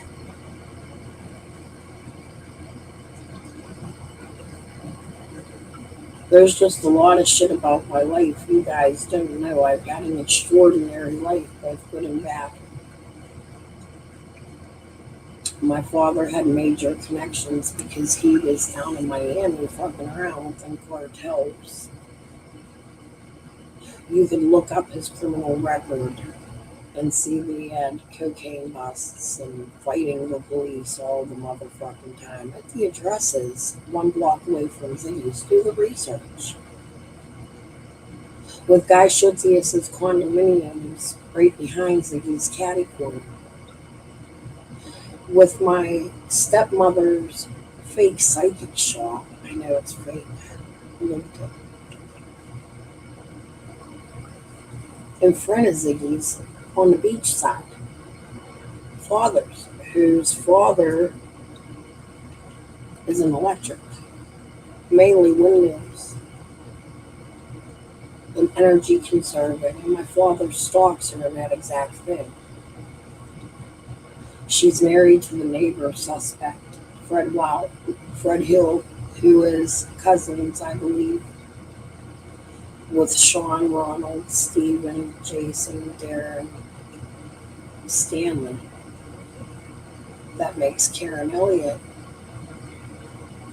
cousins with them as well. However, I think Karen Elliott's also connected to Paco.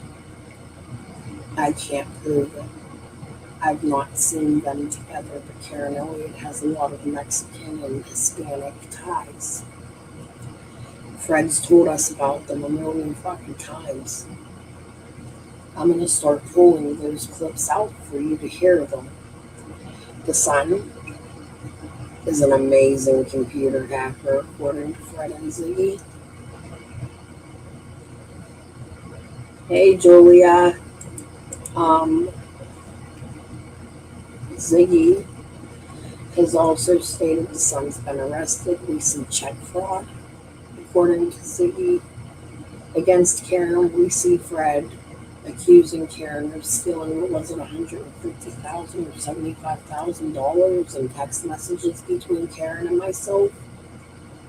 Fred talking about it. I think Karen is related to me on both sides of my family. So odd. I think it's through marriage. I don't know why Karen Elliott's name is Karen Elliott, not Karen Hill.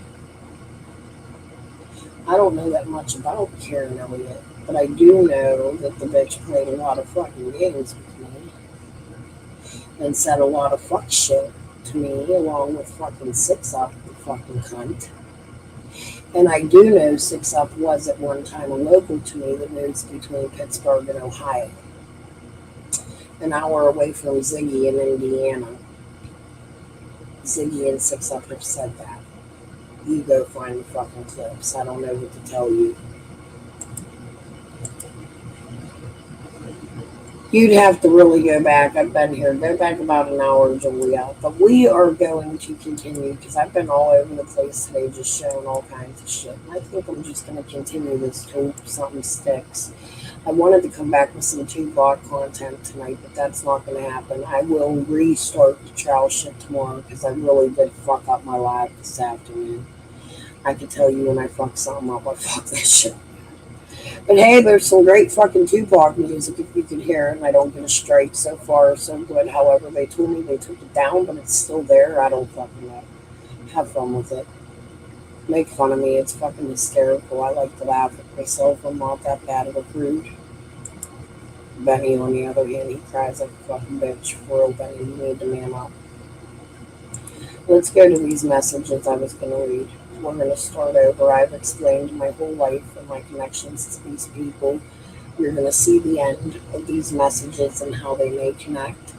He has been deleting and re-adding me and not deleting, blocking, muting, whatever the fuck is fucking little, I don't want to say derogatory words. We'll just leave it. I'm not like that. Sometimes some people require it. Okay. Matt always been a little bitch, by the way, anyway. Karen, if you're fucking related to her, you can fuck about it, right? Like, whatever. Holly, too. We're kind of cousins. Everybody has family they don't fucking like. These would be my picks.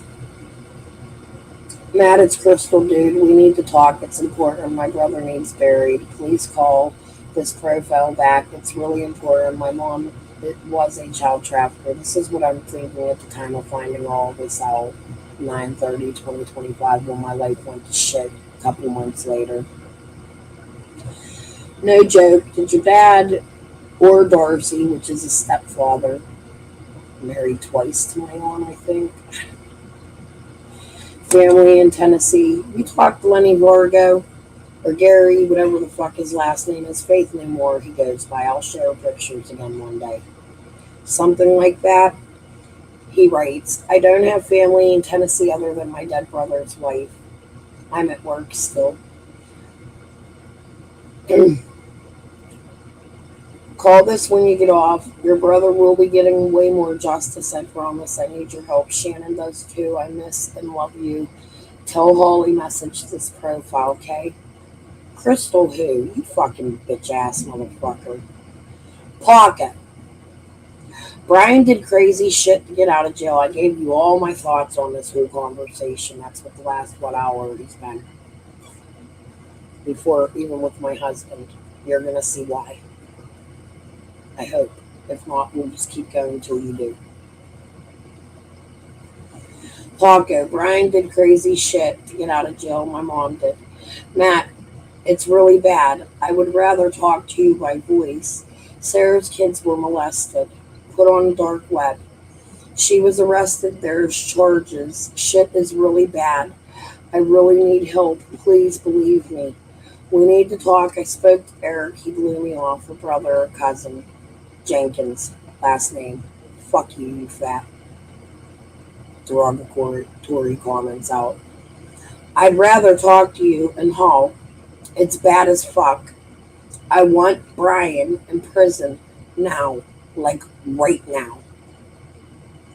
I honestly have zero fucks to give about any of them people. Karen, if related, this is you and Paco.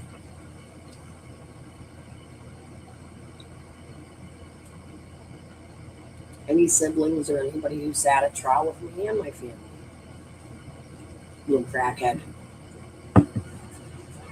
He's a crackhead. He hung out with my sister after him and Shannon were extremely close and did a lot of drugs together after Paco died, just in case you didn't know that.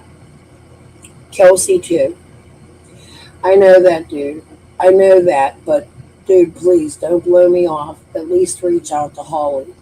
Have her call me. My life is in danger. Shannon's too. Our moms are gone, Matt. We are still family. The shit has gone way too far. I started a YouTube. It got a decent size. I found some shit in another state that connected all of this. Life has been hell. It's the truth. Please call me after work. I do love you. Uncle Marty is a nut. This was about the Borderland. I didn't get to tell him. I'm sure he's seeing it. I have a ton to tell you. Don't forget to call me. Oh, he's writing me back in the meantime, in between. I know, yeah, and I honestly have zero fucks to give about them people. Another day, October 1st. Happy birthday, Michael Hollis Mulvey. 3:07 a.m. Don't forget to call me. It's important, Matt. Have you talked to Shannon since y'all hung out? Are you clean? Matt, this is serious. Family shit. No joke. Whistle stop shit even. We'll get into that one day. Hey, didn't you know Chester Stone? I think I already did when I was talking to Earl about John and Hugh Felice and Roxanne. Okay. Hey, did you know Chester Stone? Do you know he passed away? Off subject, by the way. Passed. I spelled it wrong. I could have asked. I didn't mean that. Did you know Laura and Bill passed away too? Crazy shit. I shared the Black Mafia family with y'all earlier. I'll just leave it at that. Crazy shit. She fell off her sales bridge. My heart is broken. However, I think my friend Andy, Chris Flynn's wife, ex-girlfriend, I would say common law married, kids, all kinds of shit. I shared Mellow music. Also cousins with Earl's girlfriend, the one with the real guns in this video. Jesus fuck. My life is a disaster. I can't really explain all this, but this would be why I turned John into TBI. Did you know Laura and Bill passed away too? Crazy shit. She fell from the Versailles Bridge. My heart is broken. This was years ago. There was a lot of drama surrounding that with me. Hi, Sandy. I'm tired of fighting with everyone because of my mom. Please call me because shit I gotta tell you about Kelsey and Brian is crazy shit. Are you fucking with my life? I didn't kill your brother. Sarah didn't kill your brother. Shannon didn't kill your brother. Go get Brian.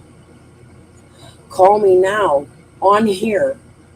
Did he respond? Right here. He's going, what? I'm sending him my sister's charges, the one who had the kid on the dark web. No, thank you. I'd like to stay out of the bullshit. I moved away and don't bother with the family, is what he replies to me. He doesn't deny anything. Julia, I don't know who you are. I don't really remember you except for the other day, but thank you for visiting. Many, I'm showing you them. Or at least somebody who may be connected to somebody down in fucking Tennessee. Elliot, Karen Elliott, I'm suspecting, may know more information about Summer Wells' case. This is my sisters and Eric Herman, ERICKHERMANN, or AKA Justin Uhaus, YUHAUS. I forget. I think that's how you spell it. That is his kidnapped name.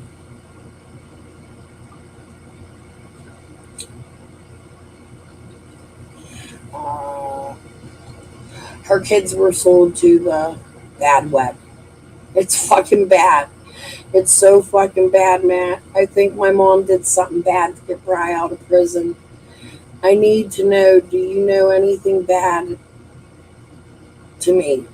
I fucking love you guys. I'm so fucking sorry he did that to you and Holly.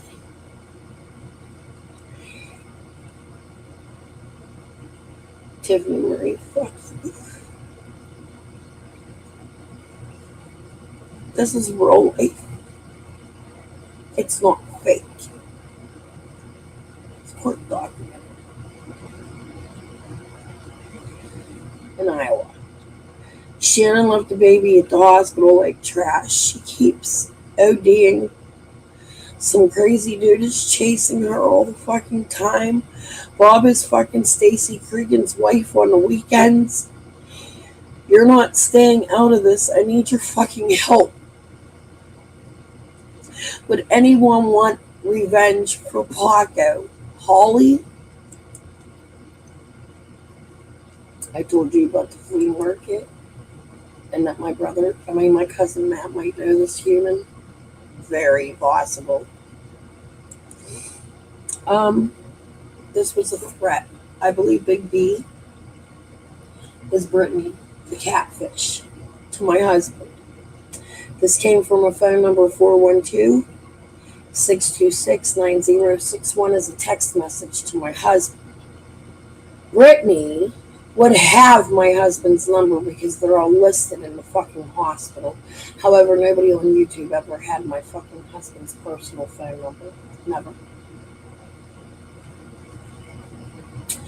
Tuesday, April 25th, 2023, 4:27 a.m. My husband is at work training this girl. I believe this is the time she started. She told me it was around this time. My husband doesn't tell me he trains this girl. Actually, he doesn't even show me this fucking text message ever. I found it on accident years later.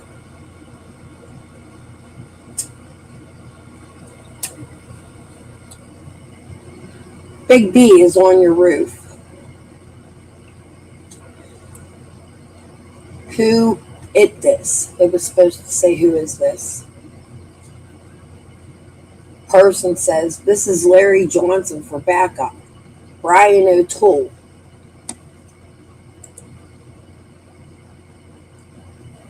I've explained Brian O'Toole to the depths of fucking hell, you motherfucking... He's gay in real life. And he likes little boys. I have many stories of him all over the city with little boys, which is why I think my cousin knows him. My cousin was a vulnerable teenager that had a crack habit very fucking young. Little fucking crackhead. Like fucking bitch ass motherfucker. Anyways, Larry Johnson. I don't know a Larry Johnson. My husband says he doesn't know a Larry Johnson. However, recently, within the last year, a man named Krishna made a Facebook profile named John or Johnny Johnson. I am making a correlation because of the name Johnson. I do not know for a fact it connects. Krishna, you could suck my whole fucking dick to. Non-existent ass motherfucker. Here's the part that gets me in this text message my husband never fucking told me about. Tuesday, April 25th, 2023. This is why I have rage. We're making a round table, 210, APT. I don't know if that's appointment or apartment. Behind Target. That could be behind the hospital where my husband works. That could be behind a fucking Target store. Or that could be a Target of some me. Recently, my ex-brother-in-law and his girlfriend and her boyfriend, her husband, I mean, told me that they were somewhere behind my home. I showed it to y'all in a community post. Take old school clicks. That's why I think about that. As you see, I'm building my old school clique. Or I mean, I'm not asking them for protection. I'm just asking them for help telling my life.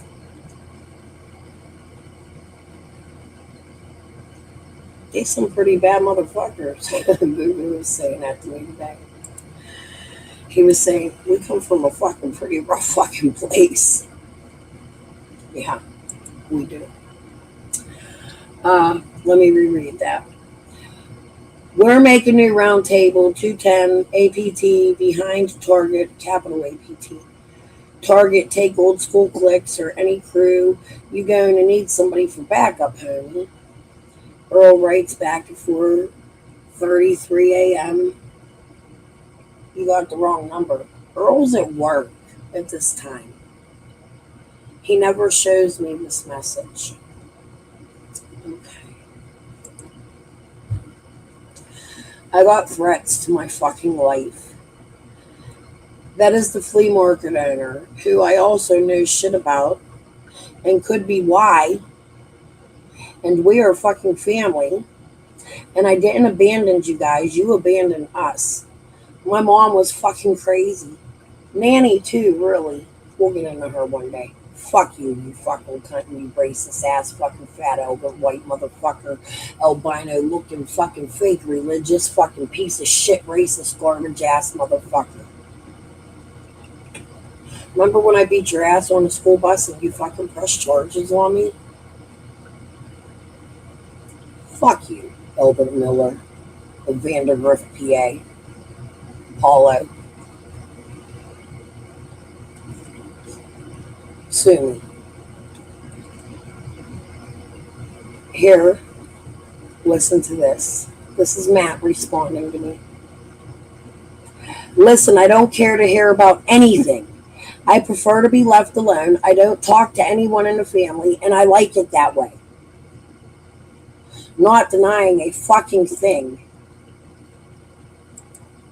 We'll talk about it. I'll help you. Not denying a fucking thing about Paco and his wife being in Tennessee and collecting money in Tennessee, and Summer Wells and my friend Lisa and Brian O'Toole and the prostitute that fucking catfished my fucking husband. True. I'm not fucking crazy. Do you see little Maddie fucking denying a fucking thing, you little crackhead, jackass, little motherfucker? 1710 Leland. Pull up, Matthew.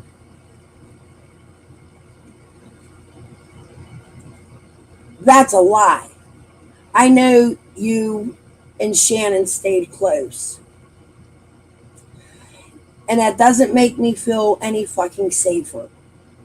I asked if someone would want revenge. I don't talk to anyone. Then I suspect you.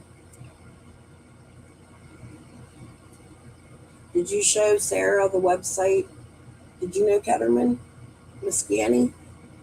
I'm making assumptions based off shit. I'm not going to say what they are.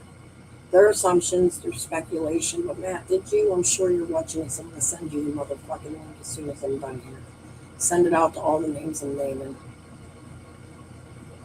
We can talk about your fuck brother Alan too. I love Alan. I really hate to do that, but I see some shit fishy with him. We've recently had a conversation, and I've spoken about it in the Liveness for Testosterone fucking clinic that helps save trafficked humans. It's odd. I don't know. Why do you want to help men get their dick hard and then fucking save the people they're raping? They could be. They could be.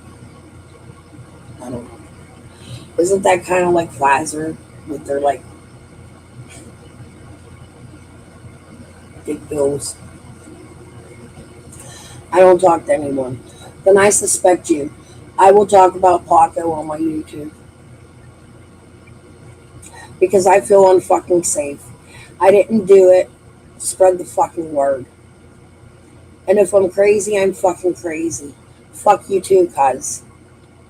That means I am showing your picture in your fucking face and telling them I suspect you of putting Sarah's kids on the dark web. Do you get it? The whole family, they are getting suspected. Even the bitches with the child molester daddy and Ty Nesta. Y'all go find them, Steve.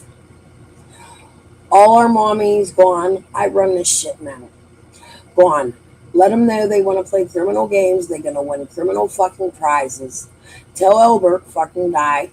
I just told you about Elbert. Tell them all Bammy would be fucking rolling in her grave.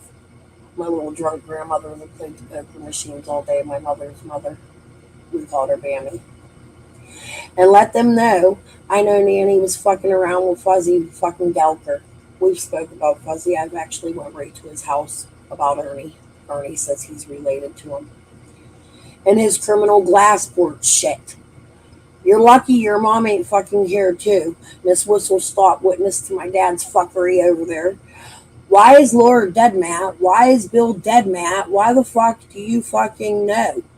I heard she was fucking pushed. I know about them selling women, and I know you hung with them. Them dirty fucking bitches. All the way to Pittsburgh. If any of those people fucked with my life, I promise I'm going to go eat. I'm doing that. Hope you're innocent. Love ya. What do you know about Brian O'Toole up at that sleazy flea market, the fucking pig? And I resent him the threat. Threats to my fucking life. I am done. Happy anniversary, Michael. Oh my God. Happy anniversary, Michael. That was our wedding date. I'm looking at the dates. I correlate. Like Ziggy does with 666 and 111 and 777, and we all go to heaven. I send him pictures of Robin. I send him pictures of Jerry Julie with the word fucked.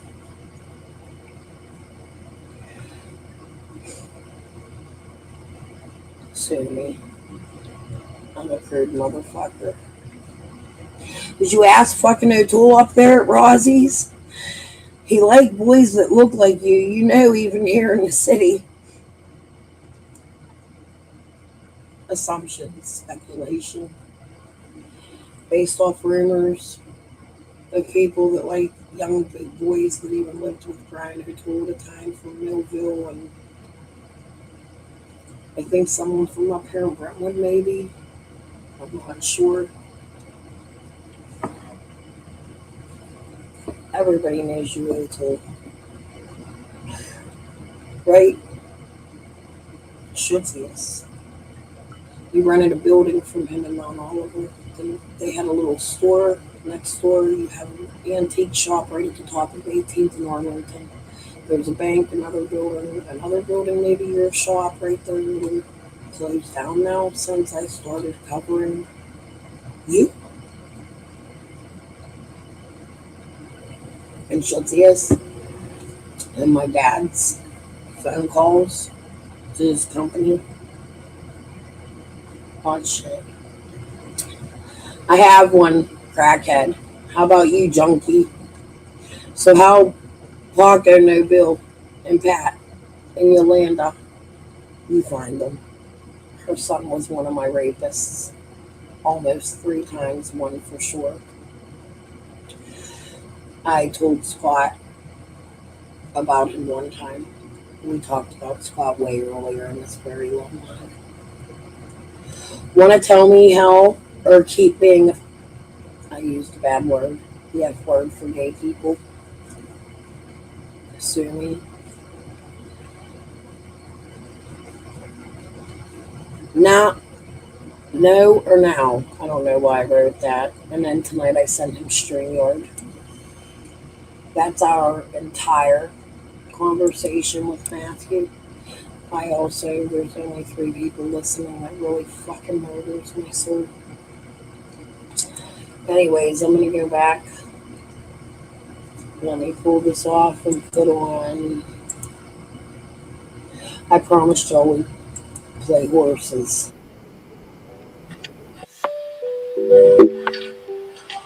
Any of my people have heard things like people here.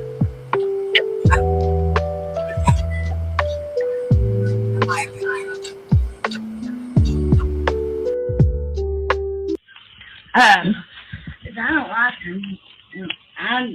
Our horse got loose one night, and Well, I ran into her and Andy as I was going out walking a holler looking for that little horse led. And they told everybody that I was walking in and out of the holler with a flashlight, smoking meth, which is bullshit. Yeah. I think, speaking of the horses, I think that, wasn't it Jody Sue, like, saying that you used to ride your horse out here? Did you, yeah, and I think she was trying to accuse you of stealing things or something. I don't know what she was trying to say. That lady's so crazy. Does she have a reputation? That hobby when this man over here, I had a little mule, and this man over here, every time I hang tied up here, I'd tie him out and stuff, and he'd take and cut him loose no matter what I put on him. He even under lock and chain, he'd cut him loose. What the heck? And, I mean, he told me everything, man. He told me. But I feel like he asked me that he would see that I wasn't in his car in the morning, so no matter how extended he had to go, you know. Wow. I mean, that came out of his own mouth. Wow, something happened to you. Well, property all around me now. I mean, I own, well, Mom owns 5 acres, this right here, just like what you see in this boat. Yeah. But he owns all the way around it. As it runs up the way there, does it end right at your driveway, kind of? Does it, like, go right there by where the driveway at 207 is?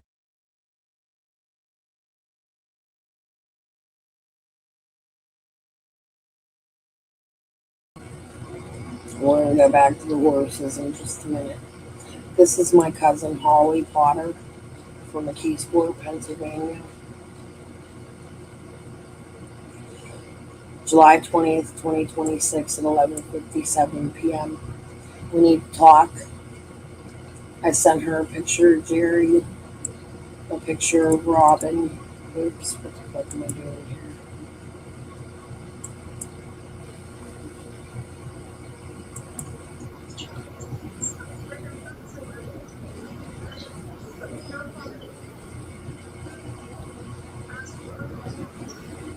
A video of Robin.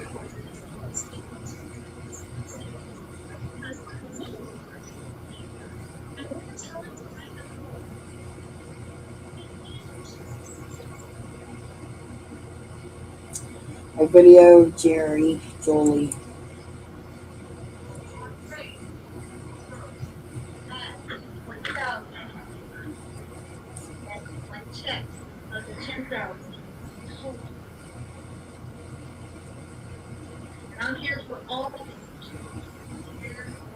Collecting money.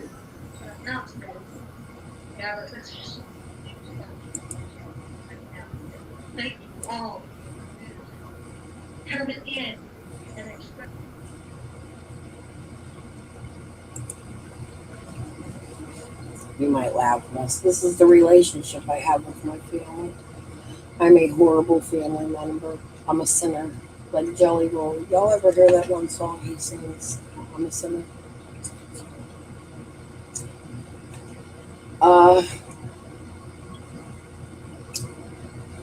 I meant to put did in-law said, I was so mad. I was shaking when I read her my spelling and she was all fucked up. I'm getting demonetized. Please, if anybody can spare $1 in a super chat, I would help. I'm going to be honest with you. Call grifting at this point. You see what's going on with me and my husband. I don't have an income and I'm asking finally after 5 years my subs for help. Okay. Your dad-in-law setting me up.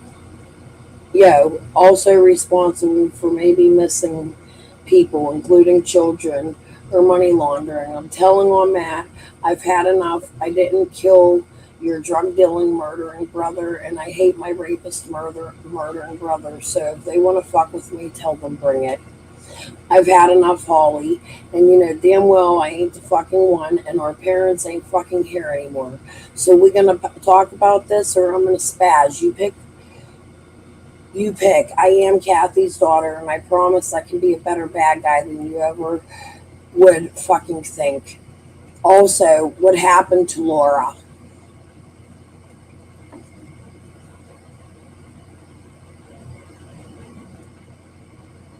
You see, I'm adamant.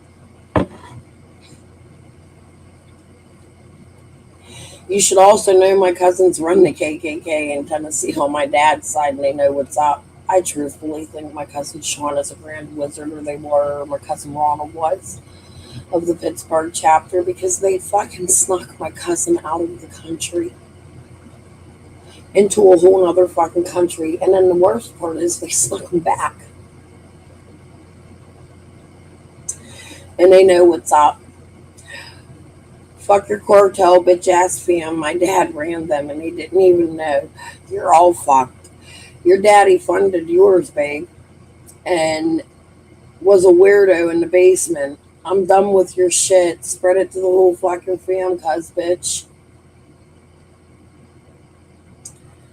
I have no clue what the fuck you're talking about, but I have not talked to my family in 7 years. I'm not talking to you, so do not come at me with your fucking bullshit or theirs. I left that family, just like Matt. I left that family the second my mom died, so please don't write me about their bullshit anymore. I have nothing to fucking do with this, and I've had enough goddamn abuse from them. I agree she was abused. I know something about when she was little. I know a lot of family fucking secrets, but I also know she's a fucking cunt. And I didn't fucking spread shit. I told my fucking truth. And I am allowed to. I lived it. And if you have a problem with it, take it the fuck up with God, because it's the truth. Cunt. Take it up with God. Cunt. Yeah, drug dealer, slut whore. How many times you stripped for Gretchen, ho?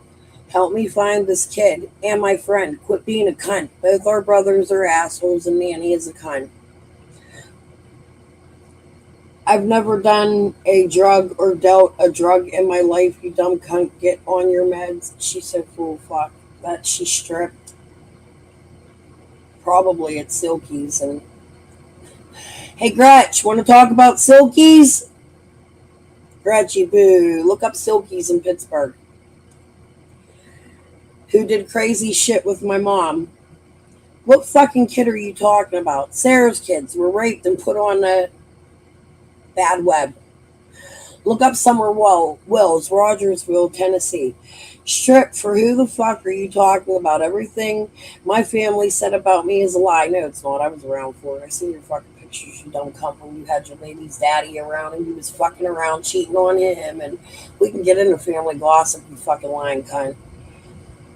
They did it because I knew the truth, and they didn't want me to tell you, dumb bitch.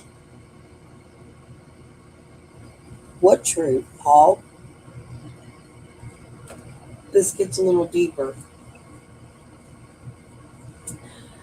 This is where shit takes a turn for me. Like, wait, what did you say? Stripped for who the fuck are you talking about? Everything my family said about me is a lie. They did it because I knew the truth and they didn't want me to tell you, dumb bitch. What does my life have to do with you being a fucking stripper? Or anything. So, Holly, what the fuck are you talking about? Layla Santanella and Lisa Quebec Elder want to tell me? Let's end. What the fuck is going on? What did my dad and your dad do? I have no clue who any of those people are, and it's none of my business, and I'm not getting involved. Goodbye. She doesn't know who Lisa is. She doesn't know who Layla is. I mentioned them to see what kind of rise I would get out of her. However, the ending of that. I have no clue who any of those people are. And it's none of my business, and I'm not getting involved. Goodbye. You are today, bitch. Research her. She ain't got money to sue you. She'd have to sell her dead mother's house. She stole from all the other kids. Paul, tell me, they are missing because of your sister-in-law, Lenny Vargo. I don't know what you're talking about, and I don't talk to those people. They hurt my kids too. Goodbye. So now she's accusing Paco's family or Matt. They hurt her kids. She's not telling me the secret she has about me and my life. Something to do with her dad and my dad.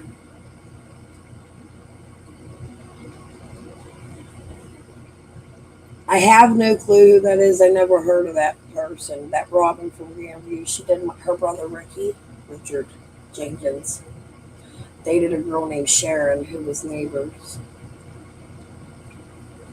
That's a fucking old face fucking lie. And I sent her a picture and she didn't.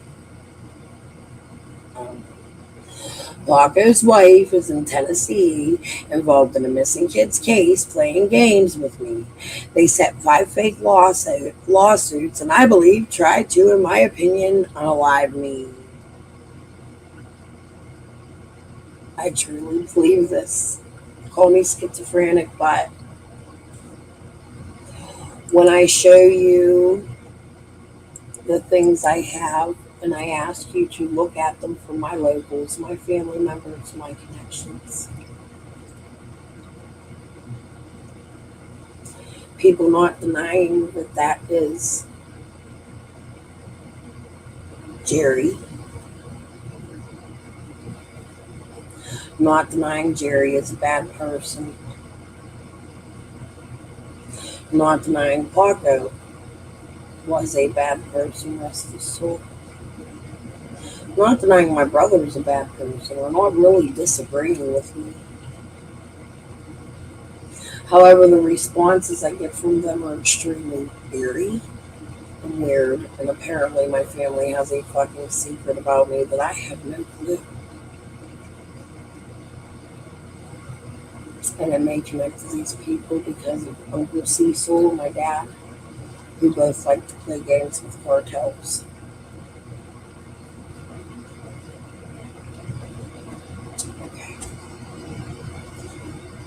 I'm going to go 45 more minutes. We're going to get deep into just summer content. We are going to come back to this horse thing. I had a sub in my 2 o'clock live today that asked me to go over horse stuff. So I'm going to play a video I created.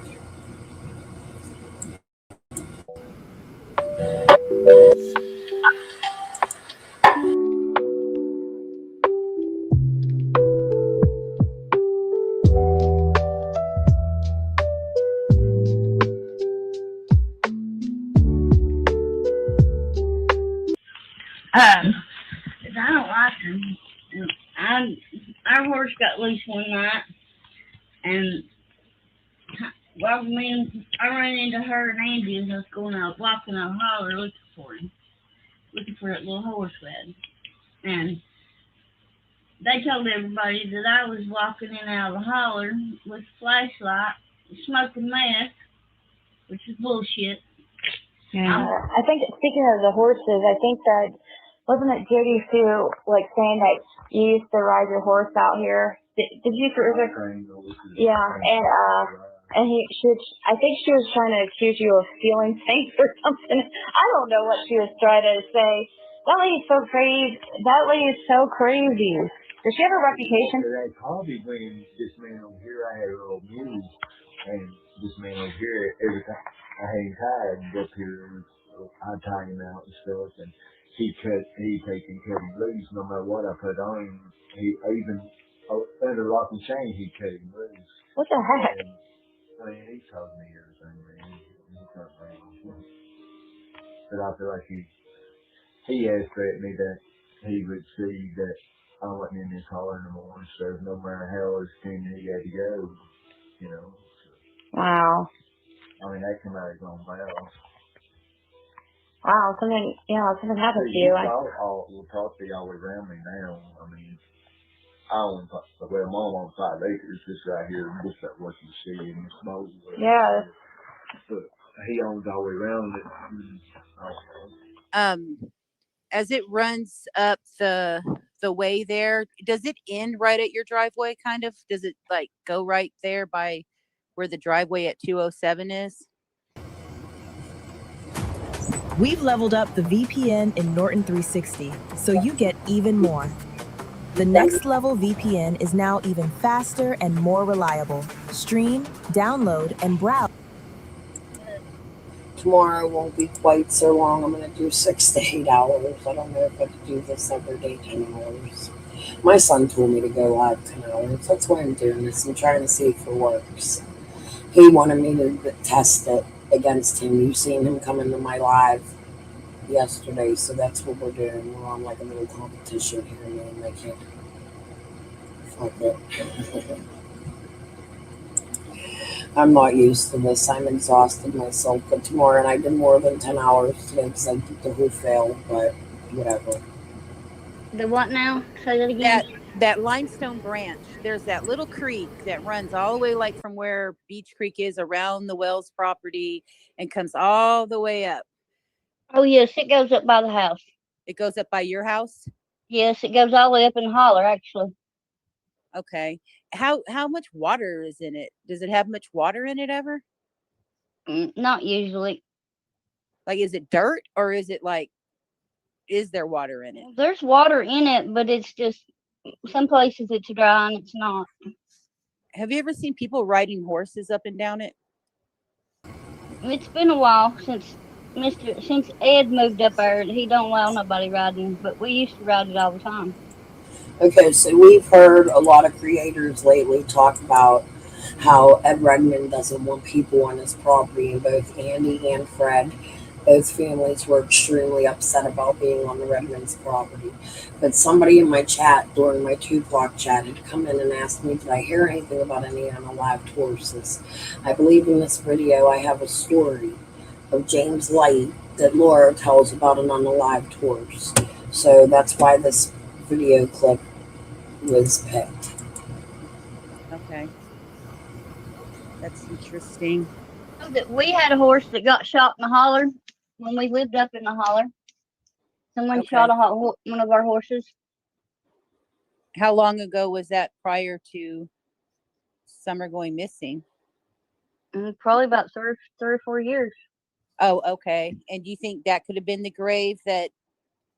See, there was some attention brought to a horse grave out there, and I was just wondering if that was the same one. I don't know. I haven't heard nothing about it, but Actually, when this is over, I want to go to a Nana's Angels video about Green Eyes. Listen, guys, I've spoken to 2 different Green Eyes. One in video, one I've become very close friends with, one I believe made a fake profile picture page, just the video, chat me. That person kind of looked like Killer Looks, but didn't have Killer Looks' tattoos. It wasn't Killer Looks, but he resembled Killer Looks. Like if I was to describe somebody, not exact looks. We spoke about the pictures that Tracy as above Sobolo had gotten from I don't know how she got them, but she had sent them to Green Eyes, and Green Eyes was upset and he blocked me. And then another Green Eyes, he blocked me over Tracy. Another Green Eyes friend requested me, called me. Tracy also had, Cinchler is her name, she also had pictures of one of these Green Eyes' ex-wives. A photo ID, a state ID that she had sent to me. Green Eyes named my friend Green Eyes. Didn't send it to her. However, it was his family. There's a recording Nana for Life went over with a man that went by Green Eyes. Said he was Green Eyes. It's not the same Green Eyes that called Jody that night fucking with her either. That was a good Green Eyes. Not a good Green Eyes, but we're all fucked up. He was doing it to get a laugh. However, there is another somebody out here going by Green Eyes, but I don't believe it's Green Eyes. Actually, let me go to this. I've had some really fucking weird experiences.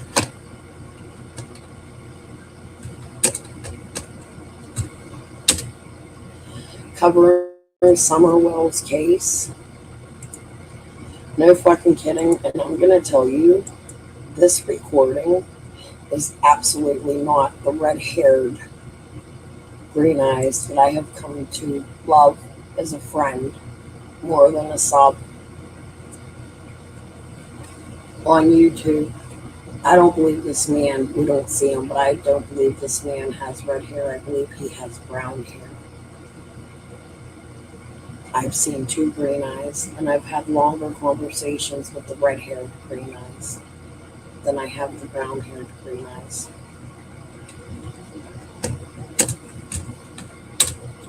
And it's odd.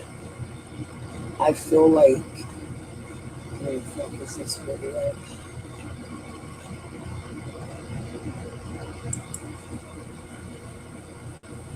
This needs to be heard.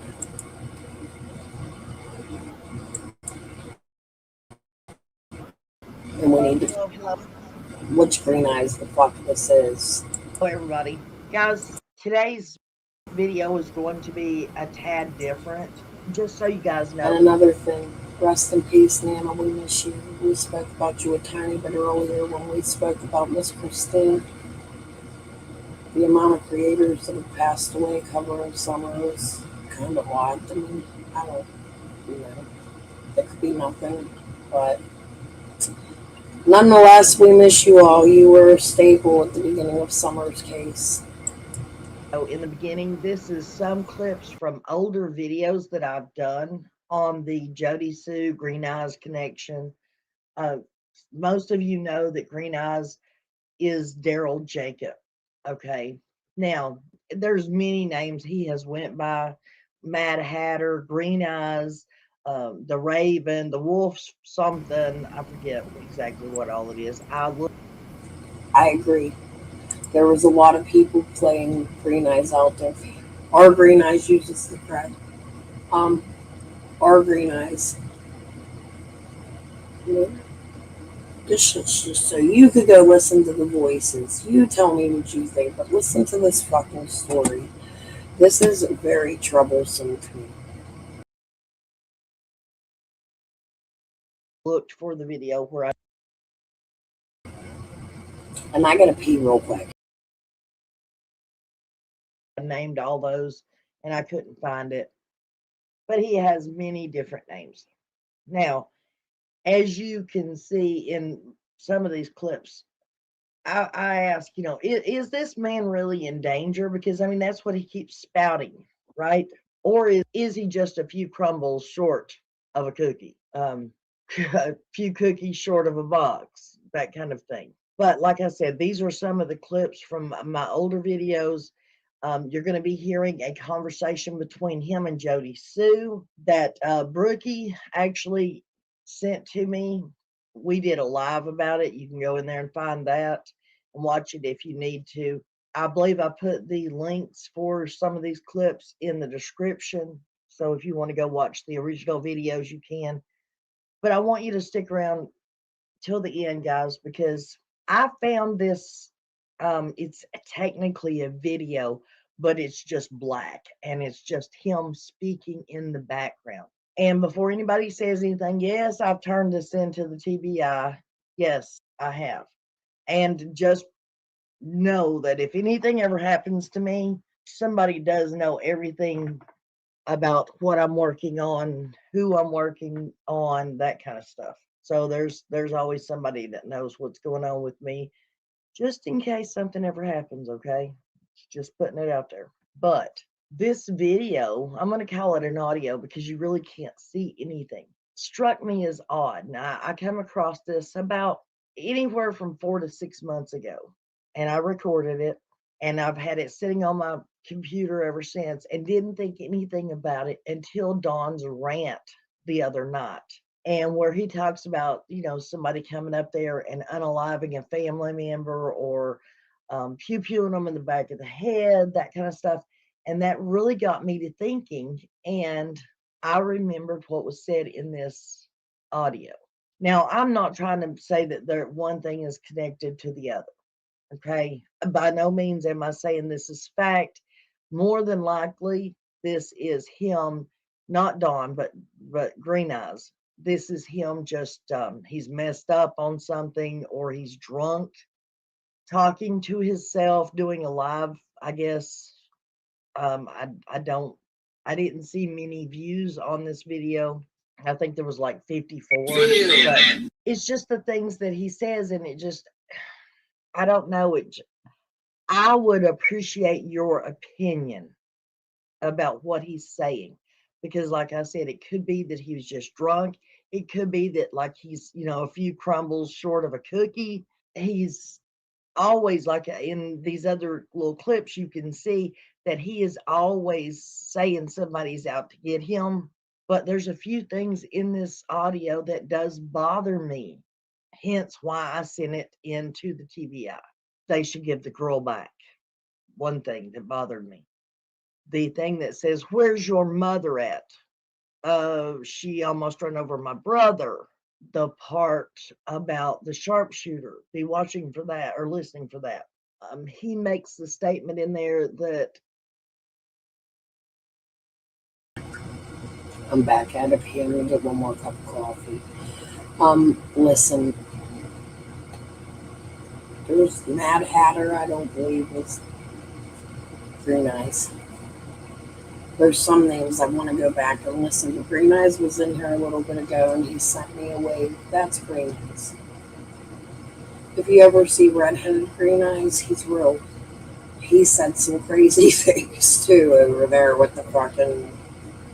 I thought he was in Washington. Apparently, there was a blimp in South Carolina, because that's where our Green Eyes is from. He tells us. Man, I don't know.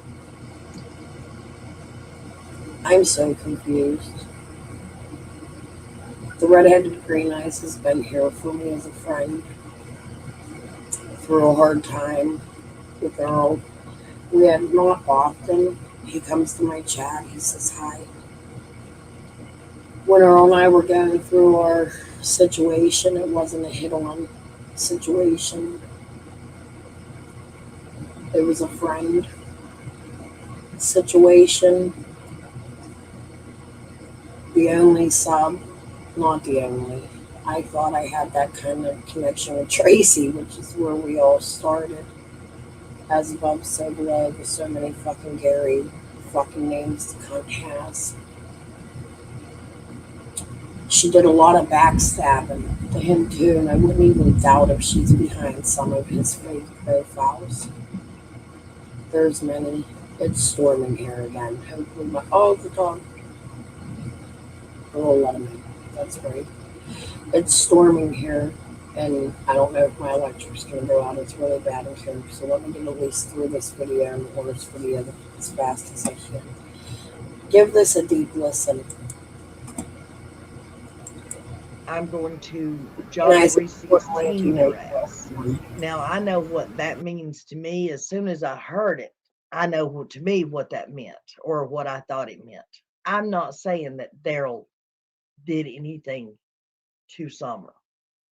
I'm not even saying that this video or this audio is connected to Summer's case, because he does give an address in South Carolina at the end of it. But throughout this audio, it sounds so close. That's the thing. The Green Eyes I was talking to is also from South Carolina. However, I'm not sure if he has connections to this career. I don't think when I spoke to him, that's where he was from. I can't remember. But he invited me down, and I never felt scared. I was even thinking about moving down there and getting an apartment, not living with Green Eyes, or not having sex with Green Eyes, as my husband tried to sway that too. but I wanted a fresh start when Earl left me for that girl. And I was looking for a state to go to. I was going to sell my house immediately then. And I asked Green Eyes if he would show me around in South Carolina. I wanted to visit a couple places, and he said, sure. And we spoke, and I spoke to him on video, but I've also had conversations with another Green Eyes. It's just a whole lot of fucking confusion. And the Greer, I can't remember.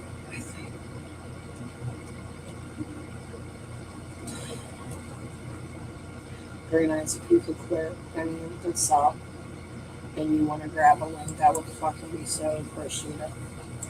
Closely related to Summer's case. I've spoken with a couple of other people, and they have differing opinions. One thinks, oh yeah, this sounds like something. The other person's like, no, I think that he's pretty much like everybody else and just trying to dig for the truth.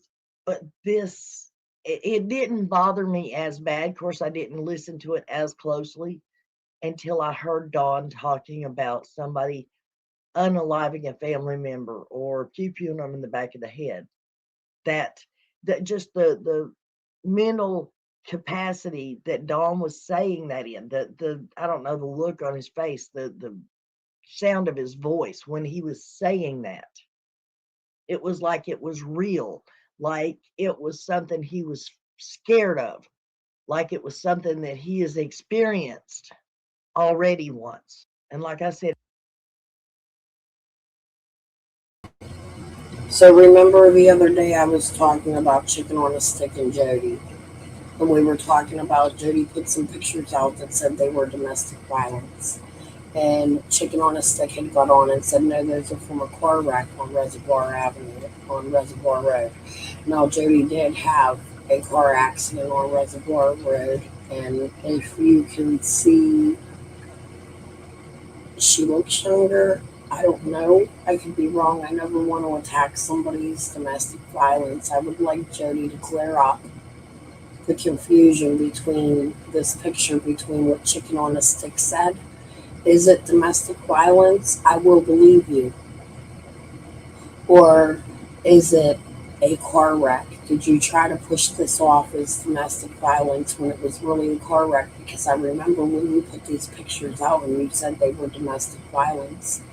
Why would Chicken say they were a car wreck? I'm so fucking confused by these images of you, and it's disgusting of me to even put them out and ask you this, but when it comes to Chicken on a Stick, it could be relevant because of these lawsuits that you say you had no hand in setting me up, and you accuse me of the same thing I accuse you of. I mean, if we're both in this for Summer Wells, and this shit was put out by people you didn't want put out. Now, granted, I've had these pictures. I'm not the one that put them out. However, you put this out. Your damn self. I've not. I might have showed this once before, and it really makes me sick to show it, just like the one of Squall that Squall sent you and others, Amy Lou, who sent me that picture of Squall that matches the Rebecca Crawford that I think she is married to Gene. What the fuck was his name? Apparently people have rumored that the guy was a TT, had rumored Gene fucking Crawford. That's why she's a Crawford. Her original name ain't Crawford, and she's actually related to Michael Doss through marriage through somebody named Angela. Ooh, how my memory just comes back. We need to talk about these pictures, Jody. It jogged my memory about this audio that I have. Once again, I want to say, I am not saying that Green Eyes is connected in Summer's disappearance whatsoever. I'm saying I ran across this video that he has, and it sounded really strange to me. So I want you guys to listen to it. And in the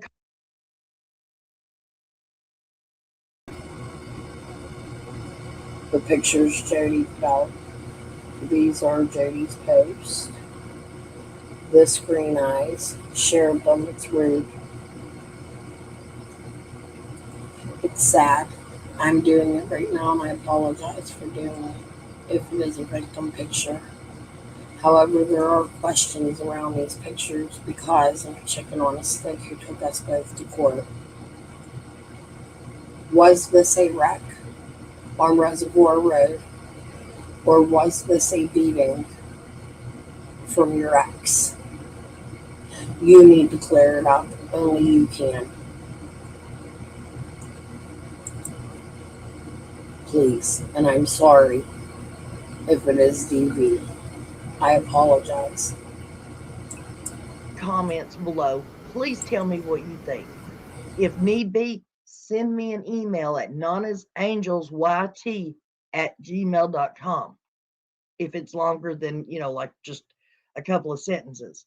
But tell me what you think, because I'm curious. And yes, Green Eyes is blocked from my channel, but people have ways of getting in. So as I said before, I people know what I'm doing, and they're watching. So guys, take a listen to this and tell me what you think. This is what she's going to show us now. Is the phone call where I was in Messenger with a Green Eyes, a Daryl Jacobs. And he was telling me, watch this. This was the same Messenger a brown-haired Daryl Jacobs called me from. This voice matches, in my opinion, the brown-haired Daryl Jacobs. I don't think it's red-haired Daryl Jacobs. I think I have been friends with the two fucking Daryl Jacobs, and I'm so fucking confused. I don't know how to fucking explain the experiences I have had out here in Summer's fucking case. They are odd. This Daryl Jacobs is extremely scary to me. However, he told me this was a joke to Jody. Now that I think back and listen to it, do I believe it was the Daryl Jacobs I talked to, the Green Eyes, agrees this was him. So this is where I get confused. Green Eyes, only you can clear this up on a panel. You make many videos of your own. I don't think I ever remember you being on anybody else's panel. You may have, Ziggy's. But I would really appreciate, as my friend, if you would grab a link on my panel one day so that we could go over this and we could talk about what has transpired between you, me, and Tracy. And the ID of your ex-wife and the pictures and this voice, and we can compare it. You say you're not both. I believe the red-haired Daryl Jacobs I spoke with. I don't believe the brown-haired Daryl Jacobs I spoke with. And I would like to go to a phone call Benny even had with a Daryl Jacobs way back in the day, and I need to find that. And I'll see you guys on the next video. God bless and take care. Don't forget, this Sunday is Mother's Day.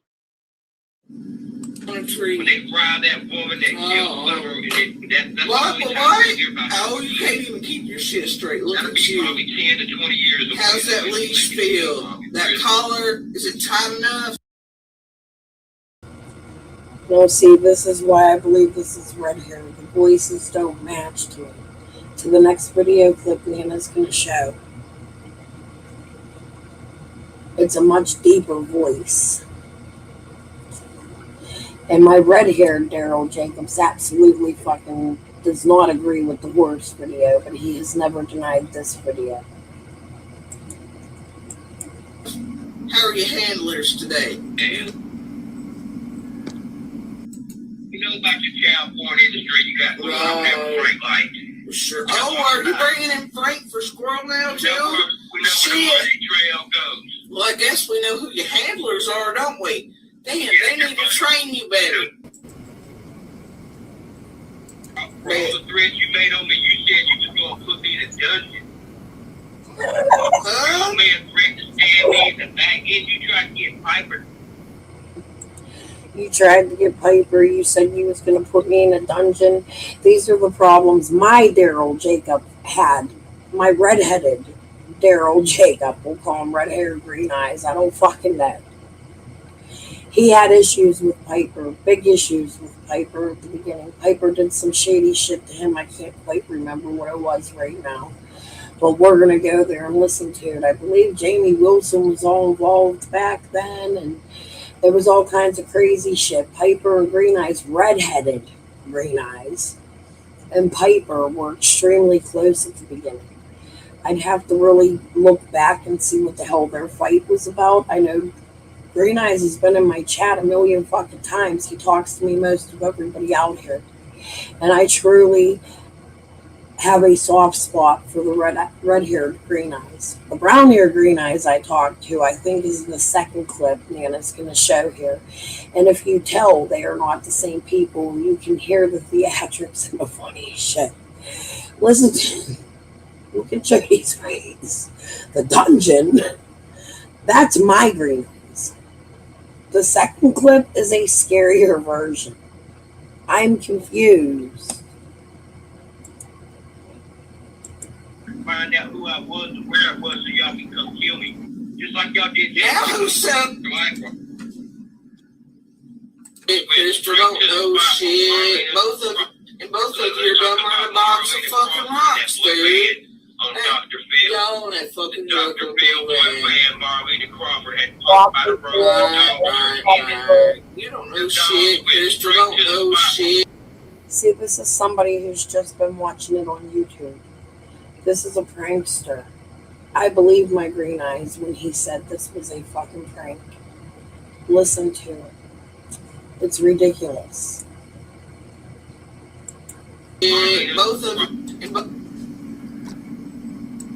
How come you don't want people to know she was up at Chris Marco's in Wisconsin? You don't want to talk about it. Did you know Candace was in fucking Wisconsin when Don was in Utah? You failed to throw that out there, didn't you? How come? How come you don't want people to know she was up at Chris Marco's in Wisconsin? You don't want... Sorry, what was that? Did you call 911? On what? Today? You think I'm a waste of time? Okay. Tracy would research with us and feed us a bunch of fucking information. A lot of it made sense and a lot of it didn't. She got me in trouble. The whole chicken fighting shit and Karen Renfro shit was sent to me. Tracy then took credibility with me for getting me in trouble and for the lawsuits and promised me to go to Tennessee with me and go to court and stick up for me and take accountability for it and stick up for me so the lawsuits were dropped. She was going to drive to Pittsburgh, pick me up, drive me to Tennessee. I believed her. I thought she was going to do that. And then like a week before court or 2 weeks before court, she completely dropped out of my life for a while. She didn't show up. She didn't do nothing. However, this kind of bullshit, the Chris Marcos bullshit, Tracy was the one that would send us this sort of information. We even had a couple group chats. I can't remember if Chris Marcos shit had to have been because Green Eyes was calling Jody Sue about it back then. But we would have group chats between me, Green Eyes, and Tracy. And in those group chats on Facebook Messenger, you know how you can add a third person to group chat. She would feed us the same sort of fucking bullshit. So I'm telling you, this is a fucking prank call from Redheaded. I can fucking guarantee and confirm why he was talking about these on that night in this moment with me in Messenger. Maybe it wasn't different. We had a moment in Facebook where dude acted totally fucking like the second dude we're about to hear. I think this is the clip. If not, we'll go find it. We are going to go back to the horses before I get off here. 15th, with some witnesses that you I'm not giving you or any of these other motherfuckers. And that collar feels good. That collar feels nice, don't it? That collar feels nice, don't it? How's that collar feel? You want a treat, boo-boo? You want a treat? When they fry that woman that killed Bitch made ass motherfuckers.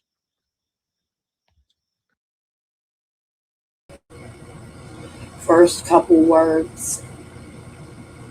The voice sounds familiar to me, somebody out here. But this is not fucking our Green Eyes. This is not the Green Eyes that comes to our chat and is friendly with us. These motherfuckers ride on you motherfuckers and you don't give it up. Bitch made motherfuckers. How many fucking paint jobs can you afford during the fucking pandemic? $5,000 paint job twice in a week. Fuck ass lying piece of shits. Where your motherfucking mama at? Riding down the street. No fucking lights on all the time. What's up with that fuck shit? I'd love to hear. I ran over my fucking brother.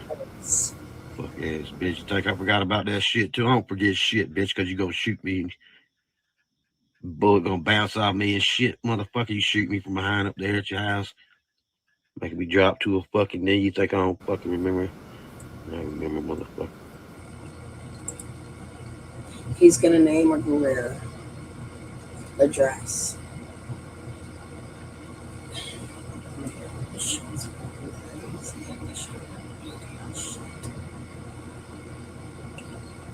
This sounds like Killer looks. If Killer talked right. However, I don't think it is.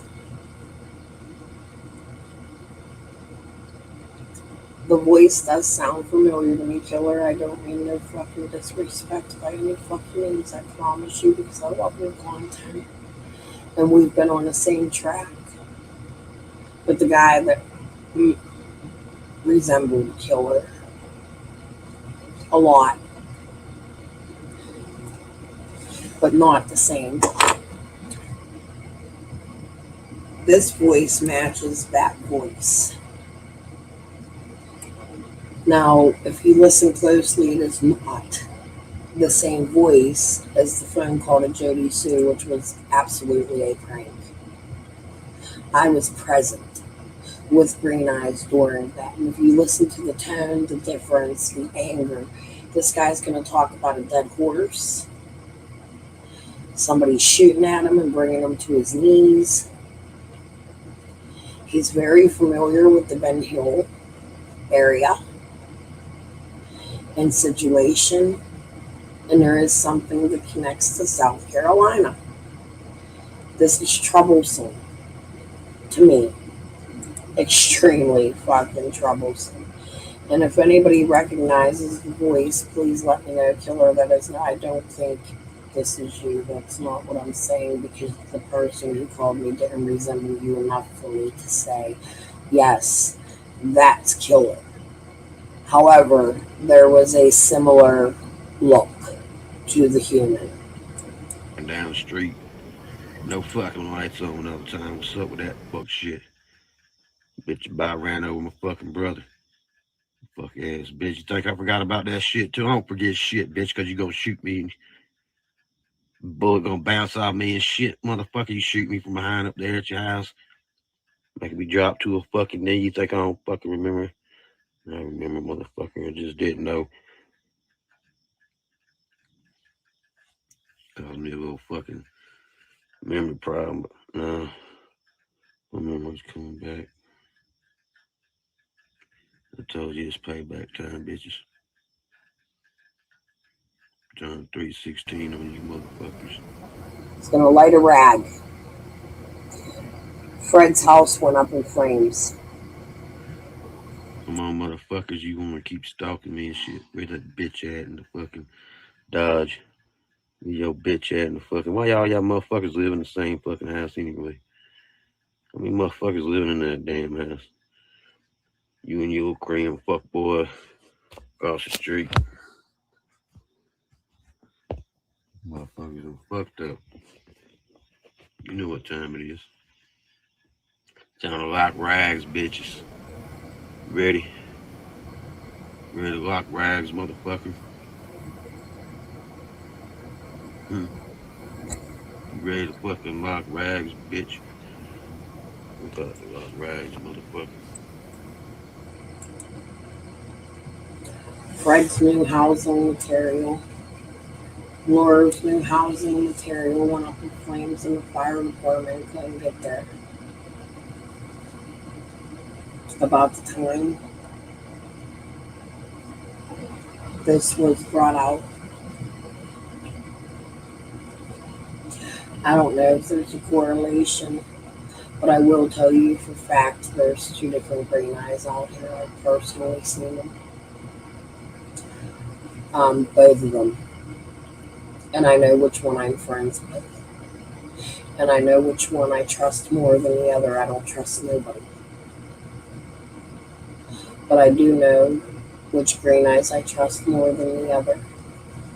And this is not the green eyes that made the first phone call to Jody soon. We're going to get into a horse. He's going to talk about a horse in here. If he didn't already, but I think it gets deeper. We have quite a bit left. And then I'm going to go back to my horse video about James Light. Unaliving Fred and Laura's horse. I definitely lost my monetization already. All the fucking bad words I said, I can't help it. I'm trying, guys. I ain't gonna lie, I am here for fucking money, but it ain't a grifting sort of money. I want to do other things. That's why I'm covering Pac.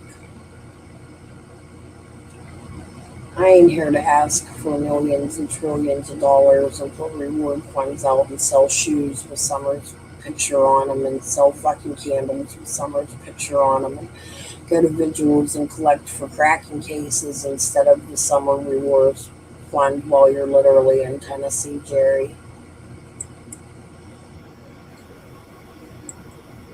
You better pray they already got y'all motherfucking there. Y'all better give that girl up, motherfucker. Y'all better give her back. I ain't fucking playing. I ain't motherfucking playing. I'm ready to go back to prison and give a shit. Motherfuckers pissed me, so fuck off. I'm ready to go back to prison. I don't give a shit. You motherfuckers done pissed me to fuck off. What month is this?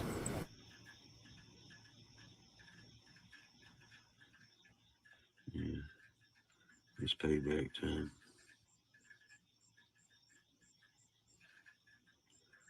What you gonna do? Snipe me again? You gonna fucking shoot me again? Any fucking times y'all do that shit? Do you remember Fred telling us the story he pulled a pew out because somebody in the woods, he thought it was Krama Mama and Gavel Geeks? Just a thought.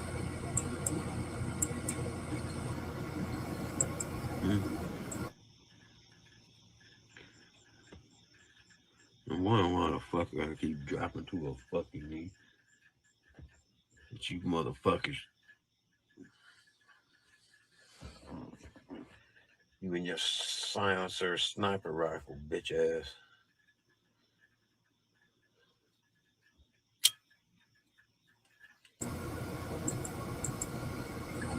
Bill Benton was present that night. He blamed Bill. Ziggy, man, I can stay on here all fucking night. I really gotta get off though. Ziggy, I think this is Bill Benton, guys. I'm speculating. I don't know. And you got your bitch to do it at a point blank range, didn't you? Or Crawford. TJ Crawford.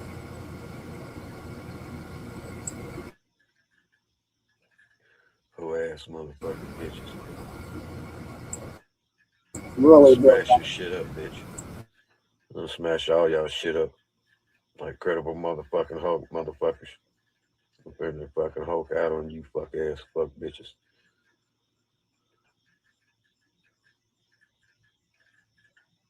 Motherfuck them aliens, motherfuck them clowns, motherfuck all them. Fuck all you motherfuckers. You ain't got shit on me, bitches. You see I'm still motherfucking breathing, don't you? You fucking cockroaches.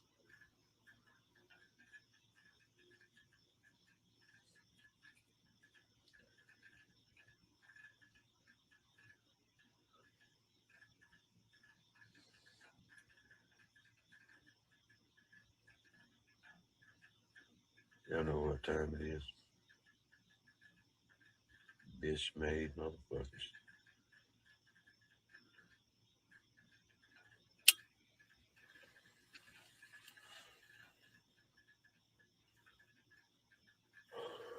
It's time to die, bitches. Maybe I'll find no fucking way to kill me. I might have missed the part about the horse. Kill me. I'll try every fucking thing there is. Throughout my whole fucking life, I'm gonna try every fucking thing in the book, dude.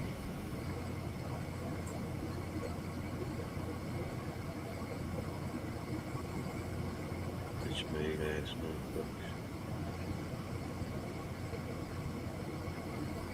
I slipped this Drop the motherfucking tree. Drop the tree.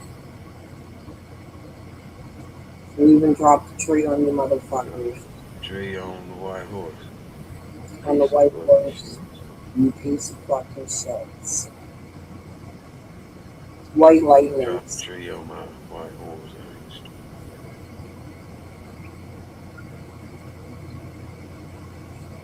You figure out what white lightning is. I know.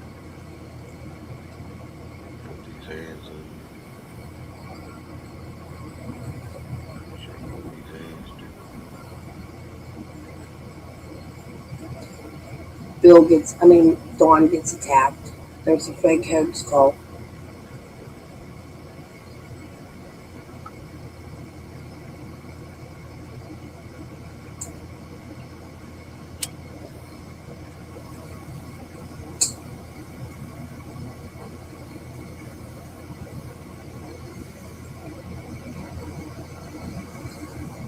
Is that meth or weed? That weed, in my opinion. Y'all motherfucking Belton Avenue ass motherfuckers. They're dead end. Where's Belton Avenue? Anybody ever look it up? I need to. A dead end. Look up your fucking address. Both y'all is in the dead end. One on the left, one on the right.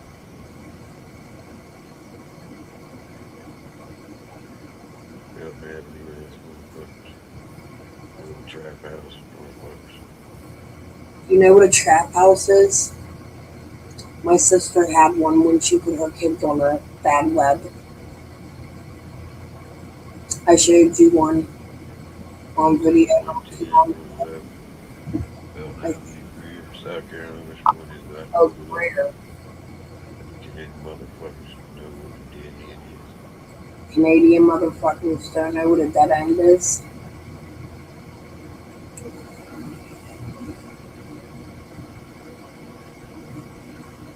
So is he talking to AB?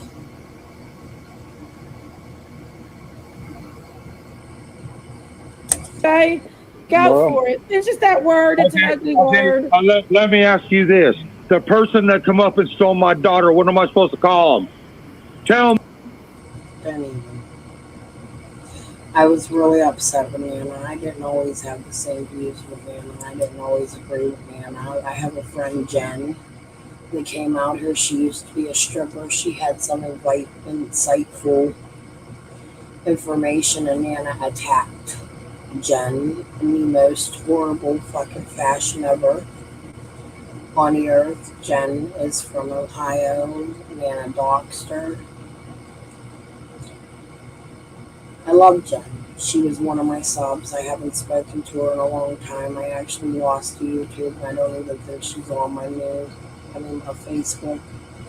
I don't even think she's on my new Facebook because I can't remember her last name. So Jen, if you're out there, hey, friend request me. I miss you.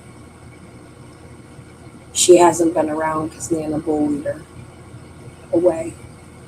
Now I know Nana's no longer with us. Nana did bring good content, but Nana was rough.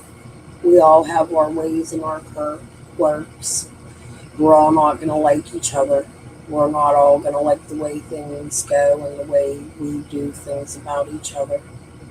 Does that mean I think less of Nana because I don't like that she purposely put this on the end of her video to call that guy the N-word, in my opinion? I hope you asked for forgiveness before you went to heaven. However, I want you to listen to that one more motherfucking time. Just that. Without commentary. And I promise you it's not the one in this call. How come you don't want people to know she was up at Chris Marco's in Wisconsin?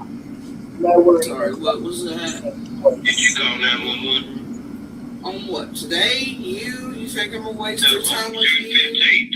When someone went missing, Look, did you call 911? I'm not giving you or any of these other motherfuckers.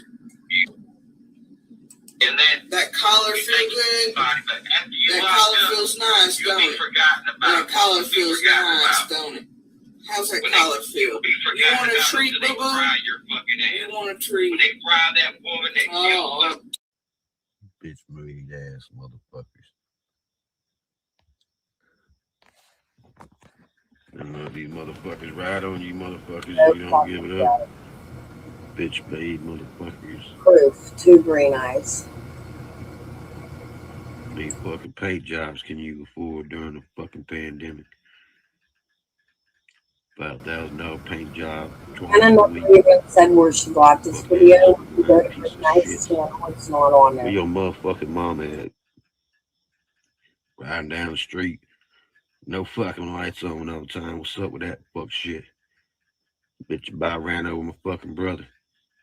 Fuck ass bitch. You think I forgot about that shit too? I don't forget shit, bitch, because you gonna shoot me and bullet gonna bounce off me and shit. Motherfucker, you shoot me from behind up there at your house.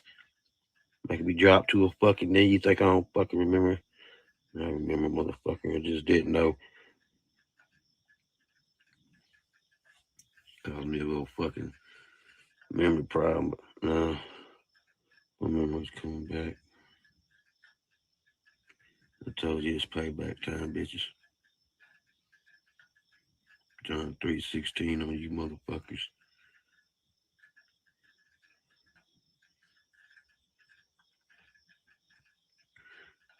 Come on, motherfuckers. You want to keep stalking me and shit. Where that bitch at in the fucking Dodge? Where your bitch at in the fucking... Why y'all motherfuckers live in the same fucking house anyway? I mean, motherfuckers living in that damn house. You and your Korean fuck boy across the street. Motherfuckers are fucked up. You know what time it is. Time to lock rags, bitches. Ready? Ready to lock rags, motherfucker? You ready to fucking lock rags, bitch? We're about to lock rags, motherfucker. You better pray they already got y'all motherfucking ass. Y'all better give that girl up, motherfucker. Y'all better give her back. I ain't fucking playing. I ain't motherfucking playing. I'm ready to go back to prison and give a shit. motherfuckers done pissed me, so fuck off. What month is this?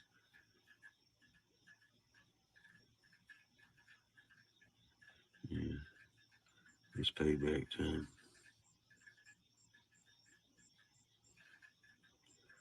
What you gonna do? Snipe me again? You gonna fucking shoot me again? Many fucking times y'all do that shit? And why the fuck I keep dropping to a fucking knee? But you motherfuckers. You and your silencer sniper rifle, bitch ass.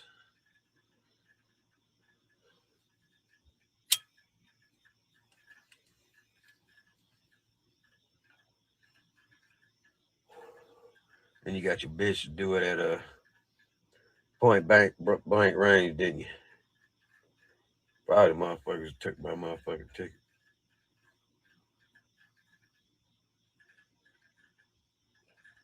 Whole ass motherfucking bitches. I'm gonna smash your shit up, bitch.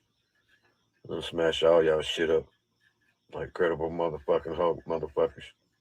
I'm finna fucking Hulk out on you fuck ass fuck bitches.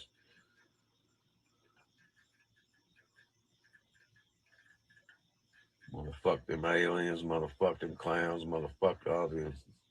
Fuck all you motherfuckers. You ain't got shit on me, bitches.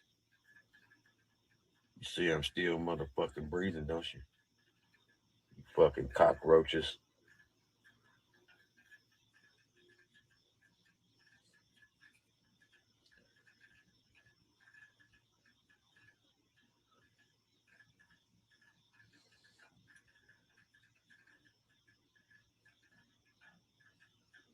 Y'all know what time it is. Bitch made motherfuckers.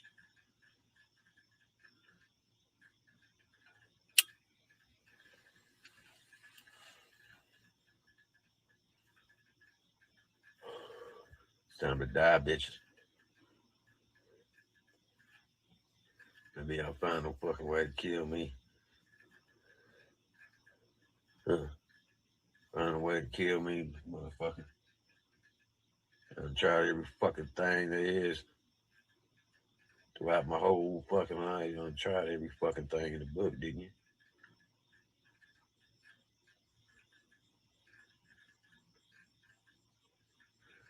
Bitch made ass motherfuckers.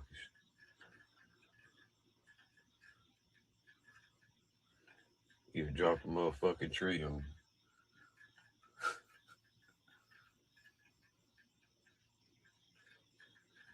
Dropped a tree on the white horse. You piece of fucking shit.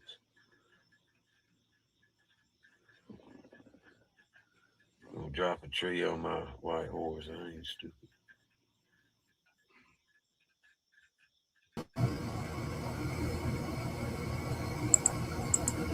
What do they call that? There's like a funny index out here. I can't think straight. White horses refer to something called white lightnings. I believe it's a methyl coke. I'm not sure. I know it's drug related. You dropped a tree on my white horse. I'm going to say is you fucked my business up. Not an actual horse. However, there's a lot of talk about horses, and James Light would be connected to business like this. I understand he is pointing out a Greer, South Carolina address. Is this an address that one Summer could be at? 2, an enemy, somebody who knows where Summer is, and now he's sending a threat. This sounds like a human from Tennessee, sending threats to South Carolina. I don't have many viewers in here. This is the content I wish people would watch most. These are fishy things for people like Nana to bring out. Why would you bring this to Summer's case? Summer's not mentioned in it. Who put this out? We've never heard Bill Betton's voice, but some of the accusations and the timing of the hoax call and chase makes sense when you hear things like light rags in crime slang. That means burn your motherfucking house down. Just like the lightning, white horse dropping a tree.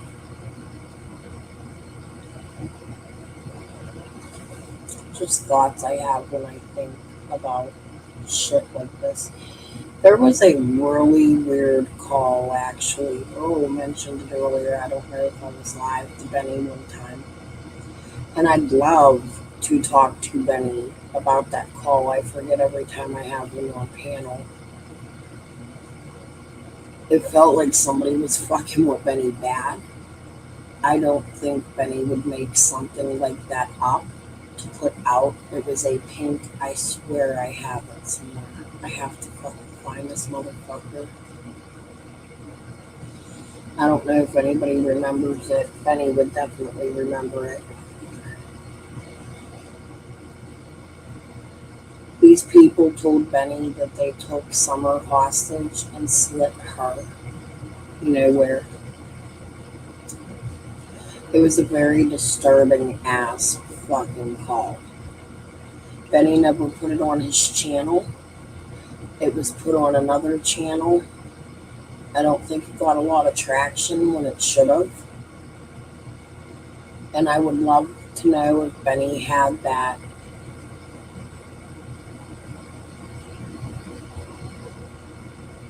recording. Because I can't find it. I know I have it. I just gotta find it. I'm praying I find this fucking recording someday. It was the most disturbing call I ever heard in Summer's case to date. And it was very early on. I believe my lawsuits came right after that call. Some of them. A lot of strange shit started happening in Summer's case around the time of that call. It was a black screen with pink writing on it. That's what I remember. And it was so fucking disturbing. I don't know. Alright. Put these hands on you. Show you what these hands do.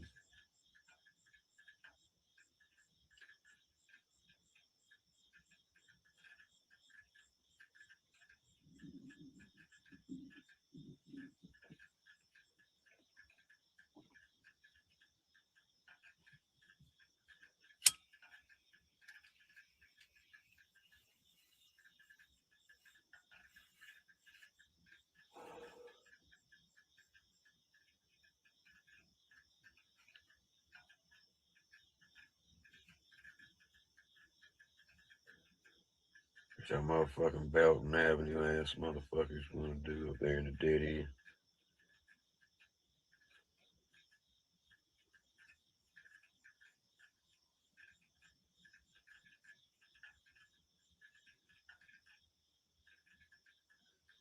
I need to look up your fucking address. Both of y'all up in the dead end. One on the left, one on the right.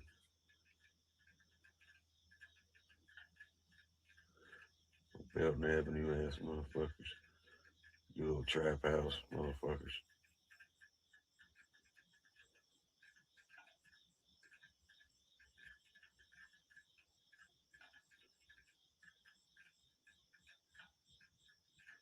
What is that? 110, 111? Belton Avenue, Greer, South Carolina. Which one is that? I have to look it up. Can any motherfuckers know what a dead end is?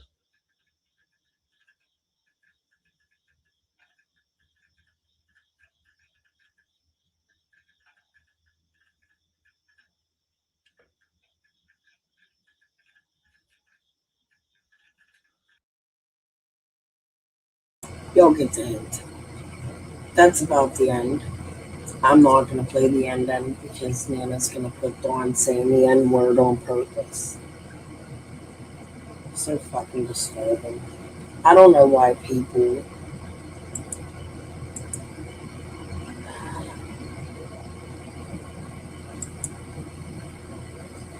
Eve. Thank you, Eve Hickman Gorman, for liking that post on my Facebook.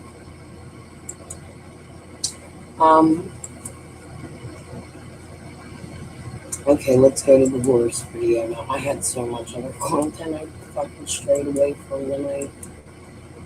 Today. Alright, now we are 3 minutes into this 16-minute video, and I'm going to say Pesamore, peace and love, and see you all tomorrow. Okay. What'd you guys do with your horse? Did you bury it? We buried him. Okay. He was put under the ground. Okay. Our children was there to witness it. Right. I'm sorry to hear that, Laura. Our kids was the one that found him. That is horrible. I have another. Who do you think shot the horse? What horse? What horse are they talking about, Laura? My horse? Yeah, who do I think shot it? James Light had somebody do it. James Light. What's his is he related to Frank Light? I think they was brothers. I'm not sure. Oh, okay. Because I don't know if I know or have heard of James Light. I don't think. Oh, by the way. He was in prison when this happened. Okay. Who was? James was in prison when all it was happened with Summer. Oh, okay. No, but by the way, saying that her and Fred came up with this great plan and crushed all these bones and set them out over, that property. Tell her I said she's a liar and she's stupid.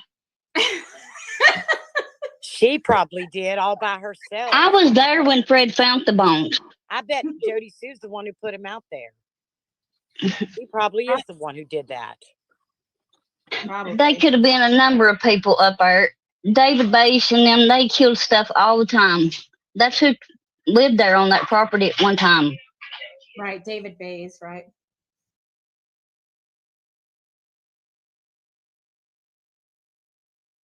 We promise a 10-fold refund if it doesn't work.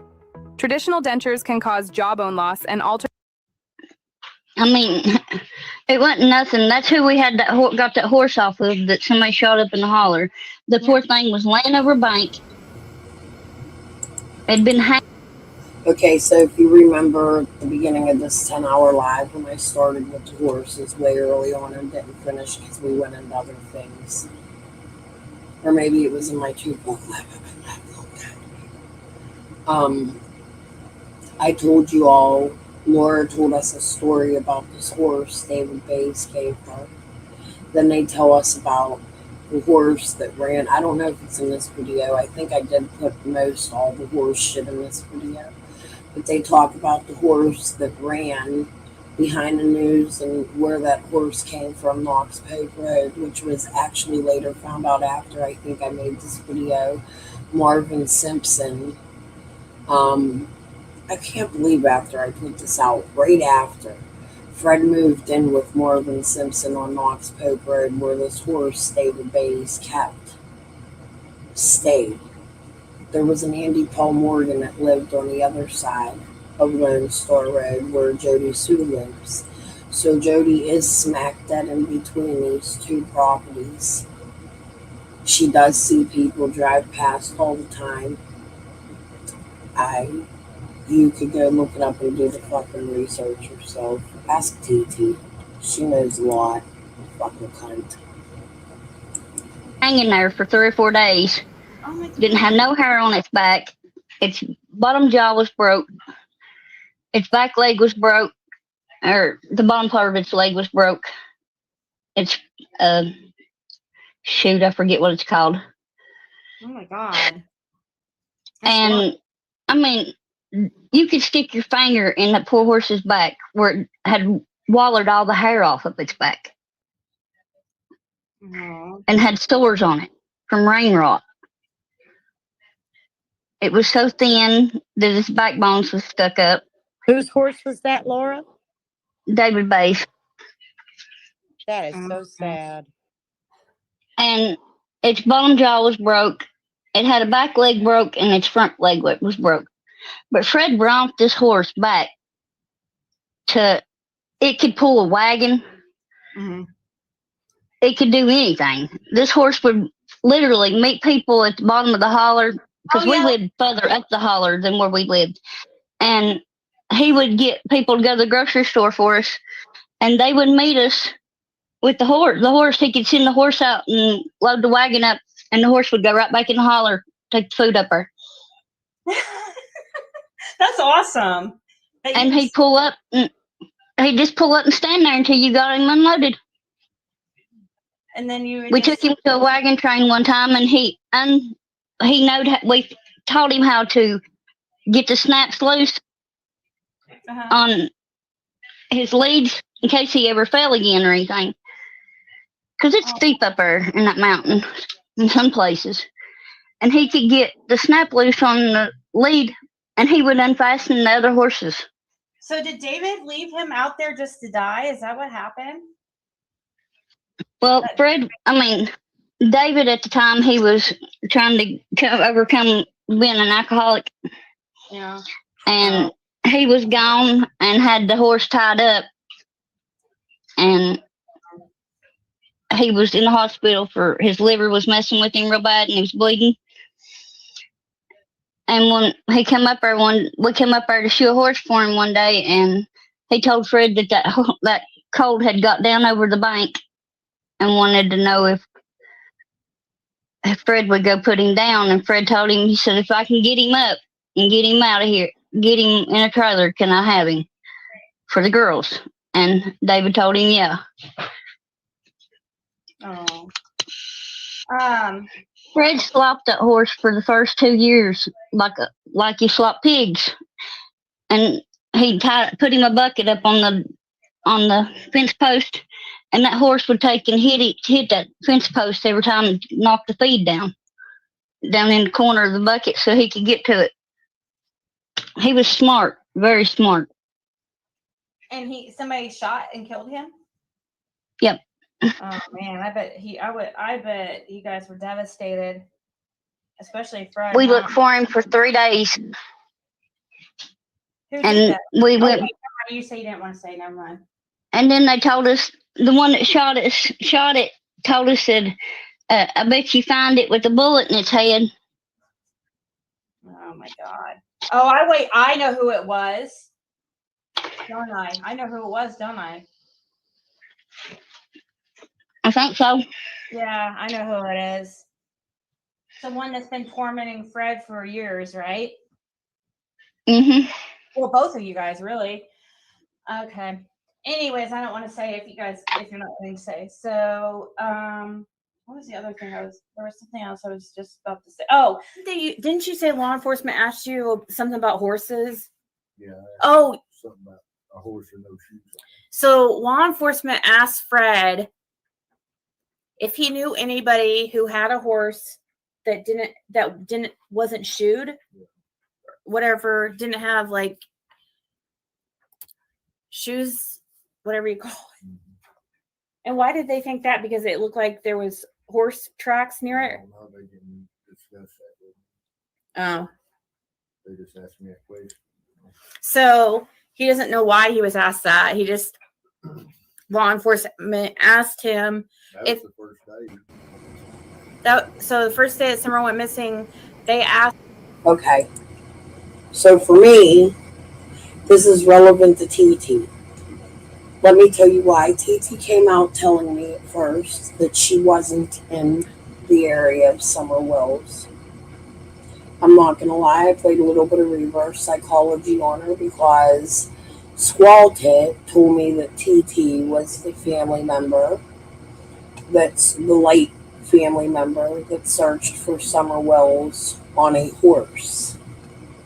She had brought the horse from Greenville, which is where TT lives, around that area. I told you guys early on in the live I was going to go over the marathon poster. Thank you. Post. The marathon gas station and some of the things she told me about the marathon, and this guy that was unalived on Tucker Hollow Road along with Roach Airport, where Chicken on a Stick's dad-in-law owns a airport. There was a lot of conversation between TT and I with this. So when I was talking to her, I was thinking, you know, Squall told me this, but TT started our conversation with she was not even in town or state. She was on vacation at the time Summer went missing, but Squall told me different.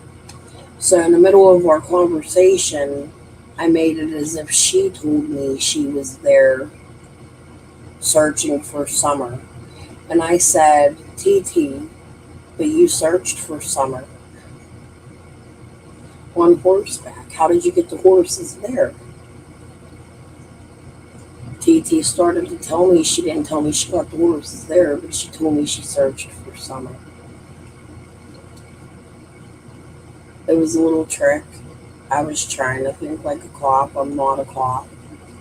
But I wanted to pull out of her, was she there searching for Summer? And the answer is absolutely yes, according to what she told me. It's storming. I hope my shit don't go out. If you're listening right now to Ziggy, she's telling you how the TBI, or the police, let's go back, asked Fred about a horse with no shoes on. Squall's accusing a light family of searching with a horse very early on, working with the PIs, working with Tim. Now, I don't trust the PIs because I don't trust anybody, but is this their tactic of searching? I've said this before. Are they using the YouTube creators to find the human out there? Listen to what Fred says about agents asking him, I don't know which ones they are, listen carefully, about a horse without shoes on. And then think back, I don't have the clip pulled now, and I've been on forever, I'm not going to pull it. But think back to clips I've shown, and Squall has said about the horse. I have one in particular where she talks about Roy Light, who is also known to be around offenders at a karate shop in Kingsport. So Squall's accusations, not mine, but there is reports of this karate shop on the news and the owner. But anyways, let's go. Hey, law enforcement asked you something about horses.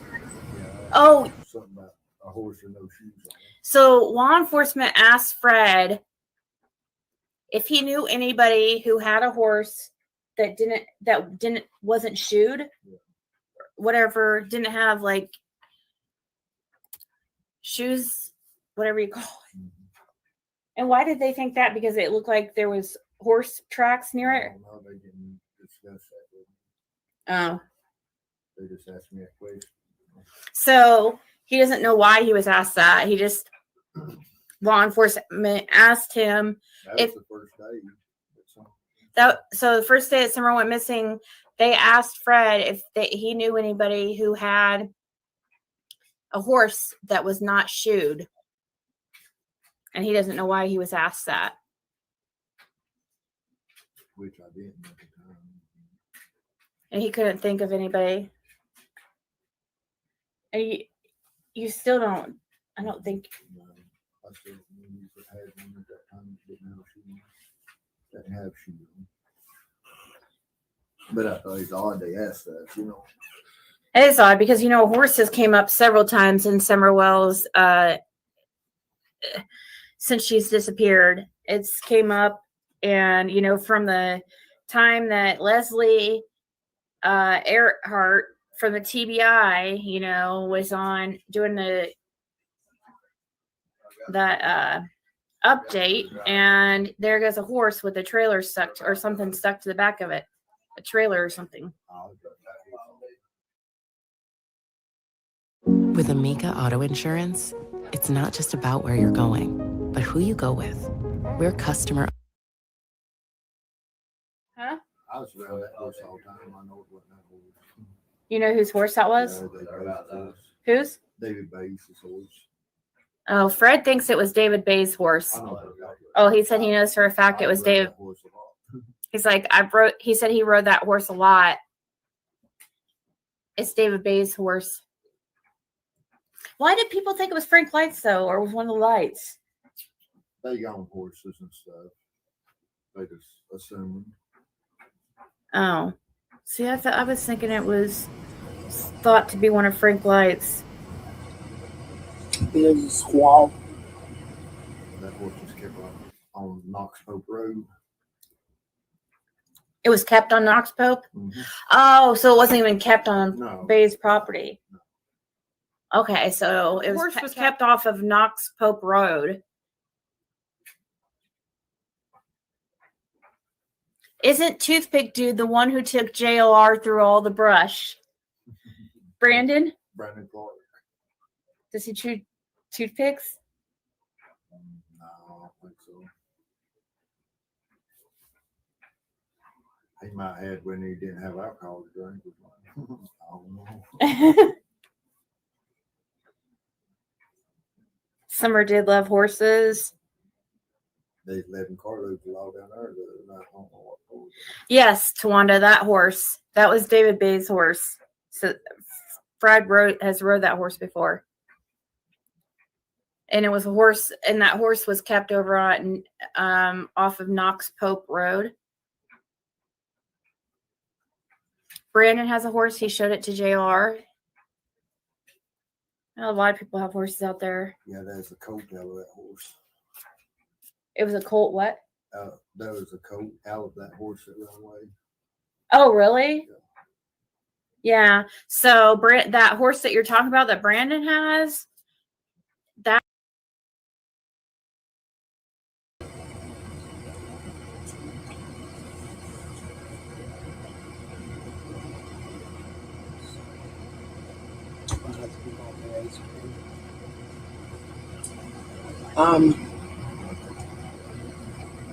So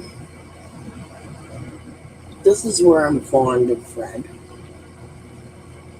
Even talking to Karen Elliott in our many conversations through text message.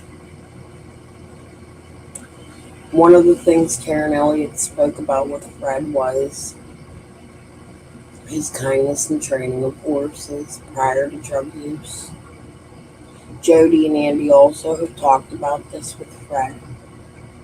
This is where I have a soft spot. This is why, if I'm looking at Fred, I don't think Fred would have done something to hurt Summer, even though then we have what happened in Virginia. However,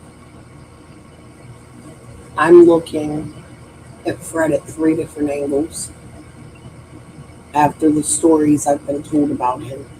Kid Fred, 4. Teenage Fred, a very young teenage Fred who was selling drugs for his parents. It trickled down to his daughter. Him and Laura were addicted to meth and many different drugs at the time that his daughter had gone to school with drugs to sell them in Virginia. Fred had a psychosis from drugs, and he shot at his sister, mad at her. They all had problems. Fred was not Fred. He was not Kid Fred. He was not hard-ass teenage Fred. Everybody was probably afraid of, because I grew up with people like Fred. I'm showing you that. I'm going by personal, looking at human life. experiences here. Fred then becomes addicted to drugs. I'm still trying to figure out how he had a Habitat for Humanity home. He had kids. He was in love with his first wife. From what I've seen, very in love with her. Sober with her. When him and Laura got together, he became very addicted. I'm sure he used with the first wife, but it probably wasn't as noticeable as when he got with an addicted Laura. They fed. This is my opinion, speculating. To me, it feels like they fed off of each other.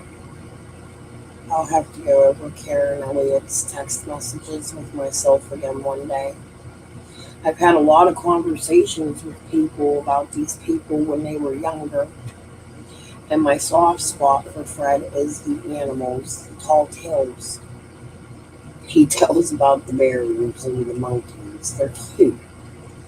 They're cute stories. However, in the monkey story and the bear story, a little like maybe there's a big guy, I feel like he is referring to humans. Even though there's little truth to the tall tale in the area. I feel like Fred uses things to his advantage. He's a smart man. I don't think he has the sicknesses that Karen and Jody say he has. I don't see signs of schizophrenia with him. I don't think Fred would purposely, without real anger, hurt a child. I truly believe there was a large amount of money stolen that belonged to an operation probably bigger than Ben Hill. And it was owed. That video with the fake, I'm going to speculate Bill Benton Green Eyes or a TJ Crawford or Daryl Bernard.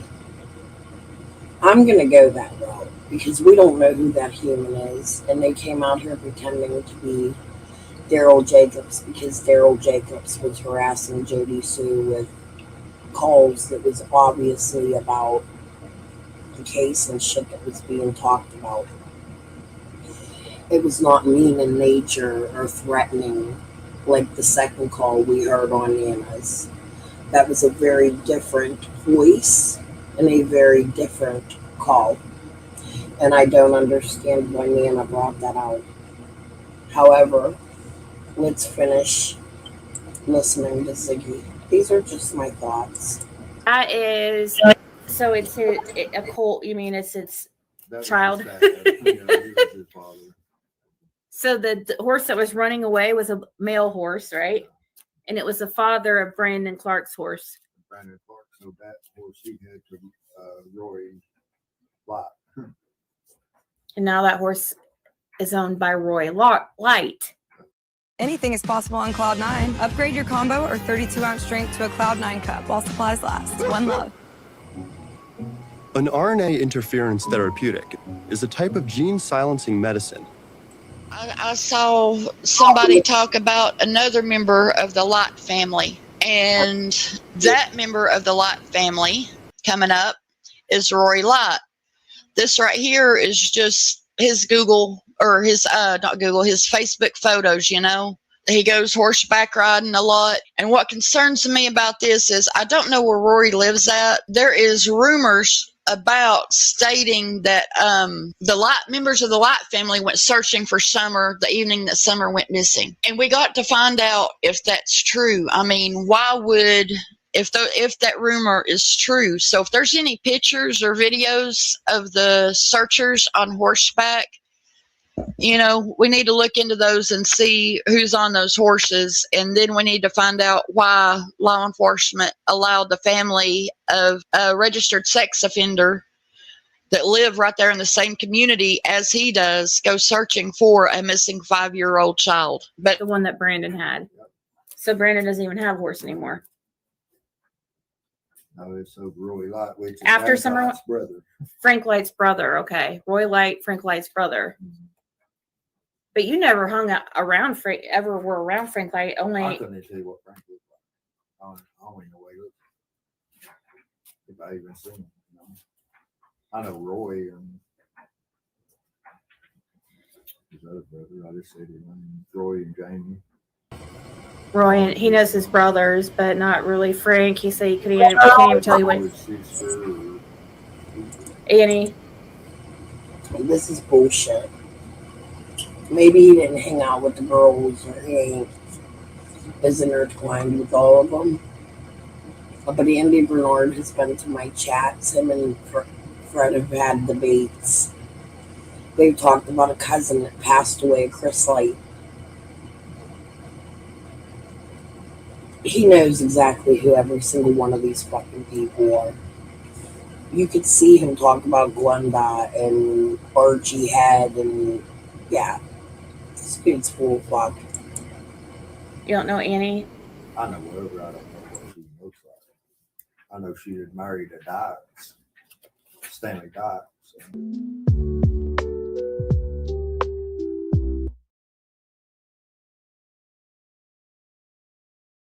There's two Lisas. One is Frank Light's wife. The other is Frank Light's sister. Lisa was married to Stanley Dykeson.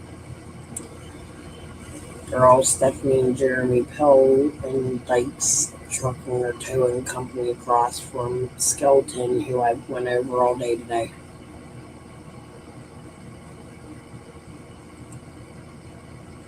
On Moreland Drive. There's two Lisa. There's a Sherry.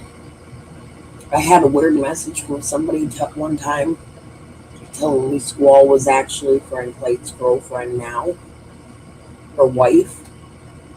I don't know if there's any truth to that. There was no name on the profile that messaged me, and I was unable to message them back after they messaged me. It was so fucking odd. I'm telling you, I've had odd experiences here covering Summer's case. Lisa is a sister that married Stanley Dykes. If Moon was in here, she could confirm this for you. Sherry is the wife of Frank Light, who accused Frank Light of making her kids feel uncomfortable, not doing anything to them. Annie Saranac now was Annie Light. She is a sister to Frank Light, who turned Frank Light in from the thumb drives with her husband in Kingsport. Okay.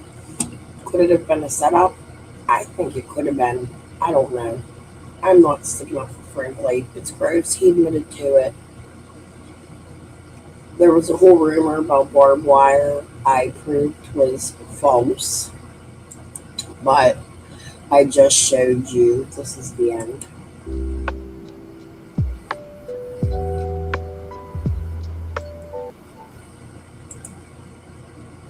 Good morning, Lurking and Zeppelin, and I'm just about to get off of here, so I'm so sorry you're coming now. I've been on for 11 hours. I meant to do 8.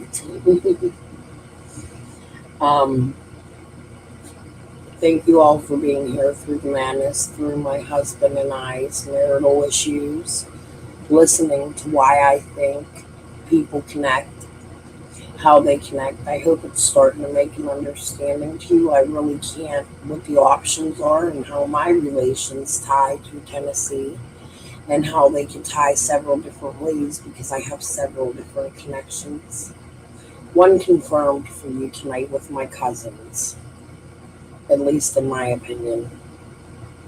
Julie, Jerry, fuck you. Collect one more fucking cent in Summer's fucking name, I swear to fucking God. Alright, guys. Pesamore, peace and love. I'll come back for you with another long live. I'm going to try to do this because I need to right now.